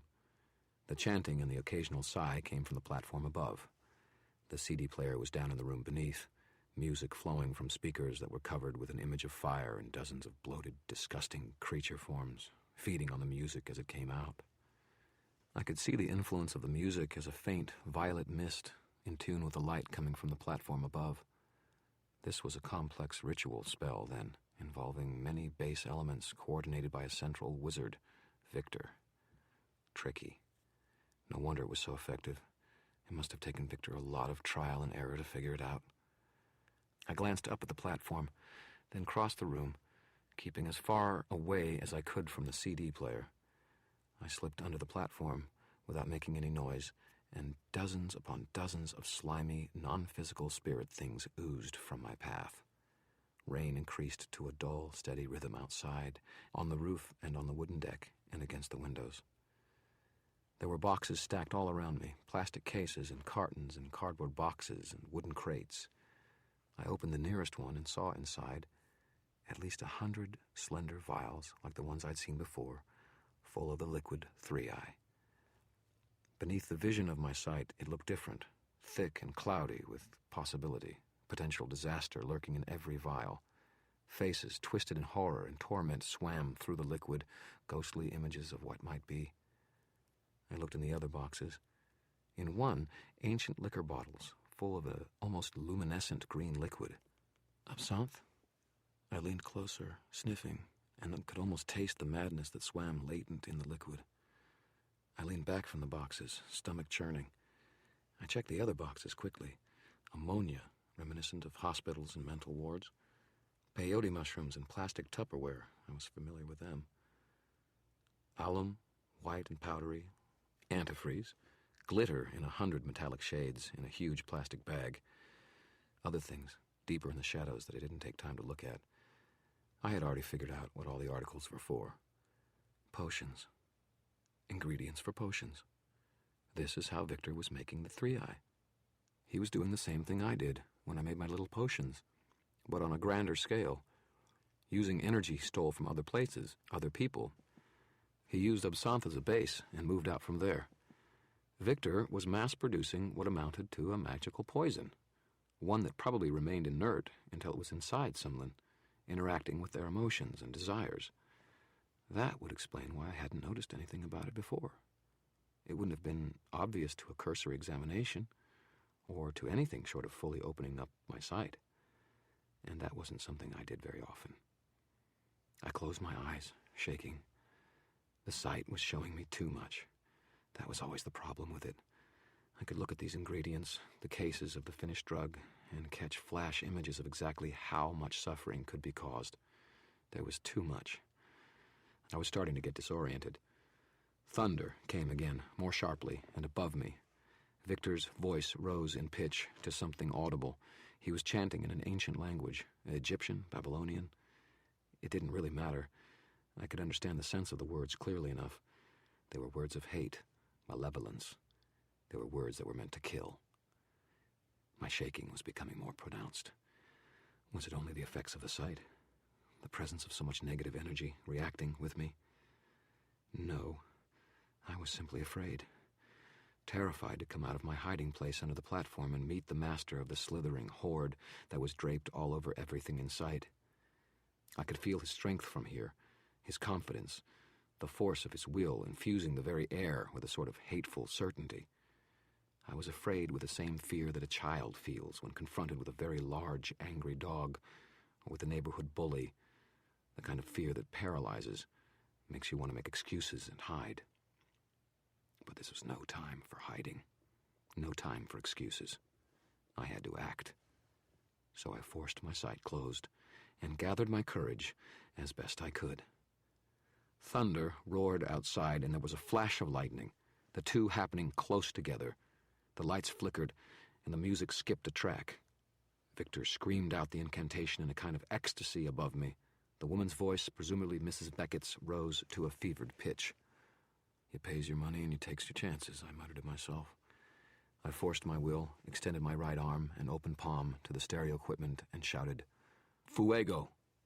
A rush of heat from my hand exploded into flame from the far side of the room and engulfed the stereo, which began to emit a sound more like a long, tortured scream than music. Murphy's handcuffs still dangling from my wrist, one loop swinging free. Then I turned, extended my arms, and roared, "Veneche!" Wind swept beneath me, making my duster billow like Batman's cloak, lifting me directly up to the platform above and over its low railing, into the suspended room. Even expecting the sight, it rattled me. Victor was dressed in black slacks, a black shirt, black shoes, very stylish, especially compared to my sweaty pants and cowboy boots. His shaggy eyebrows and lean features were highlighted eerily in the dark light, following up from the circle around him, where the implements of his ritual spell were ready to complete the ceremony that would kill me. He had what looked like a spoon, its edges sharpened to razor keenness, a pair of candles, black and white, and a white rabbit, its feet bound with red cord. One of its legs was bleeding from a small tear, staining the white fur, and tied against his head with the cord was a lock of my own dark, straight hair. Over to one side was another circle, laid out in chalk above the carpeting, maybe 15 feet across.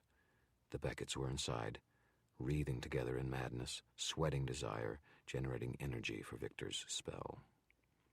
Victor stared at me in shock as I landed upon the balcony, wind whipping around me, roaring inside the small room like a miniature cyclone, knocking over potted plants and knickknacks. "You," he shouted. "Me," I confirmed. "There's something I've been meaning to talk to you about, Vic." His shock transformed into snarling anger in a heartbeat. He snatched up the sharpened spoon, raised it in his right hand, and screamed out words of the incantation. He dragged the rabbit in front of him, the ceremonial representation of me, and prepared to gouge out its, and therefore my, heart. I didn't give him the chance to finish it. I reached into a pocket and hurled the empty plastic film canister at Victor Shadowman. As a weapon, it wasn't much, but it was real. It had been hurled by a real person, a mortal. It could shatter the integrity of a magic circle. The canister went through the air above Victor's circle and broke it, just as he completed the incantation and drove the spoon blade down at the poor rabbit. The energy of the storm came whipping down the cylinder of focus created by Victor's now flawed circle. Power shattered out into the room, wild, undirected and unfocused, naked color and raw sound spewing everywhere with hurricane force. It sent objects flying, including Victor and me, and shattered the secondary circle the Becketts were in, sending them rolling and bumping across the floor and into one wall. I braced myself against the guardrail and held on as the power raged around me, charging the air with raw, dangerous magic, surging about like water under pressure, seeking an outlet. "You bastard!" Victor screamed into the gale. "Why don't you just die?" He lifted a hand and screamed something at me, and fire washed across the place between us, instant and hot. I tapped some of the ample power now available in the room and formed a hard, high wall in front of me, squeezing my eyes shut to aid in concentration. It was a dozen times harder to shield without my bracelet, but I blocked the flame, sent it swirling high and over me, huddled over the little quarter dome of hardened air that would not let Victor's magic past it. I opened my eyes in time to see the flames touch the ceiling beams and set them alight. The air was still thrummed with energy as the wash of flame passed. Victor snarled when he saw me rise, lifted a hand to one side, and snarled out words of summoning. A crooked stick that looked like it might have been some kind of bone soared through the air toward him, and he caught it in one hand, turning to me with the attitude of a man holding a gun. The problem with most wizards is they get too used to thinking in terms of one venue, magic. I don't think Victor expected me to rise, lurch across the trembling floor towards him, and drive my shoulder into his chest, slamming him back into the wall with a satisfying thud. I leaned back a little and drove my knee toward his gut. Missed, and got him square between the legs instead. The breath went out of him in a rush, and he doubled over to the ground. By this time I was screaming at him, senseless and incoherent. I started kicking at his head. I heard a metallic, ratcheting sound behind me and spun my head in time to see Beckett, naked, point an automatic weapon at me.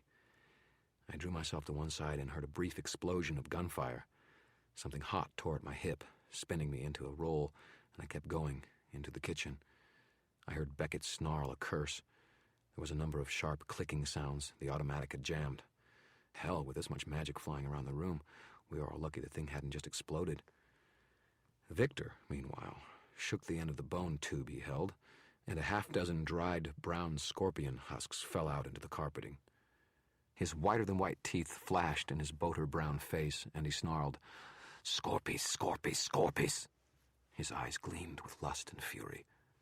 One of my legs wasn't answering my calls to action, so I crab-walked backwards into the kitchen on the heels of my hands and one leg. Out on the dining section of the balcony, the scorpion shuddered to life and started to grow. First one, and then the others, oriented on the kitchen and started toward me in scuttling bursts of speed, getting larger as they came. Victor howled in glee. The Becketts rose, both naked, lean, and savage-looking, both sporting guns, their eyes empty of everything but a wild sort of bloodlust. I felt my shoulders press against the counter. There was a rattle, and then a broom fell down against me, its handle bouncing off my head and landing on the tile floor beside me. I grabbed at it, my heart pounding somewhere around my throat. A room full of deadly drug. One evil sorcerer on his home turf, two crazies with guns, one storm of wild magic looking for something to set it into an explosive motion.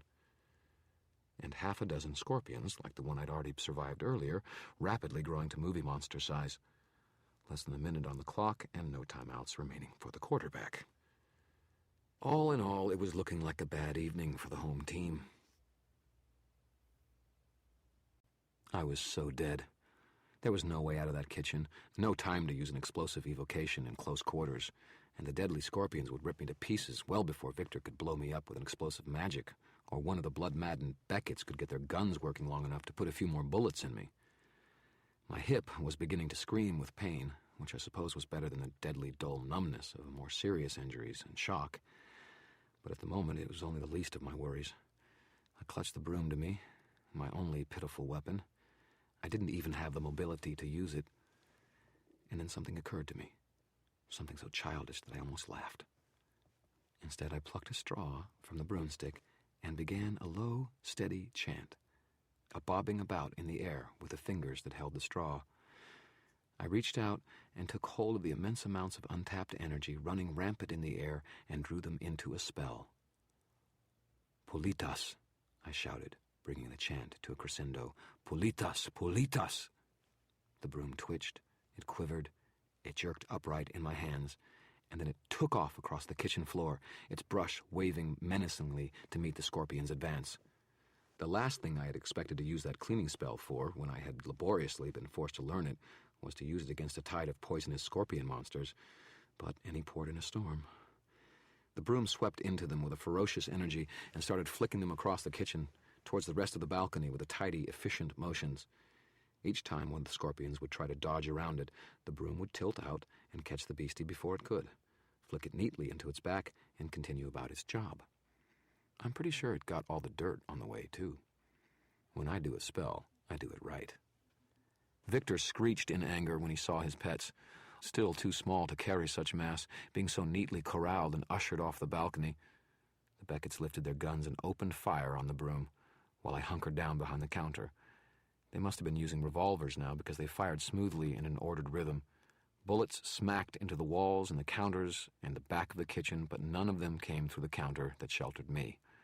I caught my breath, pressing my hand against the blood on my hip. It hurt like hell.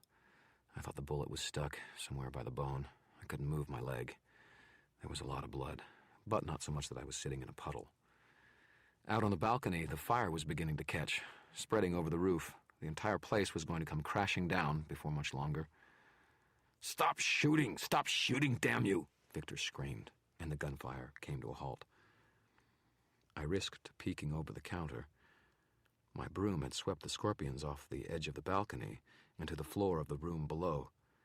As I watched, Victor caught the broom by its handle and broke it over the balcony railing with a snarl. The straw, still held in my fingers, broke with a sharp little twang, and I felt the energy fade from the spell. Victor Shadowman snarled. "A cute trick, Dresden," he said, "but pathetic. There's no way you can survive this. Give up. I'd be willing to let you walk away." The Becketts were reloading. I ducked my head down before they got any funny ideas and hoped they didn't have heavier rounds that could penetrate the counters I hid behind and whatever contents they contained to kill me. "Sure, Vic," I replied, keeping my voice as calm as I could. "You're known for your mercy and sense of fair play, right?" "All I have to do is to keep you here until the fire spreads enough to kill you," Victor said. "Sure, let's all die together, Vic. Too bad about your inventory down there, though, huh?" Victor snarled and pitched another burst of flame into the kitchen. This time it was much easier to cover myself, half-shielded as I was already by the corner of the counters I hid behind. "Oh, cute," I said, my voice dripping with scorn. "Fire's the simplest thing you can do. All the real wizards learn that in the first couple of weeks and move on up from there." I looked around the kitchen. There had to be something else, some way I could escape, but nothing presented itself. "Shut up," Victor snarled. "Who's the real wizard here, huh? Who's the one with all the cards? And who's the one bleeding out on the kitchen floor? You're nothing, Dresden, nothing. You're a loser. And do you know why?" "Gee," I said, "let me think." He laughed harshly. "Because you're an idiot. You're an idealist. Open your eyes, man. You're in the jungle now. It's survival of the fittest, and you've proved yourself unfit. The strong do as they wish, and the weak get trampled. When this is over, I'm going to wipe you off my shoe and keep going like you never existed." "Too late for that," I told him. I was in the mood to tell a white lie. "The police know all about you, Vic. I told them myself, and I told the White Council, too. You've never even heard of them, have you, Vic? They're like the Super Friends and the Inquisition, all rolled into one. You'll love them. They'll take you out like yesterday's garbage. God, you really are an ignorant bastard." There was a moment's silence, then, "No," he said. "You're lying. You're lying to me, Dresden." "If I'm lying, I'm dying," I told him. Hell, as far as I knew, I was. "Oh, and Johnny Marconi, too. I made sure he knew who and where you were." "Son of a bitch," Victor said. "You stupid son of a bitch. Who put you up to this, huh? Marconi? Is that why he pulled you off the street?" I had to laugh weakly. A bit of flaming cabinet fell off the upper shelf onto the tiles next to me. It was getting hot in there. The fire was spreading. "You never figured it out, did you, Vic?" "Who?" Victor screamed at me. "Who was it, damn you? That whore, Linda? Her whore friend, Jennifer?" "Strike two, strike three, and the other side gets a chance to steal," I said back. Hell, at least if I could keep him talking, I might keep him in the house long enough to go down with me. And if I could make him mad enough, he might make a mistake. "Stop talking to him," Beckett said. "He's not armed. Let's kill him. Get out of here before we all die." "Go ahead," I said in a cheerful tone. "Hell, I've got nothing to lose. I'll send up this whole house in a fireball that'll make Hiroshima look like a hibachi. Make my day." "Shut up," Victor shouted. "Who is it, Dresden? Who, damn you?" If I gave him Monica, he might still be able to get to her if he got away. There was no sense risking that, so all I said was, "Go to hell, Vic." "Get the car started," Victor snarled. "Go out through the deck doors. The scorpions will kill everything on the first floor." I heard a motion in the room, someone moving about the doors onto the elevated deck at the back of the house. The fire continued to spread. Smoke rode the air in a thick haze. "I've got to go, Dresden," Victor told me. His voice was gentle, almost a purr. "But there's someone I want you to meet first." I got a sick, twisty little feeling in the pit of my stomach. "Kalshazak," Victor whispered. Power thrummed. The air shimmered and shone, began to twist and spiral. "Shalsazak," Victor whispered again, louder, more demanding. I heard something, a warbling hiss that seemed to come from a great distance, rushing closer. The black wizard called the name for the third and final time, his voice rising to a screech. "Kalshazak!" There was a thunder crack in the house, a dull and sulphurous stench, and I craned my neck to see over the counter, risking a glance. Victor stood by the sliding glass doors that led out into the wooden deck. Red-orange flame wreathed the ceiling on that side of the house, and smoke was filling the room below, casting the whole place in a hellish glow. Crouched down on the floor in front of Victor was the toad demon I had banished the night before. I had known that I hadn't killed it. You can't kill demons, as such, only to destroy the physical vessels they create for themselves when they come into the mortal world. If called again, they can create a new vessel without difficulty. I watched in fascination, stunned. I had seen only one person call a demon before, and I had killed my own master shortly after. The thing crouched in front of Victor, its lightning blue eyes whirling shades of scarlet hate, staring up at the black-clad wizard, trembling with the need to tear into him, to rend and destroy the mortal being who had dared summon it forth. Victor's eyes grew wider and more mad, glittering with fevered intensity. Sweat ran down his face, and he tilted his head slowly to one side, as though his vision were skewed along the horizon, and by the motion he could compensate for it. I gave silent thanks that I had closed my third eye when I did. I did not want to see what the thing really looked like, and I did not want to get a good look at the real Victor Sells either. The demon finally gave a hiss of frustration and turned towards me with a croaking growl. Victor dropped back his head and laughed, his will triumphant over the being he had called from beyond. "There, Dresden, do you see? The strong survive, and the weak are torn to little pieces." He flapped his hand at me and said to the demon, "Kill him."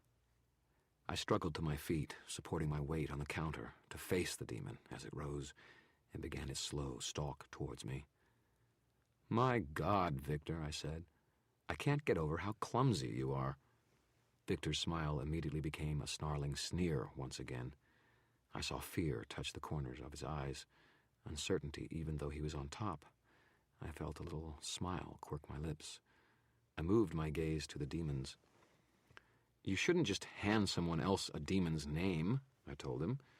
Then I drew in a breath and shouted out in a voice of command, "Kalshazak!" The demon stopped in his tracks and gave a whistling howl of agony and rage as I called its name and drew my will up to hurl against it. "Kalshazak!" I snarled again. The demon's presence was suddenly there, in my head, raging there, slippery and slimy, wriggling like a venomous tadpole. It was a pressure, a horrible pressure on my temples that made me see stars and threatened to steal enough of my balance to send me falling on the floor. I tried to speak again, but the words stuck in my throat. The demon hissed in anticipation, and the pressure on my head redoubled, trying to force me down, to make me give up the struggle, at which point the demon would be free to act. The lightning blue of its eyes became glaringly bright, painful to look upon.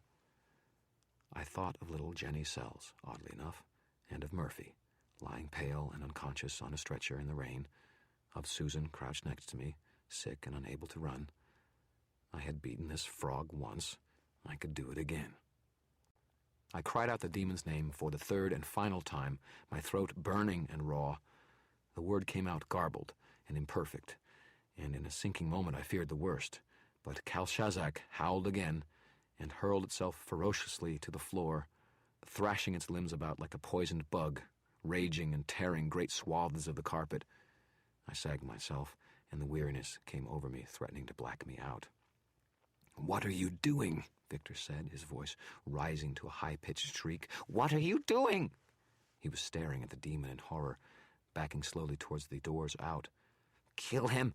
I am your master! Kill him! Kill him!" The demon howled in rage, turned its burning glare to me, and then Victor, as though trying to decide who to devour first. Its eyes settled on Victor, who went pale and ran for the doors. "Oh, no, you don't," I muttered, and I uttered the last spell I could manage. One final time, on the last gasps of my power, the winds rose and lifted me from the earth. I hurtled into Victor like an ungainly cannonball, driving him away from the doors, past the demon as it made an awkward lunge at us, and towards the railing of the balcony. We fell in a confused heap at the edge of the balcony that overlooked the room beneath. Full of dark smoke and the red glow of flame, the air had grown almost too hot to breathe. Pain jolted through my hip, more bright and blinding than anything I had ever imagined, and I sucked in a breath. The smoky air burned and made me choke and gasp. I looked up. Fire was spreading everywhere. The demon was crouching between us and the only way out. Over the edge of the balcony, there was only chaos and flame and smoke. Strange, dark smoke that should have been rising, but instead was mostly settling on the floor, like London fog. The pain was too great. I simply couldn't move. I couldn't even take enough breath to scream. "Damn you!" Victor screamed. He regained his feet and hauled me up towards his face with berserk strength. "Damn you!" he repeated. "What happened? What did you do?" The fourth law of magic forbids the binding of any being against its will. I granted out. Pain was something tight around my throat, making me fight to speak the words. "So I stepped in and cut your control over it, and didn't establish any of my own." Victor's eyes widened. "You mean?" "It's free," I confirmed. I glanced at the demon. "Looks hungry." "What do we do?" Victor said. His voice was shaking, and he started shaking me, too. "What do we do?" "We die," I said. Hell, I was going to do that anyway, but at least this way I get to take you out with me. I saw him glancing at the demon, then back to me, eyes terrified and calculating. "Work with me," he said. "You stopped it before. You can stop it again. We can beat it together and leave." I studied him for a moment. I couldn't kill him with magic. I didn't want to. And it would only have brought a death sentence on my head in any case. But I could stand by and do nothing. And that's exactly what I did. I smiled at him, closed my eyes, and did nothing. "Fuck you, then, Dresden," Victor snarled in response to me. "It can only eat one of us at a time, and I'm not going to be the one to get eaten today." And he picked me up to hurl me towards the demon. I objected with fragile tenacity. We grappled, fire raged, smoke billowed. The demon came closer, lightning eyes gleaming through the hell-lit gloom. Victor was shorter than me, stockier, better at wrestling, and he hadn't been shot in the hip. He levered me up and almost threw me, but I moved quicker, whipping my right arm at his head and catching him with the flailing free end of Murphy's handcuffs, breaking his motion. He tried to break away, but I held on to him, dragged him in a circle to slam against the guardrail of the balcony, and we toppled over. Desperation gives a man extraordinary resources. I flailed at the balcony railing and caught it at the base, keeping myself from going over into the roiling smoke below. I shot a glance below me and saw the glistening brown hide of one of the scorpions, its stinging tail held up like a mast of a ship cutting through smoke at least 4 feet deep. The room below was filled with angry, clicking, scuttling sounds. Even in a single desperate glance, I saw a couch torn to pieces by a pair of scorpions in less time than it took to take a breath. They loomed over it, their tails waving in the air like flags from the back of golf carts. Hell's bells. Victor had grabbed onto the railing a little above me, and to the left, and he stared at the oncoming demon with a face twisted with hatred. I saw him drawing in a breath and try to plant a foot firmly enough to free one hand to point at the oncoming demon, to draw some kind of magical attack or defense. I couldn't allow Victor to get out of this. He was still whole. If he could knock the demon down, he might still slip out. So I had to tell him something that would make him mad enough to try to take my head off. "Hey, Vic," I shouted, "it was your wife. It was Monica that ratted on you." The words hit him like a physical blow. His head whipped around towards me, his face contorted in fury. He started to say something to me. The words of a spell meant to blow me to bits, but the toad demon interrupted him by rearing up its head with an angry hiss and snapping its jaws down over Victor's collarbone and throat. Bone broke with audible snaps, and Victor squealed in pain, his arms and legs shuddering. He tried to push his way down, away from the demon, and the creature's balance wobbled. I gritted my teeth and tried to hold on. A scorpion leapt at me, brown and gleaming, and I drew my legs up out of reach of the pinchers, just barely. "Bastard!" Victor cried, struggling uselessly against the demon's jaws. There was blood running down his body, fast and hot. The demon had hit an artery, and it was simply holding on, wavering at the edge of the balcony as Victor struggled and started kicking at my near hand. He hit me once, twice, and my balance wavered, my grip slipping. A quick glance below me showed me another scorpion ready to jump at me, this one closer. "Murphy," I thought, "I should have listened to you." If the scorpions didn't kill me, the demon would. If the demon didn't, the fire was going to kill me. I was going to die. There was a certain peace into thinking that, in knowing that it was all about to be over. I was going to die. It was as simple as that. I had fought as hard as I could, done everything I could think of, and it was over. I found myself, in my final seconds, idly wishing I could have had time to apologize to Murphy, that I could apologize to Jenny Sills for killing her daddy, and that I could apologize to Linda Randall for not figuring out things fast enough and saving her life. Murphy's handcuffs lay tight and cold against my forearm as monsters and demons and black wizards and smoke closed in all around me. I closed my eyes. Murphy's handcuffs. My eyes snapped open. Murphy's handcuffs. Victor swung his foot at my left hand again. I kicked with my legs and hauled with my shoulders to give me a second of lift. I grabbed Victor Sell's pant leg with my left hand. With my right, I flipped the free end of the handcuffs around one of the bars of the guardrail. The ring of metal cycled around its hinge and locked into place. Then I started to fall back down. I hauled hard on Victor's leg. He screamed, a horrible, high-pitched squeal as he started to fall. Kalshazak, finally overbalanced by the added weight and leverage I had added to Victor's struggles, pitched over the balcony guardrail and onto the smoke below, crashing down to the floor, carrying Victor with him.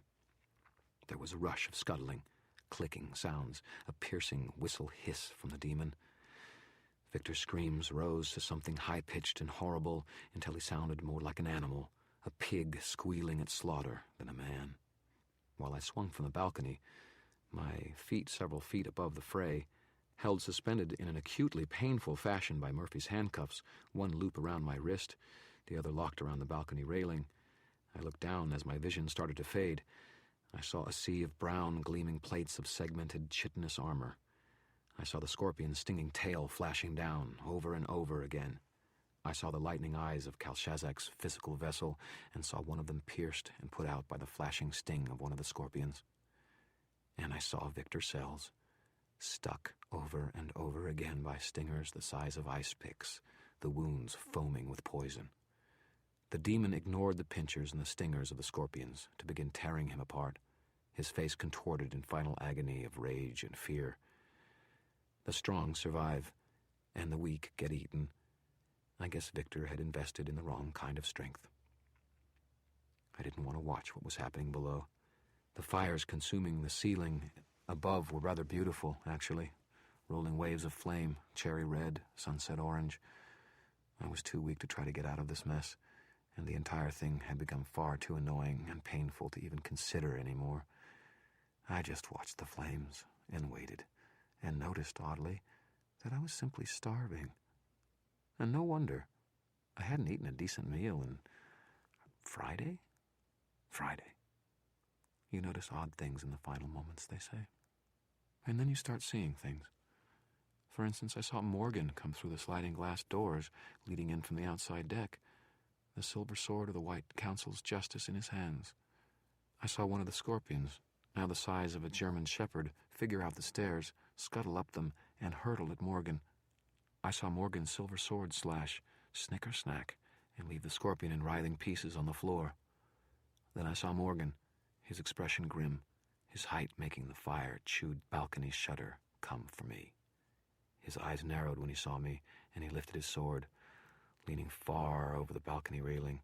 The blade flashed bright silver in the firelight as it started to come down. Typical was my last thought. How perfectly typical, to survive everything the bad guys could do and get taken down by the people whose cause I had been fighting for.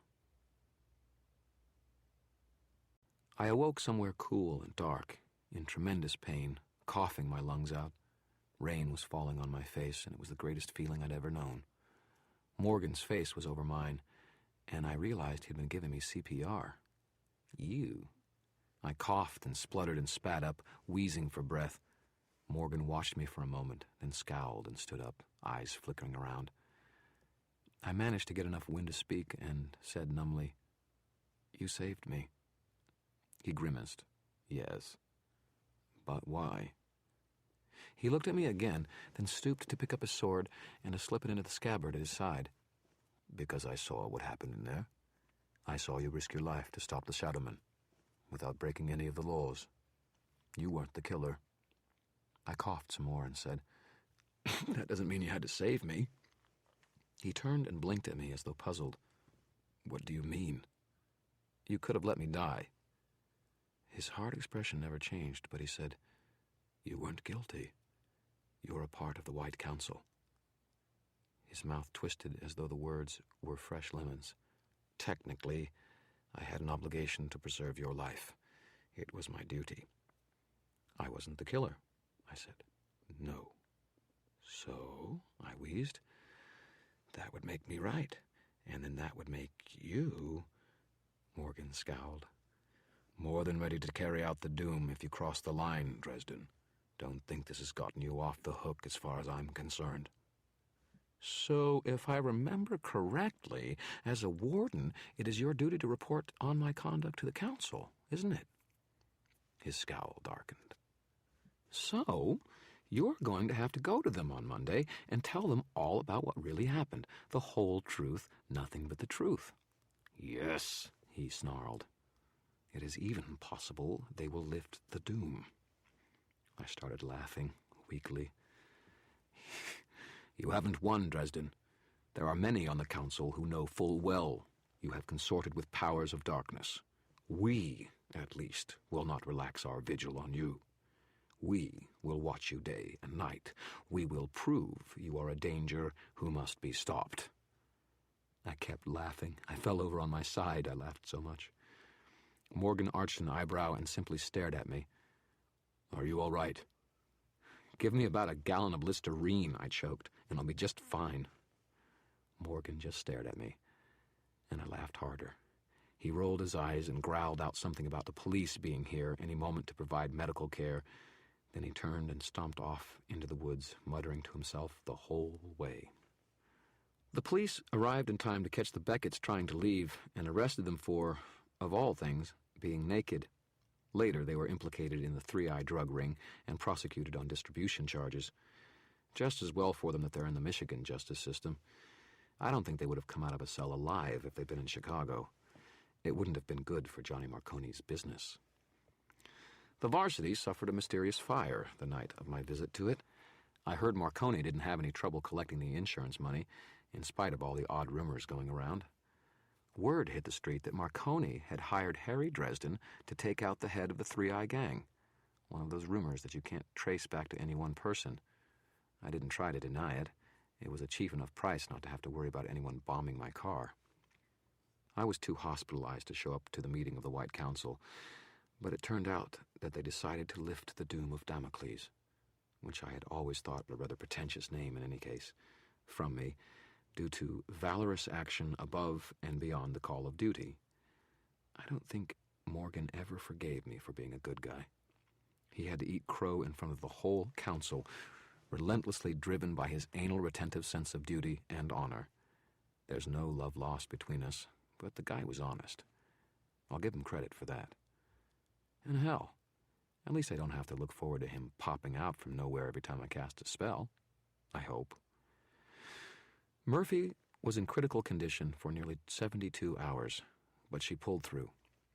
They gave her a room right down the hall from me, in fact. I sent flowers to her hospital room, along with a surviving ring of her handcuffs. I told her in a note not to ask how the chain between the rings had been so neatly severed. I didn't think she'd buy that someone cut it with a magic sword. The flowers must have helped. The first time she got out of bed was to totter down the hall to my room, throw them in my face, and leave without saying a word. She professed to have no memory of what happened at my office, and maybe she didn't. But in any case, she got the warrant for my arrest rescinded, and a couple of weeks later, when she went back to work, she called me for advice the next day. And she sent a big check to cover my expenses in the murder investigations. I guess that means we're friends again, in a professional sense, but we don't joke anymore. Some wounds don't heal very quickly. The police found the remains of a huge 3i stash in what was left of the lake house, and Victor Sells eventually came up as the bad guy. Monica Sells and her children vanished into witness protection, and I hope they got a better life than they had before. I suppose it couldn't be much worse. Bob eventually came home again, more or less within the 24-hour limit, I suppose. I turned a deaf ear to rumors of a particularly wild party at the University of Chicago, which lasted from Saturday night to Sunday night, and Bob wisely never mentioned it. Date with a Demon was a headliner for the Arcane when it came out the following Monday, and Susan came by my hospital room to give me a copy and to talk to me about it. She seemed greatly amused by the cast that held my hips immobilized until the docs could be sure that there wasn't too much fracturing. The X-ray machine kept fouling up whenever they tried to use it on me, for some reason, and commented that it was a pity I wasn't more mobile.